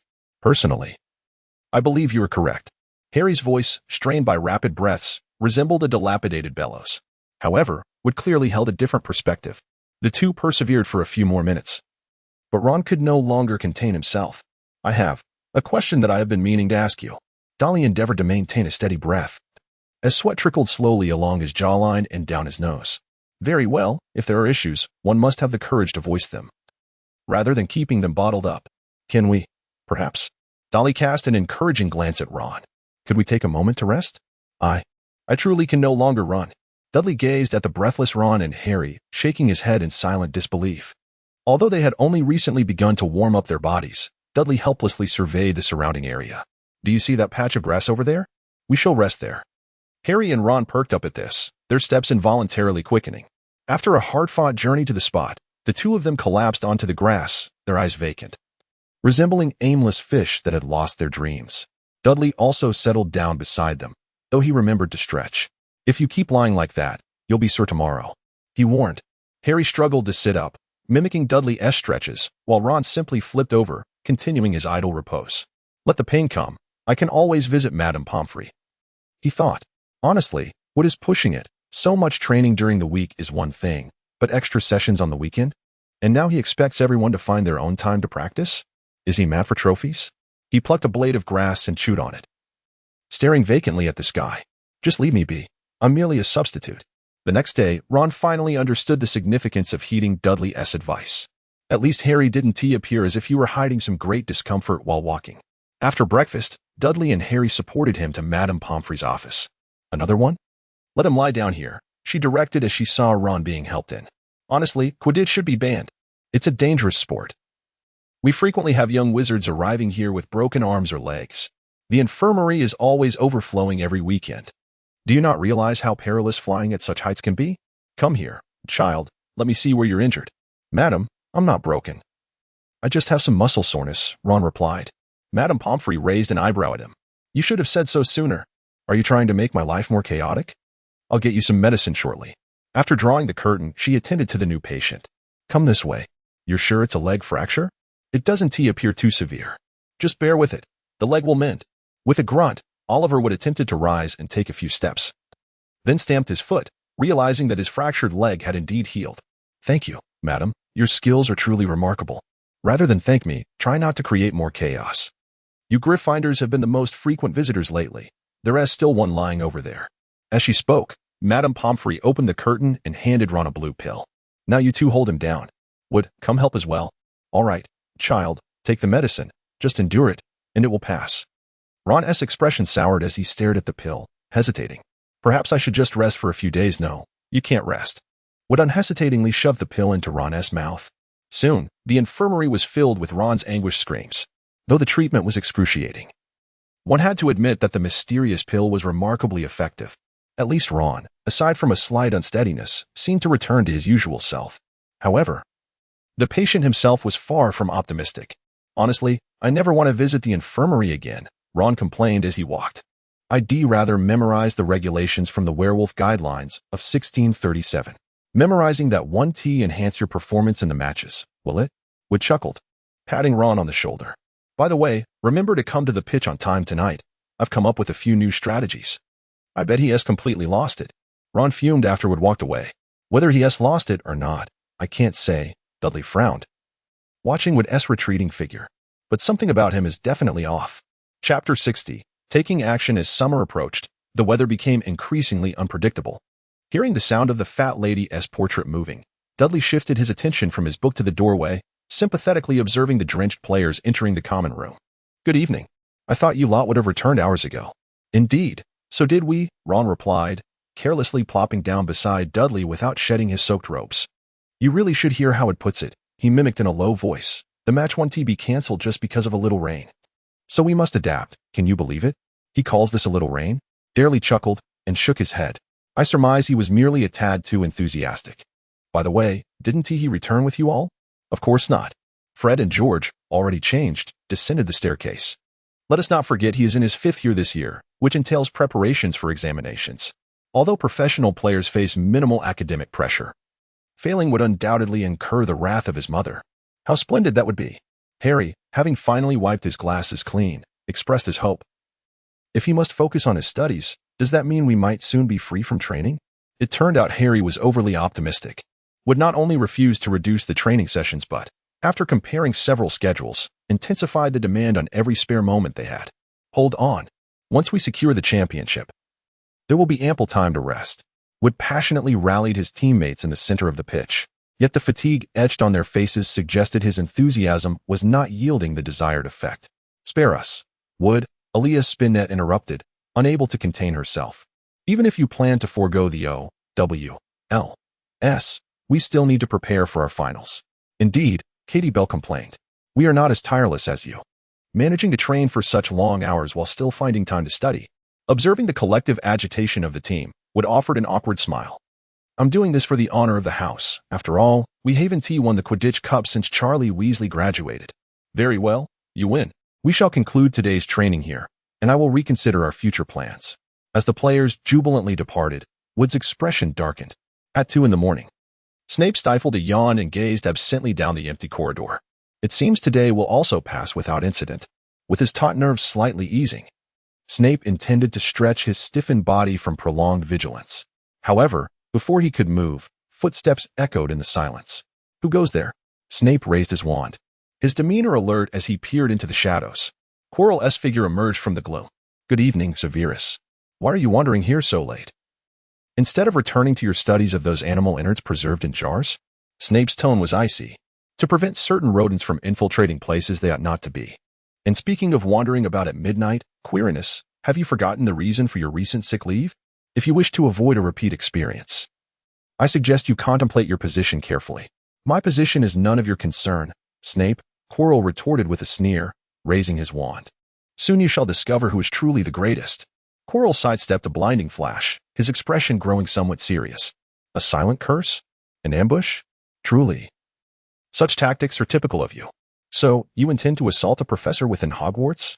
Not exactly public, Snape replied languidly. After all, it is merely the two of us here. I believe the assignments I've set should keep those overly energetic individuals peacefully asleep in their beds. TSK. Seeing the spell evade him once more, Snape shook his head in mild regret. Since you dare to appear here, you must be prepared to face me. Although I am uncertain from whence you derive your courage, soon the headmaster shall make you aware of your own folly. Not at all. He ought to be en route to London at this moment. Upon hearing Quirrell's words, Snape frowned. Ah, I see. You have lured Dumbledore away ahead of time? If this is the basis of your confidence, you underestimate me gravely. It seems the lesson I imparted to you previously was insufficient. Quirrell snorted derisively. That was merely because I was not exerting myself fully. This time, I shall not offer you the same opportunity. The two locked eyes and, in unison, intoned their incantations. Stupefy. Expelliarmus. Humph. So full of confidence. And yet you proved to be of such limited capability. Quirrell kicked Snape's wand away, concealing it within a suit of armor, then tapped his wand several times. This way. No one will discover it for a while. Next, Alohomora. The sound of the lock turning echoed as Quirrell, with trembling hands, pushed open the wooden door. This is the final opportunity. Meow. Dolly squinted his eyes and lazily turned over. Meow. Don't disturb me, Leoli. Let me lie down for a while longer. Meow. Dolly abruptly sat up in bed, clutching his forearm, which bore the marks of a recent injury. That hurts terribly. Why did you strike so forcefully? It's not as if I would. He picked up the alarm clock and glanced at the time, his expression shifting to one of seriousness. Have they already taken action over there? Meow. Dudley rolled off the bed and swiftly donned his robe. Confirming that the others in the dormitory were still in deep slumber, he carefully draped Harry's invisibility cloak, which had been brought to him by Leary, around himself and cautiously opened the door. I hope I'm not too late. Suddenly, a loud thud echoed through the empty fourth-floor corridor, followed by a series of muffled complaints. Impossible. What could I have tripped over? This is not in line with my character. I must have stepped on something. Beneath the cloak, Dudley glanced down and discovered a wand lying quietly at his feet. How could someone have dropped a wand here? I shall ponder that later. There are more pressing matters at hand. The wooden door creaked open, emitting a series of squeaks. Chapter 61. The challenge game as Dudley had anticipated. Within the room behind the wooden door, a harp was playing a beautiful melody on its own, as if invisible hands were plucking the strings. Schubert's Serenade. Dolly's lips curled into a subtle smile. Is he reminiscing about his own romantic tale? Under ordinary circumstances, Dolly might have paused to savor the music, pondering the tribulations of Chilo's youthful love story and what calamity drove him to ultimately align himself with Voldemort. Yet, clearly, this was not a moment for leisurely reflection. Glancing at the three-headed dog lying beside him, resembling a small mountain, Dolly felt a slight twitch at the corner of his eye upon seeing its sharp teeth and claws. A single bite from such a creature could very well leave a person half alive, if that. Thank you, Hagrid, in every conceivable sense. Darley circled around Louis's back and discovered a trapdoor on the ground. After removing his invisibility cloak and neatly folding it before tucking it into his pocket, he gently moved the wooden panel aside, peering through the gap to assess the situation below. Naturally, he was met with an impenetrable darkness. Yet no peculiar sounds emanated from beneath, which sufficed for Darley. Confirming that Chilo had progressed to the subsequent level, he fully displaced the door and, without hesitation, leaped down. With a resounding thud, he landed atop a patch of foliage. Flames erupted. As soon as he touched down, Darley conjured a sphere of golden fire from the tip of his wand, causing the serpentine tendrils and vines that had been encroaching upon him to retreat in haste.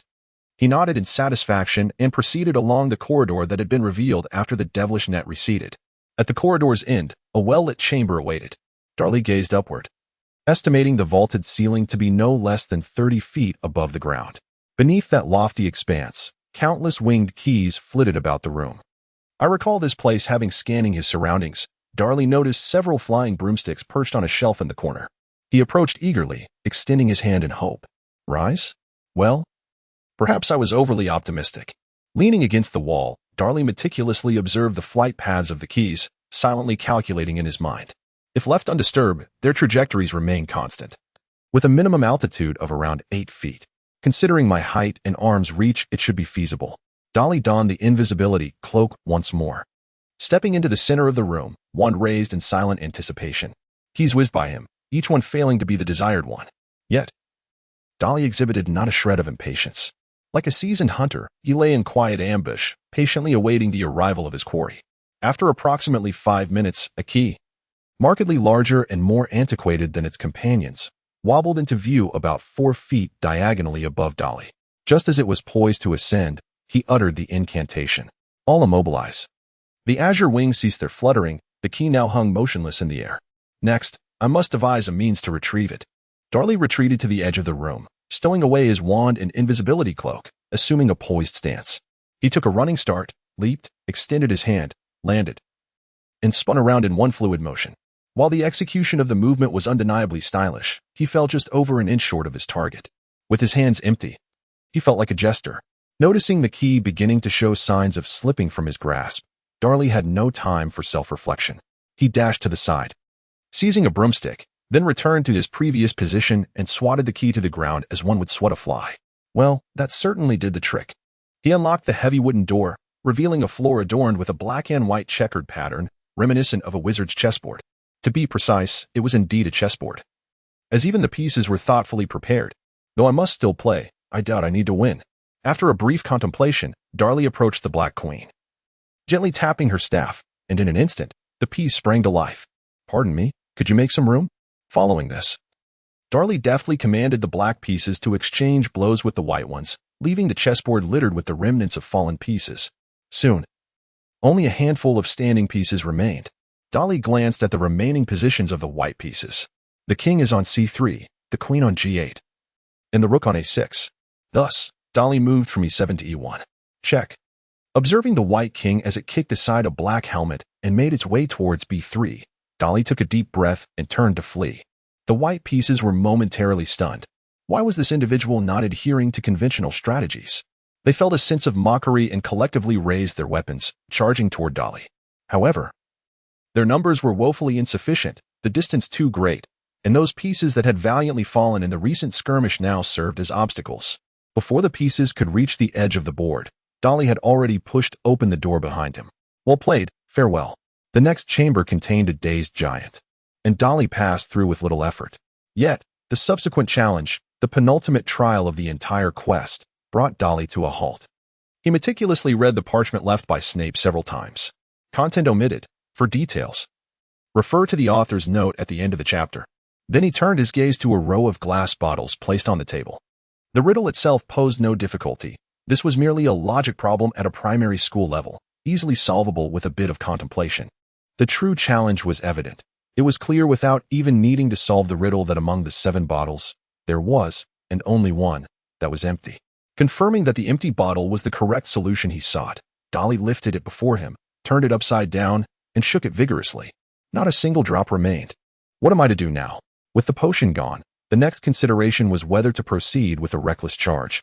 Dolly resolved to first test the might of the flames. Carefully, he utilized a cutting spell to sever a small piece of parchment, which he then hurled towards the ominous black fire that stood before him. The instant the parchment made contact with the flames, it was reduced to ashes. Dolly's eyelids twitched as he once again severed a piece of parchment of identical size, casting it into the violet flames behind him.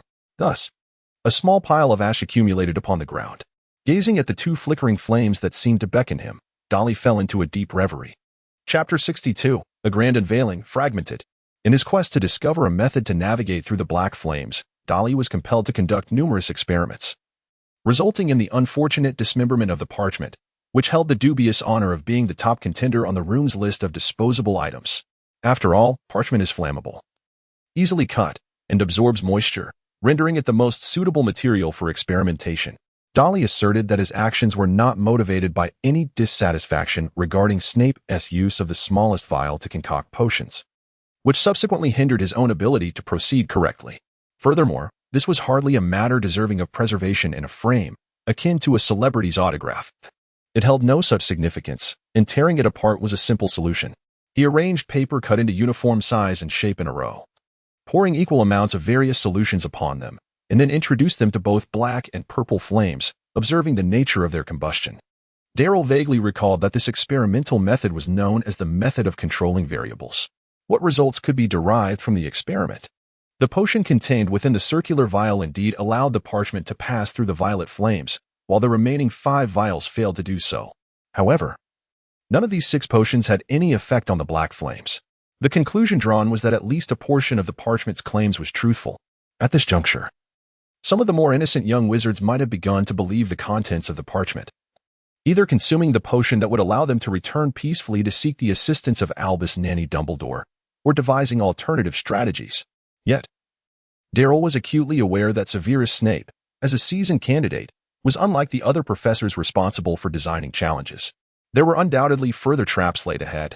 Thus, Darryl embarked on a second round of experimentation, mixing different types of potions in pairs and verifying their effects in the same manner as before. It was at this point that the situation began to shift. In this round of experimentation, all 3 pieces of parchment from the violet flame group were rendered unusable, whereas all 3 pieces from the black flame group remained intact. Dolly promptly initiated another experiment and discovered that the same phenomenon occurred when 3 potions were combined. At this juncture, some young wizards might exuberantly conclude that mixing 2 or more distinct potions could yield a potion specifically designed to counteract the black flames. They might already be contemplating their next adversary. However, Dolly remained unconvinced that this was the correct answer.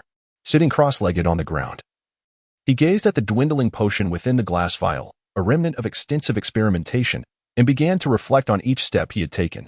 If others have conducted experiments using this method, there should still be. Ordinary people certainly wouldn't. Thus, to save effort, I recall the parchment stated that it couldn't possibly be this way. Witnessing the last 3 pieces of parchment safely navigate the black flames, Dolly felt his complexion darken slightly. I've been deceived.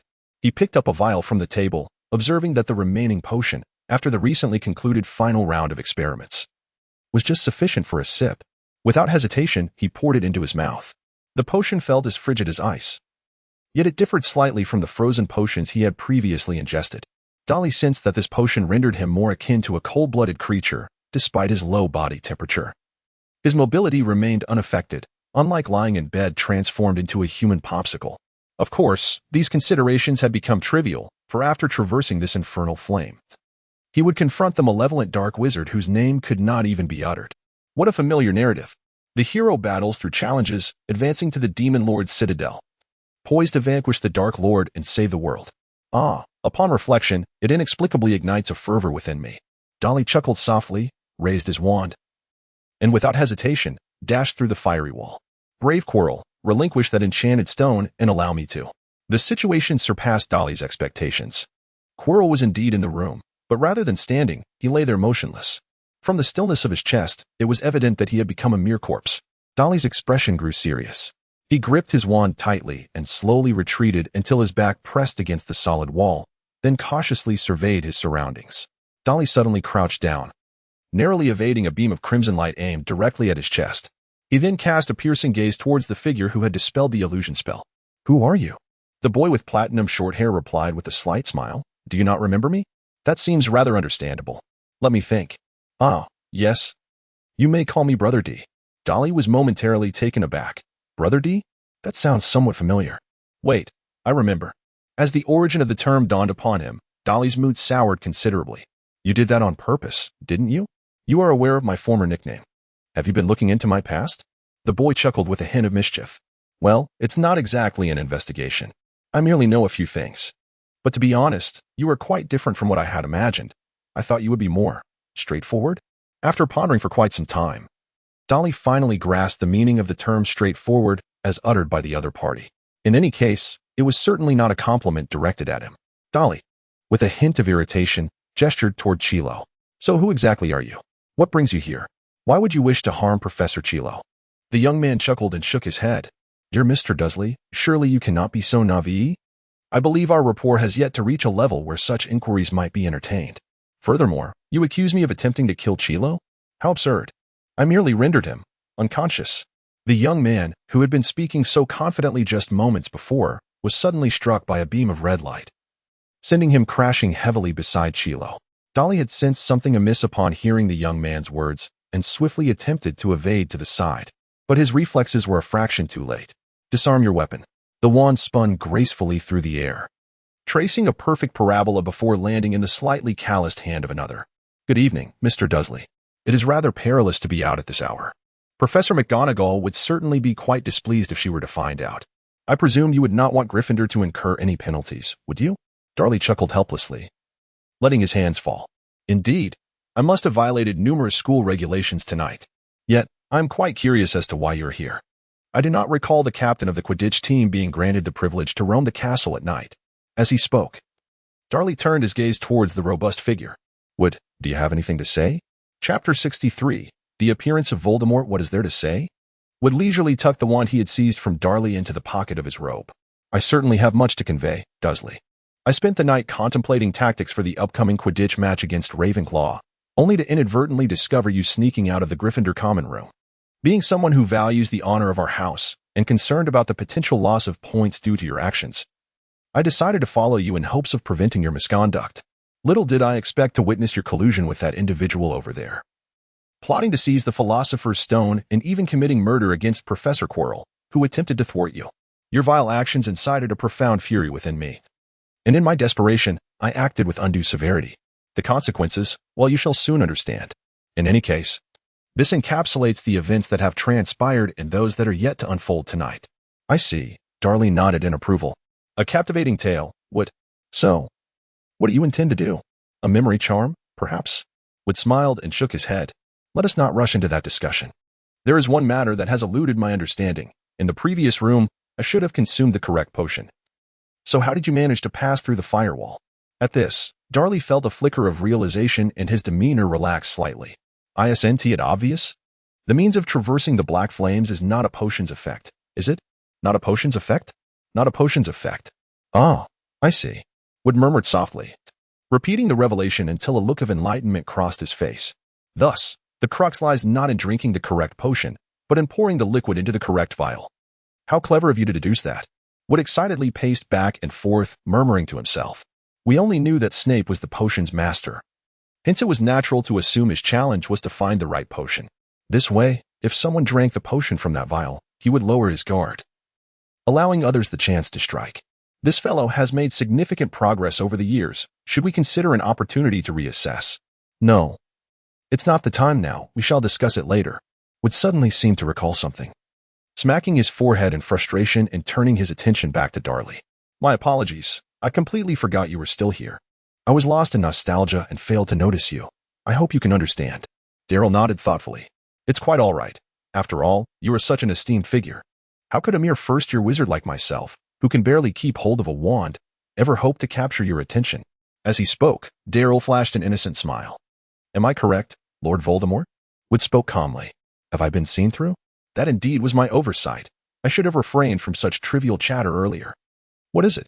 Noticing Darryl's hesitation, Wood gestured with interest for him to speak freely. Your earlier remarks only confirmed my suspicions. I began to have my doubts several days ago. Wood furrowed his brow. Several days ago? At that time, I had not. I was not attached to you. Was I? Darryl interjected with a smile. But by then, he had already been controlled, right? By the imperious curse. At this juncture, Wood ceased to conceal his true self. A swirling black mist erupted from his robes, and as it dissipated, the figure before Darryl had transformed dramatically. His complexion was paler than that of a skeleton.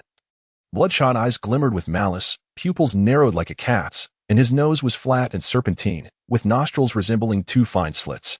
The visage was so strikingly grotesque that Darryl began to question whether exposing the truth was indeed the right choice, for the figure was remarkably hideous. Once he managed to quell the tumult in his stomach, Darryl cautiously shifted his gaze to Voldemort's chest, carefully avoiding direct eye contact. Yet, Voldemort misconstrued this behavior. Why do you shy away from my gaze? Do you dare attempt to deceive the great Lord Voldemort? Look up. With a swift flick of his wand, Voldemort forced Darryl's chin upward with an unseen hand, then firmly pressed his head down, compelling him to meet his gaze. Humph! Voldemort scoffed, lowering his wand. Allowing Darryl's head to regain its freedom, he promptly bowed it again. Ugh! The atmosphere grew increasingly awkward. Clear water like a spring. Renew and cleanse. Voldemort glared at Darryl, who persistently avoided his glance, his irritation palpable. You insolent brat! How dare you malign the beauty of the great Lord Voldemort, forcing me into such caretaker-like behavior? Are you seeking to hasten your demise? Darryl was taken aback by his words. Are you entirely oblivious to your own appearance? Perhaps you should take a look in the mirror over there? Upon hearing Darryl mention a mirror, Voldemort finally recalled the purpose of his visit. I did not come here to bicker with this brat over the Sorcerer's Stone. Why am I wasting time? Voldemort's expression darkened as he disregarded Darryl and hastened down the stairs to the center of the room, where a colossal mirror stood, adorned with a splendid golden frame and cryptic inscriptions. Is this the object Dumbledore used to conceal the Sorcerer's Stone? Voldemort circled the mirror, finding nothing amiss, yet remained undeterred, fixating intently on the glass. A marvelous mirror. Once I seize the Sorcerer's Stone, brew the potion, and obtain a new body. Yes, a perfect body, healthy, strong, and filled with potent magic. But how will I acquire it? Indifferently, he kicked aside Quirrell's lifeless form, greedily staring at the mirror. That old fool used it to hide things. Given his nature, he could never trust such an object. Otherwise, I would not have. The reason he left it at the school must be this. Voldemort turned, pointing his wand at Darryl, who attempted to sneak around to the opposite side of the room. Don't waste your efforts. That fool won't awaken any time soon. And I want to allow you to take his wand. Now, come to me. Dolly helplessly shook his head and, following Voldemort's instructions, stood before the mirror. Tell me, what do you see? Chapter 64, The Dark Lord's Enticement. What did Dolly perceive? According to his own theory, he ought to have seen himself. In truth, this was largely the case, albeit with slight discrepancies. After all, Dolly did not anticipate that the reflection in the mirror would truly come to life. Dolly's mirror image smiled and waved at him, and then a dialogue box appeared next to the image's head. Good evening, Dudley Dursley. The text is in simplified Chinese, and the font file should be Fongjing Ingshi Xing Shu GBK. TTF. Dolly would undoubtedly not mistake it, for this was the font most familiar to him from his previous life. Before he could ponder further, the dialogue box unexpectedly elongated, revealing a substantial portion of new text. Although I feel it may not be entirely appropriate to present this to you at this moment, given the current circumstances. It seems you may not have many more opportunities to stand here, so let us proceed. The old coin will remain unaware of your ability to retrieve it, henceforth. Whether you can preserve it relies solely on your own prowess. As if to synchronize with the text within the dialogue box, Dolly's reflection blinked and extended its hand to the unseen area behind him, retrieving a vivid red stone from an unknown source. Under Dolly's subtle gaze, the reflection discreetly placed the stone into the inner pocket of his robe. Simultaneously, Dolly sensed a slight weight in his robe. Feigning a yawn, he inhaled deeply, instantly aware of a solid object pressing against his right lower abdomen. This indeed poses quite the conundrum. Quickly, what did you see? Voldemort inquired eagerly. Noticing Dolly's movement, Dolly merely displayed an expression of boredom. What else could it be, other than the usual reflection in a mirror? Is that so? Voldemort regarded him with skepticism, briefly contemplating before employing a mental blocking spell and directing his gaze towards his own image in the mirror. Though still quite handsome, there are indeed no extraneous movements. Voldemort shook his head in disappointment. If it is thus, then you are of no further use. Contemplate your last words. Dare's heart tightened as Voldemort raised his wand towards him. Wait, do you not wish to know how to obtain the Philosopher's Stone? Voldemort gazed coldly at Dare. No one can negotiate terms with the great Voldemort. Perhaps that was the case during your prime, but now, I suspect you are rather uncomfortable. Given that wretched body of yours? Voldemort's pupils constricted, his voice betraying a hint of tremor. What do you mean? I mean it in the most literal sense. Dolly raised the volume, his confident voice resonating throughout the room. Although you have ensnared Wood with a soul-binding spell, the one who cast the incantation is ultimately Chilo. That person over there. Darley gestured towards the direction in which the short-haired boy had been sent flying. He had previously claimed that he merely rendered Chilo unconscious. Yet what could truly be the cause of Chilo's demise? I surmise it was the extraction of his entire life force as you departed from his body. Voldemort's expression remained utterly indifferent. Continue, he commanded. Very well, Darley replied with a faint smile. While this action may indeed fortify your soul to a slight extent, the consequence is that, in that very moment, the soul-binding curse upon Wood was lifted. Even if you forcibly seized control of his body before he realized what had transpired, Wood would still resist, for he is not as feeble as Chilo. Glancing at Chilo's lifeless form, Darley arched an eyebrow. That fellow was truly unfortunate, and so are you. Had you spared his life, you could have more easily possessed Wood. You could have even bypassed possession entirely, and simply commanded Wood to launch a surprise attack. Regardless of the circumstances, you would have emerged with 2 individuals remaining, a far better scenario than the current predicament. Previously, you employed the stunning spell during your ambush rather than the killing curse. I presume that is the reason, yes? After a brief silence, Voldemort spoke in a raspy tone. A commendable analysis, Dursley. However, there lies one minor issue. Once that imbecile Chilo was rendered unconscious, I could no longer exert control over this boy named Wood. To dominate the situation, I must forcibly possess him, though I refrained from informing Chilo at the time. A fool who can be defeated by such a trivial ambush is of little use to me. As he spoke, Voldemort fixed a penetrating gaze upon Darley. You, however, are different, Dursley. I sense your ambition, a stark contrast to those who cling to antiquated notions of justice.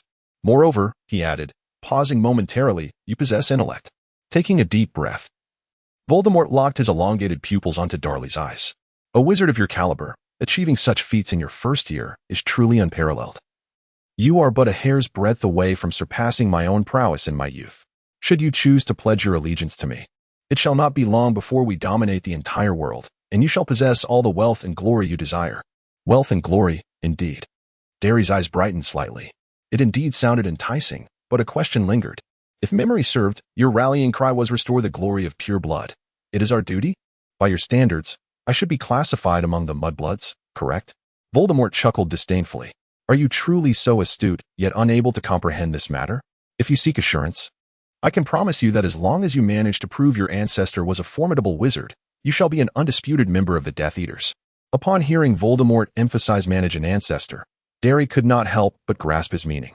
It was merely a matter of fabricating an identity. This realization left Dare somewhat astonished. Voldemort genuinely wished to recruit him. Such popularity, it's quite a predicament for me. As this thought crossed his mind, Dare's ears perked up, and a radiant smile broke forth. To think that I would receive such admiration from the Dark Lord himself truly takes me by surprise. Given this, it would be prudent for us to deliberate seriously. After all, once you obtain the Philosopher's Stone, you may flee, yet I must remain here to confront Dumbledore. To avoid arousing suspicion, it would be wise to concoct a narrative and rehearse it. Act now. Disarm him. Voldemort stared in astonishment as his wand flew into the air. Chapter 65. Why bully the Dark Lord? Voldemort was decidedly displeased. Primarily, he had not anticipated retribution would arrive so swiftly.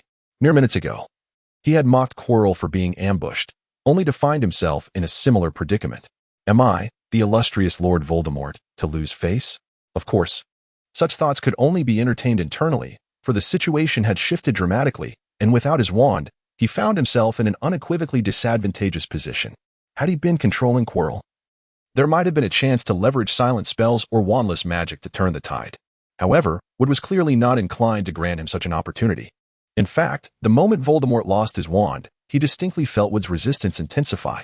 Thus, to suppress Wood, Voldemort had no choice but to concentrate, causing him to miss the optimal moment to respond. By the time his composure returned, the circumstances had become dire.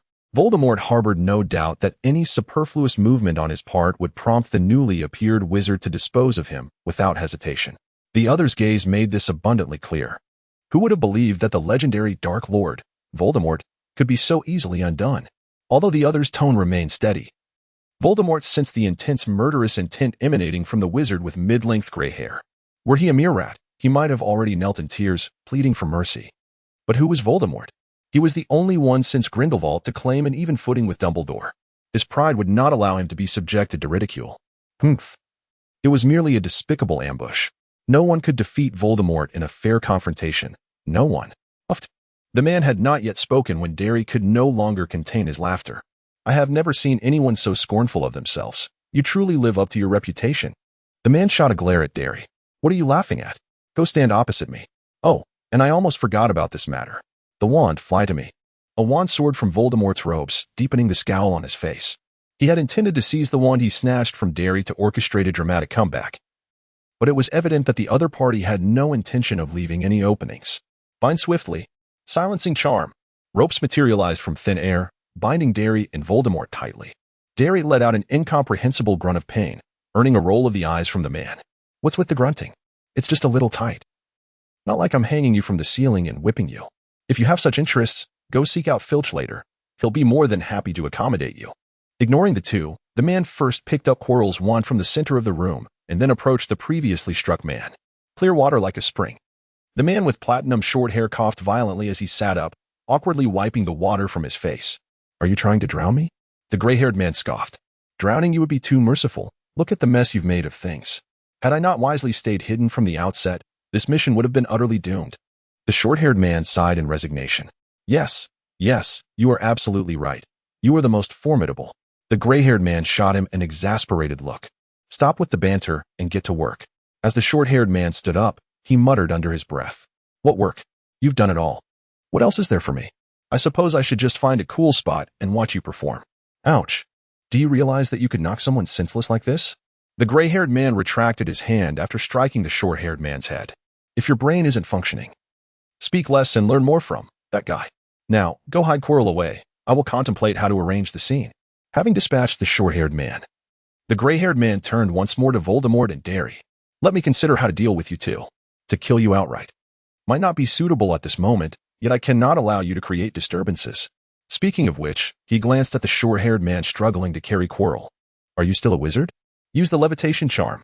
The gray-haired man bellowed in frustration before returning his attention. You are truly troublesome. Where was I? Ah, yes. How to handle you? Never mind, time may be short. I shall deliberate as I watch the show. As the man muttered to himself, he kicked Voldemort with force. Don't look at me like that, great Lord Voldemort. This kick is because you drained Quirrell's vitality, rendering my carefully prepared potion unusable, forcing me to resort to a backup plan. Causing trouble comes with consequences. Is that not reasonable?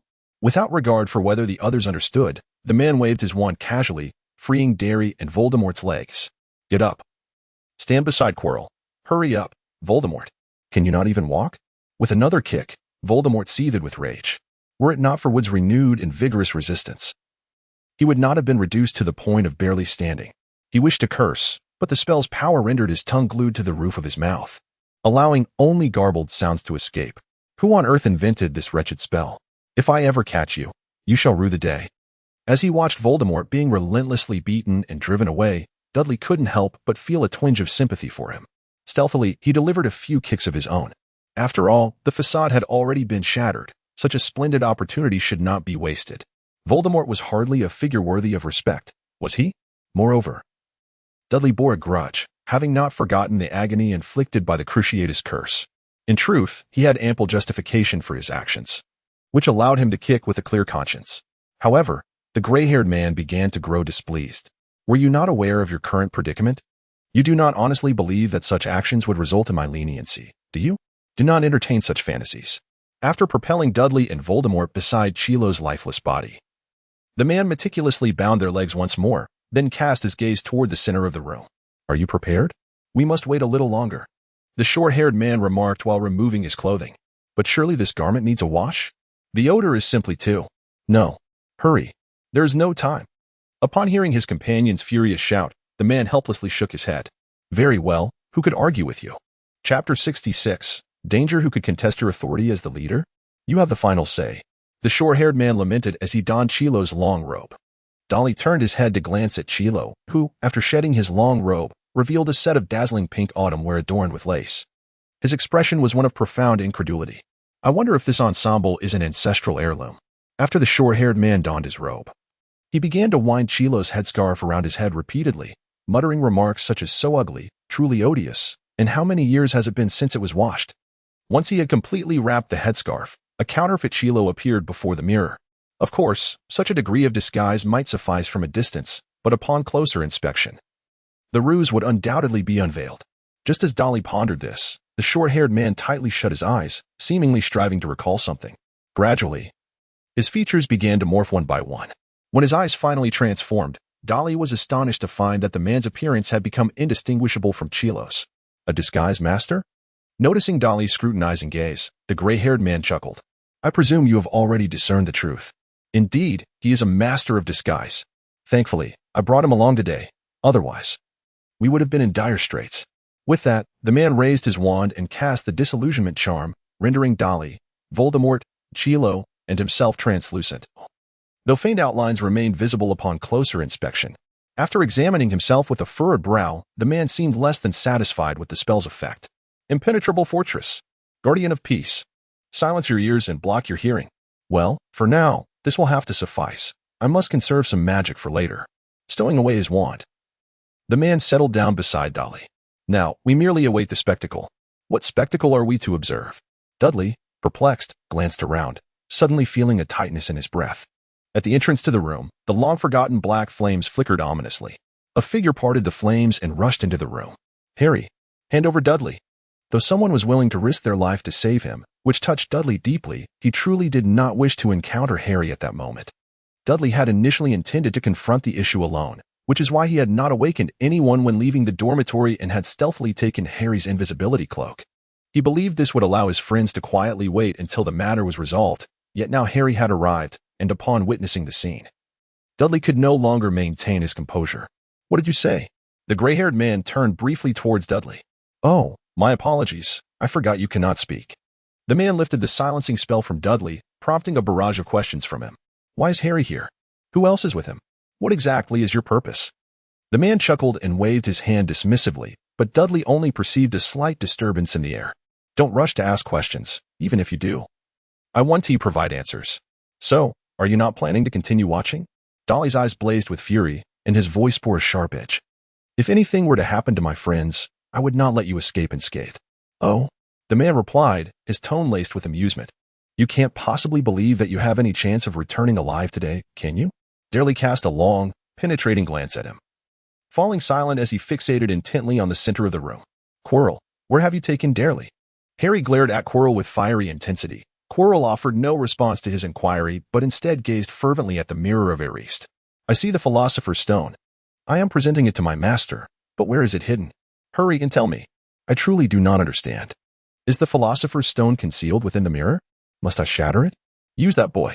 A raspy voice echoed, causing Harry to scan the surroundings anxiously. Yet he discerned nothing amiss. Unbeknownst to him, the gray-haired man who had just mimicked Voldemort's voice had concealed himself behind the mirror, observing him coldly. The savior, is it? Heh. Upon hearing this voice, Quirrell appeared to grasp what was required of him, roughly yanking Harry toward the mirror. Come now. Gaze into the mirror and relay to me what you see. Harry stared into the mirror, and after a moment of astonishment, a smile graced his face. I see everyone celebrating in Gryffindor's common room, for the top 5 students in the end-of-year exams are all from Gryffindor, Professor McGonagall is utterly delighted. We have also won the Quidditch Cup, and in the final match, I caught the golden snitch. This year's House Cup also belongs to Gryffindor. Quirrell exhibited signs of agitation. Spare me the trivialities. Where's the Philosopher's Stone? Harry looked utterly baffled. What Philosopher's Stone? I have seen no such thing. He is lying. That raspy voice re-emerged. The stone must be in his pocket. Quirrell sneered as he advanced menacingly toward Harry. Come now, relinquish the Philosopher's Stone, and I might consider sparing your life. As Harry retreated, he frantically protested, I truly do not possess any Philosopher's Stone. Do not speak such nonsense. Quirrell had lost the patience to continue the charade. He lunged at Harry, beginning to search him indiscriminately. Where is the Philosopher's Stone? Quirrell frantically scanned the vicinity, and seizing this opportunity. Harry recalled the vision the Mirror of Erised had unveiled to him. Resolutely, he closed his eyes and pressed his hands against Quirrell's face. Ah! A scream reverberated through the room. What is happening? Harry stared, wide-eyed, as Quirrell writhed on the floor, clutching his face in agony.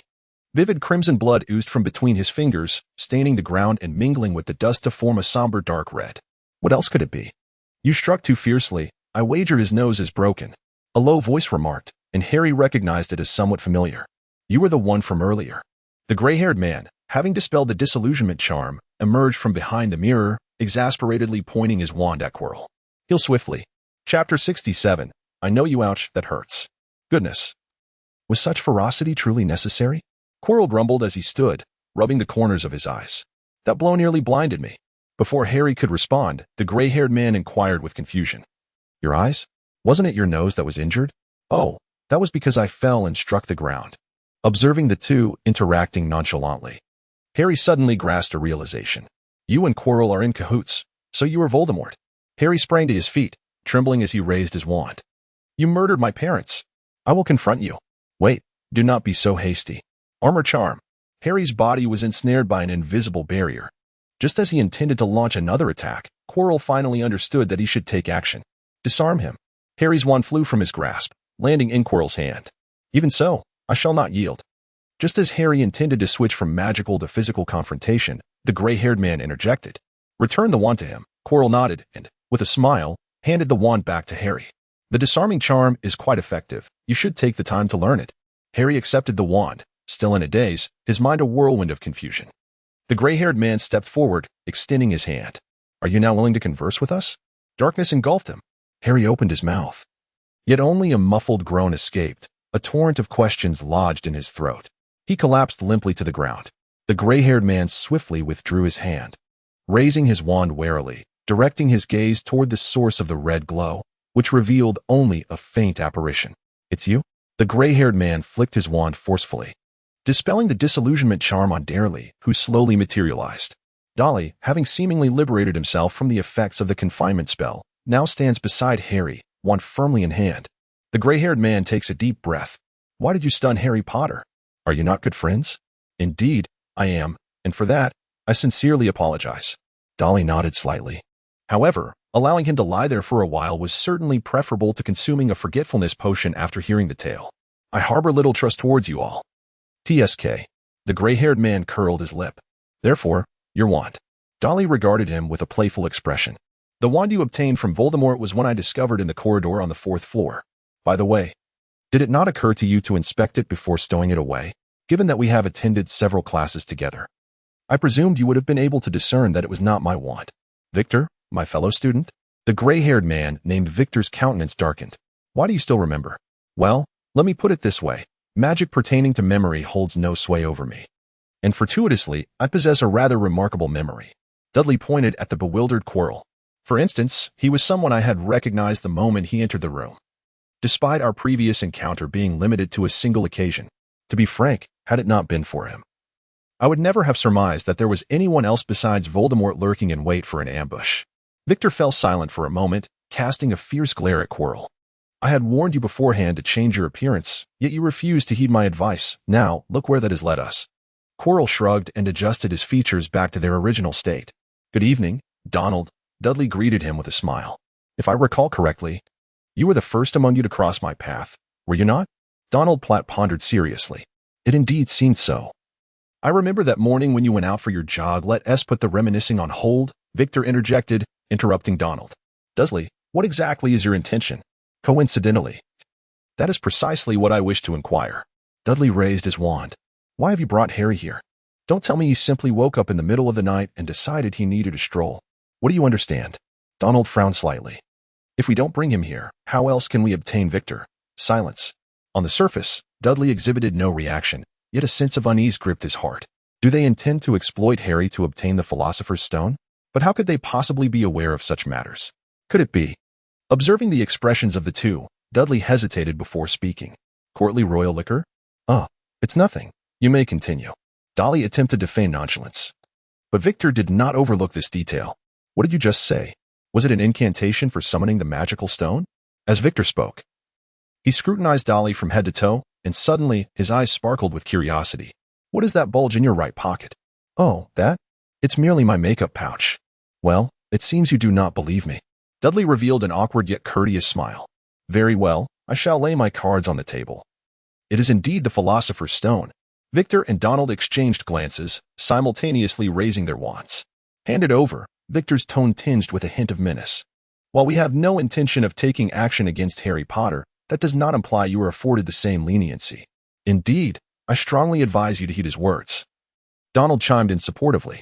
You may not realize it, but this fellow can be quite ruthless. Is that so? Dudley furrowed his brow slightly. However, relinquishing a hard-earned treasure is not exactly in my nature. After a moment of silence, as if a switch had been flipped, the three sprang into action simultaneously. Armor protection. Petrify them all. Despite their frequent bickering, Donald and Victor exhibited remarkable synergy, promptly deciding to take on defense and offense respectively. As for Dudley, he immediately opted to create distance, deftly evading the spells hurled in his direction. There was no alternative. Facing two opponents was challenging, especially since he was not like a certain resurrected Dark Lord who could effortlessly engage in a 1-against-3. Speaking of which, that particular individual is currently playing the role of a mute. As Daly cast the disillusionment charm, he stole a glance in Voldemort's direction. Unsurprisingly, he saw nothing. For Voldemort was cloaked in the effects of the charm. The disillusionment charm? Chapter 68, The Cost. Realizing that he had momentarily forgotten about the charm, a pang of anxiety gripped Daly's heart. He called out to Victor, who was positioned in the center of the room like a human cannon. Beware of Voldemort. Victor scoffed. Is it necessary? Isn't he just over there? Quite well. Suddenly, he recognized his own lapse in judgment. Out of caution, he had refrained from lifting the disillusionment charms from everyone all at once. After all, should someone unexpectedly burst in and witness the Boundwood and the deceased quarrel, they would surely assume that he and Donald were nefarious characters.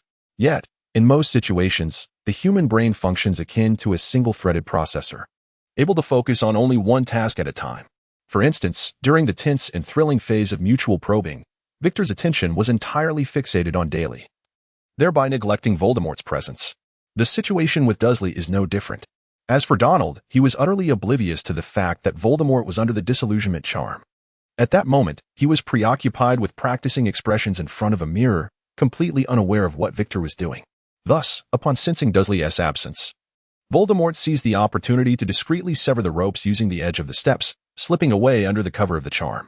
While Victor was lost in the exhilaration of relentlessly bombarding Dursley with spells, Voldemort stealthily approached the unconscious Harry. By the time everyone remembered him, it was already too late. I imagine you thought that by stealing Lord Voldemort's wand and restraining him, he would be rendered powerless, correct? As the disillusionment charm dissipated, Voldemort's figure gradually emerged, toying with Harry's wand. So you disregarded him, indulging in a melodrama of reunion? Arrogant. Foolish. Voldemort coldly raised his wand. Are you prepared to face the consequences of your previous actions? Ha! Victor could not suppress a derisive laugh. I wonder where your confidence stems from, Voldemort. Even if our negligence allowed you to acquire the wand, in your current state, how much power can you truly wield? Voldemort fixed him with a deep stare. Then why don't you come and find out? What level can 1/7 of Voldemort, wielding a wand that does not acknowledge him, truly reach? The answer is at least 3 times the strength of Dursley. For although Dursley chose to ally with Victor and Donald at the first moment, he was still firmly subdued by Voldemort. Moreover, Voldemort even found time to mock them while casting spells. Your magical power is too feeble, cannot even break the shield charm? Without resorting to sneak attacks, no one can defeat the great Voldemort. With a casual flick of his wand, he deflected a stunning spell from Donald and turned his gaze back to Dursley. Do you now perceive the disparity in power, Dursley? My offer still stands, as long as you surrender the Philosopher's Stone and join us. Lord Voldemort shall not slight anyone who has aided him. Oh, is that so? That sounds rather. Don't believe him, Dursley. Donald urgently interjected. You have no idea what kind of person he is. Even if you assist him, the moment it benefits him to kill you, he will show no mercy. Like Snape. Silenced. Petrified. Caught off guard, Donald's limbs stiffened, and after a brief tremor, he crashed to the ground. Excellent, now the loathsome one is quiet. With just the two of you, you cannot resist me. Dursley, you still have time to consider. I shall deal with this one first. Voldemort turned with a cruel smile towards Victor. You seemed quite pleased when you just insulted Lord Voldemort. I wonder if you will still be laughing in a moment. A piercing agony. Victor let out a slight grunt but did not display any significant pain. Voldemort, however, cast a discontented glance at the wand in his hand. Potter's wand? Such a nuisance. By the way, Potter. Voldemort sneered as he pointed the wand at the motionless Harry. Dursley, Potter is your kin, is he not? That makes things much simpler. If you do not hand over the Philosopher's Stone, Potter will die. Hurry, my patience is limited. Dolly glanced at Harry, then at Voldemort, and let out a deep sigh as he reached into his pocket. At that moment, he truly felt fear. Although he knew full well that Voldemort could not possibly kill Harry, he could not risk Harry's life for such an experiment. It has barely been a year, surely. I cannot have developed genuine feelings. Dolly chuckled self-deprecatingly as he retrieved the magical stone from his right pocket. Speaking of which, I haven't taken a proper look at this object yet. Dolly held the magical stone before his eyes, scrutinizing it intently. Contrary to his previous impressions, the stone assumed the flawless shape of a regular dodecahedron, its surface scintillating like a ruby, with each triangular face seemingly adorned with an indistinct pattern. The illumination relied on the torches affixed to the walls, rendering the room rather dim. Thus, Dolly was unable to discern the full extent of those enigmatic designs. Ah well. Dolly smiled softly and was about to step towards Voldemort when a dark voice resonated behind him. Wait a moment. Dolly turned around and noticed that Victor was tightly gripping something in his hand, his eyes fixed intently on Voldemort.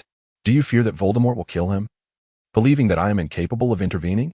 Dolly's gaze sharpened, and Voldemort sensed that the situation was growing precarious.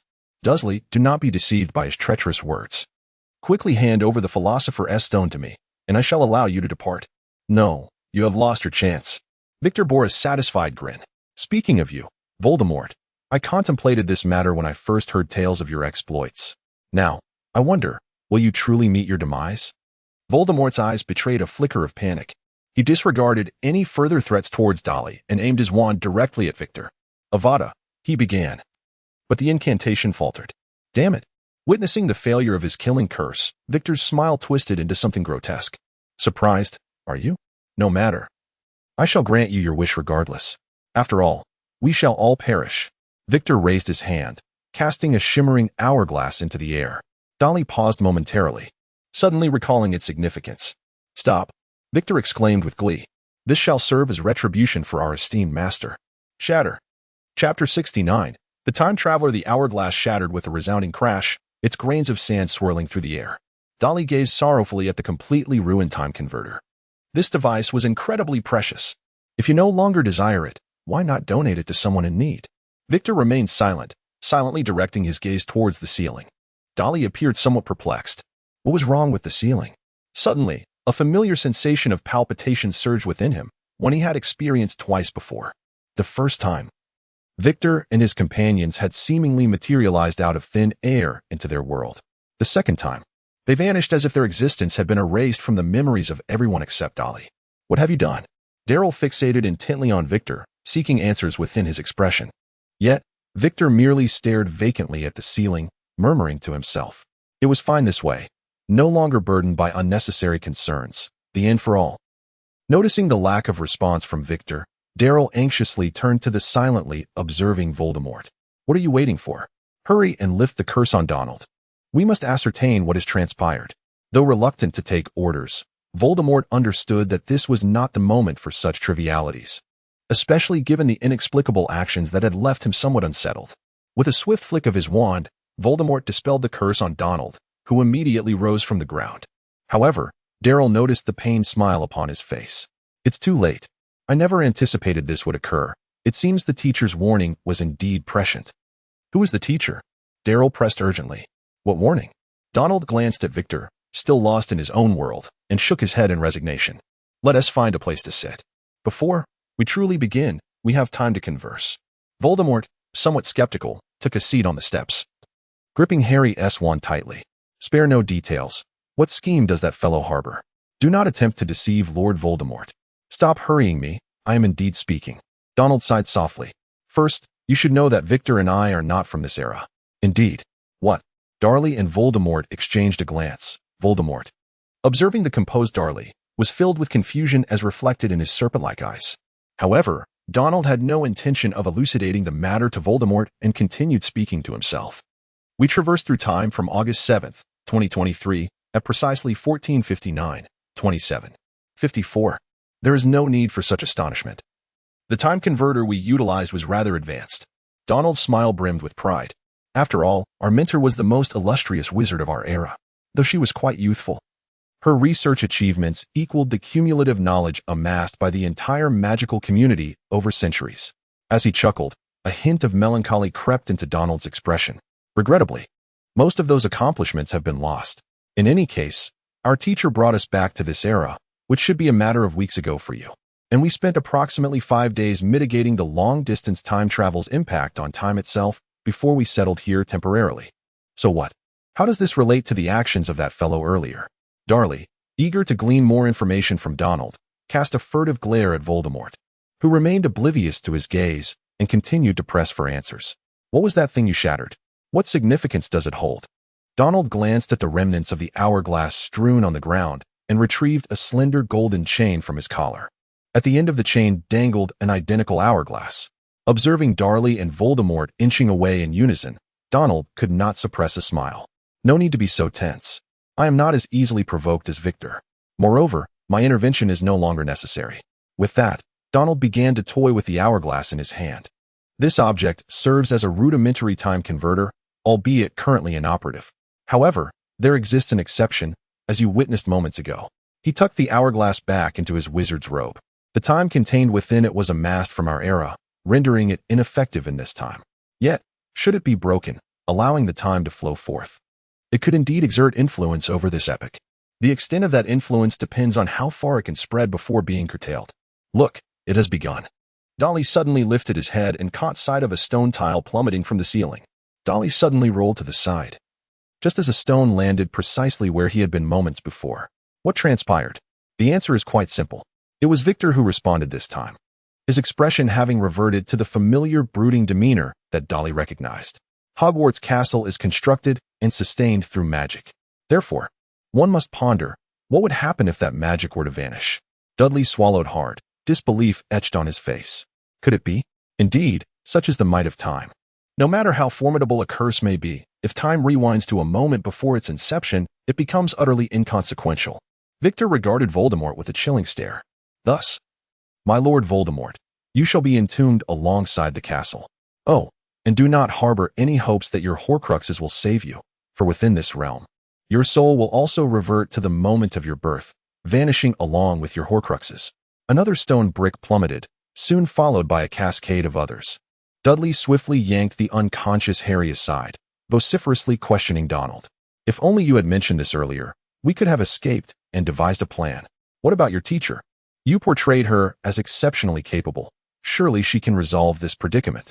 Indeed, Donald nodded, his sunny demeanor slightly unsettling to Dudley.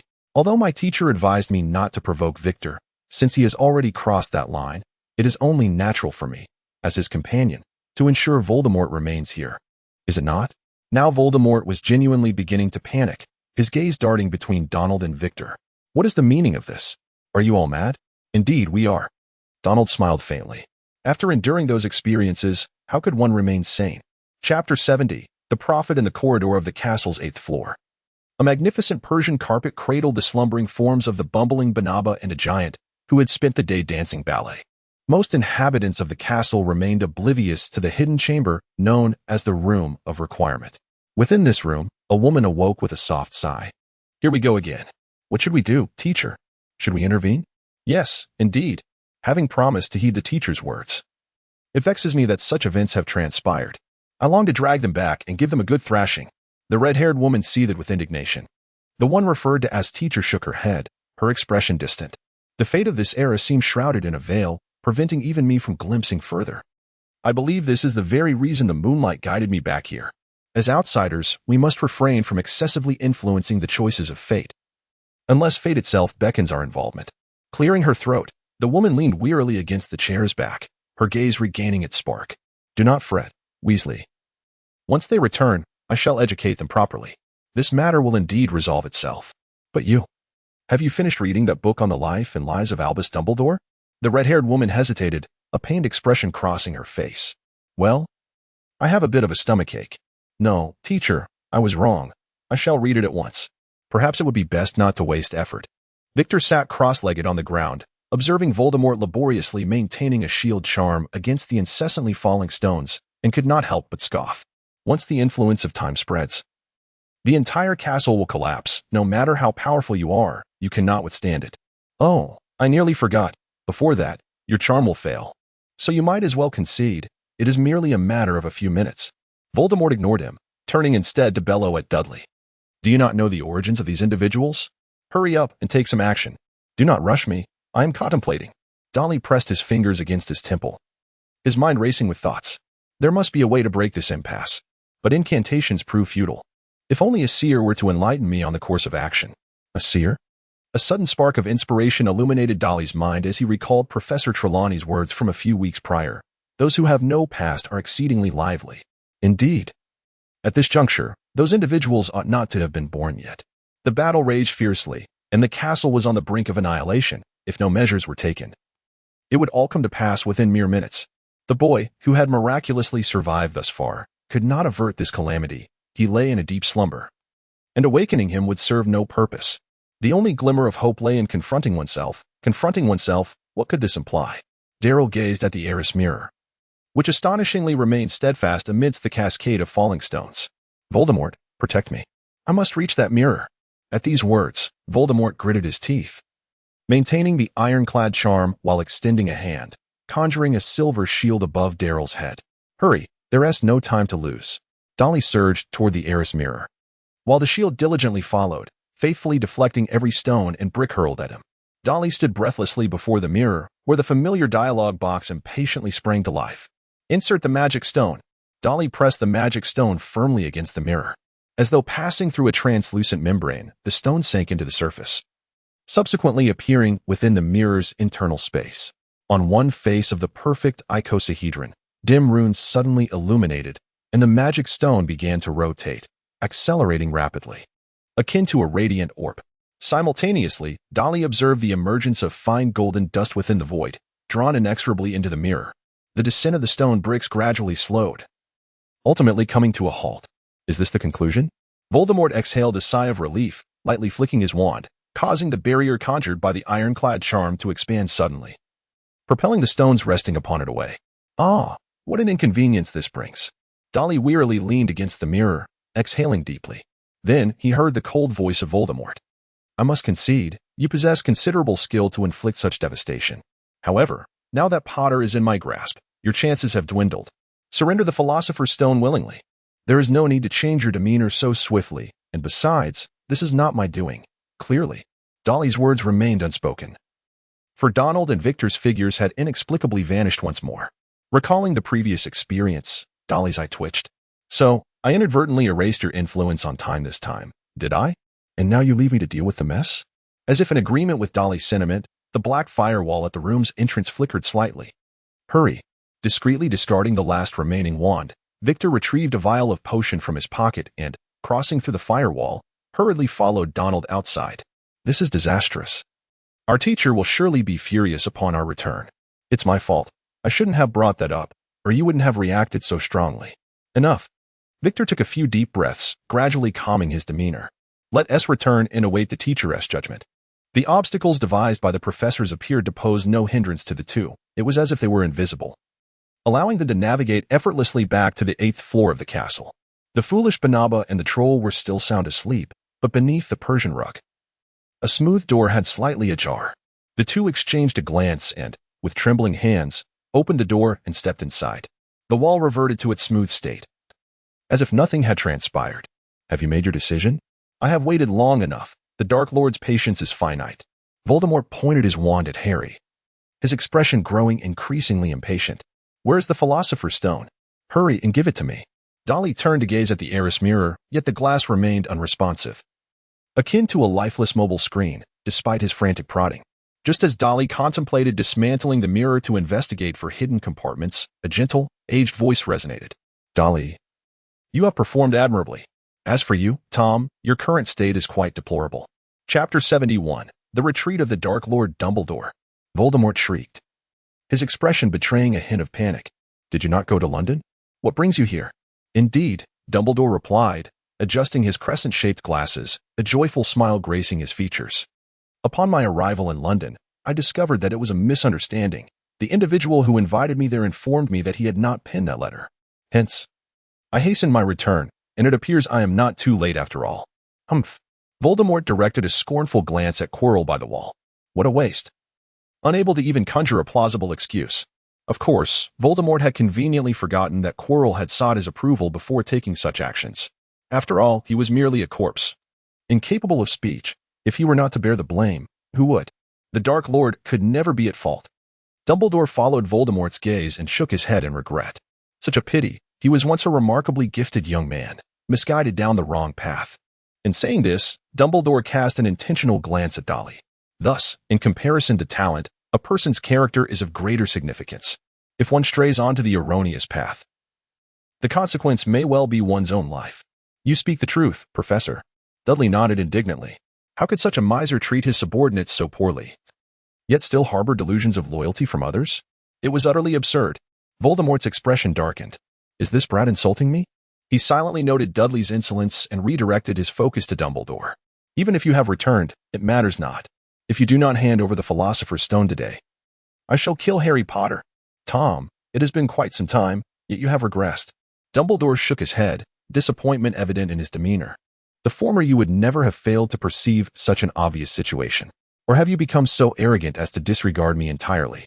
Voldemort sneered. Though you are formidable, you cannot kill me, Dumbledore. However, Potter is another matter. This time I shall not repeat my previous errors. As long as I do not use a curse against him, he cannot pose any trouble for the Dark Lord. With a flourish of his wand, a gleaming dagger materialized, suspended ominously above Harry's heart, its point directed downward. Choose, Dumbledore. Will you surrender the Philosopher's Stone, or watch your precious student perish before your very eyes? Dumbledore's smile vanished. Tom, you are challenging my limits. Indeed, Voldemort replied, his satisfaction palpable. But what can you do about it? Before your spell can take effect, I can send him to join his foolish parents. Dumbledore glared coldly at Voldemort, who met his gaze with equal defiance. After a moment of silence, Dumbledore sighed. I have placed the Philosopher's Stone within that mirror. As he spoke, Dumbledore turned towards the mirror of Eris, intending to retrieve the stone, only to notice Dudley beside the mirror, signaling him discreetly. Dumbledore raised an eyebrow, then abruptly turned back. Lifting his wand, a beam of fire erupted from its tip, hurtling towards Voldemort's face. Startled and enraged, Voldemort dodged while fiercely swinging his wand. The dagger, as if commanded, lunged directly at Harry's heart, only to be repelled by an invisible barrier. Voldemort gasped in shock, then glanced at Dudley, who was stealthily stowing away his wand. Impossible. You are but a first year. How could you possibly conjure the shield charm? Dudley was just about to utter some scornful words when a wall of fire suddenly erupted, forcing Voldemort away from Harry. The heat was unbearable. Harry, parched and disoriented from the intense heat of the firewall, gradually regained consciousness. What is this heavy weight pressing down on me? As Harry groped around his chest, he tugged with all his might. The invisibility cloak fell away, revealing an unremarkable stone brick. Levitation charm. Voldemort's voice was laced with venom, as if he were being mocked. Dumbledore, on the other hand, wore a look of satisfied delight. Brilliant idea, Dudley. Under Dumbledore's pressure, Voldemort found himself at a loss. Realizing he had lost his opportunity, Voldemort let out a long wail, brandishing his wand as a cloud of dark mist materialized, enveloping him tightly. In the next moment, the mist coalesced into the shape of a skull, rushing toward the doorway, leaving behind a furious roar of defiance. I shall return. Dumbledore breathed a sigh of relief as he looked at Wood, who had collapsed to the ground, his true appearance now restored. I underestimated him. I had not anticipated he was still controlling someone. Fortunately, the damage was not too severe. Harry surveyed his surroundings, his gaze still somewhat bewildered. What has happened? Oh, Dudley, I'm so glad you're all right. But why have I been unconscious for so long? And why is Wood here? Harry approached Wood, intending to check on his condition, when in that fleeting moment, Wood opened his eyes. Ha, you didn't see this coming. Did you? Voldemort, still possessing Wood, revealed a triumphant grin. He released his wand with his right hand, seized the fallen dagger from the ground, and grasped Harry's wrist with his left, attempting to pull him closer. Then, he let out a piercing scream. The instant his hand made contact with Harry's skin, a wave of excruciating pain surged through him. In a daze, Voldemort recalled the agonized cries of the rebels and Death Eaters under his torturous curse. It hurts. 2. Voldemort shook his left hand, which was bubbling with pain, and glared at Harry, who was pressing firmly on his scar. Today, you were fortunate. Just before Dumbledore could cast a spell to seal the entire room, Voldemort's soul transformed into a swirl of black mist and flew out of Wood's mouth. Racing toward the ceiling, Dudley raised his head and discovered a large hole in the ceiling, caused by a multitude of fallen bricks. It was through this opening that Voldemort had made his escape. How unfortunate that he managed to flee. Sensing Dudley's disappointment, Dumbledore smiled gently. After encountering numerous experiences, one comes to realize that life is seldom a smooth journey. For instance, I frequently find myself tasting particularly peculiar Bertie Bott's every flavor beans. With a mischievous wink, Dumbledore lightly waved his Elder Wand, and the scattered bricks on the ground soared back to their original positions as if drawn by an invisible force. Let us conclude our endeavors for this evening. I surmise you are eager for a well-deserved rest. Chapter 72, The Waning Turmoil in the Infirmary. Harry awoke on his hospital bed, casting a resigned glance at Dudley, who was quietly engrossed in a book on the adjacent bed. How much longer must we remain here? I feel perfectly healthy now. I don't care what you think. Madame Pomfrey wheeled a small card into the room. Headmaster Dumbledore believes that you require observation here. In fact, I share that sentiment, considering that Wood, who was brought in with you, has yet to regain consciousness. Coming to a halt beside Harry's bed, Madame Pomfrey rummaged through the cart filled with gifts and retrieved a box, which she handed to Dudley. This is for you. The rest are for Potter. Honestly, can't you just tell those people to stop sending gifts here? Harry smiled wryly as he watched Madame Pomfrey depart. Dudley, I no need to say anything. Isn't this quite normal? Dolly casually placed the gift box beside the pillow. After all, I am merely regarded by Quirrell as a mere instrument for retrieving the Philosopher's Stone, and in comparison to Wood, I have been exceedingly fortunate. Harry's expression still bore a hint of guilt. However, after Quirrell disarmed me, I lost consciousness and ultimately accomplished nothing. It is quite different, you know. Dudley's smile appeared particularly radiant under the sunlight. Had it not been for your ability to draw the attention of Voldemort and Quirrell, I would not have been able to endure until Professor Dumbledore arrived. Is that so? Harry gazed at Dudley in a daze. Indeed, it is so. Dumbledore nodded slightly, redirecting his gaze to the standard spellbook, level 3. You need to know only this much.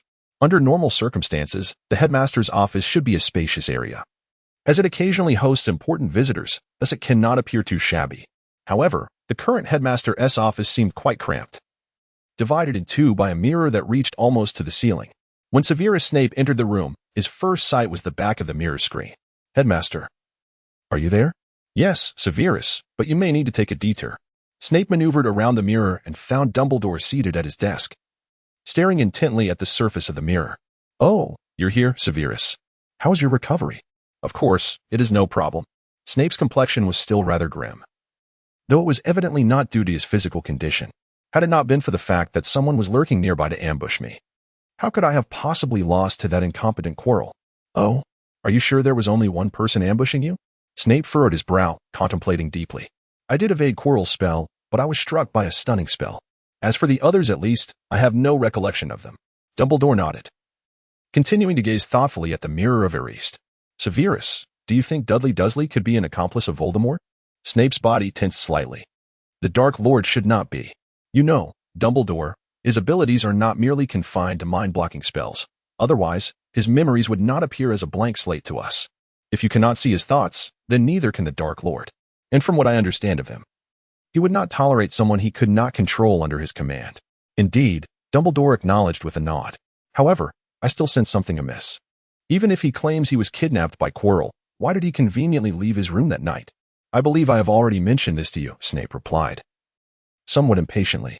On the night I rescued him in the Forbidden Forest, a centaur named Firenze informed Potter that Quirrell and Voldemort were after the Philosopher's Stone. Dudley was aware of this as well, and likely developed a desire for attention from that moment on. With that, Snape scoffed dismissively. To single-handedly thwart the Dark Lord's plot is an achievement worthy of boasting for years, but he is ultimately just an insufferable Gryffindor brat. Gryffindor, yes. Indeed, Gryffindor. Reflecting upon Dudley's unflinching demeanor when facing Voldemort in the basement, Dumbledore smiled faintly. Meanwhile, Snape was examining the Mirror of Erist. So, you concealed the Philosopher's Stone within this mirror? Quite a clever idea. Yet, you still haven't informed me of the stone as current status? I do not know. Well, that is good. What? Snape exclaimed in shock. How could you possibly not know? Has it been seized by Voldemort? Why did you not mention such a critical matter sooner? Calm yourself, Severus. Dumbledore interrupted his inquiries. Voldemort did not acquire the Philosopher's Stone. Yet therein lies the issue. My initial design was that only those who sought the stone with pure intentions, yet had no desire to exploit it, could retrieve it from the mirror, and now, Dumbledore chuckled wryly. Now I find myself unable to do so. However, I can sense that the magic is still in effect. Perhaps it remains hidden within the mirror. Snape's expression tightened. Why is that? You should not harbor any intentions of using the Philosopher's Stone, for if it were you, wouldn't it suffice to simply communicate with Master Flamel? Dumbledore shook his head. Perhaps my desire to find the stone lacks sufficient intensity, or perhaps Voldemort's failure has rendered me somewhat complacent. Speaking of which, Dumbledore's eyes sparkled with curiosity. Would you like to give it a try? Snape raised his head, silently reading the inscription on the mirror's frame. I show not your face, but your heart's desire. He maintained a stern expression, coldly turning away. No need. It is impossible. Circling back around the mirror, Snape approached the door. Dumbledore's voice echoed from the far side of the mirror. I will publicly declare that the Philosopher's Stone has been destroyed, so remember to keep this confidential. Humph. The sunlight is indeed delightful.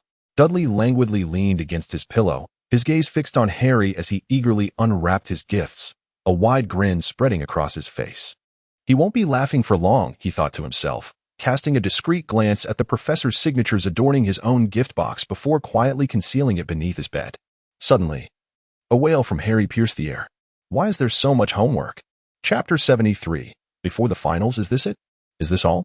Stepping out of the classroom, Harry sported a triumphant smile. It was nothing more than this, far simpler than I had anticipated. Oh, is that so? Dudley's voice drifted softly from behind him. Just a few days ago, while working on assignments in the hospital, you certainly did not express yourself in this manner. Harry let out an awkward laugh, raising his gaze to the clear sky. Thus, we have completed all our subjects, and for the upcoming week, we can be free of worries. Dudley, could you please refrain from wearing such a frightening expression? Dudley cast a glance at the approaching figure, a malicious smile spreading across his face. I wager you won't find yourself at leisure for long. Oh, how could that be? Everyone has just finished their exams. Who would be? Angelina? Angelina Johnson strode briskly towards Harry, seizing his arm and pulling him along. You've completed your retake, right? Hurry, we need to train. Train? For what? Oh no. I completely forgot. Angelina shot him a fierce glare. Finally remembered, have you? You have no idea how exasperating it was for me while you were in the hospital.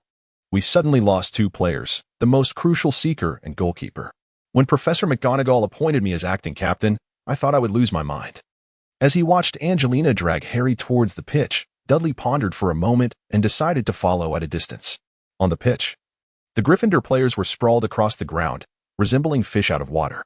Not far away, Hermione sat in the stands, holding a book, appearing somewhat bored. Suddenly, she felt someone sit beside her. In such a vast space, can't you sit a bit farther away? Dudley, you've been discharged? Hermione's face lit up with surprise as she grasped Dudley's arm. Are you all right? Madame Pomfrey prohibited anyone from visiting. We were quite worried these past few days. Dudley shook his head with a smile. Everything's fine now. Speaking of which, how did your exams go? The mention of exams effectively diverted Hermione's attention. I think I must have failed. If I hadn't wasted time on the Werewolf Code of Conduct from 1637 and the details of the urgent Elfric Rebellion, I might have managed to review the potion-making formula for the Forgetfulness Potion a few more times. The potion I submitted must have been dreadful. And then there was the practical exam in charms. I was torn between A and C for question 12. Oh. Actually, it should have been B, as Professor Flitwick set a little trap. Huh? Is that so? Oh no. Hermione's mood visibly darkened, prompting Dudley to tactfully refrain from further comments. He turned his attention with interest to the center of the pitch, where Angelina was pulling the players by their ears to get them back up. You've rested long enough. Get back on your brooms. We finally got Harry out of the hospital, and we face Ravenclaw tomorrow. I won't allow our training to go to waste. The following morning, the weather was exceedingly hot. Yet the spirits of the young wizards remained undampened. They chattered excitedly about the upcoming Quidditch match, while occasionally casting furtive glances toward the Gryffindor table. More precisely, they were stealing glances at a certain individual and the broomstick he held. How beautiful! Which company produced that broom? I would love to buy one. I don't know. I've never seen that model of broom before. Perhaps Laxus has heard of it? No, but my brother might know. He plays as a beater for the Falmouth Falcons. Yes, we all know. Your brother is the one who was suspended for a year due to excessive fouls, right? Of course. This was the opinion of students from other houses, while the atmosphere at the Slytherin table was markedly different. You don't think that broom of his was just a repainted clean sweep one, do you? Quite possible. After all, he is a Weasley, if you know what I mean. What are you saying? I believe that at least a Comet 180. Don't be too sure. It might just be a broomstick his father cobbled together from sticks he picked up over the year. Ha. The raucous laughter and mockery from the other side of the hall left Ron's expression even more sour. Honestly, I know I can't do it. You should just replace me. Replace you with whom? Angelina shot him a stern look. Wood is the only keeper we have, and without him, we have no choice but to let you step in as the substitute. Otherwise, are we to rely on those who have never played together before? But I really can't. There must be someone more suitable than me. Or could one of you switch places with me? You've trained with us for so long. How can you not understand this? Fred looked at him in disbelief. We don't have just one player per position. No matter who you switch with, the coordination will suffer. George chimed in. Exactly. Angelina tossed her hair impatiently. We can't let you become the Seeker because Harry has already missed several days of training and must play in his familiar position. Besides, haven't you been doing quite well as keeper these past few days? Ron still appeared hesitant, but that was during practice. The Ravenclaw players 1T hold back in the match. Oh, do you have some misunderstanding about those Ravenclaw players? George chuckled, winking. Indeed, and during our previous training, no one was slacking off. You don't know that the Gryffindor girls are all... Fred dodged a glove thrown by Katie Bell and quickly amended, cough. All gentle, kind, beautiful, and gracious young ladies. Seeing Ron still looking troubled, Dudley smiled and approached him, patting him on the shoulder. Don't worry, mate. I can tell you a secret. Amidst the curious glances of those around, Dudley leaned in and whispered a few words to Ron. You mean it actually has that function? Receiving a booklet embossed with the UHU logo from Dudley, Ron flipped to the page Dudley indicated, his eyes growing ever brighter. Woohoo. Haha. This match is a guaranteed win for our Gryffindor team. Chapter 74. The Quidditch Cup. The Ravenclaw team had possession of the quaffle, but Aaliyah's spin net and Katie Bell's attempts to intercept were evaded. Now, there was no one in front of the Gryffindor goal. Goodness. Gryffindor's substitute keeper Ron Weasley made an astonishing save against the bludger, and now it's Gryffindor's turn to attack. Ravenclaw attempted to score once more, but to no avail. No one could breach Gryffindor's impenetrable defenses.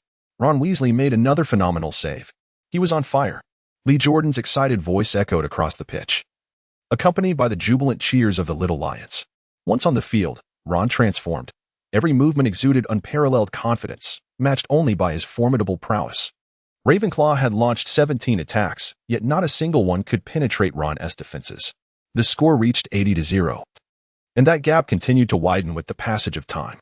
After Ron once again flicked the bludger away with his fingertips, eliciting cheers from the crowd, Hermione could no longer contain herself and poked Dudley, who sat beside her. What exactly did you show him back in the hall? How did his skills suddenly improve so drastically? I remember his performance during yesterday's training was good, but nothing like this exaggeration. Dudley smiled mysteriously as he handed the small booklet to Hermione. You'll see for yourself. Turn to page 7.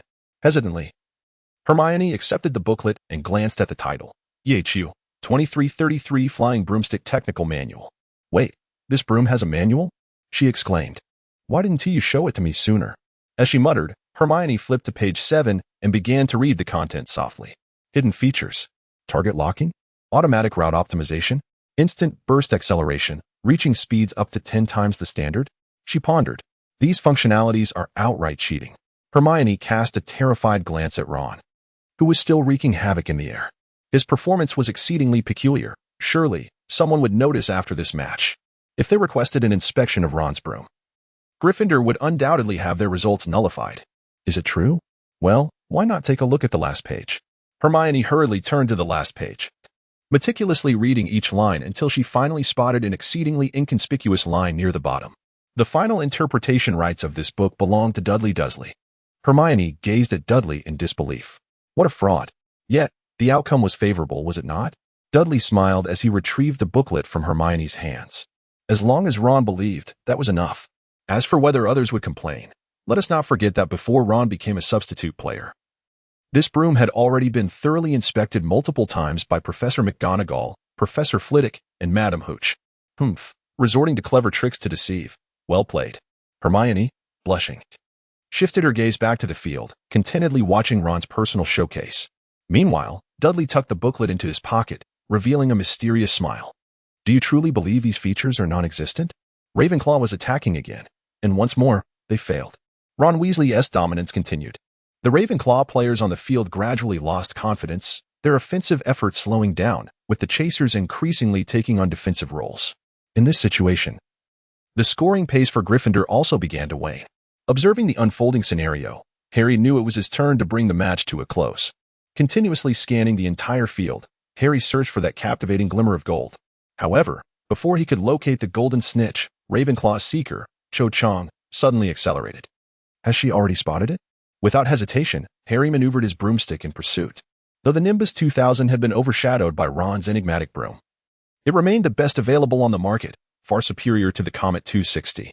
Thus, Harry swiftly caught up with Ravenclaw's seeker, diving toward the ground alongside her. The snitch must be mine, but where could it possibly be? Cho turned back, flashing Harry a triumphant smile before abruptly changing direction and climbing rapidly upward. Damn, I've been deceived. Harry gasped in shock, hastily adjusting his course, narrowly skimming the ground. Yet, as he regained his balance, Madam Hooch's whistle echoed through the air.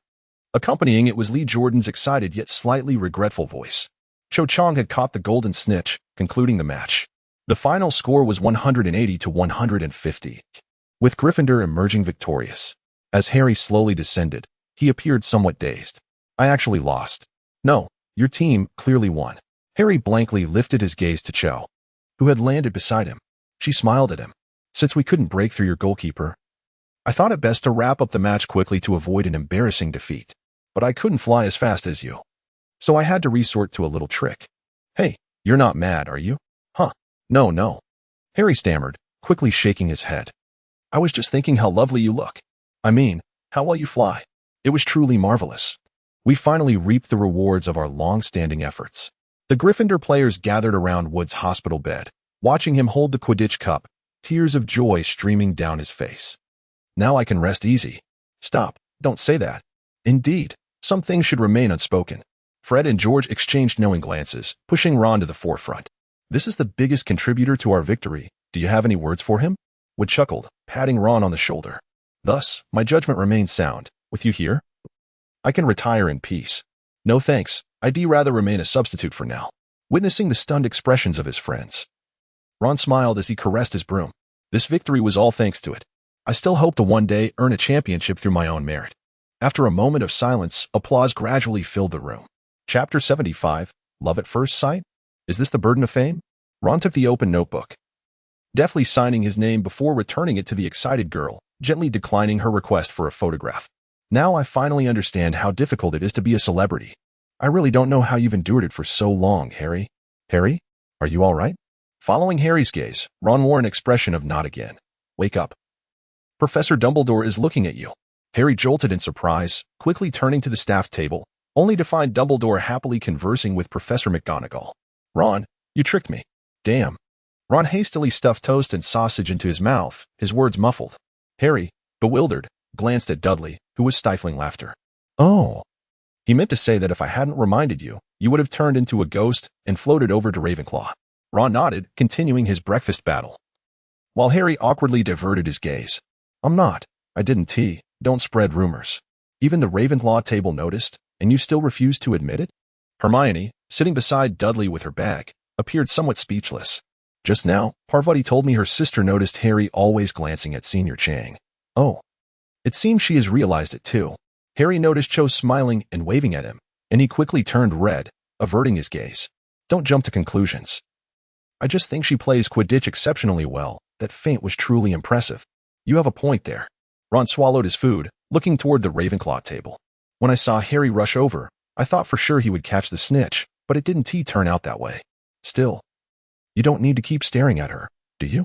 Harry wanted to argue, but he was interrupted by a sharp sound of cutlery clinking. Not only Harry, but other chatting students stopped, nervously glancing toward the staff table. The chatter in the hall gradually subsided as Dumbledore nodded in satisfaction, placing his spoon beside his plate. In the next moment, all the dishes and leftover food vanished without a trace. Dumbledore stood, surveying the entire hall. I am delighted that everyone is gathered here on time as requested. I imagine the older students are already aware of what is to come. Yet I must explain to the first years. After a brief pause, Dumbledore smiled and winked. You will soon learn your examination results. A murmur rippled through the crowd, prompting Dumbledore to clear his throat twice before the young wizards quieted down. This is how it will proceed. Next, please have the heads of house organize the students to line up in descending order of year to collect their report cards from their respective heads of houses, after which you may enjoy your free time. By the way, congratulations to the students who have earned commendations for their outstanding achievements, thus bringing honor to their respective colleges. The particulars will be posted by Mr. Felch on the bulletin board, and those interested may peruse the information at their convenience. Now, let us commence our endeavors. As the headmaster's speech drew to a close, the auditorium erupted into a cacophony, compelling the prefects to elevate their voices to restore order. Hermione fidgeted nervously, her fingers entwined, as she observed the length of the queue ahead diminishing. Neville, equally anxious, shared her trepidation. I fear my results must be abysmal. If I happen to fail any subject, my grandmother will surely have my head. Other first-year wizards exhibited varying degrees of anxiety, with the notable exception of Dudley, who reassuringly patted Neville on the shoulder. Relax, Neville. Haven't you reviewed all that material? Yet, I am uncertain whether I have recalled the answers correctly, after all. We were not permitted to bring memory orbs into the examination. Dudley helplessly shook his head and turned his gaze towards Hermione, who was quietly tallying her total points deducted. Surely we must have compared answers by now. I recall you performed exceptionally well. Not necessarily. Hermione glanced at the third-year students at the front of the line, already receiving their report cards. If both our answers are incorrect, that would imply the professor's questions were flawed. Ron aptly interrupted Hermione's spiraling thoughts. At the very least, I can't think of anyone in our year who is more intelligent than the two of you. Perhaps. Hermione offered a faint smile, watching from a distance as Fred and George transformed their report cards into paper airplanes, competing to see whose would soar higher. Harry, however, paid little attention to the antics, his focus lingering on the Ravenclaw side. She seems quite happy. Her grades must be commendable. Suddenly, he felt someone tugging at him. What just happened? Oh, my apologies. Harry awkwardly quickened his pace to rejoin the considerably shortened line. Ron exchanged glances with Dudley, who cleared his throat and pulled Harry to the forefront of the queue. Apologies, Professor, but Harry appears a bit unwell. I wish to take him to Madame Pomfrey. Professor McGonagall scrutinized the two for a moment before nodding. Very well. Do remember to collect your report cards. Professor McGonagall extricated 2 sheets from a stack of parchment and handed them to the pair, a rare smile breaking through her usually stern demeanor. You both performed admirably. Upon leaving the Great Hall, Dudley did not escort Harry to the infirmary. Instead, he patted Harry on the back and pointed towards Cho Chang's figure in the distance. See? I'm quite generous. If you manage to win her over, don't forget to treat me to some snacks. With that, he gave Harry a gentle shove and departed with a satisfied grin, leaving Harry in a state of bewilderment. What on earth does he mean by that? I forgot to inquire about his grades, but I suppose it's not of utmost importance. After Harry's figure faded from sight, Dudley concealed himself in a corner, ensuring Harry was indeed heading towards Cho Chang before he sighed in relief. How could school life be complete without a sweet romance? This is what youth is all about. As Dudley meandered aimlessly through the castle, he marveled at the joys of youth. What shall I do now? I shall pay Hagrid a visit. Chapter 76. The results are announced. Hello, Hagrid. It has been quite some time. From a distance, Dudley spotted Hagrid busily engaged in some task beside his hut and called out to him. Suddenly, he noticed a white figure charging towards him. Good morning, Snowy. Wait, slow down. Come to a halt. Dolly abruptly sidestepped, narrowly evading the lethal charge of Siabai. Indeed, it was a fatal encounter, for had he failed to dodge, a gaping wound could have been inflicted upon his abdomen. It is worth noting that not all sorcerers possess the adeptness to wield healing magic, nor can they always rely on the arrival of a healer in times of peril. How many times must I remind you not to lower your head while running? It is exceedingly dangerous. Stalby nonchalantly nodded, a look of satisfaction gracing his visage as he nuzzled against Dolly, almost tearing the fabric of his wizard's robe. Speaking of which, are you truly unconcerned about leaving those two dragons unattended in the secret passage? As Derry gently stroked the unicorn's head, he turned his gaze towards Hagrid, who was striding towards him with great enthusiasm. Ah, no problem. Although Norbert still exhibits a hint of mischief, Kana has become quite sensible, even keeping an eye on Norbert to prevent him from causing any trouble. Thanks to her, I no longer have to remain in the secret passage as vigilantly as I did during those exhausting first few days. Hagrid animatedly spoke of the two young dragons, his joy evident, prompting Derry to coolly interject. That sounds rather promising. However, when do you intend to bring them out? You do realize they cannot remain there indefinitely, don't you? Ah, you are indeed correct, Hagrid replied, his demeanor deflated, a shadow of concern crossing his face. They are growing at quite a rapid pace. And if we do not relocate them soon, it may become impossible to traverse the secret passage. He hesitated, pondering where to conceal them. After all, this place is not entirely secure. The Ministry of Magic paid us a visit just days ago, right before Quirrell took action. As he spoke, a realization dawned on Hagrid, and he appeared remorseful. I am truly sorry, Derry. I was wrong. I should never have indulged in drink, had I abstained. Quirrell would not have learned how to subdue Norbert. If Quirrell had been unaware, you would not have found yourselves in such a perilous situation. Hagrid's eyes began to glisten with tears as he produced a large handkerchief to dab at the corners of his eyes. Ultimately, it is all my fault. I was the one who confided in him. All for a dragon egg. I deserve to be cast out. To live my life as a muggle. Stop. Derry interjected swiftly, noticing Hagrid spiraling further into despair. That is quite excessive, after all. This is merely a matter of the narrative of him. I mean, considering the antagonist is Voldemort. Besides, it is not solely your fault.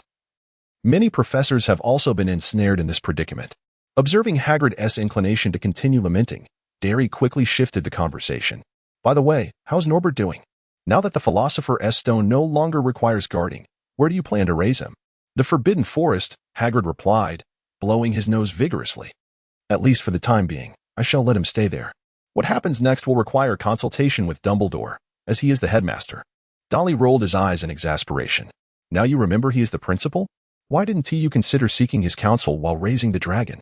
Ignoring Hagrid's sheepish grin, Dolly gazed thoughtfully at the little white creature and murmured to himself, It seems I must devise a solution swiftly. After bidding farewell to Hagrid, Dolly returned to the castle. Upon entering, he immediately noticed a large crowd gathered near the notice board. What has transpired? Darcy approached with a hint of confusion. Upon his arrival, the onlookers swiftly parted ways. In the center of the crowd, he beheld Malfoy, his face flushed with rage, furiously brandishing his wand at Neville. Behind the young master, Crabbe and Goyle stood with clenched fists, while Ron and Hermione defiantly glared at them from Neville's side. What are you doing? Upon hearing Darcy's voice, Neville visibly relaxed, while Malfoy's expression darkened further. Isn't this the top student of our makeup exams? I bet while you and Potter were lying in the hospital, someone sneakily delivered answers to you. Dolly disregarded him and turned his gaze directly to the bulletin board. The announcement regarding the Hogwarts final exam bonus points stated, the college with the highest average score across all grades will receive an additional 20 points, while the top 5 students in each grade will earn 10, 8, 6, 4, and 2 points respectively, only applicable to 1st through 4th years, with 3rd and 4th years considering only mandatory subjects. Dudley nodded, bypassing the extensive list of Ravenclaw and a few other houses' students, and directly focused on the first-year section. Top of the class, Gryffindor 1st place, Dudley Dursley, Gryffindor. 2nd place, Hermione Granger, Gryffindor. 3rd place, Harry Potter, Gryffindor. 4th place, Ron Weasley, Gryffindor. 5th place, Neville Longbottom, Gryffindor. Upon seeing this, Dudley had a clear understanding of the situation at hand. He then cast a derisive glance at Malfoy. What's wrong? Is there a problem? Malfoy's eyes seemed to blaze with fury. How can you even ask? Leaving aside whether you and Potter had someone feed you answers, how on earth did that useless Neville Longbottom manage to secure 5th place? You must have cheated. A murmur arose among the crowd, with several who had witnessed Neville's past performances echoing Malfoy's sentiments. This revelation extinguished Dudley's good spirits. He scanned the onlookers, lingering on the first-year classmates who bore expressions of indignation, and with a dismissive snort, he turned towards Neville. Lend me your backpack. Neville hesitated for a moment, seemingly perplexed by Dudley's request, yet he nonetheless handed over his backpack. Dudley opened his backpack and rummaged through it, retrieving a thick notebook. "You may have a look," he said. With a flick of his wand, Neville's notebook levitated into the air, flipping its pages autonomously. The paper appeared somewhat worn from repeated handling, each page densely filled with handwriting. As the last page turned, a profound silence enveloped the room. "I understand many of you are diligently studying, making it difficult to accept your grades. However, before posing any questions, consider whether others are exerting more effort than you." "Well said." The onlookers turned around, parting the way for Dumbledore. "Let me ponder this. Out of concern for our classmates, shall we add 50 points to Gryffindor?" Chapter 77. The year-end feast. 50 points, you say? Indeed, that is quite a substantial sum, particularly in light of the rather nebulous reasoning of concern for classmates. Under normal circumstances, if a professor were to brazenly award points to a particular house, it would surely incite discontent among the others, perhaps even prompting the headmaster to intervene directly. Thus, one might choose to deduct points from other houses to achieve a more precise adjustment. However, after Professor Dumbledore announced Dudley's reward, the response from the surrounding young wizards was rather muted. They merely applauded joyfully, politely, or with reluctance. Dumbledore's esteemed reputation contributed somewhat to this reaction, but primarily, the addition of 50 points held no bearing on the competition for the House Cup. For all young wizards capable of performing basic arithmetic, it was evident upon the announcement that the outcome of the House Cup was already determined. Now, as I understand, we must first conduct the awarding ceremony for the House Cup. At the year-end feast, Dumbledore beamed as he surveyed the hall adorned with red and gold streamers, radiating an air of festivity. "Let us announce the specific scores for each house. 4th place, Hufflepuff with 352 points. 3rd place, Ravenclaw with 396 points. 2nd place, Slytherin with 442 points. And 1st place." Dumbledore paused, his voice resonating through the hall. "Gryffindor with 482 points. Cheers erupted throughout the hall, not only from Gryffindor but also from students of Ravenclaw and Hufflepuff, who shared in the joy. As for the Slytherins, who would care about their feelings? It was much like the derision they exhibited towards other houses after seizing the House Cup in the previous 6 years. The vanquished deserve only to eat dust. Observing Snape's expression, one couldn't help but TSK. Understandably, he had been pacing the corridors all afternoon, quite tiring indeed. Yet, even so, he had only deducted 40 points from Gryffindor, which was far less than the amount Professor Dumbledore had awarded. Let us not be too harsh. He had certainly made an effort. Had it not been for everyone retreating back to the common room, perhaps he would have succeeded. The long table of Gryffindor was filled with laughter and merriment. Dudley lifted his gaze and glanced at Snape, noting the deepening furrows on the man's forehead. He truly did his best. However, this year's teammates are simply unmanageable. After forming this opinion in his mind, Dudley quietly added some black pepper sauce to his mashed potatoes. "By the way, who is that professor sitting at the very edge? I don't believe I've ever seen her at school." Hermione, while slicing her steak, curiously scrutinized the corner of the staff table. "Huh? Who are you referring to?" As Dudley stirred the mashed potatoes, he followed Hermione's gaze and raised an eyebrow slightly. "Ah, that is Professor Trelawney. She seldom leaves her office. In any case, she is in charge of the divination class, a subject we will only begin to study in our 3rd year." "Divination, you say?" Hermione's eyes sparkled with interest. "I have read about it in books. Those enigmatic seers who can truly predict the future. I wonder if Professor Trelawney will enable us to acquire such abilities. Frankly, I can hardly contain my anticipation for this class." Darcy hesitated, casting a glance at Hermione, pondering that it might be wise to preserve her enthusiasm for the time being. He then discerned a flicker of disbelief in the young witch's eyes. "Darcy, what is it that you have in your bowl?" "Ah, today seems to be yet another day of misunderstandings." Sybil Trelawney leaned against a stone pillar, her gaze hazy as she observed the young wizards departing the hall, each heading towards their respective common rooms. The joys of the mundane are but fleeting. They remain blissfully unaware of the ominous shadows cloaking the castle, relishing a momentary peace. When the crisis inevitably strikes, they will find themselves utterly helpless. How tragic. Indifferent to her appearance, Trelawney let out a loud belch and gradually slid down to sit on the ground. People are often reluctant to confront unfavorable truths. It is precisely this aversion that drives them to distance themselves from those who can truly foresee the future. Yet, it matters little. Being misunderstood is the fate of a seer. "Professor, your insights are profoundly astute." Trelawney squinted, scrutinizing the young wizard beside her. "Ah, my dear. It appears you are also a gifted child. By the way, you are Darcy Dursley, Professor. We have met before, and your prophecy has been of great assistance to me. Oh, is that so? I hardly recall, but if you say so, I shall take your word for it. Trelawney lifted her bottle and shook it before downing the sherry within. But truly, those individuals are insufferably arrogant, particularly Severus Snape. During my interview years ago, that fellow was eavesdropping just outside the door. I had expected him to be grateful for the insights he gleaned from me. Yet every time he encounters me, he feels compelled to mock. It is simply incomprehensible. Dursley smiled faintly as he took the empty wine bottle from Trelawney's hand. Do not dwell too much on it, Professor. Professor Snape may merely be reminiscing about some bygone days. By the way, do you require my assistance to escort you back to your dormitory? Ah, thank you, dear child, but that will not be necessary. I have not yet fallen so low as to need help with walking. Trelawney wobbled to her feet, making her way towards the staircase with unsteady steps. Dolly hurriedly followed suit. Be cautious. Let us ascend together. Conveniently, the Gryffindor common room is also located on the 8th floor. Dudley assisted Trelawney, occasionally reminding her to be cautious of the steps beneath her feet. There are always those who claim I have not inherited the talents of my great-great-grandmother. Those envious of me have spread such rumors for years. Trelawney huffed, pausing momentarily to catch her breath before continuing her ascent. Those ignorant souls. They fail to comprehend that if I had not proven my abilities, would Dumbledore allow me to teach at this esteemed institution? For instance, you must have encountered something ominous a few days ago? You are correct, Professor. Yet they refuse to believe, insisting that I merely concoct tales to frighten others. Oh, it seems we have reached the time for our farewells. Trelawney looked at Dudley with a hint of regret. It is a pity. You are a fine young man, and I truly wish to see you in my class sooner rather than later. With that, she turned and wobbled towards the North Tower. By the way, if you purchase an extra copy of the Daily Prophet tomorrow, you might find it brings you good fortune, although that newspaper has little to do with prophecy.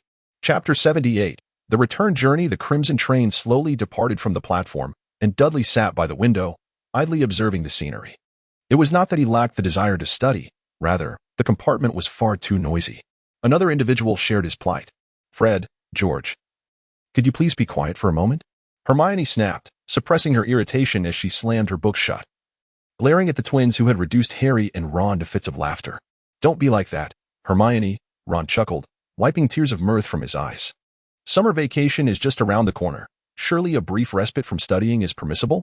Indeed, Harry nodded in agreement. And you should listen, that joke is genuinely amusing. If you erase the lower half of Peeves, he would be caught urinating at you. Another round of laughter erupted in the compartment, causing Hermione's cheeks to flush slightly. Boring. You were right. Dudley continued to gaze out the window with a melancholic expression. I am tempted to retrieve my down jacket and wear it. By the way, you've been staring outside for a while. Is there anything interesting? Hermione inquired curiously, peering out the window but failing to spot any of the peculiar creatures like Dementors, dragons, Thestrals, or even the Ford Anglia soaring through the sky. You see, there is nothing of interest. I am merely waiting. At long last, we have arrived. Daryl opened the window, and a brown owl flew into the compartment, letting out a mournful cry before collapsing onto Daryl's lap. Well, you've had quite the journey.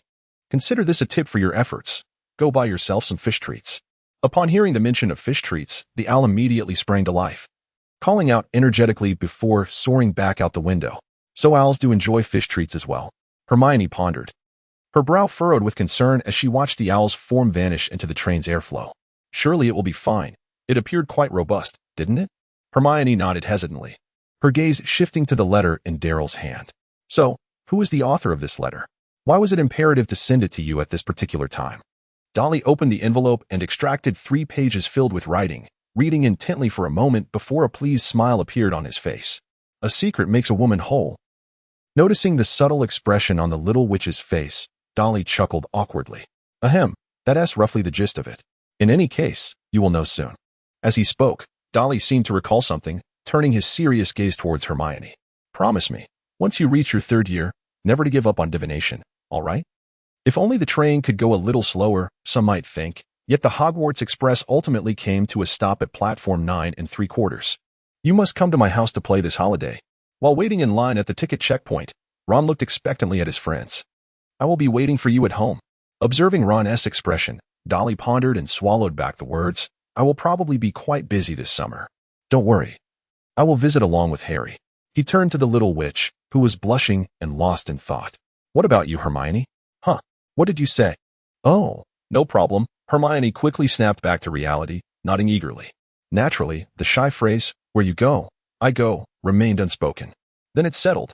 Ron cheered, pointing towards the ticket checkpoint. Let us go. It's our turn now. At Hogwarts Castle, on the 8th floor, in the headmaster's office.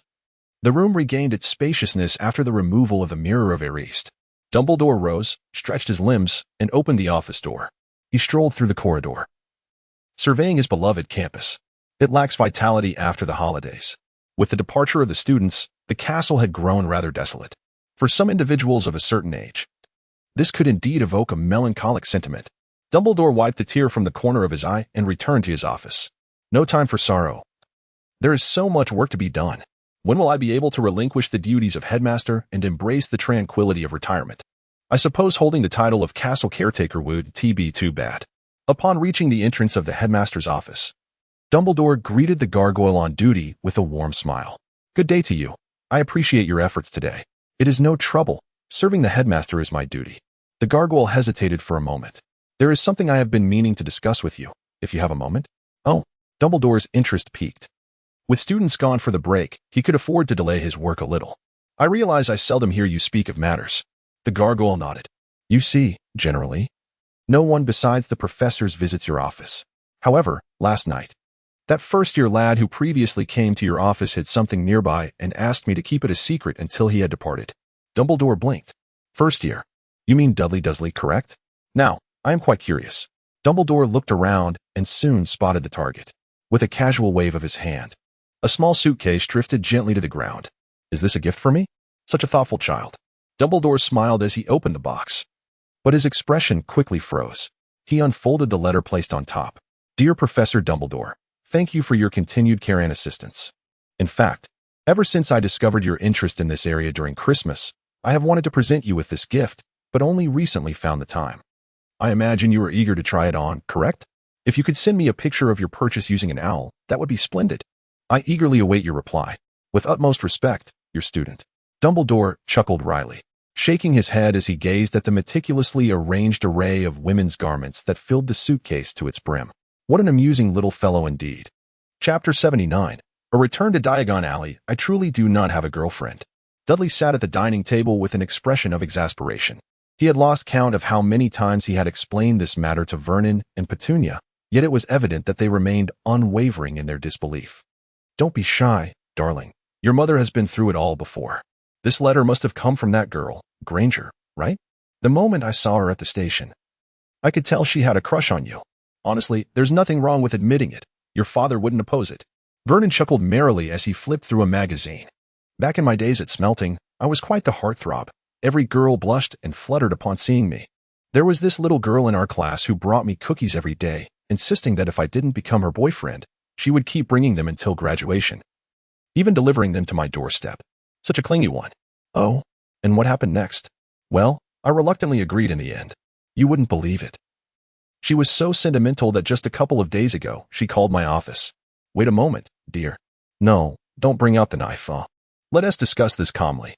Vernon hastily vacated the sofa, profusely apologizing to Petunia, while Dudley and Harry exchanged glances. Do you believe this? And you? They both discerned the answer in each other's eyes.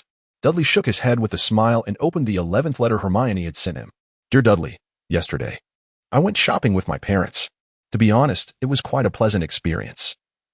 You know well that Muggle shopping streets are far tidier than Diagon Alley. At least they don't sell frog brains and pufferfish eyes on the sidewalks. It's such a pity you couldn't join us. I could have introduced you to my parents, who have long wished to meet the top student in our year. Tomorrow, I plan to visit Diagon Alley to purchase some extracurricular books. If only the school would send the reading list for the next semester sooner. I could get a head start on some of the material. I'm currently on my third read of the Standard Book of Spells, Level 2. Are you planning to go to Diagon Alley? I saw an advertisement in the Daily Prophet that the stationery shop has a promotion tomorrow. I suspect your parchment and ink are running low as well, just like mine. Please be sure to write back. And say hello to Harry for me. Remind him not to forget his summer homework. Your friend, Hermione, though it appeared that a few letters had been crossed out before the word friend. It did not hinder Dudley from reading the letter in its entirety. He smiled at Harry, who was watching television. Hermione asked me to remind you about your homework. Harry did not turn around, but Dudley could infer from his tone that he had likely just rolled his eyes. Summer has just begun. If I finish my homework now, what will I do in the following days? Well, you make a fair point, Dudley nodded. Then I suppose I'll have to abandon my plan of convincing Mom and Dad to let us stay at Ron's house after you finish your work. It seems I will have to go alone. The television screen went blank, and Harry briskly headed to his room. I was just joking. Why did you take it so seriously? Homework. Yes, homework is a student's duty.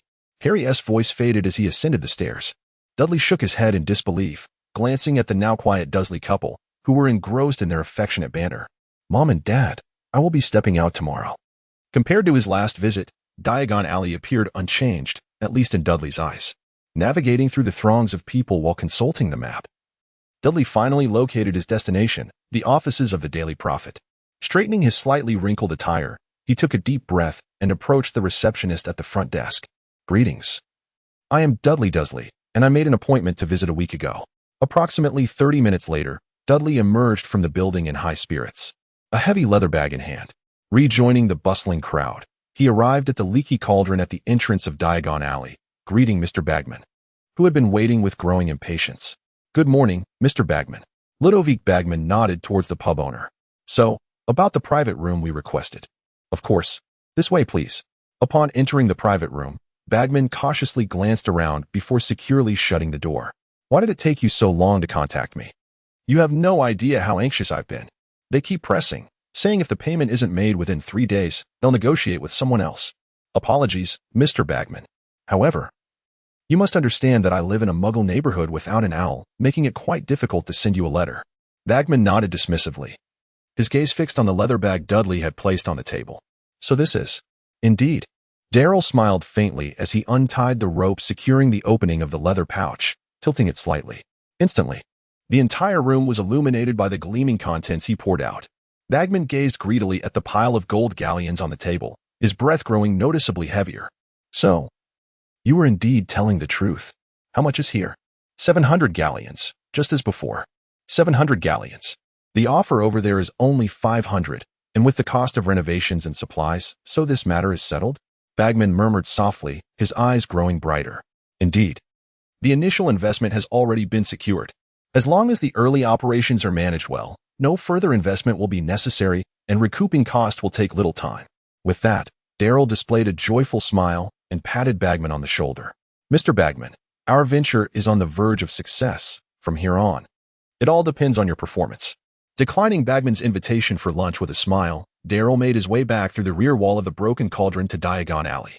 I suppose it's not quite time yet. Perhaps I should arrive early. After turning a few corners, Darryl found the only coffee shop marked on the map. Under the peculiar gaze of the server, he ordered a cup of coffee devoid of milk, sugar, honey, pomegranate juice, mint, or any other odd ingredients, and sat beneath the awning, watching the wizards come and go. Before long, he heard Hermione's familiar voice. Long time no see. You seem to be in good spirits. Although Darryl often wore a habitual smile, Hermione could distinctly sense that he was even more exhilarated than usual. Darley did not deny it. Indeed, you are correct.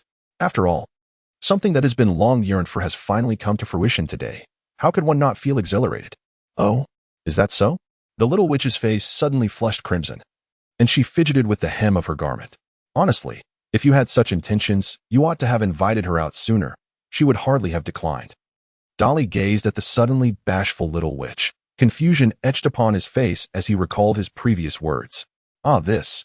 In a bid to prevent the atmosphere from becoming awkward, Dolly underwent a mental struggle and ultimately resolved to preserve this enchanting misunderstanding.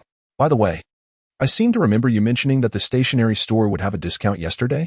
Although Dolly's attempt to shift the topic was remarkably clumsy, Hermione appeared oblivious to the awkwardness, perhaps simply because it was he who had spoken. At least, that was how the advertisement had conveyed it. There was no denying that parchment and ink were used excessively, so this time he must stock up considerably. Upon hearing Hermione's words, Dolly nodded in agreement. Indeed. We must hurry. If we delay, it is all too easy for everything to be gone. Dudley halted mid-sentence as Hermione obediently clutched his sleeve. There are too many people here. I fear we might get separated. The young witch's voice trembled slightly, yet her gaze towards Dudley remained resolute.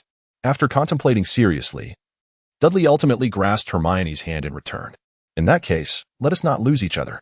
Inside the stationery shop, Dudley carried 2 overflowing shopping baskets. Trailing behind an excited Hermione who was selecting quills. His mind lingered on the earlier moment. So, is this person truly me? Observing the suddenly vibrant young witch, Dudley felt a warmth rise to his cheeks and discreetly shifted his gaze elsewhere. Then, a robust female voice rang out, "You lot. Quickly choose what you need and bring it to me. We shall regroup here in an hour."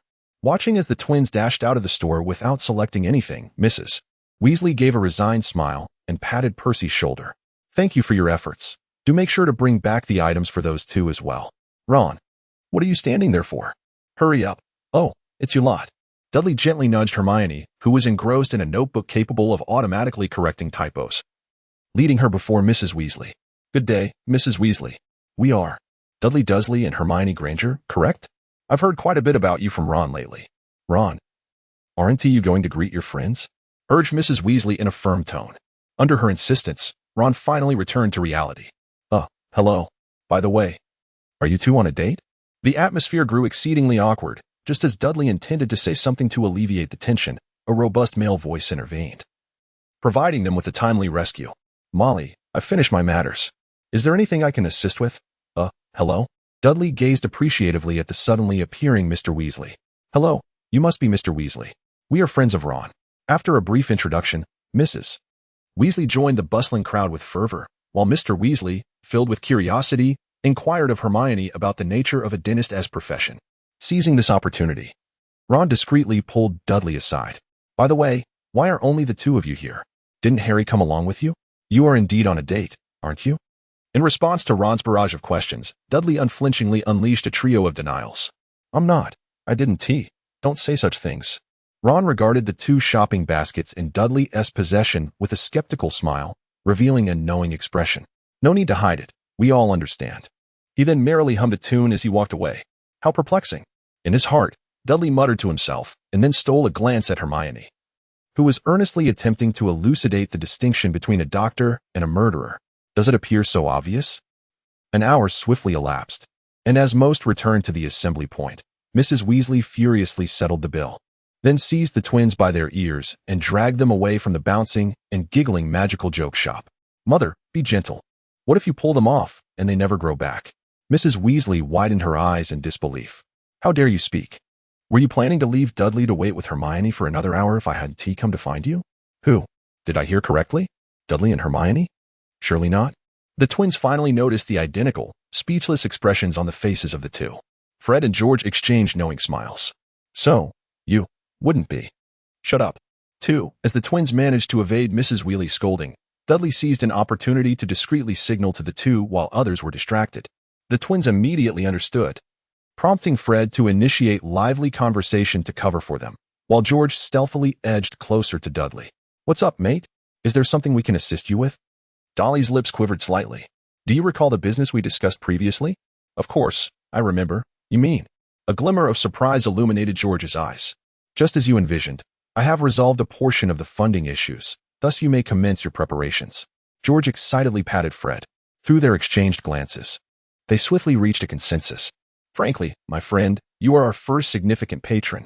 Should our venture truly flourish, I scarcely know how to express my gratitude. Thus, we have decided that you shall henceforth be our chief strategic partner for the Weasley Brothers brand." Dudley gazed at the cheerful Weasley family in the distance, a benevolent smile gracing his features.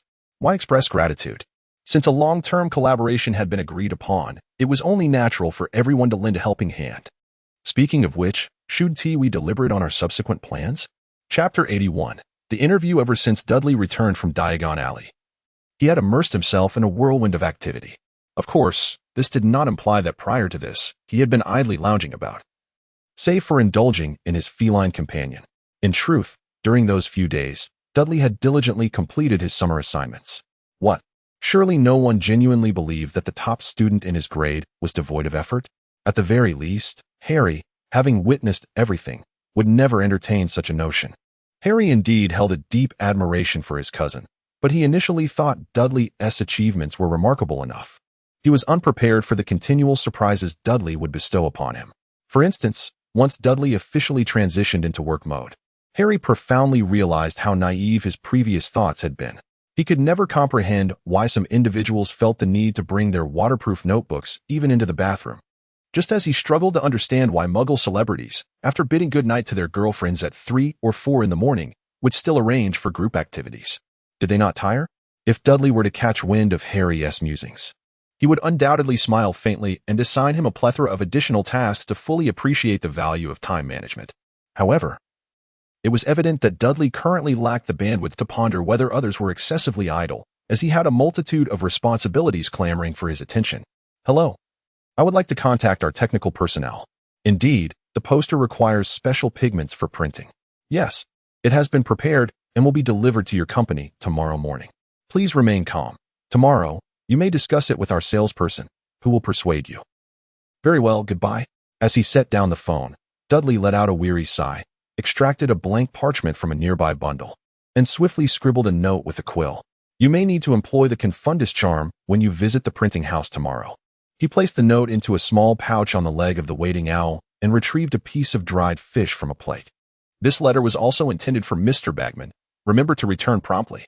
The gray owl nodded, seized the dried fish, and flapped its wings, soaring out the window. Dudley glanced at the setting sun, its hues deepening as exhaustion settled upon him. How tiresome it was.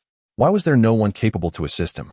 Although Ludo Bagman fervently claimed to have found a candidate for the shop assistant position, many tasks still required Dudley's direct involvement until that individual successfully passed the interview. After all, given Bagman's intellect, he was ill-equipped to handle matters of shop design and operations. His contributions were limited to running errands and reciting spells when Dudley required assistance. This predicament was compounded by Dudley's youth. Otherwise, he would have preferred not to entrust even these tasks to Ludo, particularly after witnessing him in a suit paired with flip-flops at the Muggle post office, inquiring about the cost of hiring a Muggle elf. Yet, he had no choice, for among those privy to the plan, Bagman was the sole adult wizard. To say this was entirely accurate would be misleading, as there was another individual privy to the information, one who, in every conceivable aspect, surpassed Bagman remarkably. However, he could hardly enlist Dumbledore's aid for renovations, could he? Is this what the adage means by the capable often suffer from overwork? With another long sigh, Dudley began to anticipate the interview scheduled for 2 days hence. The greater the expectation, the more profound the disappointment. Dolly's current mindset is quite reflective of this situation. It is not that the candidate recommended by Bagman is unsuitable. In fact, that individual is exceptionally well suited for the shop that Dolly is about to open. With a cheerful and generous disposition, articulate communication, and an admirable ability to maintain composure and smile in the face of Dolly's various challenges. These attributes can be considered the epitome of qualities for a shop assistant. No, it is not solely limited to the role of a shop assistant. Such a person would likely find success in any endeavor. Moreover, she is undeniably beautiful. Who would not appreciate being served by an attractive lady? Those with impure thoughts. You know yourselves. Under normal circumstances, Dolly would insist on retaining her, regardless of how exorbitant her salary demands might be, as he understands that such talent could significantly enhance his profits. After all, why would capitalists willingly pay their employees high wages otherwise? However, Dolly now finds himself in a somewhat helpless position. Do you truly not require a salary? Indeed, the young lady appears rather eager. As long as accommodation and meals are provided, it suffices. No, if that is also a challenge, I can manage my own meals. Dolly furrowed his brow and cast a glance at Bagman, who was carefully sipping a cocktail nearby, his eyes laden with unmistakable significance. Where on earth did you find such a fool? The weight of Dolly's presence compelled Bagman to clear his throat and set down his glass. Don't overthink it. This young lady is a relative of a colleague of mine, and her background is absolutely impeccable. She is genuinely interested in our venture and insists on working at the establishment. I implore you to consider my request and keep her on. Dolly remained noncommittal, quietly sipping his soda, which left Bagman feeling somewhat anxious. Dolly, you're not upset, are you? I'm merely considering our business. After all, a competent employee can alleviate a significant amount of our stress. Of course, if you believe she is truly unsuitable, we can. That won't be necessary. Upon hearing Dolly's words, the young lady let out a sigh of relief, her face lighting up with a radiant smile. Thank you, boss. So when can I start working? Didn't T. Bagman mention it to you? Noticing the young lady shake her head in confusion, Dolly shot a piercing glance at Bagman, causing him to tremble and nearly spill the cup he had just lifted. You see, our shop is still under renovation. During the summer, We will primarily focus on promotional activities, and we won't officially open until school starts. I understand. So can I help out now? The young lady nodded, ready to rise, but Dolly quickly stopped her. Just a tad naive. Adding this mental note, Dolly scrutinized her appearance. Speaking of which, there's a question I've been pondering for quite some time. His gaze lingered on the young lady's vibrant red hair. You aren't T.A. Weasley, are you? Chapter 82, The New Employee. Under Dolly's curious gaze, the young lady appeared somewhat exasperated. Boss, that's not a fair assumption. Just because the Weasley family has red hair doesn't imply that every redhead belongs to them. Although you are not the first to ask. I see. My apologies for the misunderstanding, Roxanne. So what is your surname? Weasley. My name is Roxanne Weasley. Dudley, somewhat forlorn, rested his forehead in his palm before directing his gaze towards Bargeman. The colleague you mentioned. His name is Arthur Weasley, and he works in the Office for the Protection of Magical Objects under the Department of Magical Law Enforcement. I must say, Arthur is a genuinely good person. He has assisted me in navigating numerous troubles, so I am willing to lend a hand with this small favor. However, I only met Mr. Weasley a few days ago. Dudley fixed his gaze intently on Bargeman. He never mentioned having such a relative. Oh, you are acquainted with Arthur? That simplifies matters considerably, Bargeman said, waving his hand with a casual air. I suppose they must be distant relatives. Considering you know that one of the defining characteristics of the Weasley family is their considerable number. Dolly cast a discerning glance at Bagman and Roxanne. Mr. Bagman, please take a moment to rest here. I have a private matter to discuss with her. Well then, what is your intention? Outside the Pig's Head Tavern. Dolly leaned against the wall, his gaze directed coldly at Roxanne. Do not attempt to tell me that you were working due to financial constraints. You were just planning to cover your own meals. Don't be so cold, boss. Soon we will be in this together. That is not guaranteed.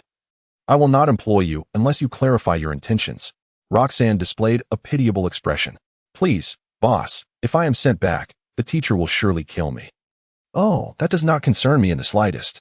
Is that so? Are you certain? Dolly watched as Roxanne rolled up her cuffs, revealing a golden hourglass suspended from her wrist by a chain. His expression grew solemn. Threatening me? He mused, though it hardly qualified as a threat. Roxanne's voice took on a somewhat subdued tone. Although my teacher forbids me from doing this, I simply cannot relinquish this job. So please consider it an act of personal resolve on my part. Dolly remained silent for an extended period, ultimately letting out a sigh. If it were only you, that would be one thing, but I absolutely cannot permit their presence in my establishment. Roxanne's expression shifted as swiftly as turning a page in a book. Rest assured, boss, they will not come. Besides, they cannot emerge at the moment. Oh, please disregard that last remark. Dolly wore a stern expression as he regarded Roxanne. Though she has spoken thus, the veracity of her words remains uncertain. In any case, establishments like yours, which have yet to complete their renovations, will struggle to attract patrons in the near future. However, at this moment, I lack the means to counteract. I can only bide my time for now. It is indeed a rarity to find a diligent worker of my caliber, even with a lantern in hand. I must devise a way to cunningly procure the Eris mirror from the old coin. Boss, are you even paying attention to what people are saying? Dolly furrowed his brow and cast an admonishing glance at Roxanne. What are you arguing about? It is fortunate enough that I allowed you to stay. Why all this unnecessary chatter? Typically, a beautiful woman feigning hurt would evoke sympathy. Yet Dolly was not one to be swayed by superficial charms. He had not forgotten the threat she had just leveled at him. Sighing, he shook his head in exasperation and approached the dilapidated door of the tavern. Don't forget to remove the confusion spell from Bagman. On second thought, perhaps it is better if he remains as he is for now. Having confirmed that she was indeed one of the time travelers, Dolly felt a slight sense of relief. After all, leaving one person in a familiar environment was preferable to having everyone concealed in the shadows, only to emerge at a critical moment to sow chaos. Moreover, Roxanne had made a very astute observation. Individuals of her caliber were indeed rare finds. Initially, he had sought merely a receptionist. Yet he discovered that she could effortlessly juggle the roles of secretary, accountant, and even occasionally play the part of a bodyguard. Most importantly, there was no need for remuneration. Excluding her identity from consideration, this arrangement was undeniably profitable for him. Thus, Dolly comfortably delegated all the miscellaneous tasks of the shop to her and happily indulged in his holiday. Dolly, how could you? My goodness. I never anticipated you would resort to such actions. Dudley, with a perplexed expression, raised the microphone to his eyes, examining it closely. It seems to be functioning well. So the sound must be genuine? Thus, he found himself unable to maintain his composure. Hermione, please clarify what exactly I have done. Hermione's voice was filled with fervor. You have gone too far. How could you conceal such a significant matter from me? You must listen to me. My relationship with someone named Roxanne is merely platonic. The Daily Prophet has already published the news. Hermione interjected excitedly, cutting Dudley off. I never imagined you would actually win the annual Galleon Award. Your luck is truly extraordinary. Oh, so that is what you were referring to. Derry took a deep breath, revealing a smile of relief. The day before leaving school. Did you not inquire why I purchased 2 copies of the Daily Prophet? This is the reason. Thus, I have consistently told you that divination is an exceptionally fascinating discipline. It was Professor Trelawney who advised me to do so. Even across the distance of the telephone line, Derry could sense that the young witch's eyes sparkled with intrigue. Could the prophet truly accomplish such feats? It is utterly astonishing. No, I must unravel the principles behind this. Accompany me to Diagon Alley tomorrow. I wish to procure several books on divination. Very well, I shall gladly oblige. Let us proceed accordingly. Dolly smiled, intending to hang up the phone, when he heard the soft voice of the little witch from the receiver. Don't rush. I believe I heard you mention Roxanne. Could you elaborate on that? A misunderstanding. It was absolutely a misunderstanding. Extra 02, a solitary Chishi festival. Why gift you something? Naturally, because today is Chishi. You don't know what Chishi is? Well, Chishi is a traditional Eastern festival. It is said that on this day, I thought someone as clever as you would surely guess the answer. Never mind, I'll say it directly. It's because I like. Let me help you put it on. Hermione abruptly opened her eyes. Unbeknownst to her, the pillowcase had become damp with tears. Liar. Hermione silently raised her left hand before her. The skin remained smooth and delicate, showing no signs of aging. The only discordant detail was the faded silver ring on her middle finger. Though termed a silver ring, it was merely a simple silver band, devoid of any patterns or embellishments, appearing rather ordinary. Yet, she could not bear to remove it, even while sleeping. Given her status, she ought to adorn herself with magical jewelry or more exquisite accessories, yet she chose otherwise. Once, during a meeting with a former minister of the French Ministry of Magic, her decision was perceived as disrespectful, nearly causing a diplomatic incident. Nevertheless, she remained unfazed. She vividly recalled the minister's expression transforming from displeasure to embarrassment and trepidation upon learning that this was a gift from that person. Yet, she still did not care. To say she was indifferent would be somewhat inaccurate, for she had diligently fulfilled her responsibilities. If she were to act on her whims, it would not be long before the French Ministry of Magic appointed a new minister. Although the outcome did not differ significantly, it seemed that the matter had been leaked by one of his aides, prompting him to resign under public pressure. But what did that concern her? Besides, that former minister was correct in one regard. No other adornment is worthy of comparison. Indeed, because this was a gift from him, because he had placed it on her finger himself, because he had promised to give her gifts every Chishi henceforth. Liar. Good morning, minister. Hello, minister. Good day, minister. You arrived quite early today. Hermione responded to her subordinate's greetings as she entered her office. Although she had awakened in the early hours, resulting in a few hours less sleep than usual, it mattered little. This level of fatigue is hardly a challenge for me, if only it were so. Hermione yawned widely. Once, she could focus intently on lectures after sleepless nights. Now, externally, she appeared unchanged. Yet Hermione was acutely aware that her vitality had waned since her school days. Does time spare no one? She mused, recalling how that fellow often favored Eastern proverbs. She had learned many new phrases, though likely no one else could comprehend them. Skillfully, she booted up her computer, her desktop wallpaper featuring his photograph.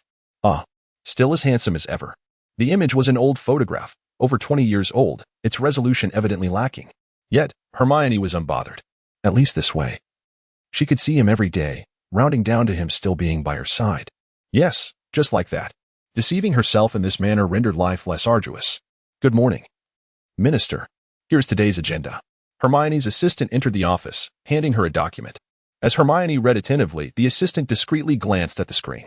It seems the minister still cannot forget that esteemed individual. Hermione, over here. After a busy morning, Hermione entered the ministry's cafeteria. Upon entering, she spotted Harry waving to her. Good afternoon. Sitting beside Harry, Hermione appeared somewhat fatigued, which puzzled him. You don't seem well. Did something significant happen in the department? Why haven't I heard anything? Not at all. I simply did not rest well last night. Hermione shook her head. Momentarily lost in thought, while gazing at the cup before her. They are unaware of this festival. It is a secret shared only between him and me.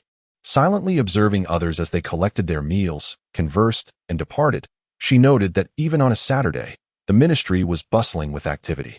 The increase in the wizarding population necessitated a greater volume of tasks, which was only logical. Each day, the magical world grew more prosperous. This is what he would have wished to witness.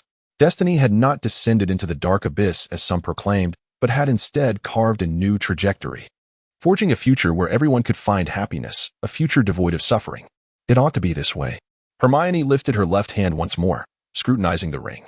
Without you, such a future cannot exist. After a day of toil, she indulged in a warm bath before sleep. Even this mundane routine offered a measure of solace. Hermione comfortably closed her eyes, submerging her mouth beneath the water's surface to blow bubbles. Childish, she imagined him saying. The ring grew warm in the water, a normal occurrence, as it had always been. Indeed, even while bathing, Hermione had never removed the ring. Perhaps that was the reason for its fading. Though a simple incantation could restore the ring to its former glory, Hermione had never done so. What am I waiting for? Am I expecting this ring to become an inseparable part of me? Am I hoping that this way he will appear before me, reproaching me for not cherishing his intentions? Am I longing for him to polish it with his own hands? Undoubtedly, Hermione was remarkably intelligent, yet in moments like these, she often felt foolish. Otherwise, she would not have waited for him all these years. The ring grew increasingly warm. Hermione shook her head, withdrawing her hand from the water. On the surface of the ring, a faint inscription shimmered. It was handwriting she would never mistake. Happy Chichi. Teacher bore this phrase, truly. Did he think such trivial gestures could bring me joy? Hermione murmured to herself. Without you by my side, how could I possibly feel happy? The magically transformed bathtub maintains a constant temperature, ensuring that even if one falls asleep, they will not feel cold. After an unknown duration, Hermione slowly awakens. Her eyes still glistening with remnants of tears. She reaches out to wipe away the droplets, yet her gaze is drawn to the inscription on the ring. The content has changed, but the handwriting remains unmistakably his. It is the very phrase he spoke to her in her dreams. I will surely return. Chapter 83. The ice cream is a bit sweet. After considerable effort, Dudley finally succeeded in convincing Hermione that Roxanne was merely an ordinary employee he had picked up from outside. Although this ordinary employee was somewhat more attractive and capable than the others, she was still just an employee. Dudley, after all, was a distinguished boss, her superior. Could there be any inappropriate relationships between superiors and subordinates? Absolutely not. In truth, if Hermione were aware of Dudley's parents' romantic history, she would undoubtedly dismiss his fabrications. However, the young witches, unfortunately, rather naivete, to the extent that Dudley felt a twinge of guilt when he hung up the phone. The midday sun blazed fiercely as Dudley and Hermione sat beneath the shade of an umbrella outside the Flor and Frosco ice cream parlor, each holding a serving of the extravagant 9-in-1 Supreme ice cream. Despite not fully understanding why Dudley insisted on treating her, the young witch was undeniably delighted. Do you think that after reading these few books, I could also become a seer?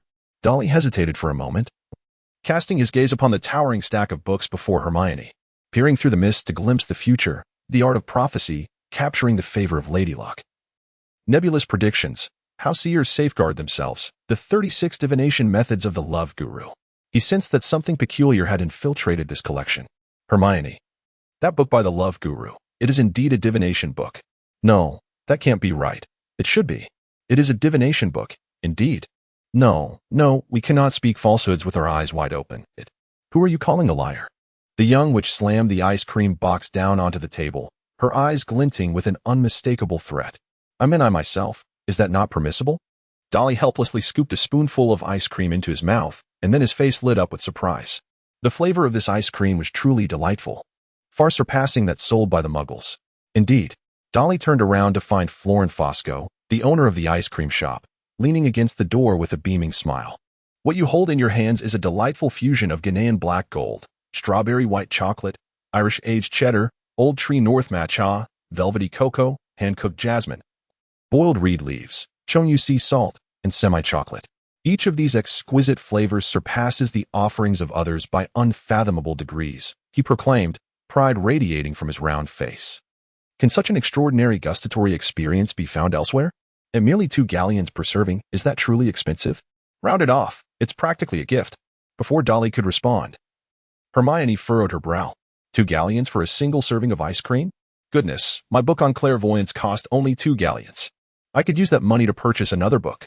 With a hint of embarrassment, the young witch glanced at Dolly. I had no idea ice cream had become so pricey. I'll repay you later. Oh, no need for that. Dolly chuckled, waving his hand. I specifically asked the owner for 2 servings of the most expensive ice cream in the shop. In truth, the basic offerings here are quite affordable and reasonable. Florin nodded with a smile. Indeed, I shall treat you both to 2 servings for a taste. As Dolly savored his ice cream, he thoughtfully surveyed the shop. By the way, dear owner, have you ever contemplated the idea of opening a branch? A branch? Florin responded, somewhat perplexed. Where would I establish a branch? Moreover, I am but one person. Even if I were to open a branch, I would be overwhelmed. Dolly revealed a professional smile. What a coincidence, isn't it? Allow me to introduce myself. My name is Dudley Dursley, the recipient of this year's Golden Gallon Award from the Oracle Daily. I have a project that I wonder if you might find intriguing. As Dolly and Florin engaged in increasingly animated conversation, Hermione pouted in discontent and turned to the 36 Methods of Divination by the Love Master. Chapter 27. Firmly Capturing Your Target, the Divination Method for Attracting Attention. As noon passed, the sun began its descent. Thus, it is settled. I will instruct Roxanne to get in touch with you regarding the subsequent execution of this matter. Dudley exhaled a sigh of relief, wiping the perspiration from his forehead, casting a wistful glance at the half-melted ice cream within the box. It was truly unfortunate. They should have savored it while conversing. Only then did he recall that he had seemingly left Hermione unattended. Hermione, I apologize. Observing the young witch engrossed in her book, Dudley wisely chose to remain silent. Instead, he began to scrutinize Hermione. At school, everyone donned uniforms. It was not that wizard robes were unattractive. Rather, clad in a flowing black garment, one inevitably lost a sense of youthful exuberance. However, the scenario changed during the holidays. As no one relished the idea of strolling through the streets in long robes, attracting attention. Consequently, Dudley had encountered several of Hermione's casual outfits during this time. For instance, today she wore a sky-blue dress adorned with white lace, the hem resting approximately 2 inches above her knees, her fair calves momentarily dazzling Dudley's gaze. Further down, her red leather shoes had been discarded, revealing petite feet enveloped in white lace ankle socks. How to describe it? Summer is truly delightful. Hearing Dudley's exclamation, Hermione lifted her head, her expression still tinged with a hint of confusion. Summer? What about summer? Dudley smiled and pointed at the box of ice cream. For summer is indeed sweet.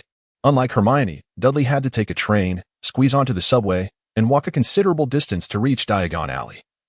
The return journey being no different. Thus, by the time he arrived home, night had fully descended. Darling, why are you so late? Petunia had already set the dining table and was bringing a pot of beef stew with potatoes to the table. Quickly wash your hands. Dinner is nearly ready. Dudley nodded, handing the paper bag to his mother. I brought back ice cream, which serves perfectly as dessert. After a year of adaptation, even Dudley has come to accept British cuisine. Although tonight's dinner may not rival the lavish feasts of Hogwarts, it is quite delectable for a home-cooked meal. The supreme ice cream that Dudley brought back, preserved in its exquisite flavor thanks to a spell, was particularly lauded by all. When Harry finally set down his spoon, licking the remnants of ice cream from the corners of his mouth with a look of lingering delight, Vernon cleared his throat twice, drawing the attention of the other 3 at the table. Chapter 84. Overthinking. Seeing that everyone was attentively waiting for him to speak, Vernon nodded with satisfaction. I have an announcement to make.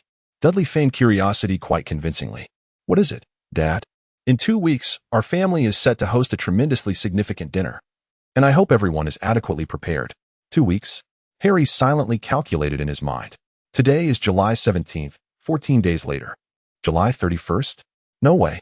Stealing a glance at Aunt Petunia, he noted her remarkable composure, indicating she was in the know, which only heightened Harry's excitement. I never anticipated that Aunt Petunia and Uncle Vernon would actually celebrate my birthday. Harry felt a swell of emotion as he looked at Vernon and Petunia. Well, I think we needn't make it too extravagant. A cake would suffice. Vernon interrupted Harry with a furrowed brow. That simply won't do. It would be too dismissive of Mr. and Mrs. Mason. Dad, who are Mr. and Mrs. Mason? Vernon shot Harry a disgruntled glance. He had intended to explain but had forgotten due to the interruption. He turned to Dudley, who was smiling helplessly at the scene. Mr. Mason is a very wealthy builder. If we secure his order, the commission would be enough for us to move into a grand villa. I believe Magenta would be quite splendid. With that, Vernon emphatically clenched his fist. Thus, this dinner must be flawless, understood? Oh, got it. All right, Dad. Vernon frowned. I can't hear you. Say it again. Understood. Finally. Vernon revealed a satisfied smile. Excellent. Very spirited. Now, Petunia, please assign tasks to the two of them. Clearly, Vernon had discussed this matter with Petunia beforehand.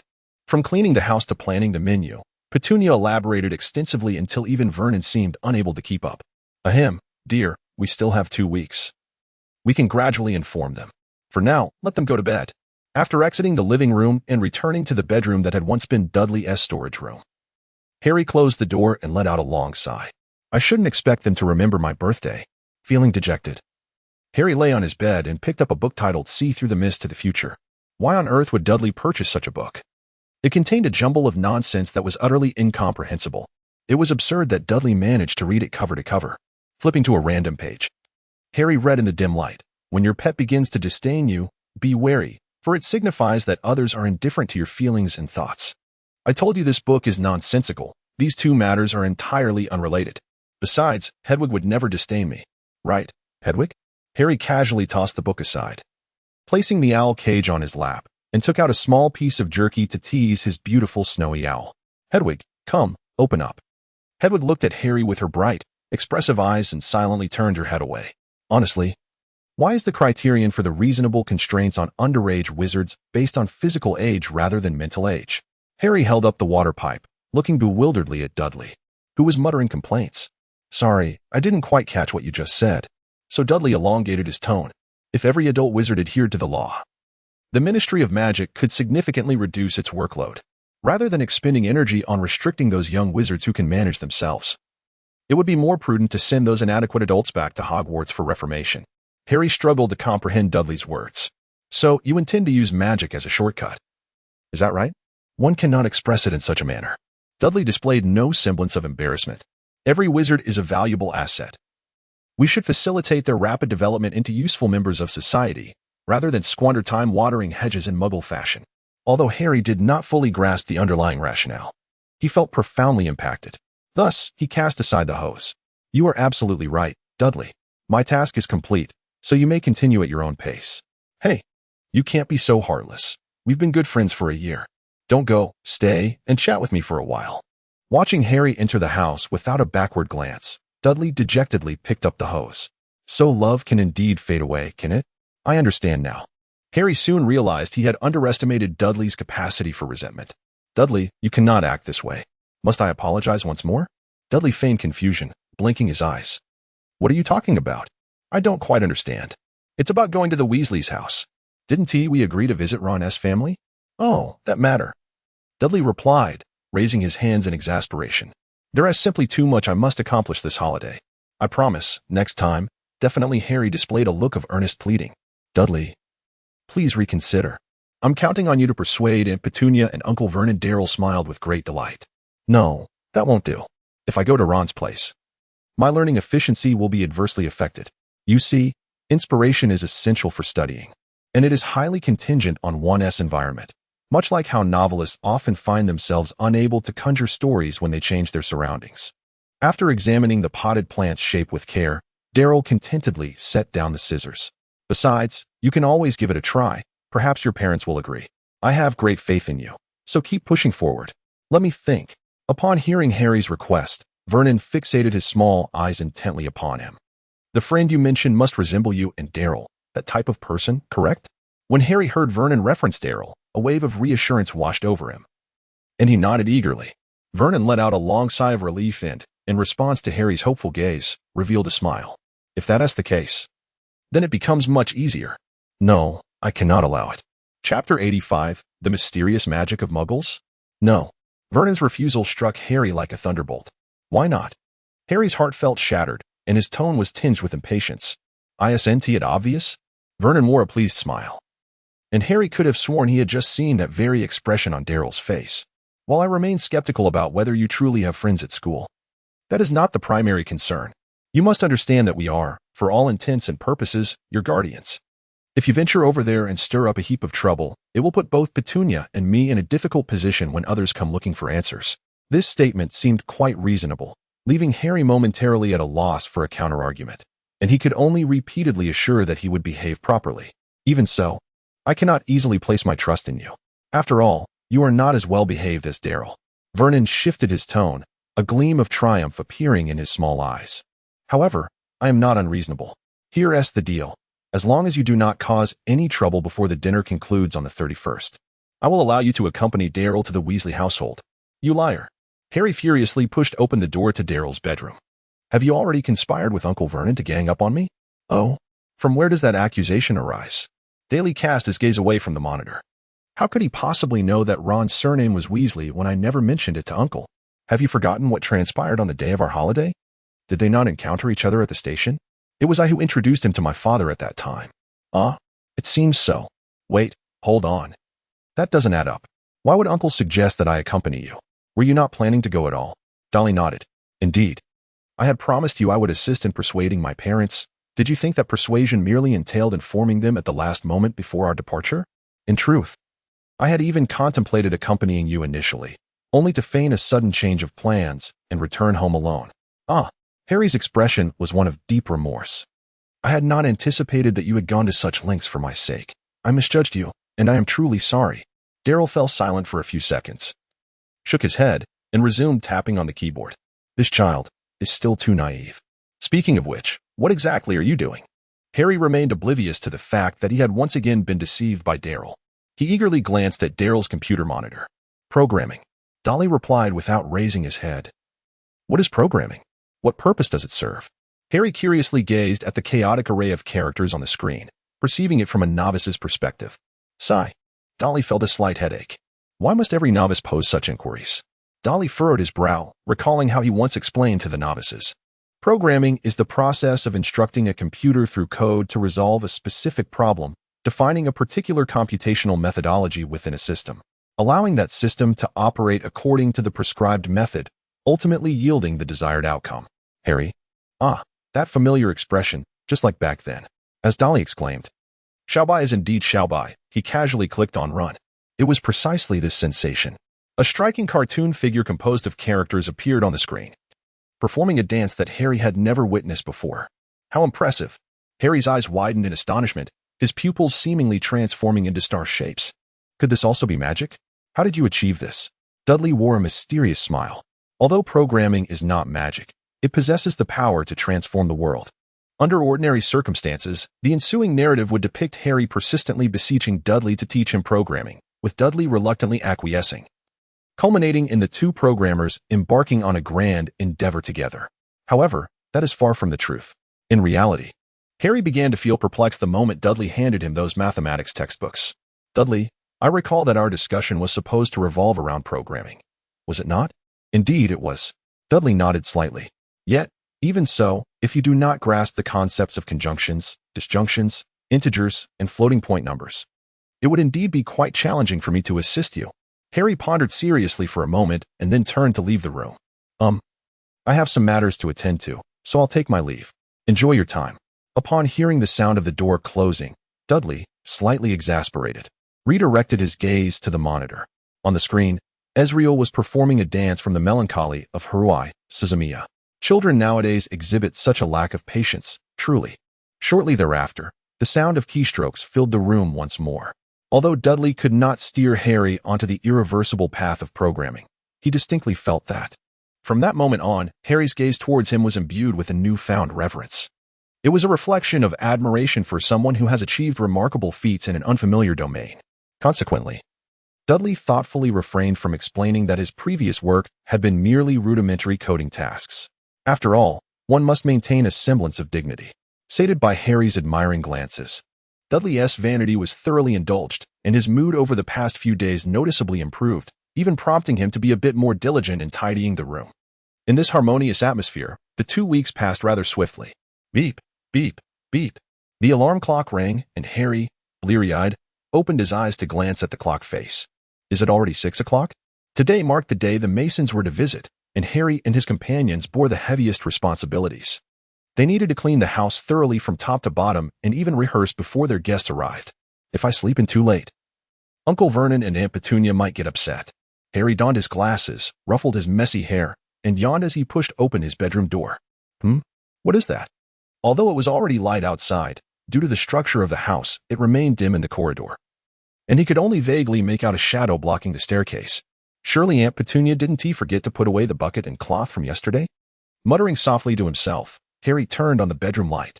The floor was adorned with the freshly washed tablecloth his Aunt Petunia had cleaned just the day before. Several gift boxes formed a circle, with a two-tiered cream cake placed in the center, inscribed with familiar handwriting, "Happy Birthday." Chapter 86. Dobby's visit. Though it was Harry's birthday, Vernon and Petunia's treatment of him was not markedly different from usual. Harry felt no particular discontent, for receiving a birthday gift from them was, in itself, a pleasant surprise. He understood that had Dudley not also become a wizard like him, he would not be enjoying such favorable treatment now. In fact, had it been the previous Dursley family, they would undoubtedly have treated him like a pest, dining at the table with them, occasionally watching television, and letting Hedwig out for a bit of fresh air in the evening. These activities would have been utterly inconceivable for his former self.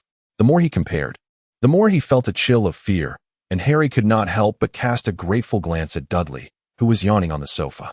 This glance jolted Dudley awake instantly. What is going on? Is he challenging me to a duel? A chill coursed through Dolly's heart, prompting him to hastily concoct an excuse to slip away from the living room, leaving Harry in a state of bewilderment. Even on one's birthday, labor must persist. Under the relentless glare of the sun, Harry's cheerful anticipation of receiving birthday gifts was swiftly extinguished. If only we could recline motionlessly like these bushes, awaiting the service of others. He listlessly flicked the hose in his hand. It perplexes me, did we not water just 2 days ago? Why must we toil again today? That is indeed a pertinent question. Dudley smiled slightly beside him. You had a meal the day before yesterday, and I didn't see you eat any less than usual last night. Well, that is different. Harry's face flushed, and he appeared somewhat embarrassed. Isn't it because you ordered takeout from the Chinese restaurant? Not just me, Uncle and Aunt also enjoyed it immensely. However, speaking of which, Harry displayed a puzzled expression. Since you ordered the takeout, why did you barely eat any yourself? At this, Dudley looked somewhat sullen. How should I put it? It just didn't have the flavor. Harry nodded, seemingly understanding, and shifted his gaze back to the bushes. Now, he couldn't tear his eyes away. Dudley, may I ask you a question? What is it? Under normal circumstances, do bushes grow eyes? Are you joking with me? Dolly shot him a glare filled with irritation. Have you contracted sprout syndrome? Do you see every plant as if it were alive? I believe you need to. Dudley ceased his words, for upon approaching Harry, he indeed beheld a pair of remarkably large green eyes blinking at him from within the bushes. You see, I was not deceiving you, was I? Harry chuckled with a sense of triumph, as opportunities to humble Dudley were quite rare. Yet, what could this peculiar being be? He scrutinized those eyes intently.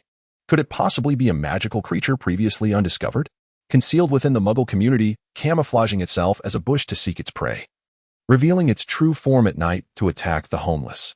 Dudley gazed thoughtfully at Harry. I don't believe it's as you think. If you wish to know who he is, it's best to ask him directly. With that, Dudley reached into the bushes and, to Harry's astonishment, pulled out a creature.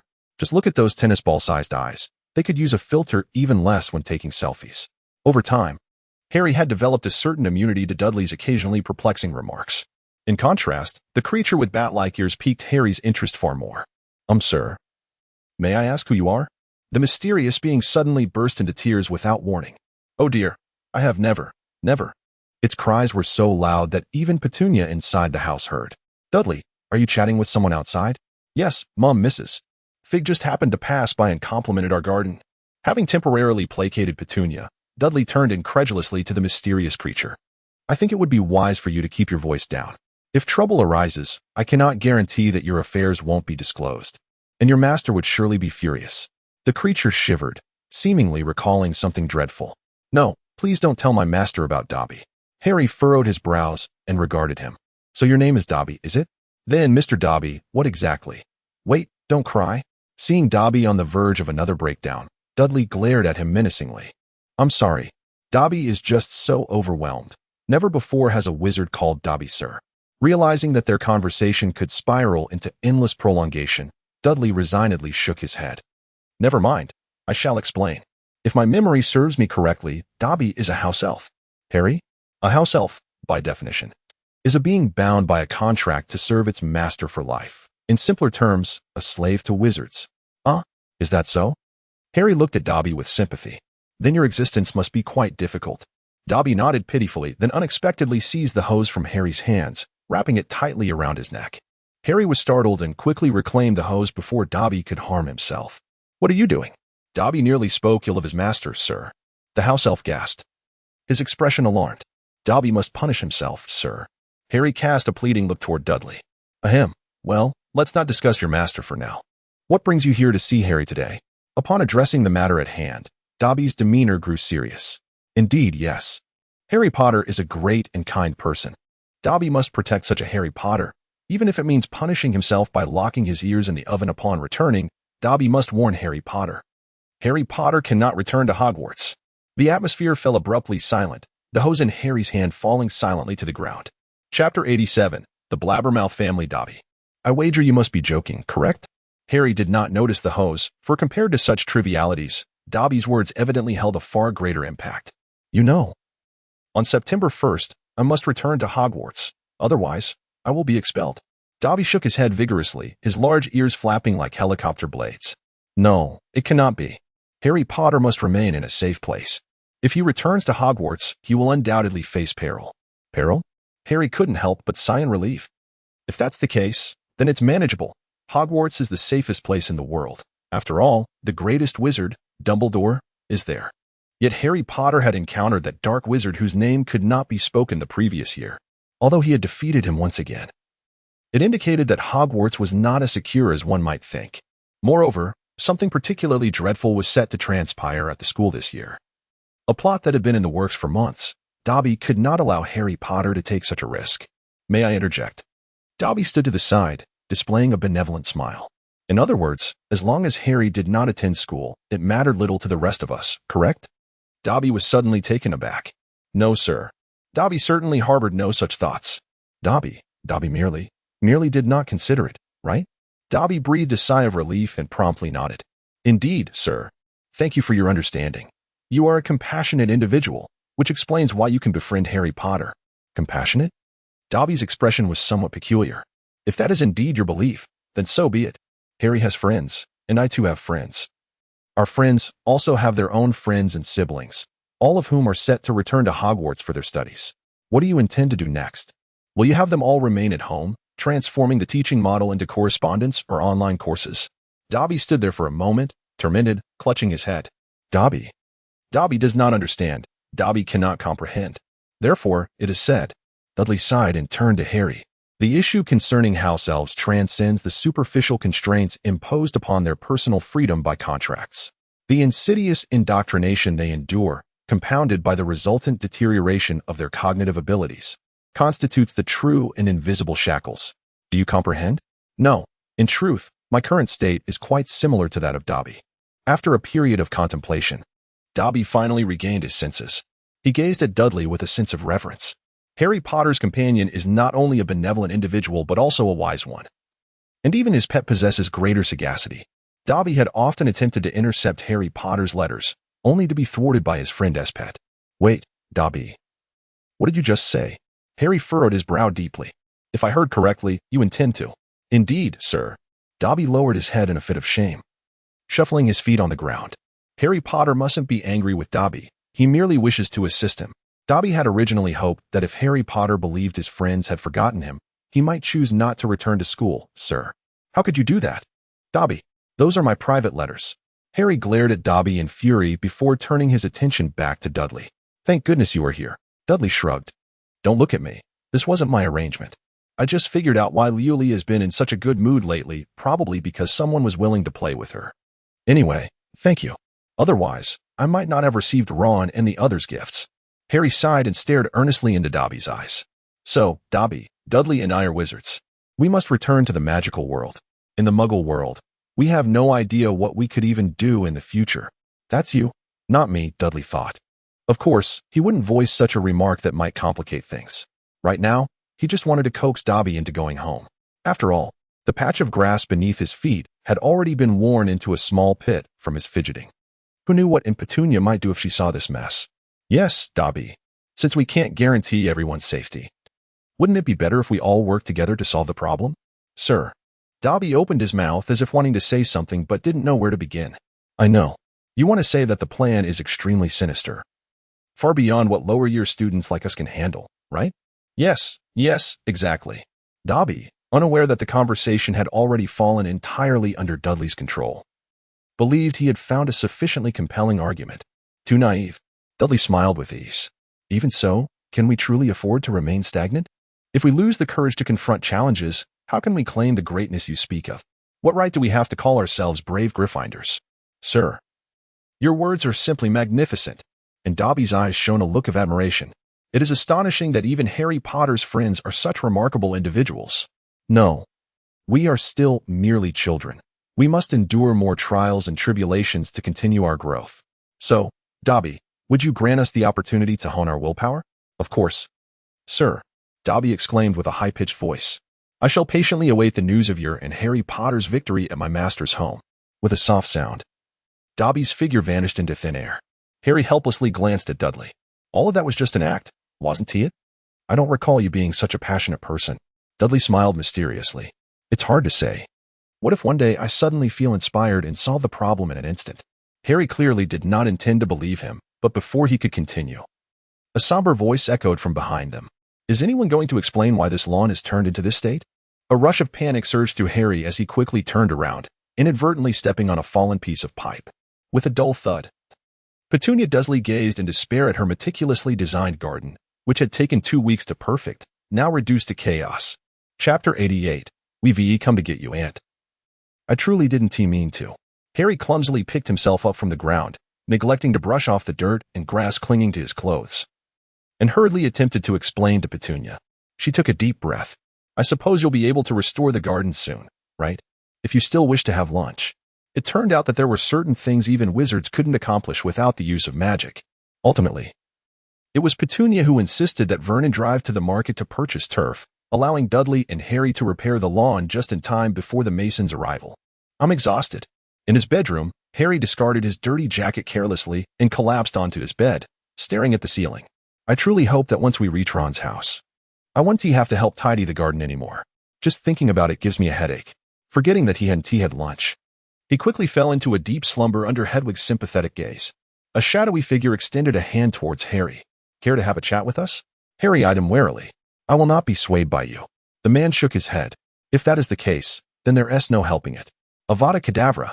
A flash of green light surged forth, and Harry slowly crumpled to the ground. Dobby had long warned Harry Potter that he should not return to Hogwarts.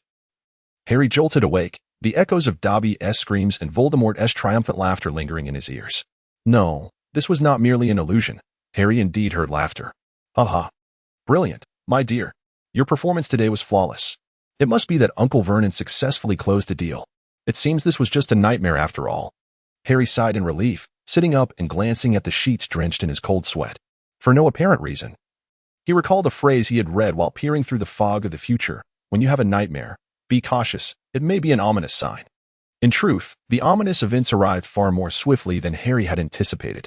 That day, when Vernon returned home from work, Harry keenly sensed that his mood was rather foul. Others noticed it too, as Petunia promptly set aside her half-knit sweater to approach him. What's wrong, dear? Was work not going well today? Vernon gloomily nodded. Yes. He plopped down on the sofa without even changing his clothes, loudly venting his frustrations. How could they do this? It's utterly disheartening.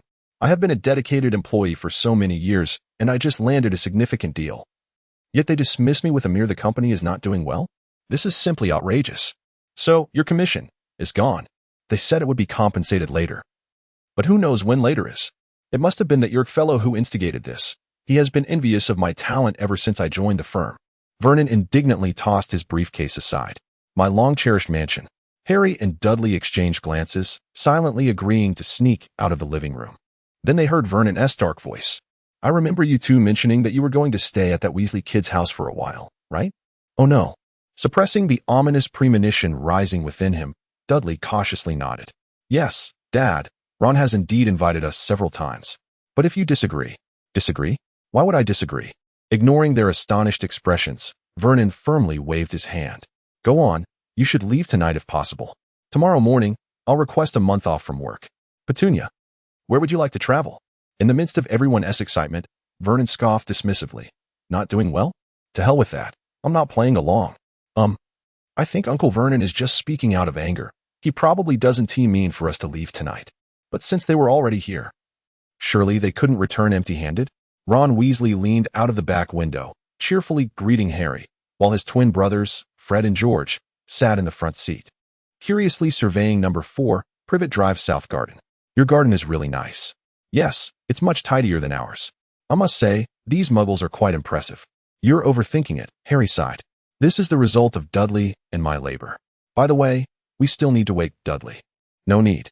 The door swung open, and Harry turned to see Dudley standing there with a smile, flanked by the astonished Dursleys. Good evening, Ron, and Fred and George. Dudley entered the bedroom, cradling his black cat in his arms. In truth, I had been on the verge of succumbing to slumber, yet your vehicle is rather noisy. Vernon followed Dudley into the room, his expression still tinged with anxiety. Indeed, could you not allow this car to descend quietly? What if someone were to see it? Oh, my apologies. Fred, seated in the driver's seat, suddenly smacked his forehead. You were quite right. I shall rectify this immediately. It was evident that Fred was not the most skilled of drivers. The Ford Anglia, after touching down, rolled back a short distance until it came to a jarring halt, nearly colliding with the exterior wall of the house. I sincerely apologize. Fred opened the car door, gazing wearily at the yard, which had once again suffered from their clumsiness. We shall find a solution, I assure you. Clearly. The late-night visit from the Weasley brothers left a lasting impression on the Dursleys, albeit one that could hardly be deemed positive. However, as friends of Dudley, they were not cast out, and were even afforded a modest reception in the living room. Thank you very much, madam. Fred cheerfully plucked a few cookies from the plate, relishing their taste. This journey has truly exhausted us. After receiving Harry's letter, we drove through most of the night to arrive here. And now we have a lengthy return trip ahead. So, are you the only ones who came? Petunia's gaze flitted between the three Weasleys. I mean, you all still appear to be minors. If a traffic officer were to discover you driving without a license. Fear not, madam. George grinned widely. Muggle traffic officers would never notice us. Did you not just see? This car, it can fly. Chapter 89, Life in the Burrow. Farewell, Mother. Tonight I embark on my voyage. On the steps before the house, Dudley was bidding farewell to his parents. Remember to write to Mom and Dad once you arrive, darling. Indeed, son. If anyone bullies you over there, just tell Dad, and I shall teach them a lesson. Vernon cast a menacing glare at the Weasley brothers, causing them to hastily shake their heads. How could that be? We are all good children. Yes. It is already quite remarkable that he does not bully me. Vernon failed to notice Ron's somewhat sullen remark. He chuckled and patted Dudley on the shoulder. Off you go, son. Do take care on your journey. Dudley nodded, opened the rear door, and climbed into the car. As the roar of the engine filled the air, the vehicle trembled and soared into the sky, vanishing into the distant clouds. All right, my dear, let us return to rest. You must go to the office tomorrow, Petunia said, wiping the corners of her eyes as she turned towards the living room, preparing to tidy up the teacups and plates used to entertain the Weasley brothers. Suddenly, she let out a gasp. Darling, come quickly. Vernon hurried over. What is it, dear? Petunia pointed with trembling fingers at something pressed beneath a plate. Vernon stepped forward and picked up the 2 pieces of paper. One was a check for £2,000, and the other was a note. Dear Mom and Dad, have a pleasant journey. Dudley, your father is quite intimidating. In the back seat of the car, Ron wiped the cold sweat from his brow, still shaken. To be honest, he even reminds me of my mother. If she knew what we did tonight, she would certainly react in the same manner. Wait. Harry's tone wavered. So, you didn't inform your family before coming over? Dad has to work late tonight. As long as we can secretly park the car in the garage before Mum finds out, we'll be fine. Harry glanced at Dudley's expression and sensed they shared the same thought. Let us hope so. Generally speaking, foreboding feelings tend to materialize more readily than optimistic ones. For instance, when you hurry to the bus stop, the likelihood of having just missed the previous bus far outweighs that of one arriving just in time. As the group, yawning in the faint morning light, disembarked from the vehicle, a kindly-looking woman stood with her hands on her hips blocking the garden gate. The bed is empty. No notes left behind. The car is missing. Look at the trouble you've caused. You could have been in an accident. You could have been seen. You might get your dad fired. The furious tirade continued for quite some time until Mrs. Weasley's voice grew hoarse, at which point she turned her gaze towards Harry and Dudley. I'm sorry. Oh. No need to be so anxious, dear. Mrs. Weasley kindly smiled at them. This is not your fault. It is entirely the doing of those rascals. Due to the profound impression Mrs. Weasley had left upon him when he first arrived at the Burrow, Harry initially felt quite apprehensive. However, He soon realized he had been overly cautious, for the Weasley family treated him exceedingly well, on par with how Uncle Vernon and Aunt Petunia treated Dudley. After all, prior to this, no one had ever told him, "You're not eating enough." By the way, Dudley, he won't be angry, will he? Having experienced the sting of being treated differently, Harry understood how unpleasant that feeling could be. Of course, this was not to imply that Dudley was mistreated. In fact, the Weasley couple treated Dudley far better than the Dursleys treated Harry. Yet, without comparison, there is no pain. The treatment Harry received here exceeded that of a beloved son. Kind-hearted Harry genuinely cared for his cousin, and during breakfast, he seized the opportunity to discreetly observe Dudley's expression while shoving a sausage into his mouth. He then noticed Dudley happily chatting with Ginny, the Weasley's youngest daughter. I knew my concern was unwarranted. When did Dudley and Ginny's relationship become so amicable? Sitting beside Harry, Ron took a bite of his sausage and looked curiously at the two engaged in cheerful conversation. Although Ginny is usually quite lively, I thought she would be a bit shyer during this time. You know, mate, she really likes you. You like Harry, don't you? This was Dudley's first chance to speak to Ginny alone, and he seized it. Seeing the young girl's face flush instantly, Dudley smiled. No need to deny it. I've noticed the way you look at Harry. After all, I've seen that kind of gaze too many times at school. It's inevitable when someone is that handsome. Ginny remained somewhat bashful, yet she resolutely raised her head, bravely meeting Dudley's gaze. So? Did you come just to mock me? Then go ahead, because I want to give up. No, how could that be? I'm not that bored. Quite the opposite. I intend to help you. Dolly, employing an exaggerated tone accompanied by flamboyant gestures, successfully captured the young girl's attention with content that was impossible to overlook. Pray tell, what is your true intention, and what do you plan to do? Watching the girl remain composed even in the face of such irresistible conditions, Dolly couldn't help but nod in approval. This led her to recall the little witch who became flustered at the mere sight of her. Is this what they refer to as love diminishing one's intellect? Dudley could not help but silently reflect on whether he should exercise a modicum of restraint regarding his charm. After all, he ought not to impede another's future prospects. It was then that he noticed Ginny glaring at him with palpable impatience. You are indeed deceiving me. You have come solely to witness my misfortune, have you not? Farewell. As Ginny prepared to turn away, Dudley hastily reached out to stop her. Hold on. I genuinely intend to assist you. Allow me to first demonstrate my sincerity. For Harry, aside from the occasional annoyance caused by Dudley's relentless excuses to photograph him and request his signature, life in the Dursleys' abode was remarkably joyful. So much so that he almost forgot he was due to return to Hogwarts. This blissful ignorance persisted until he received a list of books for the upcoming term delivered by Owl. Excuse me, does anyone know who this Gilderoy Lockhart is? Chapter 90. The Journey with Floo Powder. It is no wonder Harry posed such a question. Many others would share the same curiosity upon perusing this list.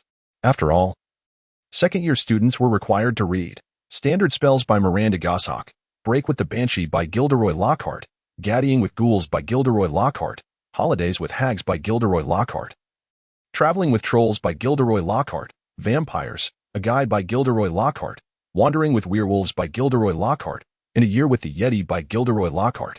To Harry, who possessed scant knowledge of the wizarding world, the mere sight of such a list instantly elevated Gilderoy Lockhart's stature in his mind. In Harry's imagination, Lockhart was envisioned as a mysterious, erudite, and formidable wizard. Given his plethora of life experiences, one might even surmise he resembled Professor Dumbledore, a venerable figure with a flowing white beard. However, reality soon delivered a harsh lesson. If one merely wished to ascertain his appearance, it was quite straightforward. Fred casually tossed his own book list aside, darting to the mantelpiece to retrieve a tome that was a good 5 inches thick. See? This chap is the one. Harry gazed in astonishment at the photograph on the cover of Gilderoy Lockhart's Guide to Household Pests. Was he truly that young? Not at all, George yawned languidly. Why else would Mum idolize him? Surely no one would venerate a white-bearded old man who resembled their grandfather. Harry disregarded George's jest, fixating intently on the image of a handsome young man with wavy blonde hair, whose bright blue eyes seemed to sparkle with charisma. How do you suppose he achieved such a wealth of illustrious accomplishments at such a tender age? That is indeed a pertinent question. Dolly set aside the book he was perusing and conjured a sumptuous feast before him. Stealthily, he glanced at Mrs. Weasley's position and noted that she was not far from the dining table. Thus, he prudently lowered his voice. It is essential to recognize that in this world, there exist individuals who are more susceptible to encountering extraordinary events than the average person. For instance, I have heard of a Muggle elementary student in Neon. whose acquaintances invariably find themselves inexplicably entangled in criminal incidents, often meeting untimely ends. Darcy spoke with unwavering conviction, causing the young wizards nearby to hold their breath in anticipation. Ron glanced apprehensively at the portrait of Lockhart. You mean? Indeed. Darcy revealed a significant smile. It was evident that this Gilderoy Lockhart was of the same ilk, which explained the multitude of perilous incidents he encountered. You must remember to keep your distance when you encounter him. Otherwise, you might unwittingly catch his misfortune. On Wednesday morning, Darcy awoke early as usual and greeted his roommate. Good morning, Percy. Up bright and early again. Good morning, Darcy. Percy nodded proudly. You know, for those who hold themselves to high standards, this is hardly anything. He set down his quill and regarded Darcy, who was yawning and rising from bed, with a serious expression. In my opinion, you could be a bit more diligent. You have the potential to work even harder. Perhaps you are right, Darcy replied, his expression growing a touch more earnest. However, I am still a child, in the midst of growth. Research by Muggle scientists indicates that individuals secrete more growth hormone during deep sleep. Thus, sufficient and quality sleep is essential for height increase. Throughout their time together, Percy had come to appreciate Darcy's adept application of Muggle theories. Unfortunately, he himself struggled in this area and often found himself at a loss for counterarguments. Determined to read a few Muggle books in the future, Percy managed a reluctant smile. Hurry up and wash up. Mother will be waiting anxiously. It became evident that Percy's notion of laziness was a standard unimaginable to his brothers. Ultimately, Ron found himself being yanked from bed by Mrs. Weasley, who was quite irate. Do we really need to rise this early? Ron grumbled. Mrs. Weasley shot him a furious glare. How dare you say that? Darcy and Percy have been awake for 2 hours already. Model Percy, Ron muttered discontentedly, but in the next moment, he recalled Darcy's somewhat menacing gaze and the notebook filled with writing. They are truly impressive. Amidst various delays. It was nearly 9 o'clock before the group finally lined up in front of the fireplace. Pay attention, Fred instructed, tossing a pinch of Floo powder into the flames before stepping into the fireplace, shouting Diagon Alley, and vanishing in an instant. George followed suit, disappearing in the same manner. This is how you use Floo powder. Quite simple, isn't it? Mr. Weasley encouraged, patting Harry on the shoulder. Come on, lad, be brave. Harry nodded hesitantly, mimicking Fred and George as he took a pinch of Floo powder. As Harry's form disappeared into the fireplace, Ron glanced at Darcy with a hint of uncertainty. Did you hear what he just said? Dudley held a highly favorable view of the Floo powder method of travel, asserting that it was far more convenient than taking the train. As he emerged from the fireplace of the leaky cauldron, he was struck by the sight of Hermione and her parents seated at a nearby round table, intensifying his sentiment. If he had traveled from home to meet the little witch at this hour, he would have had to set off before dawn. Who would prefer walking when one could simply apparate? Had it not been for Harry's absence from his outing with the Weasley family, this journey would surely have been delightful. In reality, Harry's experience was evidently not as pleasant as Dudley's. When Hagrid fortuitously appeared and brought him before everyone, Harry, with his broken glasses and covered in soot, was clearly in a dismal mood. Finally, I see you all. I thought I might never return, Harry recounted, still shaken from his encounter with the seemingly unhinged old witch in Nocturne Alley, as well as the ominous shop named Borgin and Burke's. I dare say it must be filled with dreadful items. I can't fathom what Malfoy's father intends to sell them. Chapter 91. Gilderoy Lockhart's book signing Lucius Malfoy is selling things at Borgin and Burke's? Mr. Weasley remarked with a satisfied grin. You see, Molly, this indicates he is fearful. Clearly, my recent overtime has not been in vain. With a bit more effort, I might gather enough evidence to send him to Azkaban. For a time thereafter, Mr. Weasley's spirits were inexplicably buoyant. Once the group had completed their transactions at Gringotts and began their hour of leisure, he insisted on accompanying Mr. and Mrs. Granger to the leaky cauldron for a drink. Hermione stifled a giggle as she watched her parents being led away by Mr. Weasley before turning to take Dudley's hand. Dudley, shall we go shopping? Shopping? Sounds great. Harry, come join us. Before Dudley could finish his thought, Ron eagerly called out to his friends. However, unlike Ron, Harry quickly sensed an awkwardness hanging in the air. Are we interrupting your date? Not at all, Hermione replied with a sweet smile. But Harry couldn't help but recall the expressionless old witch who had stared at him earlier in Nocturne Alley. He shot Ron a reproachful glance. By the way, I just remembered that the Quidditch shop seems to have received new stock. Ron has been eager to check it out. We'll head there first. New brooms? I hadn't heard about that. Can they compare to the one you gifted me? Seeing Harry drag Ron away while holding his forehead, Hermione appeared considerably relieved. Dudley, we should probably. Dudley, where are you going? For Hermione, the most ideal date venues at that moment were bookstores and libraries. Thus, when Dudley led her toward the flourish and blots, she felt a flicker of affection. He truly understands me.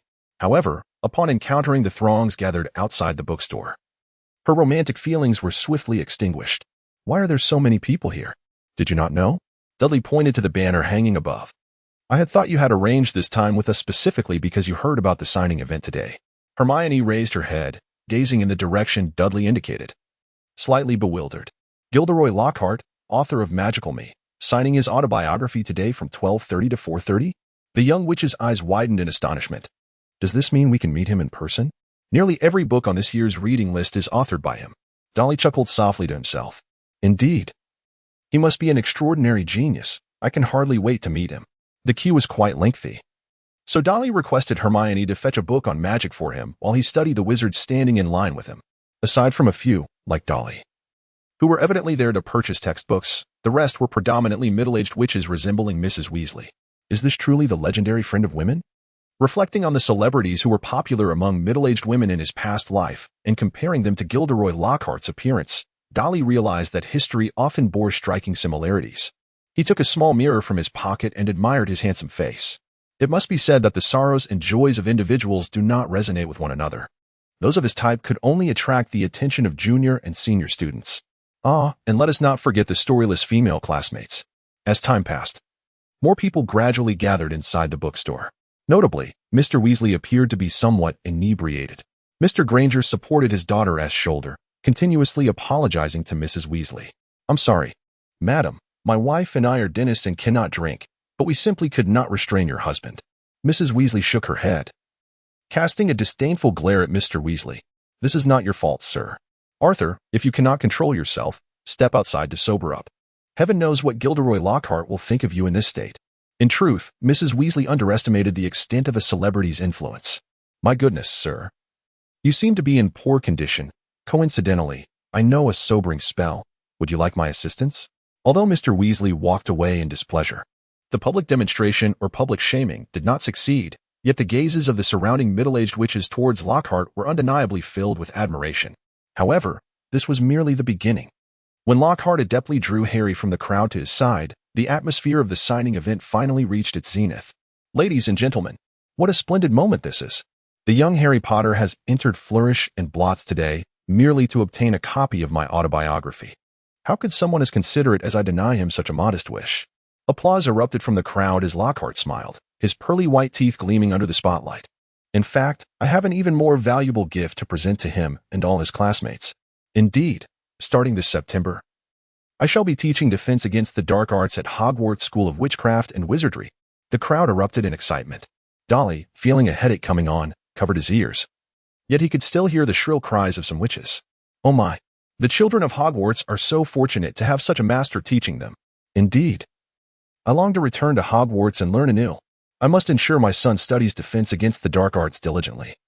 If he does not achieve an outstanding in his final exams, I shall break his legs. After silently mourning for that unnamed gentleman for a few seconds, Dolly shook his head and approached a wooden table draped with a violet tablecloth. Mr. Lockhart, may I trouble you for an autograph? Oh, of course, no problem. In fact, if you desire, I believe young Harry would not mind signing alongside me. Would you? No need for that, Mr. Lockhart. I only wish for your signature. Lockhart paused, pleasantly surprised, and lifted his head. This student, you truly possess discernment. I am certain your future achievements shall rival mine. The moment their eyes met, Lockhart's heart sank. This person poses a threat to me. Chapter 92. Encountering Malfoy. Gilderoy Lockhart smiled at the young wizard standing before him. My dear student, are you quite popular at school? He opened the thick leather cover, inscribing his name in flamboyant script on the title page before closing the cover and handing the book back to Dolly. The fluidity of his actions ensuring his gaze never strayed from Dolly's face. Had his ardent fans stood before him, being treated so tenderly by their idol and witnessing his radiant smile would surely leave them utterly enchanted. Even passers-by drawn to the commotion would undoubtedly form a favorable first impression of him. This was a valuable lesson Lockhart had gleaned from numerous signing events. However, The young lad's demeanor revealed no discernible change, further diminishing Lockhart's impression of him. To be candid, for a time, that was indeed the case. Darley appeared utterly oblivious to the situation.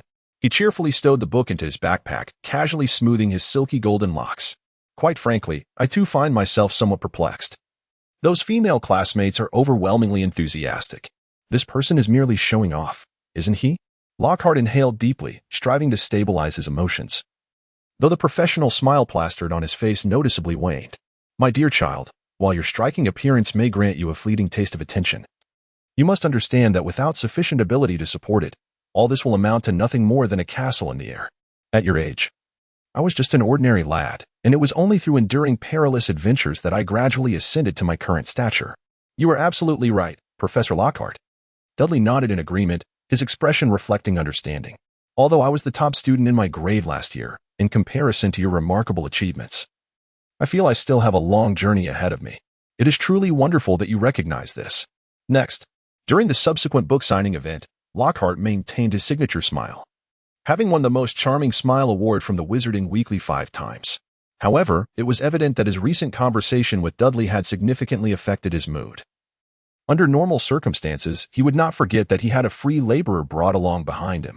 Naturally, Harry found this particularly amusing, especially when he witnessed a middle-aged witch gazing adoringly as she clasped Lockhart's hands, exclaiming, "Mommy loves you, Lockie," nearly causing him to regurgitate the salty meat sandwich he had consumed that morning.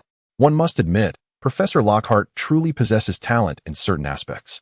Seizing the opportunity while no one was paying attention, Harry stealthily approached Dudley, glancing apprehensively towards Lockhart. If it were me, I would have been so embarrassed that I wouldn't know what to say. Yet, he manages to smile and engage in conversation with others. Thus, it is clear that there is much you still have to learn, Harry. Dudley chuckled, finding an excuse to leave. And it was then that Harry noticed a small girl who had been concealed behind Dudley. Hello, Ginny." Ginny's cheeks instantly flushed crimson. Seeing her bow her head in silence, Harry found himself at a loss for words. "Oh, right." Recalling that he had just acquired the complete signed collection of Gilderoy Lockhart's adventures, an idea formed in Harry's mind. He poured the gleaming stack of books into Ginny's new cauldron. "These are for you. I'll buy myself another set." Each of Lockhart's books exuded a sense of weightiness. Even Harry, while carrying them through the crowd, exerted considerable effort. So one could only imagine the strain petite Ginny would experience when faced with a burden meant for someone her age. Phew, that was close. I nearly dropped the ball. Dudley, hiding behind a nearby bookshelf, sighed in relief as he witnessed Harry deftly steadying the cauldron before it could tumble to the ground and become deformed. He then noticed the slightly ambiguous posture of the two. TSK, TSK, TSK. Although he's a hopeless straight man, he seems to have some luck. Satisfied, Dudley turned to choose a book from the charms section to pass the time, only to meet Hermione's scrutinizing gaze. "What are you sneaking around for?" Pushing Dudley aside, Hermione peered between two beginner potion-making books, just in time to see Harry and Ginny gently placing the cauldron on the ground. "That's Harry and Ron's sister?" The young witch turned back, glaring at Dudley with suspicion. "Why are you spying on them?" "This is hardly spying," Dudley protested indignantly. "I'm genuinely concerned about their future." "Really?" Hermione regarded him skeptically before redirecting her gaze back to Harry. "By the way, isn't that Malfoy? What is he up to now?" "Isn't that our illustrious Harry Potter?" Draco Malfoy stood before Harry and Ginny, his face adorned with his customary mocking grin. "How does it feel to be the center of attention? Even a trip to the bookstore can't escape being front-page news. I bet you're relishing it." "Stop talking nonsense. He doesn't want that at all." Ginny glared furiously at Malfoy, which only served to amplify the delight on his face. "Oh my. I didn't expect you, Potter, to find a girlfriend so quickly." Malfoy cast a glance at Ginny's cauldron. "Is this your gift for meeting her? What a pity." "Potter, I thought you'd at least have a modicum of taste. But then again, it makes sense. After all, no one ever taught you these things." "I'm just curious, Malfoy. Why do you never learn?"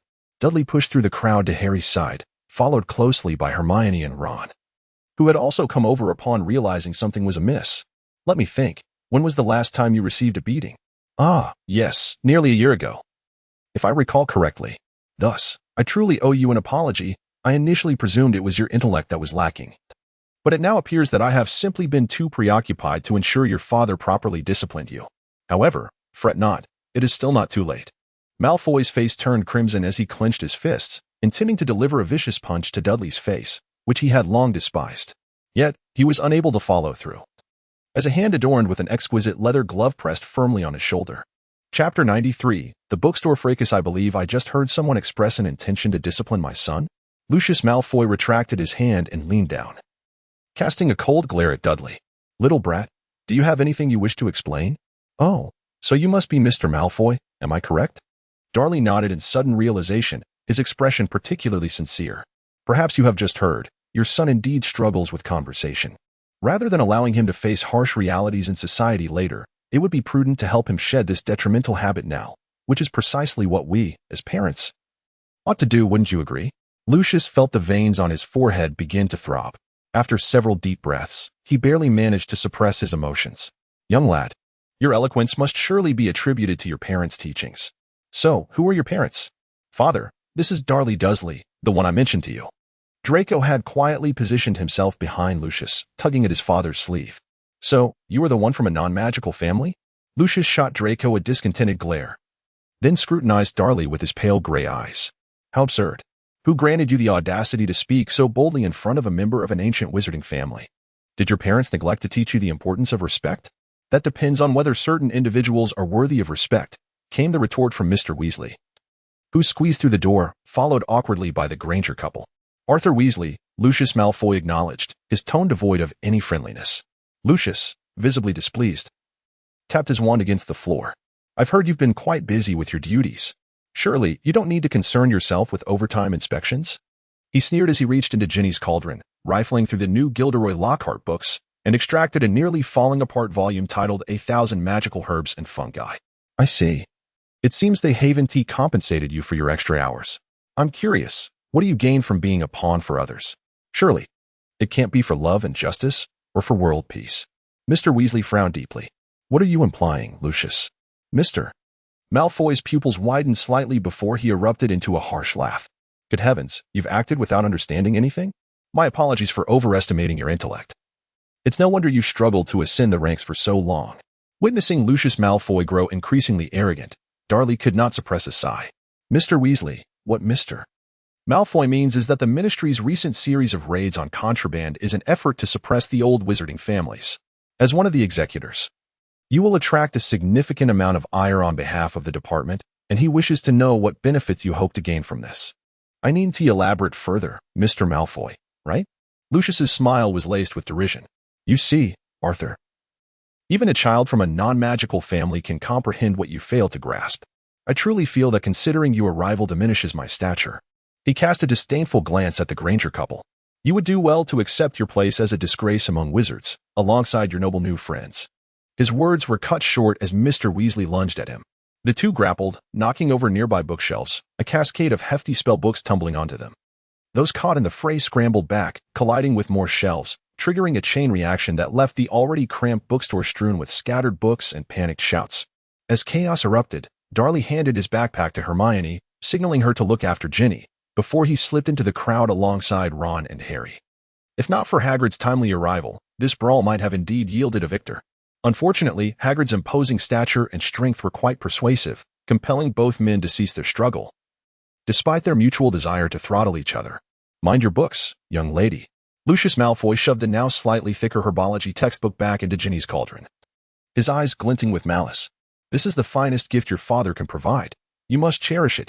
Straightening his disheveled attire from the earlier scuffle, Lucius retrieved his wand and pushed past those in his way. Draco, we must leave. Draco?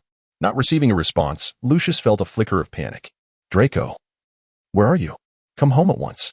Draco. As the crowd gradually quieted, Lucius caught a faint groan. Following the sound, he was shocked to discover his son buried beneath a pile of books, struggling to push the heavy tomes off himself. From the swollen and bruised face that was visible, it was difficult to ascertain which of the two had endured a worse beating. Lucius's expression darkened significantly. Gripping the top of his cane, he forcefully pulled, revealing a wand. The exquisite design caught Gilderoy's attention, who was observing from the sidelines. Sir, I believe your wand. Lucius clearly had no interest in engaging Gilderoy. With a levitation spell, he moved the books aside, then reinserted the wand into his cane and strode over to his son, yanking him upright while glaring fiercely at the innocent-looking Darley and the chuckling Ron and Harry. You lot certainly have the audacity to engage in such actions. Do you not fear retribution from the Malfoy family? Ron was prepared to launch another insult, but Darley smiled and intervened. Mr. Malfoy, you must not speak falsely.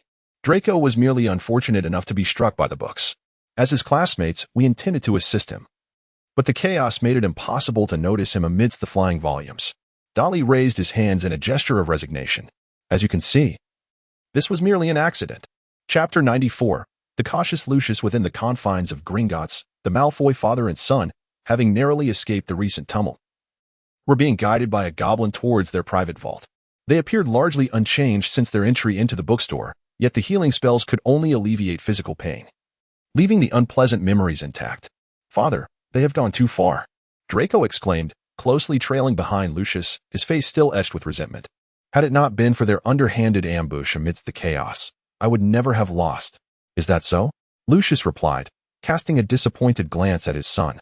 So, you were also ambushed at school? Draco fell momentarily silent, stumbling over his words, which only deepened the disappointment in Lucius's eyes. With a heavy sigh, Lucius boarded the small cart without uttering another word. After an exhilarating journey reminiscent of a roller coaster ride, the cart came to a halt before a somewhat weathered metal door.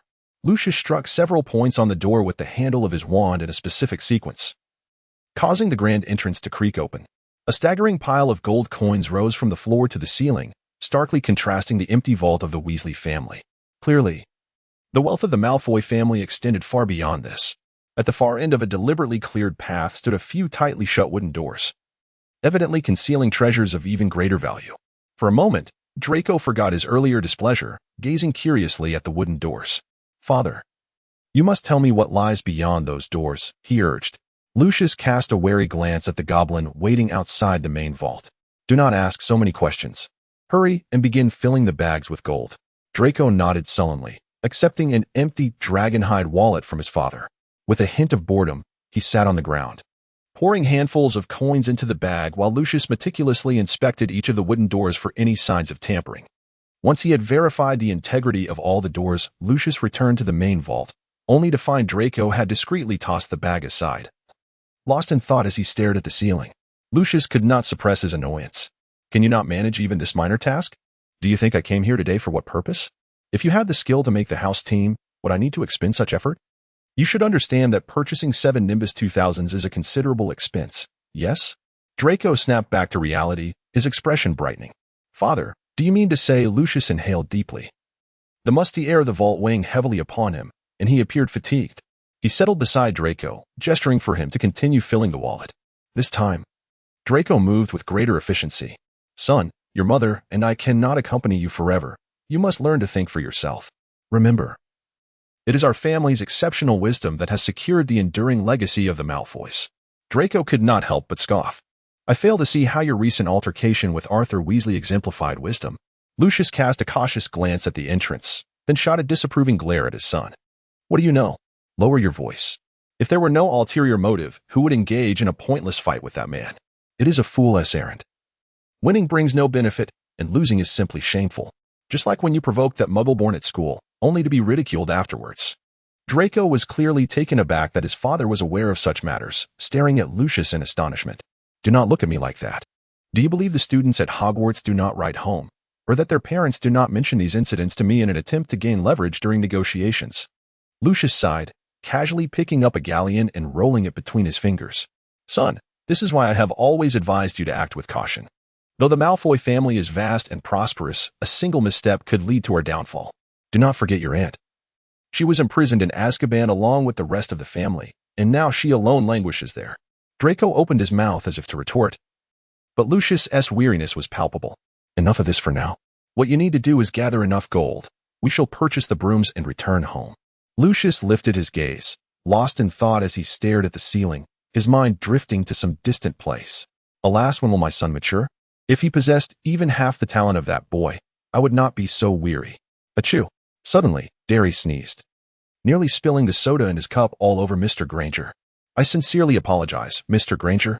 Dudley hastily placed the cup upon the table and, as an aside, retrieved a handkerchief from his pocket to wipe his hands. I surmised that some hapless individual, having lost a scuffle, was covertly cursing me from behind. The recent incident had greatly alarmed the Grangers, and upon hearing Dudley mention it again, their expressions were notably less than composed. Do such occurrences transpire within your wizarding community as well? Frankly, I had assumed that only in the more troubled neighborhoods would one witness such brawls. Noticing the look of concern in Hermione's mother's eyes as she gazed at her daughter, Dudley quickly offered words of reassurance. You need not worry excessively, Mrs. Granger. Such events are exceedingly rare in the wizarding realm. Had you observed the journalist in the bookstore earlier, you would have noted his demeanor, which suggested he had stumbled upon a major scoop, indicating that wizards seldom resort to such methods to resolve their disputes. Dudley, of course, would not be so lacking in tact as to speak the truth in such a setting. Yet, he was not entirely deceitful. For the vast majority of wizards indeed prefer to utilize their wands effectively. Perhaps Hagrid is the only exception to this rule, a matter stemming from historical circumstances. Noticing that Mrs. Granger exhibited little reaction, Dudley felt that his previous words might not have been sufficiently persuasive. Thus, he paused slightly and placed his left hand gently upon his chest. Even if something perilous were to occur in the future, I shall certainly protect my friends from harm. This assurance seemed to have had an effect. In any case, Mrs. Granger appeared considerably reassured, her gaze toward Dudley now tinged with satisfaction. As for Mr. Granger, his look toward Dudley suddenly turned somewhat unfriendly. Chapter 95. So, he is this kind of person?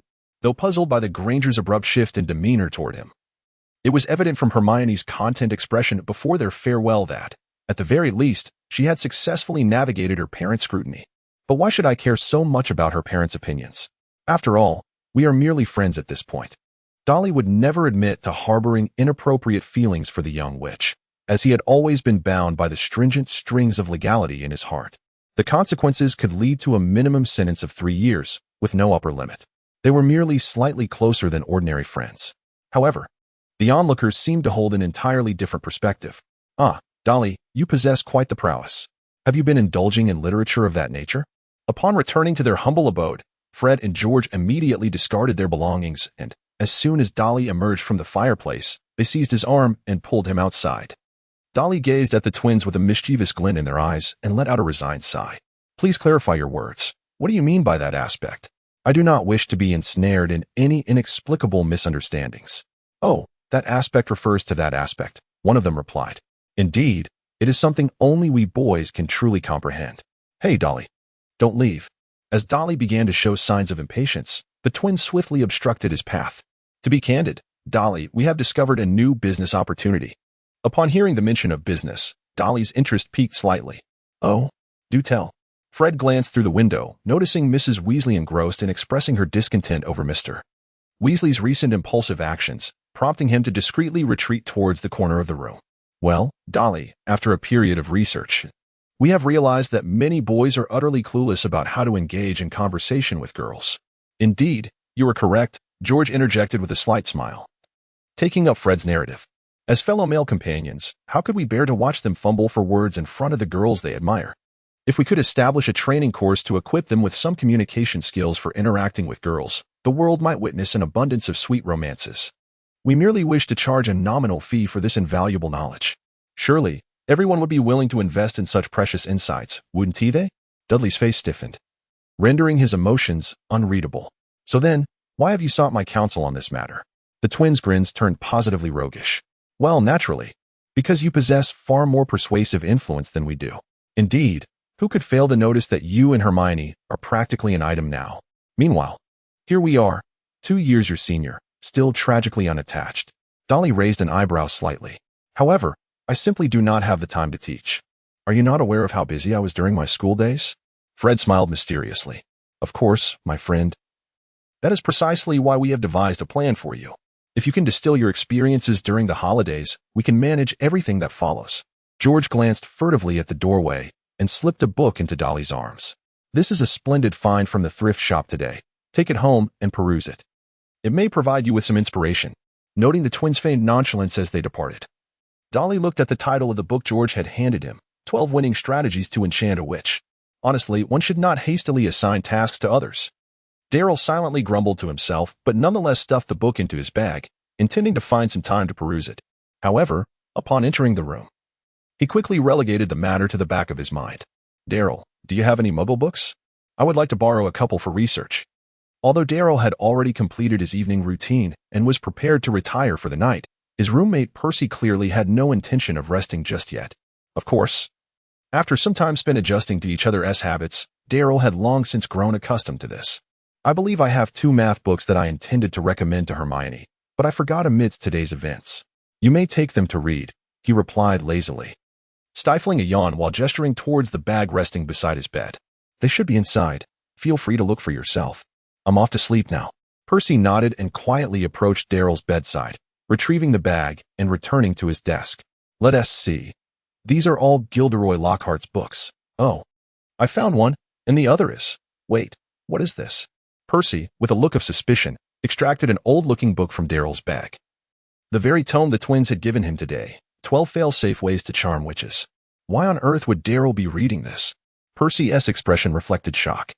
He had always regarded Daryl as a diligent student, someone who, like him, relied on sincerity to win others over.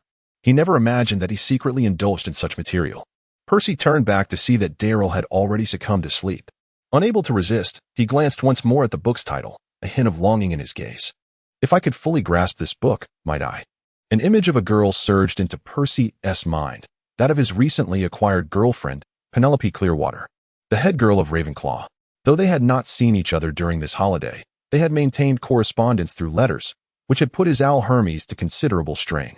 Percy felt confident that Penelope, like himself, had risen above base interests and would never fall prey to the charms of those frivolous characters.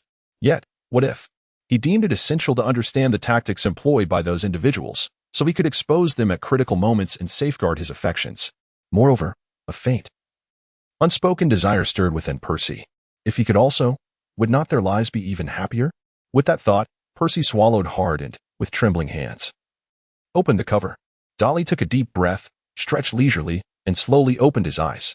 One must admit that the quality of sleep he experienced last night was the best he had enjoyed in quite some time, which left him in remarkably high spirits.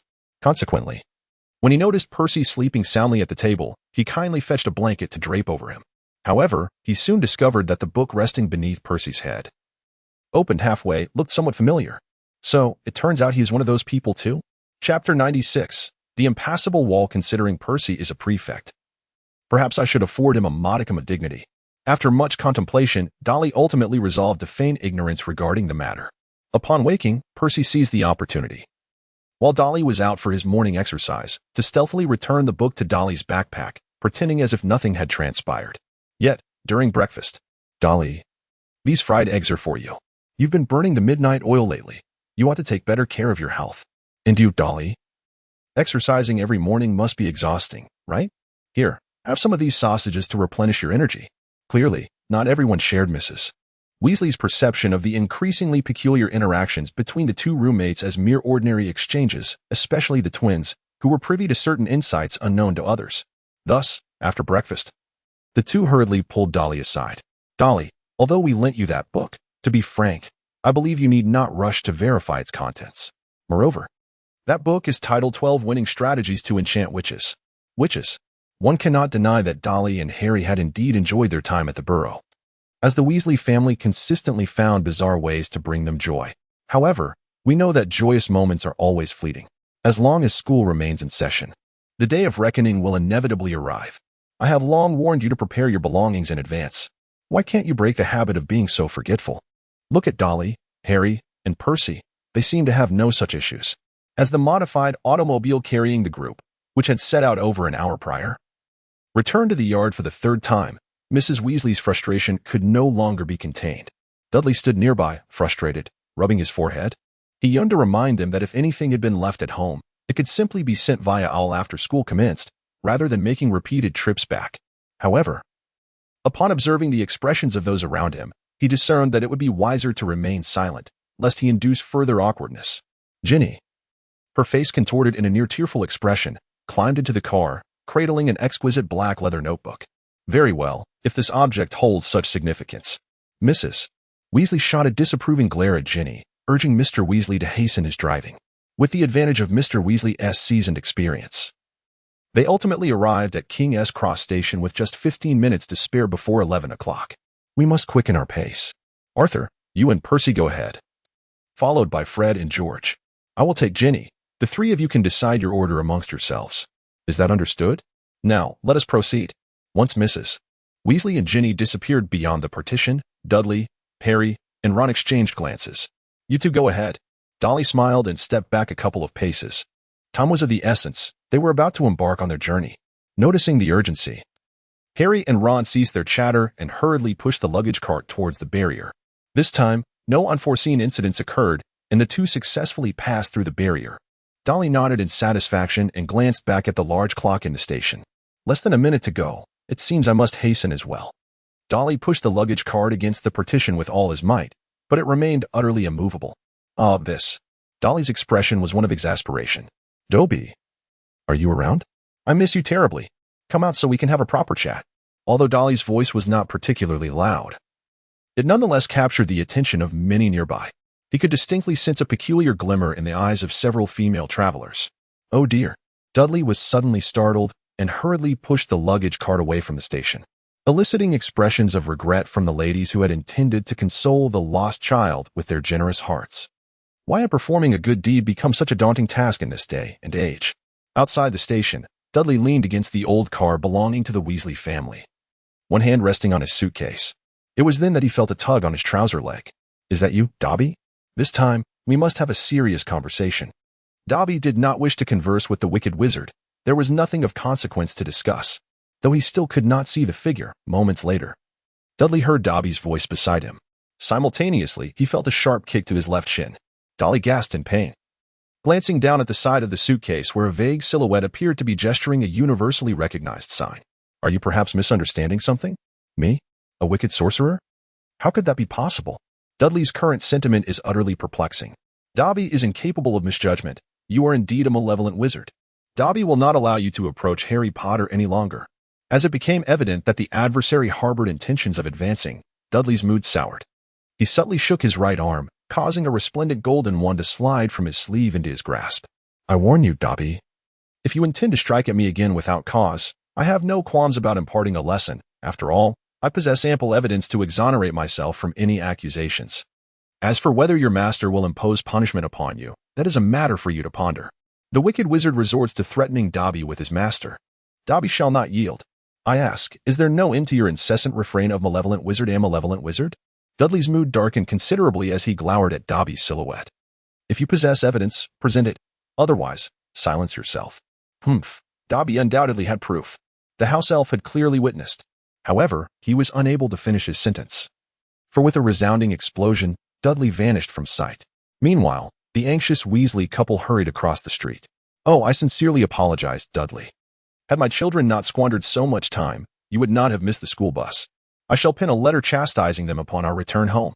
But why didn't you come to the platform to find us?"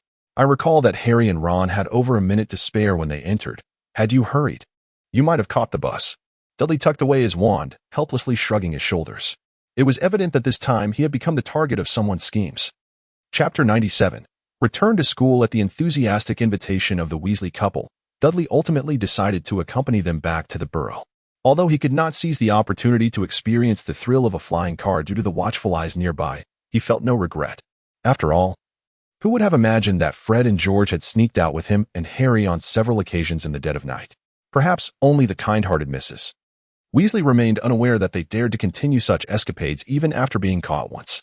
It was Mr. Weasley who, upon returning home from work one day, fortuitously discovered this secret, having personally taken the wheel and soared through the skies for a few exhilarating laps. Dolly is now preoccupied with how he should return to school and what exactly Dobby has witnessed. The answer to the first question soon presented itself. "Hello, Professor Snape. I've missed you dearly during this long absence. I wrote you numerous letters over the holiday seeking your guidance, yet you have chosen to ignore them." Snape stood outside the door with a stern expression. "While I earnestly discussed the necessity of this matter with the headmaster, he seems resolute in believing that a wizard of your age, hailing from a muggle family, lacks the ability to travel long distances using flue powder. Thus, I am obliged to accept the task he assigned to escort you back." With a curt nod towards Mr. and Mrs. Weasley, Snape retrieved a sherry bottle from his robe's pocket. "Do refrain from that vexatious gaze. This item was discovered in the corridor outside the headmaster's office, and it is quite suited for your situation." With a flick of his wand, Snape lightly tapped the bottle's mouth. Descendium.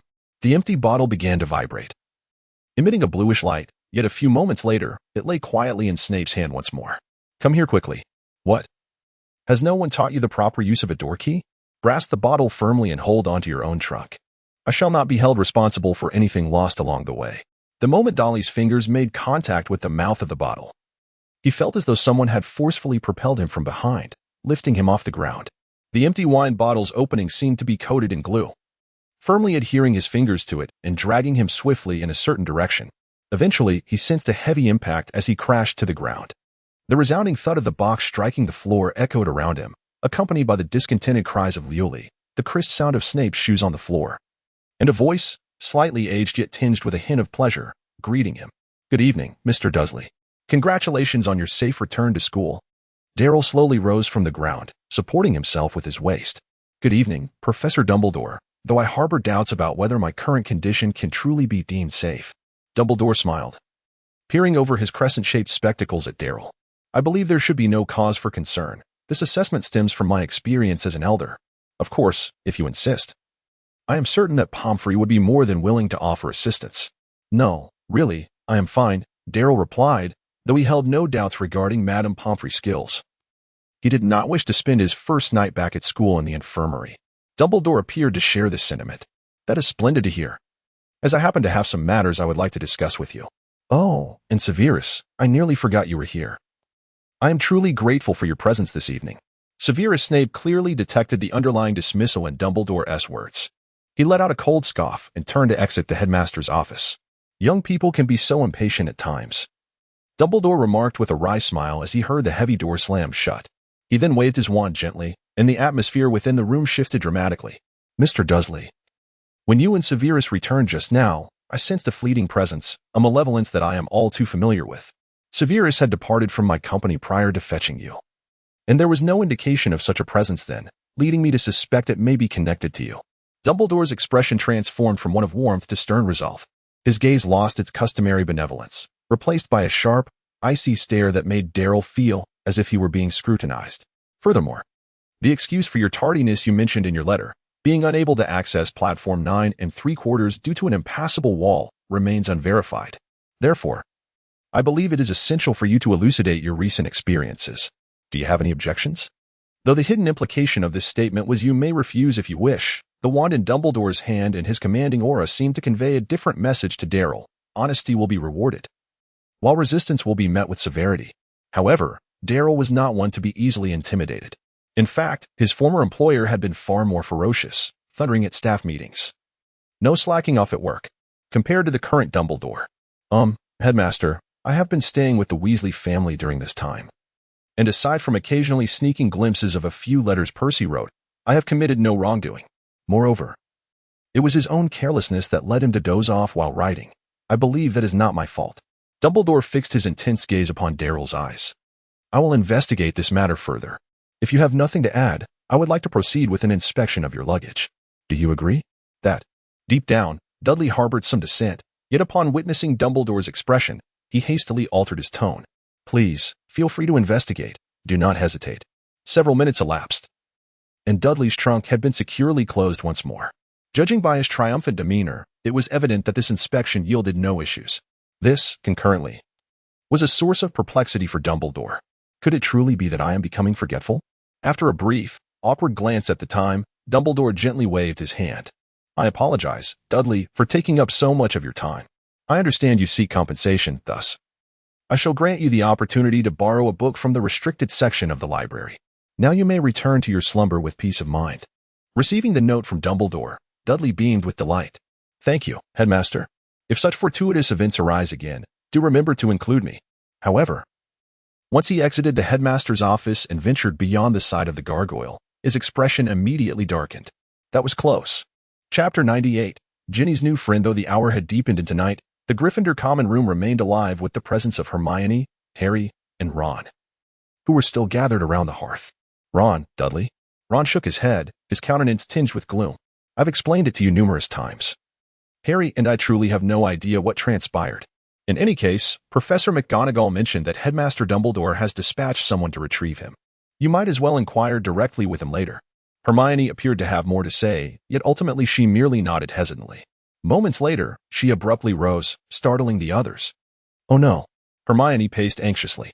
What if Dudley doesn't know the password? What if he is locked out? I doubt that is likely.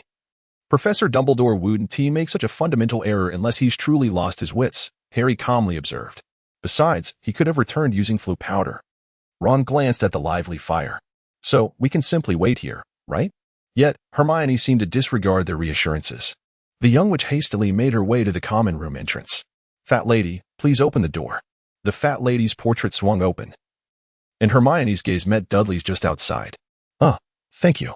I thought I would have to sleep on the floor in the corridor tonight. Dudley let out a tremendous yawn as he dragged his suitcase into the tower. Thus, the situation can be summarized as such. After elaborating on the matter for a good 10 minutes, Dudley nestled comfortably in the armchair, squinting at the dancing flames of the hearth. Dobby? How could that be? Hadn't you persuaded him that day? Harry still appeared somewhat astonished. Meanwhile, Hermione's attention was drawn in another direction. Have you encountered house elves before? I read about them in books. They reside in those ancient wizarding families and provide them with services. They must be quite extraordinary creatures, right? How shall I put it? They are indeed remarkable, particularly in terms of their thought processes. Dudley sighed wearily. All I wish for now is that there will be fewer incidents than in the future. On the first day of the new term, Ginny Weasley sat in the classroom, her expression a mixture of excitement and apprehension. If I study diligently, Harry will surely notice me. But he was third in the year last year. I must at least be among the top 2 to have a chance. With her delicate little hand, she patted her resilient face and opened a history of magic by Bahilda Bagshot, preparing parchment and quill as she confidently watched Professor Binns glide from the blackboard to the podium. However, 5 minutes later, she began to regret her enthusiasm. How dull. Ginny rested her cheek on her desk, her gaze blankly fixed on the girl sitting next to her. She is quite pretty. Professor Binns appeared to be even more formidable than the previous year. After about 10 more minutes, the classroom gradually filled with the rhythmic sound of even breathing. And Ginny's consciousness began to wane. This won't do.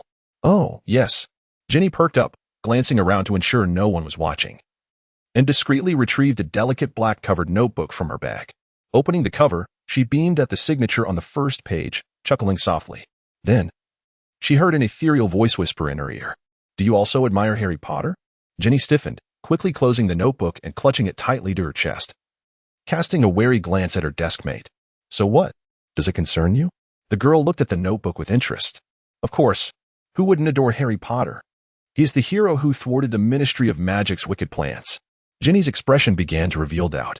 Do you even know Harry Potter's story? He defeated Voldemort. Not the Ministry. Indeed, the girl nodded earnestly. But my father told me that many of Voldemort's followers were actually sent by the Ministry, using his name to eliminate dissenters. Because Harry Potter defeated Voldemort ahead of time, their scheme failed, and the Minister couldn't fully dominate the magical world. The evidence lies in how many Death Eaters escaped the Ministry's judgment after the war. Ginny recalled the Malfoy fellow she had clashed with in Diagon Alley. She felt the girl's words held some truth. Who are you? How do you know so much? Oh, I haven't introduced myself yet. I'm Ginny Weasley. The girl looked at Ginny's outstretched hand and happily shook it. Hello, I'm Luna Lovegood. After their introduction, Luna pointed to the notebook in Ginny's arms. May I see that? Although reluctant, Ginny didn't want to disappoint her new friend. Just be careful. Luna nodded, taking the notebook from Ginny and laying it open on the desk. You're amazing. Go for it. Harry Potter. Did you write this? Of course. I had to beg Dudley for ages to trade with him, and I almost left it at home, which terrified me. Luckily, I discovered it in time, but even then, I nearly missed the train. Oh, why didn't you have your father send it to you by Al? Ginny's face fell, her anger flaring as she snatched back the notebook. Humph, I'm not showing you anymore. If you want it, figure it out yourself. Luna nodded absently. All right. I need to find someone named Dudley, right? I'll remember that. After her biology class, Dudley quickly showered and hurried with his Gryffindor classmates to the Transfiguration classroom. I thought you would review last year's lessons during the holiday. It seems I overestimated you. Under Professor McGonagall's stern gaze, most of the little witches and wizards, except for Dudley and Hermione, lowered their heads sheepishly. Nevertheless, I will not waste time reteaching what you should have already mastered. Today, we will transform a beetle into a button, paying attention to. Dudley was not focusing on the content of the class. Instead, he was idly toying with a tattered black diary in his hands. Droplets of water trickled from his hair, landing on the pages of the book, only to vanish without a trace in an instant. Chapter 99, the one whom Voldemort fears most, that encapsulates the main points. Now, who will demonstrate for everyone? Very well. Mr. Dursley. Dudley sauntered leisurely to the podium, effortlessly transforming the beetle in Professor McG's hand into a delicate button. He then returned to his seat amidst the envious gazes of his classmates. With extra points secured, what shall I engage in next? After a moment of contemplation, Dumbledore opened his diary and, with a quill dipped in ink, inscribed a lengthy line of text. Greetings, Tom. I am Albus Percival Wulfric Brian Dumbledore. The words shimmered on the page before vanishing without a trace, soon replaced by a neat line of script that gradually emerged. Dear friend, please refrain from such jest. While I am unaware of the source from which you have pilfered his handwriting, to impersonate Professor Dumbledore, a great wizard, is a profound disrespect, is it not? Dursley suppressed a smile and continued to inscribe in delicate, spiraling letters upon the paper. Might you reconsider, Tom Marvolo Riddle? Or must I elaborate on our initial encounter at the orphanage before you willingly confront reality? Moments later, the diary began to tremble violently, however. Dursley had anticipated this and firmly pressed it against the table. Realizing its efforts were in vain, the diary ceased its struggles, and an impressive array of text swiftly materialized upon its surface. Dumbledore, I never imagined we would meet again in such a manner. But resign yourself to the fact that you shall not glean any information from me. Dudley sensed something amiss and hastily picked up the quill. You shouldn't be so impatient. It's unlike you, Tom. Come now, let's have a proper conversation. I'm quite intrigued as to how you've managed to maintain this state until now. His handwriting vanished as before. Yet no new words materialized, stirring unease within Dudley. Tom, after all, I am your teacher. It's rather impolite not to greet me after such a long absence. Tom, I am a man of considerable kindness. Despite hearing rather unsavory rumors about you, I never expelled you from the school. Is this how you repay me? Tom, if you persist in this manner, I may be compelled to resort to more drastic measures. Very well, very well. Darcy closed his notebook with a frown and forcefully shoved it into his pocket. Hermione conjured a handful of exquisite buttons and retrieved the thread she had prepared before class, stringing them into a pair of beautifully crafted bracelets. She intended to gift one of the bracelets to Darcy, but as she turned to him, she noticed the fluctuation in his expression. What troubles you, Darcy? Did you not sleep well last night? Dolly regained his composure and promptly displayed a warm smile. Not at all. I was merely contemplating an effective method regarding a certain ungrateful individual. As afternoon arrived, the second-year students of Gryffindor finally anticipated the lessons they had longed for. Good afternoon, everyone. It is a pleasure to meet most of you for the first time. Gilderoy Lockhart winked at Harry, who appeared unresponsive, leaving Lockhart feeling somewhat awkward. Clearing his throat, he waited for the classroom to settle before raising a book titled Magical Me, showcasing a smile identical to that on the cover. Allow me to introduce myself briefly. I am Gilderoy Lockhart, recipient of the 3rd Class Order of Merlin, honorary member of the Society for the Protection of Wizards, and 5-time winner of the Witch Weekly's Most Charming Smile Award. But these accolades are of little consequence. What truly matters is that I, like you, possess the ability to perform magic. A gentle ripple of laughter echoed through the classroom, seemingly falling short of his expectations. Well then, I am delighted to see that you have all purchased my complete works. Indeed, and at an exorbitant price, Ron muttered from below. Given that, let us proceed with ease. To gauge how many of you have engaged in preparatory reading over the holiday, we shall conduct a brief quiz to assess both your reading and comprehension. The complaints that arose in the classroom were far more pronounced than the earlier laughter. However, Lockhart appeared entirely unfazed by their discontent. Derry furrowed his brow as he took the paper from Lockhart's hands. Isn't it rather tedious, constantly posing questions? 30 minutes later, Lockhart retrieved the test papers and began to peruse them from the podium. To be honest, I am quite astonished by your attitude towards learning. Has no one recalled that my favorite food is, in fact, a cheese and bacon sandwich? Oh dear. Derry heard Hermione gasp softly. But I distinctly remember the book Traveling with Vampires stating it was an egg and bacon sandwich. That can only mean you're mistaken, Derry teased with a smile. The correct phrase should be, my favorite food during this time is an egg and bacon sandwich, and the answer to this question is actually found in Vacationing with the Harpy. Excellent. You see, this is what it means to be diligent students. Darryl was startled by Lockhart's enthusiastic exclamation. Still shaken, he glanced toward the podium and discovered that the latter was regarding him with an appreciative gaze. We meet again, my dear classmate. We crossed paths once during the summer. Yet I regrettably failed to inquire about your name at that time. Darryl Dursley, Professor, he replied. Very well, Darryl. Lockhart swiftly extracted Darryl's paper from a stack of exams in his hands and skimmed through it with remarkable speed. Excellent work. Indeed, it is without dispute a perfect score. I must say, I am genuinely moved to witness such a diligent young scholar at Hogwarts. Therefore, I feel compelled to award Gryffindor an additional 10 points. Derry's spirits had finally lifted somewhat. He settled down with a sense of satisfaction, while Lockhart too had at last set aside the examination papers and commenced the formal lesson. All right, everyone. First and foremost, we must understand that the purpose of the Defense Against the Dark Arts course is to equip you with the skills necessary to withstand the myriad dangers of the magical realm. Thus, in this lesson, we shall begin by familiarizing ourselves with some malevolent creatures. Is there something troubling you, Derry? Dolly lowered his raised hand and calmly stood up. Professor, I have been troubled lately. I received a peculiar diary. The words written within seem to fade, and inexplicable phrases frequently appear on its pages. Could you assist me in examining it? Chapter 100. The Excellent Teacher Lockhart? Ah, splendid. Lockhart was not irritated by the interruption of his lecture. On the contrary, his spirits soared, and a warmer smile graced his face. Our dear Dolly, in times of difficulty, immediately thought of me. This is the mark of a commendable student. He understands the importance of seeking help from the right person. Indeed. Magical artifacts of varying effects undoubtedly fall within the realm of defense against the dark arts, and for all of you, they pose a greater peril than the malevolent creatures we seldom encounter. After all, not everyone is inclined to take risks as I do, are they?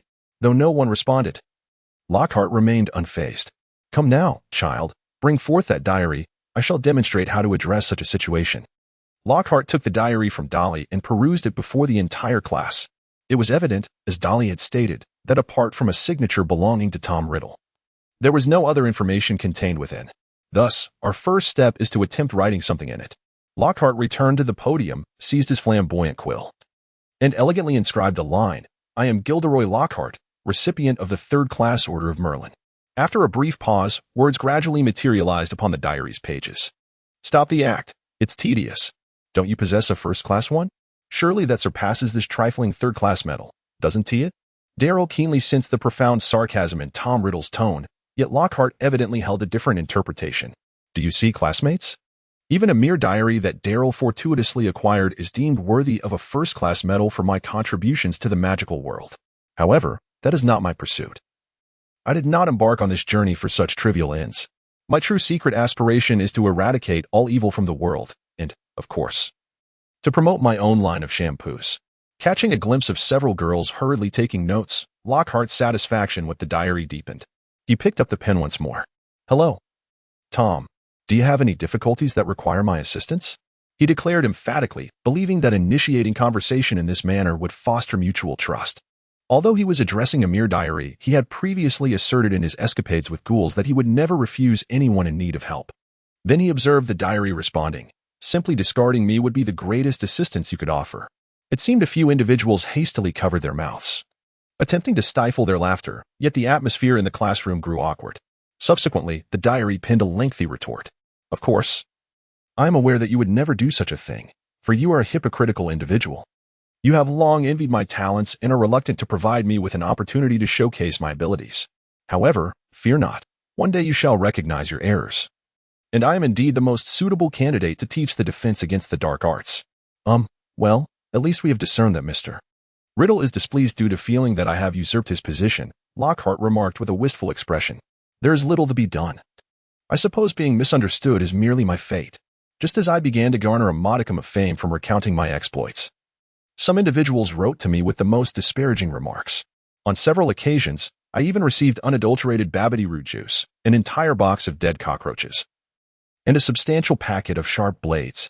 Observing several girls who appeared on the verge of tears, Lockhart smiled with satisfaction. I do not share these tales to elicit your sympathy. In truth, upon accepting this position, I was aware that various individuals would question my abilities for a multitude of reasons. I have heard such disparaging voices numerous times over the years. Lockhart abruptly raised his arm, gesturing with the diary, his voice becoming fervent. But what does it matter? Have those individuals faced more perils than I? Do they possess a greater understanding of how to combat dark magic? Are they more qualified to stand here and instruct you, the future hopes of the magical community? No. Therefore, this is the destiny I must confront. This is the responsibility I must bear. The classroom erupted into enthusiastic applause, and Lockhart smiled faintly, tucking the diary into his pocket. I shall safeguard this for you, Darryl, until I render it harmless and return it to you. Now, let us continue our lesson. I require you to remain calm, even in the face of the most terrifying entities in this world. As long as I am here, You shall not be harmed. Behold, these are the freshly captured Cornish pixies. After class, the young wizards departed the classroom in small clusters, and Darryl and his companions were no exception. At the back of the line, Ron turned around to find that the majority of the girls had gathered around the podium, chattering excitedly with Lockhart. He barely caught the words, "Professor Lockhart, your class was truly marvelous." Humph, that boastful fellow. Ron slammed the classroom door shut, startling two first-year students passing by, prompting Hermione to shoot him an annoyed glare. "What is the matter with you? Why do you harbor such disdain for Professor Lockhart? I thought his class was quite effective. Isn't it because you and Darryl aided him? Had it not been for you two capturing those unfortunate pixies, who knows how chaotic the classroom would have been?" "Harry, don't you agree?" "I'm not quite sure. Perhaps you should ask Darryl instead, for I am curious about his perspective." Dudley emerged from his reverie, noticing three pairs of sparkling eyes fixated on him from various directions, seemingly eager to hear his assessment of Professor Lockhart. Right. I have a matter to discuss with Hagrid, so I shall take my leave."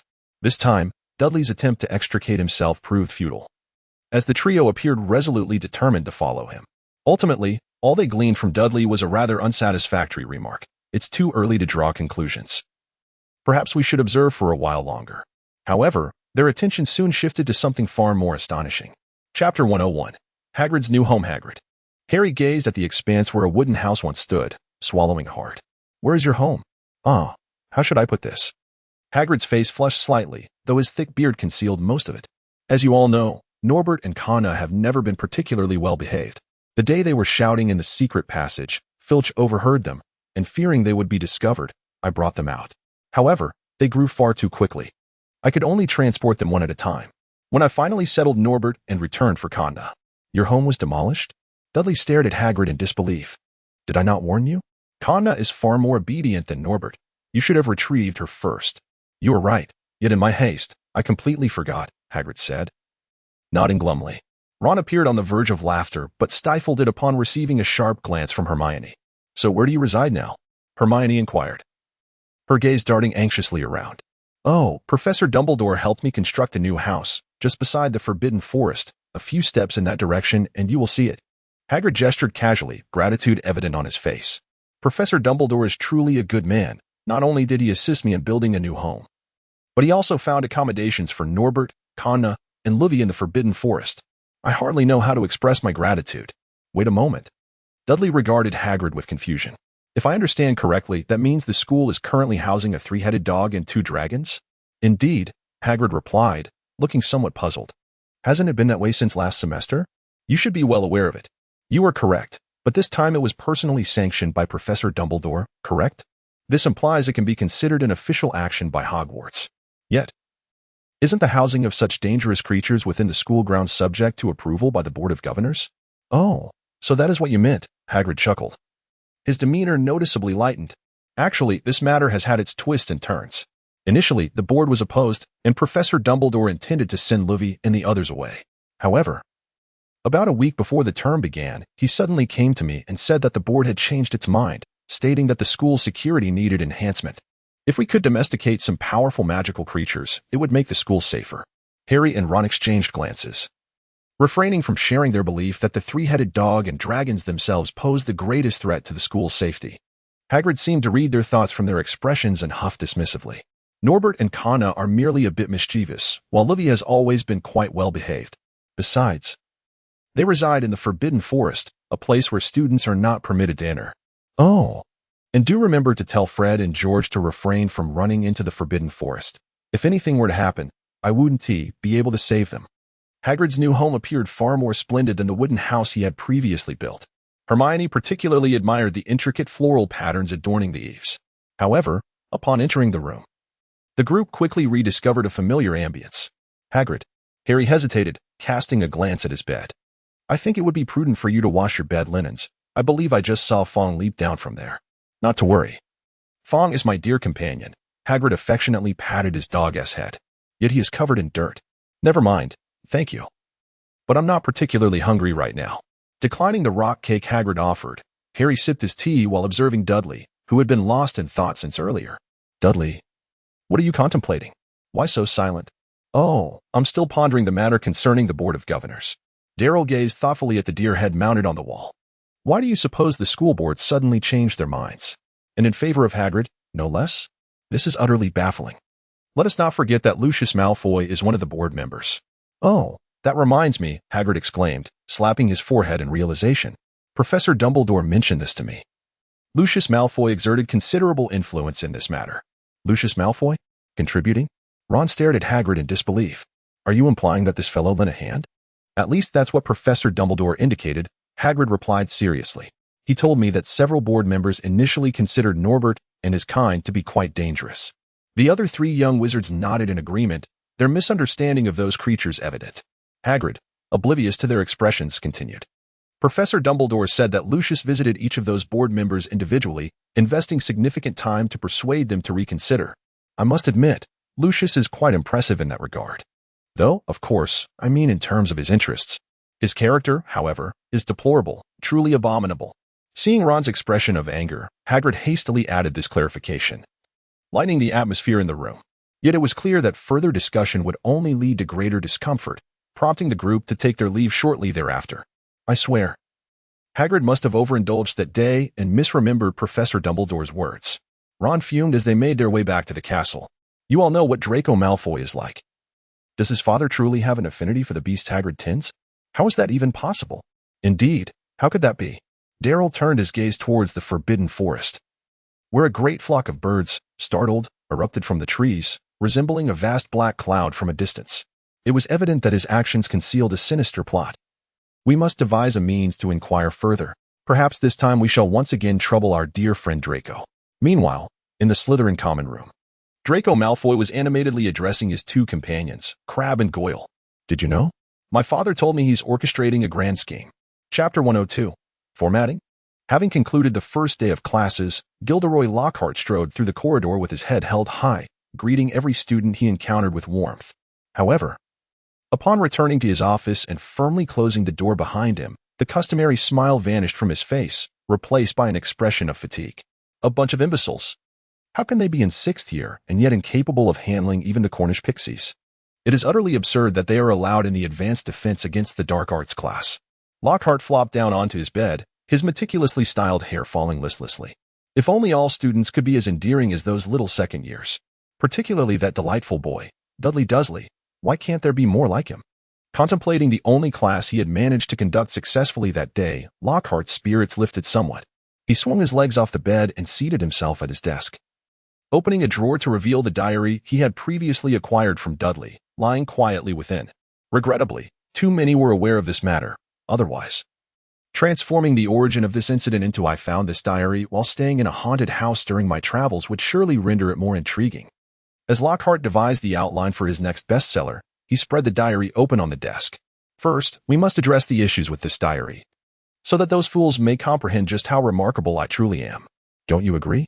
The photographs adorning the wall, depicting various versions of Lockhart, nodded in unison, waved, and applauded, much to his satisfaction. I knew only you all would understand me best. Lockhart extracted a splendid silver quill and began to inscribe words into the diary. Hello, Tom.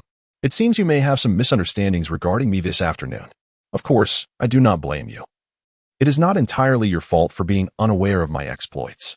However, I believe a more detailed introduction is in order. As I mentioned, my name is Gilderoy Lockhart. Lockhart filled 2 pages with text, appearing somewhat reluctant to cease. Yet, just as he prepared to turn the page and continue recounting how he had employed his unparalleled charm and a clever spell to subdue a malevolent ghost in his first book, conquering the ghostly bride, the diary seemed to reach its breaking point.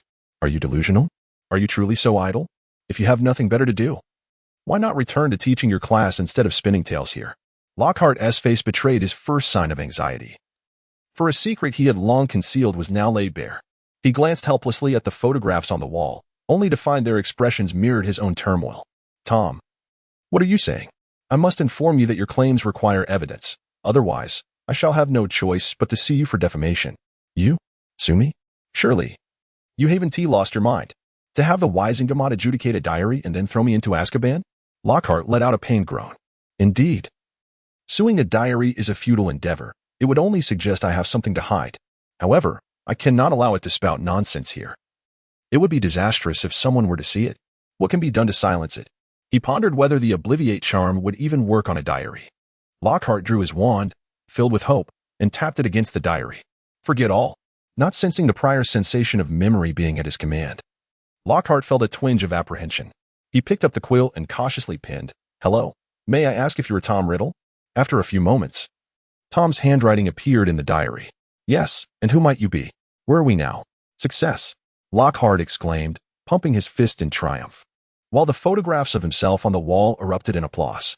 With renewed confidence, he grasped the quill once more, his customary radiant smile returning. "I presume you may not be entirely familiar with me, but that is of little concern. We have ample time this evening." On Saturday morning, well before Dudley's usual rising hour, he was roused by a cacophony of voices. This defies logic. Is there truly a Gryffindor who can rise earlier than I? Darryl, stifling a yawn, sat up and stared blankly ahead until his vision cleared, at which point he turned to face the source of the sound. Although the room remained shrouded in darkness due to the early hour, Darryl quickly deduced the identity of the person standing by Harry's bedside, vigorously attempting to rouse him. "Hurry up and get out of bed," Oliver Wood exclaimed excitedly in Harry's ear. "We are about to commence Quidditch practice." Harry, still groggy, blinked his eyes open, staring vacantly at Wood. "Oliver, isn't it a bit too early for this?" "Absolutely not, for this is all part of the training schedule.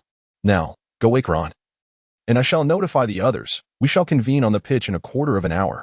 Dudley watched with a sympathetic gaze as Harry and Ron dragged their leaden legs out of the dormitory. He glanced out at the sky, resolutely deciding to don an additional woolen sweater for his morning exercise. Due to its influence on hormonal secretion, moderate exercise can indeed elevate one's spirits. After Dudley finished his shower, changed his clothes, and had breakfast, he strolled to the pitch, engaging in light-hearted banter with the young witch. By the time they arrived, the Gryffindor team had already commenced their training. They then spotted a diminutive boy with gray hair seated in the stands, fervently snapping photographs of a player with his camera. You know, taking pictures without permission is against the law. Colin Creevey was engrossed in capturing images of his beloved Harry Potter when he was startled by a voice from behind him. Turning around, he found a strikingly handsome older boy and a lovely girl beside him, both regarding him with skeptical expressions, which made him feel somewhat flustered. I'm not taking pictures without consent. I came here with Harry. What do you call that?" "Oh right, I have authorization." "Just kidding." Dolly sat down beside Colin with a smile. "By the way, are you interested in photography?" "To be honest, I possess quite impressive skills." Chapter 103. The conflict on the field. Colin Crive's eyes instantly sparkled with excitement. "You enjoy taking photographs as well? That is truly wonderful. In fact, my father is a milkman and he is not yet familiar with the happenings around here, so I plan to capture a plethora of images to share with him." "You are indeed a good child. Well then, today we shall begin with a brief discussion on how to capture fast-moving subjects." Darcy, with a smile, accepted the camera from Colin's hands. Although I believed that following the action would yield better results, the current circumstances clearly did not permit such an approach. If it were a stationary shot, we could first establish the composition, then adjust the focus, set the shutter speed to the fastest, and further enlarge the aperture to ensure adequate light intake, capturing the moment Harry reached his designated position. "You see, it is quite straightforward." Nodding in satisfaction, Darcy returned the camera to Colin. "Don't forget to send me a copy of the developed photos." Receiving 2 admiring glances, Darcy felt quite elated. Therefore, even upon seeing the Slytherin team members entering the field from afar, he paid them no mind, continuing his conversation with Hermione and Colin. However, some individuals were evidently unwilling to overlook this. For instance, Wood's reaction was considerably more pronounced. "Flint, this is our training time. We specifically rose early for this. Please leave." Slytherin's captain, Marcus Flint, wore a rather malevolent grin. "But this place is quite large, Wood. Bear with it. I will not tolerate you." Wood's eyes widened in indignation. "We have exclusive use of this area. Do you understand?" "Ah, then there is no helping it. I didn't wish to resort to this, but some individuals are simply unreasonable." Flint brandished a piece of parchment before Wood. "Look, a note penned by Professor Snape himself. He has granted us permission to train our new seeker here." Draco Malfoy emerged from behind his towering teammates, looking triumphantly at the Gryffindor players. "Back again, Potter. Oh dear, are you still using that outdated Nimbus 2000? My goodness. You still have someone using that antiquated Clean Sweep 7? How utterly pathetic." As Malfoy sighed dramatically, he produced a handkerchief from his pocket, pretentiously wiping non-existent dust from his new broom. "Alas, this newly released broom from last month is rather pricey. Even my father could only afford 7. Otherwise, I wouldn't mind donating 1 or 2 to you." so that when it comes time for the match, you won't be left trailing behind us in a cloud of dust. You see, my point is, if you lose too badly, the trophy will hardly be worth winning, will it? Not only Malfoy but the other Slytherin players also began to ostentatiously flaunt their brooms. Under the bright morning sun, 7 gleaming golden inscriptions of Nimbus 2001 dazzled the eyes of the Gryffindor players from various angles. It must be acknowledged that a fine flying broom, much like a Muggle supercar, possesses a captivating allure for many. And at that moment, Malfoy, brandishing 7 top-of-the-line brooms, was undoubtedly the most dashing figure on the pitch. Had it not been for a stylish butterfly flapping its wings prematurely, he might have truly succeeded in impressing them. Nimbus 2001? Sounds rather impressive, Ron yawned lazily, seemingly nonchalantly adjusting his posture to place his shimmering broom more conspicuously, much to Malfoy's chagrin. Weasley, what kind of broom is that? You, what about it? Uhu? Care to race? Whatever. Clearly, Malfoy had not paid attention to the final match of the last term, or perhaps deep down, he stubbornly believed that Ron's stellar performance in that match was merely a stroke of luck. Had he given it even a modicum of technical analysis, he would not have made such a self-deprecating suggestion. But then again, Malfoy was not well-versed in technique. At that moment, he was brimming with misplaced confidence. This time, I also possess the latest model. How could I possibly lose? The result of his blind confidence was that in the ensuing one-on-one friendly match, Malfoy was thoroughly outmatched by Ron. Whether accelerating, turning, climbing, or braking, Ron effortlessly maneuvered, leaving Malfoy spinning in circles. The sight of Malfoy futilely attempting to chase Ron's retreating figure was almost too painful for Darcy to watch. Consequently, as the two flew near him, Darcy, out of humanitarian concern, kindly advised Ron, "That's enough, Ron, let him be." However, upon hearing Darcy's words, the pent-up negativity within Malfoy erupted instantly. "Shut up. I don't need your filthy kind pitying me." The moment he shouted that, the atmosphere turned awkward. As Malfoy regained a semblance of composure, he realized he had incurred the wrath of many and dared not descend, instead hovering above, watching Flint and the others attempt to intercept the Gryffindor players, preventing them from soaring up to settle the score with him. Yet he overlooked the fact that one person was still beside him. "You will pay for that remark, Malfoy." A beam of green light erupted from the tip of Ron's wand, striking Malfoy's abdomen and nearly knocking him off his broom. Malfoy's expression shifted to one of panic. He no longer cared whether someone on the ground awaited to confront him, as he simply wished to distance himself from Ron. "Are you all right, Draco?" Seeing Malfoy land pale and shaken, Flint hurried over, concerned for the sake of the gleaming new broom.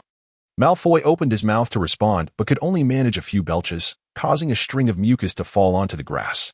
Fred and George, initially intending to teach Malfoy a lesson to compensate for the missed opportunity at the bookstore, were now doubled over in laughter at the sight. The Slytherin players, witnessing this, felt their pride wounded and hurriedly shielded Malfoy, escorting him to Madame Pomfrey in the infirmary.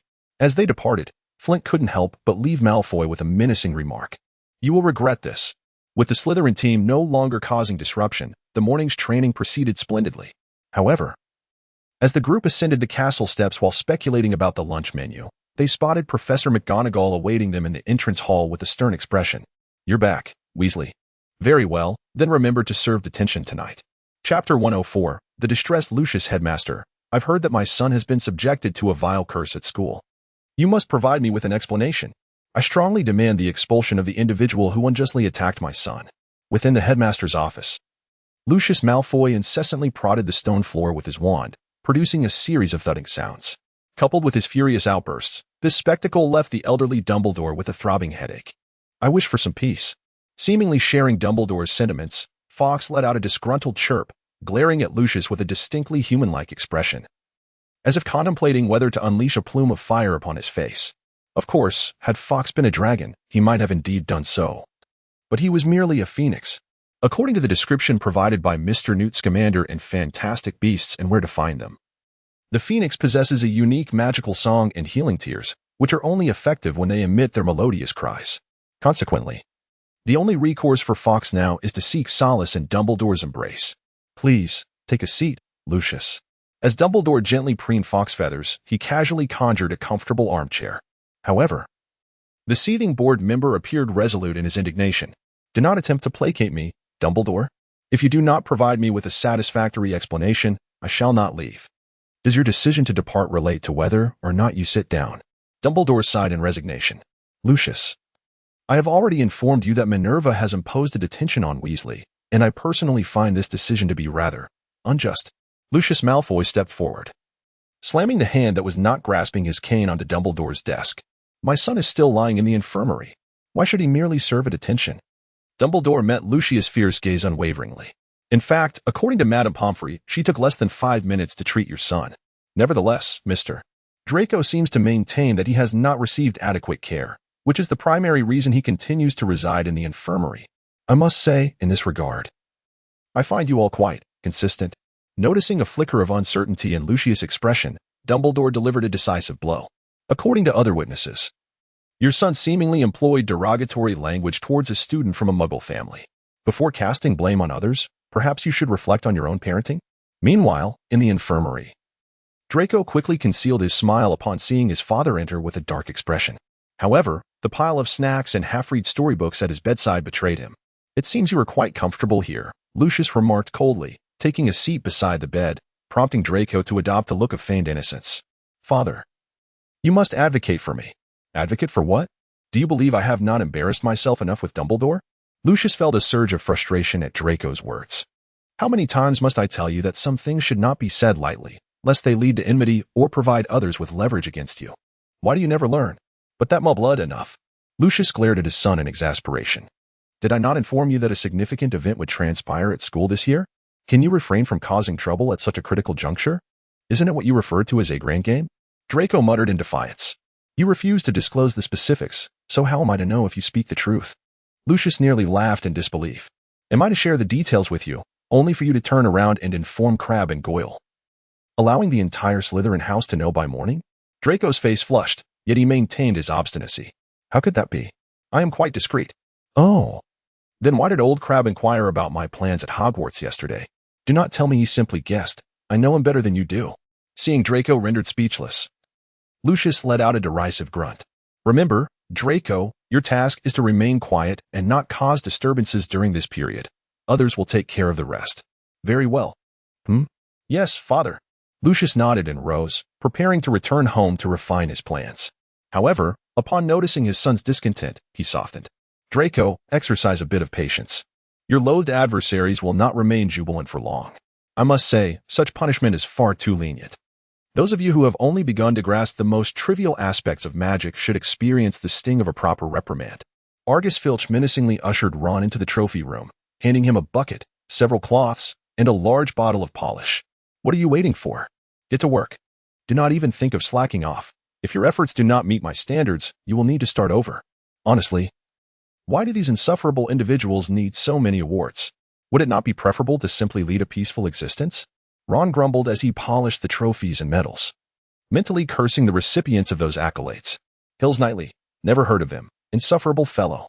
Artemisia Lufkin. I believe I have his chocolate frog card. Tom Riddle. Tom Riddle? Is that not the name on Dudley's diary?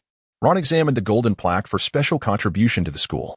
It does not specify the reason for his award, but since it acknowledges a contribution, he should not be an ill-intentioned person. Ron nodded, returning the plaque to the cabinet, preparing to continue polishing the next medal, when he heard Filch's furious shout. Polish it again. You placed that medal, which you just sullied with your filthy hands, directly back into the cabinet. What sort of work ethic is that? Do not forget that you are here serving detention. Ron turned to glare at Filch, who wore a triumphant grin. Not satisfied, are you? Excellent. Each medal receives 10 rounds of polishing. Chapter 105. The ownership of the diary. Why do you suppose Filch is so detestable? In the library, Ron slumped over his desk, staring vacantly ahead. No one answered him. Harry was engrossed in his charms homework. Hermione was absorbed in a tome that resembled a dictionary, and Dudley was scribbling on a piece of parchment. Ron shifted in his seat. Has Filch experienced some trauma? After all, Ron was punished due to his own actions, and Dudley pondered that leaving him there was rather inconsiderate. So he set down his pen and tucked away the partially written letter. I cannot say whether Filch has been traumatized, but it certainly seems you have. You have mentioned him countless times today. Frankly, you resemble a heartbroken maiden. What exactly transpired between you and Filch? Ron sat upright, unable to suppress a shiver. Do not remind me. I nearly exhausted myself last night, all because I glanced at a medal. And that old coot made me polish every single one 10 times. 10 times. This is all Riddle's fault. Oh, by the way, Have I mentioned that Tom Riddle received a special contribution to the school award? At that very moment, Gilderoy Lockhart sat at his desk, fervently scribbling in his journal with an expression of zeal. You are truly remarkable, my friend, to have garnered the prestigious Special Contribution Award while studying at Hogwarts. I am utterly in awe of you. Pray tell, what was the reason for your accolade? Could you share your story with me?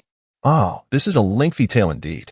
I lack your extraordinary talent to vividly recreate scenes with mere words, yet I possess an alternative means. I can take you to witness it. Lockhart, somewhat perplexed, rubbed his eyes to ensure he was not mistaken about the words on the page. But how could this possibly be achieved? Moments later, Lockhart's writing vanished, and the pages of the journal turned of their own accord to a section marked June 13th. The small box beside the date seemed to morph into a miniature television screen, displaying images that were unclear to Lockhart. How am I to see anything clearly? He grumbled, lifting the journal closer to his eyes. Suddenly, he felt himself being drawn into it. As time slipped away, in an empty office, a figure clad in blue silk pajamas materialized, collapsing into a still warm armchair. Good heavens! Good heavens! Good heavens! After uttering 3 exclamations, Lockhart's emotions began to stabilize. He gazed at the journal that had fallen onto the desk, his eyes shimmering with avarice, as if he were staring at a heap of glimmering gold. Dear Dudley, I must apologize. With the bell signaling the end of class, Lockhart discreetly pulled Dudley aside. What are you saying, Professor? I'm not quite following. Well, you see, Lockhart began, waving at several girls about to leave the classroom, carefully choosing his words. You had left a journal with me, remember? Last night, Professor Flitwick insisted on sharing a few drinks with me. However, his tolerance is rather poor, and after a bit too much, he accidentally bumped into the table. Your journal, unfortunately, fell into the fireplace and was utterly consumed by the flames. I only managed to salvage a bit of ash. Would you care to keep it as a memento? Lockhart produced a small glass vial from beneath the lectern and offered it to Dudley, who did not accept it, instead regarding him with a meaningful gaze. Professor, are you certain it was destroyed in the fireplace, without a doubt? Indeed. All that remains is this. Darryl smiled gently, not even casting a glance at the glass bottle. You need not apologize to me. Rather, I should express my gratitude for your assistance in thoroughly resolving this predicament. Lockhart was momentarily taken aback, but soon exhaled with relief, revealing a cheerful smile. Darryl, why such formality? You are, after all, my favorite student. Is it not the duty of a teacher to assist their pupils? After bidding farewell to Darryl, Lockhart retrieved a finely crafted notebook adorned with his preferred lilac cover from his pocket and opened the first page. Hello, Tom. With an entire afternoon remaining until our next lesson, we can have a proper discussion, as another defense against the dark arts class concluded.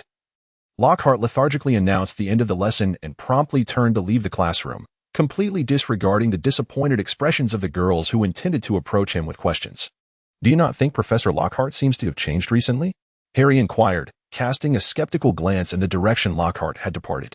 It is not merely that. Have you noticed how increasingly haggard Professor Lockhart appears? Hermione's eyes expressed concern, while Ron seemed entirely indifferent. I believe he is simply staying up late crafting tales. If one does not sleep well at night, it is only natural to feel fatigued during the day, is it not? On what grounds do you assert he is fabricating stories? Professor Lockhart is undeniably handsome. His accomplishments are certainly genuine. Dudley disregarded the debate between Ron, Parvati, and Lavender, thoughtfully drumming his fingers against the table. It appears that Gilderoy Lockhart's skills in charming the masses are somewhat inferior to those of Voldemort. If this continues unchecked, the Chamber of Secrets may indeed be opened. I must devise a plan to intervene. However, before Dudley could take any action, the following morning, he was astonished to see Lockhart in the great hall, fully revitalized, although wisps of smoke still emanated from beneath his ears. Good morning, Dudley, Lockhart exclaimed, energetically waving at him, inadvertently attracting a few disapproving glances, predominantly from the female students. I must confess, Madame Pomfrey's revitalizing potion is remarkably effective. Even I cannot concoct anything superior in such a short time. With that, he strode towards Dudley, a mysterious smile gracing his lips. By the way, Dudley, have you ever heard the tale of a secret chamber left behind by Slytherin within Hogwarts? Lockhart lowered his voice, though not entirely. After his departure, Dudley found himself surrounded by fellow young wizards, all gazing at him with sparkling eyes and clutching a scroll of parchment that Lockhart had pressed into his hands. Chapter 106. The Legend of the Chamber. How can one assess whether young wizards are truly idle? A practical criterion is to observe the speed at which gossip circulates. In my opinion, The professors are assigning far too little homework. After dismissing the fifth group of inquisitive young wizards seeking information about the chamber, Dudley sank into an armchair in the library, distractedly perusing a volume on the history of Hogwarts. I find it curious that they all come to me. Shouldn't they be searching through old tomes for clues? My family is hardly a lineage of esteemed wizards. But you are a favorite student of Lockhart, Harry pointed out perceptively. Many believe that he has secretly shared some of his secrets with you. If they were to see this, Dudley mused, they would surely be disappointed. Dolly unfurled the parchment that Lockhart had secretly slipped to him during breakfast. It was a hand-drawn portrait, crafted with ink, showcasing Lockhart's signature toothy grin. I surmise that Lockhart intended for you to affix it to your bedside, ensuring that the first and last visage you behold each day would be his. Ron chuckled as he playfully flicked Lockhart's forehead, eliciting an indignant glare from the latter. Do you think this could be a portrait drawn by Professor Lockhart himself? Perhaps he meant to offer you a hint? Hermione, intrigued, pulled the parchment closer, endeavoring to unearth any clues, yet she found not even a single superfluous letter, which rendered her somewhat disheartened. Dudley stifled a yawn, stowing the book back into his backpack, and languidly fixed his gaze upon Lockhart's visage. Whether or not I should offer a hint eluded me, yet I surmised his intentions were far from noble. The discourse surrounding the Slytherin Chamber of Secrets had burgeoned considerably, its popularity seemingly rivaling that of Quidditch matches. Merely claiming to possess any new tidbit of information regarding the chamber, regardless of its veracity, would invariably entice passers-by to pause and lend an ear, a veritable treasure trove for those young wizards who had long suffered from unpopularity.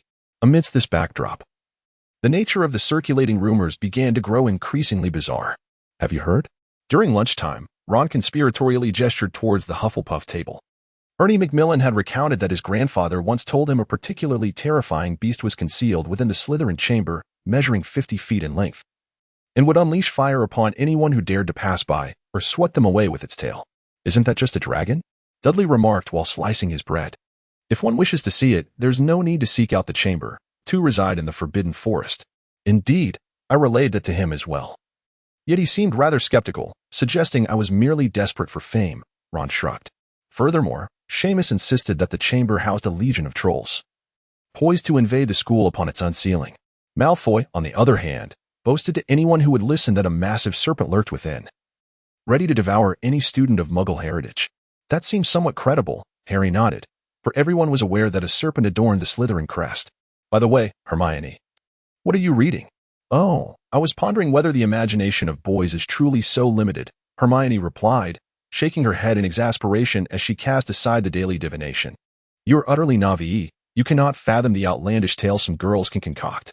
For instance, this passage, the so-called monster in the chamber is, in fact, the descendant of a pair of lovers from centuries past, whose union was condemned by society, thus forcing them to retreat into that unknown room, yearning for the day they could reclaim their right to bask in the sunlight. Does that not sound rather poignant? Ron queried, perplexed. Indeed, Hermione scoffed. The issue lies in the fact that it further states both lovers were men. I presume you would prefer not to ponder the origins of those descendants, would you? At that, Ron and Harry shivered in unison. There are also tales of a dashing young wizard falling in love at first sight with a destitute Muggle prince in the chamber, and boyhood friends turning enemies over a woman, only to find themselves rekindling their love within the chamber. Would you care to hear more? Absolutely not, Ron hastily declined. You may keep that to yourself. We cannot bear it. By the way, what sort of newspaper is this? Dudley grasped the newspaper that had been unceremoniously tossed aside, and he noticed a faint blush creeping onto the little witch's cheeks. This newspaper initially began as a whimsical endeavor among a few girls, but as it garnered widespread interest, contributions multiplied, leading to its continued publication. It primarily covers various happenings within the school, with the recent Chamber of Secrets being a particularly hot topic. Is that so? Dudley inquired, feigning interest. So, what does DD signify? Is it an abbreviation for something? You are overthinking it. Hermione promptly interjected. DD stands for Demon's Dialogue. It has absolutely nothing to do with you. Not in the slightest. Well, Dudley replied, a tinge of disappointment evident in his tone. I suppose no one would go to the trouble of creating a newspaper specifically for me. Oh, by the way, there's a small question I have. A glimmer of brilliance flickered in Derry's eyes. You mentioned submissions earlier. How do people typically go about submitting their work? Lavender Brown appeared to be just an ordinary Gryffindor girl, enamored with the typical interests of her age group, such as dashing young men. Once it was Derry Dursley. Now it was Gilderoy Lockhart. Yet, Unbeknownst to many, she bore another identity, the head of the news team for the DD Daily. This publication, originally established to provide information for fellow admirers of Dudley Dursley, had blossomed into the most beloved reading material among the girls at school. Although Dudley's once pure persona had unraveled, the redefined title and adjusted content direction brought forth an even larger readership for the DD Daily, filling Lavender as the head of the content department, with a profound sense of accomplishment and a heightened sense of responsibility. Thus, upon reading the unsigned article, Lavender instantly recognized it as precisely what she needed. The following day, the DD Daily featured an article titled, Exclusive Insider, Unveiling the Truth Behind the Slytherin Chamber, Chapter 107, Investigator Lockhart. This article was pinned by you, wasn't it? Hermione placed the newspaper before Derry, her voice lowered in inquiry. You just asked me how to submit, and today, this article appears in the paper. It's undoubtedly your doing. You cannot unjustly tarnish someone's reputation. Derry leisurely picked up the paper, glancing over it. But it lacks an author's signature. Indeed, it does. Hermione retorted with a scoff. However, I cannot recall anyone else capable of transforming a legendary tale into an academic report aside from you. Do not be so certain.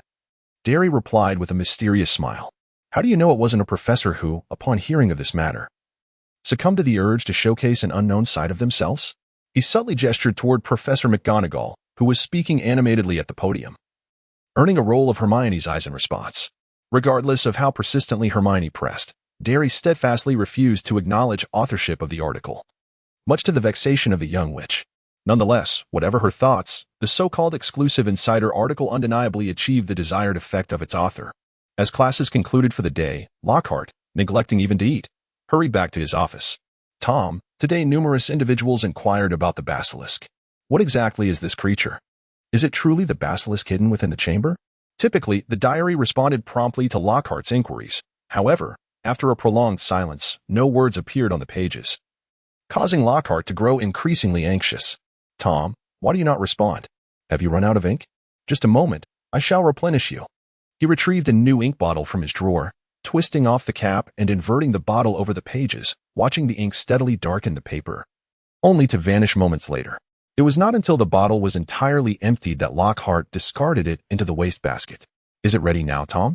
Please respond swiftly. The diary remained silent, and Lockhart's expression gradually darkened. Tom, are you concealing something from me? I feel you must possess some knowledge. Seemingly sensing Lockhart's growing suspicion, the diary finally broke its silence. Do not be so agitated, Gilderoy. Have I not already shown you what transpired? But you previously told me you did not clearly see the creature, Lockhart protested. Another lengthy silence ensued. Indeed, that is true. Thus, when you inquired about the basilisk, I was equally astonished and at a loss for how to respond. To be honest, my understanding of magical creatures is rather limited. I merely surmise it might be an extraordinarily large serpent. However, I cannot confirm whether what I witnessed that night was indeed the basilisk. My sincerest apologies. Very well, we shall converse again later. Lockhart closed the diary with a huff. It is merely a diary, yet it seems to harbor secrets from me. Judging by its reaction, the events of that year were certainly not as straightforward. Perhaps a deeper investigation could yield a compelling backstory. Rhubarb, is it? What delightful weather it is today. Hagrid stood before his vegetable patch, joyfully gazing at his towering pumpkins, nearly as tall as himself. On a sunny day, Norbert and Connor will surely be in better spirits. I must prepare their breakfast. As he turned to leave, he spotted a figure clad in a pale violet robe approaching from a distance.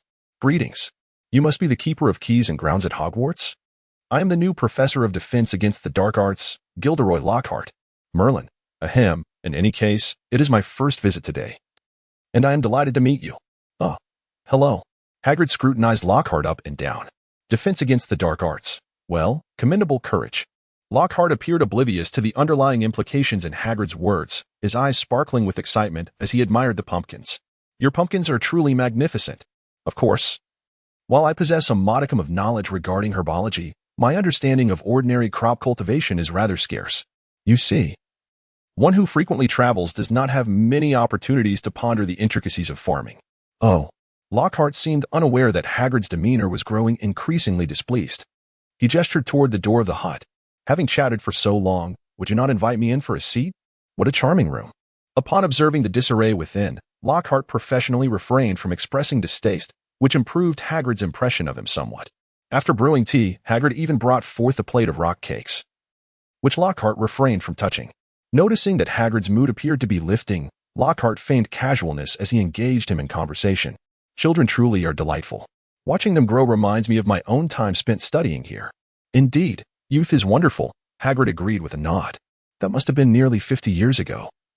I was also a student in the castle, though alas, I did not graduate. Such a pity, Lockhart feigned sympathy. What was the reason for that? Just some sad memories. After all these years, it is best to let it go. Seeing that Hagrid had no intention of continuing, Lockhart expressed mild disappointment, subsequently steering the conversation toward amusing anecdotes from the campus. By the way, Lockhart casually mentioned, many children have been discussing the Chamber of Secrets lately. Yet I heard no such rumors during my time at school. As anticipated, Hagrid's expression shifted. You mean the chamber? What is happening? Has it reopened? Why have I not heard any news? Lockhart flashed a cunning grin. Do not be so alarmed, Hagrid. Nothing has occurred. However, since you mentioned again, may I interpret that to mean the chamber has been opened before, and you just happen to know something about it? Lifting the slightly cooled tea, Lockhart leisurely took a sip. As you know, as the professor of defense against the dark arts, such matters fall within my purview. Would you kindly share with me the particulars of that incident? Stretching slightly, Lockhart retrieved a notebook. Fortunately, today we have ample time. Chapter 108. The Weeping Myrtle. Upon returning from Hagrid's hut to his office, Lockhart immediately opened his diary. Tom, today I met with Rubeus Hagrid. Yes. The very student you once reported and who was subsequently expelled. Interestingly, I heard a narrative from him that diverges somewhat from your version. Do you have anything you wish to convey regarding this? I do not comprehend what you are implying. Are you suggesting that Rubeus Hagrid could truly be the heir of Slytherin? A Gryffindor? He claimed to me that he has no knowledge of this Chamber of Secrets. Of course, he would assert that. Well, if you choose not to believe me, then there is no point in prolonging this discussion. Lockhart frowned. Tom, I am merely seeking clarity on certain aspects that perplex me, yet your demeanor is inappropriate. Are we not friends? You promised to divulge all the secrets you possess. After a prolonged silence without a response from the diary, Lockhart's expression darkened. Tom, I regret to say that it appears you are not inclined to communicate openly as you professed, which greatly disappoints me. So, do you truly have nothing to share with me? Still met with silence, Lockhart sighed in resignation. Then I shall proceed as such, hoping that next time you might be more forthcoming. Ignoring the sudden appearance of an entire page filled with question marks in the diary, Lockhart smirked as he drew his wand. Obliviate. Suddenly, many things came to pass without warning, and soon, no one at school spoke of the Chamber of Secrets anymore. Dudley realized this when he happened to witness Zachariah Smith sharing a fabricated tale about the chamber, only to be ridiculed for being outdated. He understood well, for trends have a shelf life. Clearly, after a period of fervent discussion, the young witches and wizards had lost interest in the chamber. As the term progressed, with increasing academic rigor and mounting homework, the busy young wizards had even less time for gossip. Hermione remarked that the Daily Diviner had been temporarily converted into a weekly publication. Although Dudley found it puzzling that Hermione was unwilling to lend him the latest issues of the DD Weekly, he did not dwell on it. After all, for Dudley, it was merely a tool to obstruct Lockhart's plans. The peculiar narratives within the newspaper did not resonate with him. He had more pressing matters to attend to. Good evening, he greeted as he closed the lavatory door, smiling at the weeping Myrtle. Upon seeing him, Myrtle's expression bore a hint of resentment. Dudley, why have you taken so long to visit me? How should I put this? Dudley displayed a somewhat awkward expression. You know, this is the girls' lavatory. And if someone were to discover social death? She interjected. I recall you once used that term. Indeed, your memory serves you well. Although Dudley was unsure why Myrtle's face abruptly turned a silvery hue, it was clear that her mood had significantly improved. She was no longer the same weeping figure from moments before, which reassured Dudley. Darryl expertly detached a partition door and gently tapped it with his wand, transforming the slender wooden door into a chair under the admiring gaze of Myrtle. An impressive feat of transfiguration, far more adept than my own skills. I recall how Professor Dumbledore often assigned me additional homework during my studies. Just as Darryl was about to take a seat, he paused momentarily, an expression of understanding crossing his face. So, your transfiguration teacher in school was Professor Dumbledore. What was his class like? Quite fascinating, Myrtle replied, her eyes reflecting a distant memory. I remember how Professor Dumbledore would often conjure exquisite little birds before class, which would flit around the room in endless circles while he lectured. If he noticed someone not paying attention, one of those birds would peck at their head, however. He never deducted points, and in fact, awarded many. Dolly let out a faint chuckle. So, that was how he used to be. By the way, I haven't asked you yet, how have you been during this time? Upon hearing Dolly's words, Myrtle immediately cast aside Dumbledore from her thoughts, her mood visibly plummeting, which sent a wave of unease through Dolly, who was bewildered as to what he had said wrong. You are concerned about me, aren't you? Of course. You're lying to me. No one has ever cared for Myrtle. The poor Myrtle had been all alone in her cubicle, seated upon the toilet, contemplating death. Yet not a single soul had thought to visit her. It has been ages, and not a single person has come. As Myrtle descended into a fit of hysteria, Dolly swiftly redirected the conversation. You mentioned death earlier? Could you tell me how you met your end? It seemed this topic piqued her interest. As Myrtle's expression transformed once more, adopting a proud demeanor. Ah, really, if you had asked this sooner, it would have been much better. This matter is quite a tale. As Derry wiped the cold sweat from his brow, he listened intently to Myrtilla recount the details of her demise. In essence, a boy had summoned a creature from the pool over there, and upon gazing into its eyes, one was met with death, correct? Seeing Myrtilla nod enthusiastically, Derry secretly breathed a sigh of relief. This experience was truly riveting, Myrtilla. Might I impose upon you a favor? Girls are indeed terrifying. This was the first utterance that escaped Derry's lips upon returning to the dormitory. Although Ron and Harry were somewhat perplexed by the events that had transpired, the sight of Derry's drenched attire suggested that it was far from a pleasant encounter. Coupled with Derry's expression, which was a blend of loneliness, helplessness, melancholy, and a hint of grievance, the two quickly pieced together the narrative. Did you have a quarrel with Hermione? What nonsense are you spouting?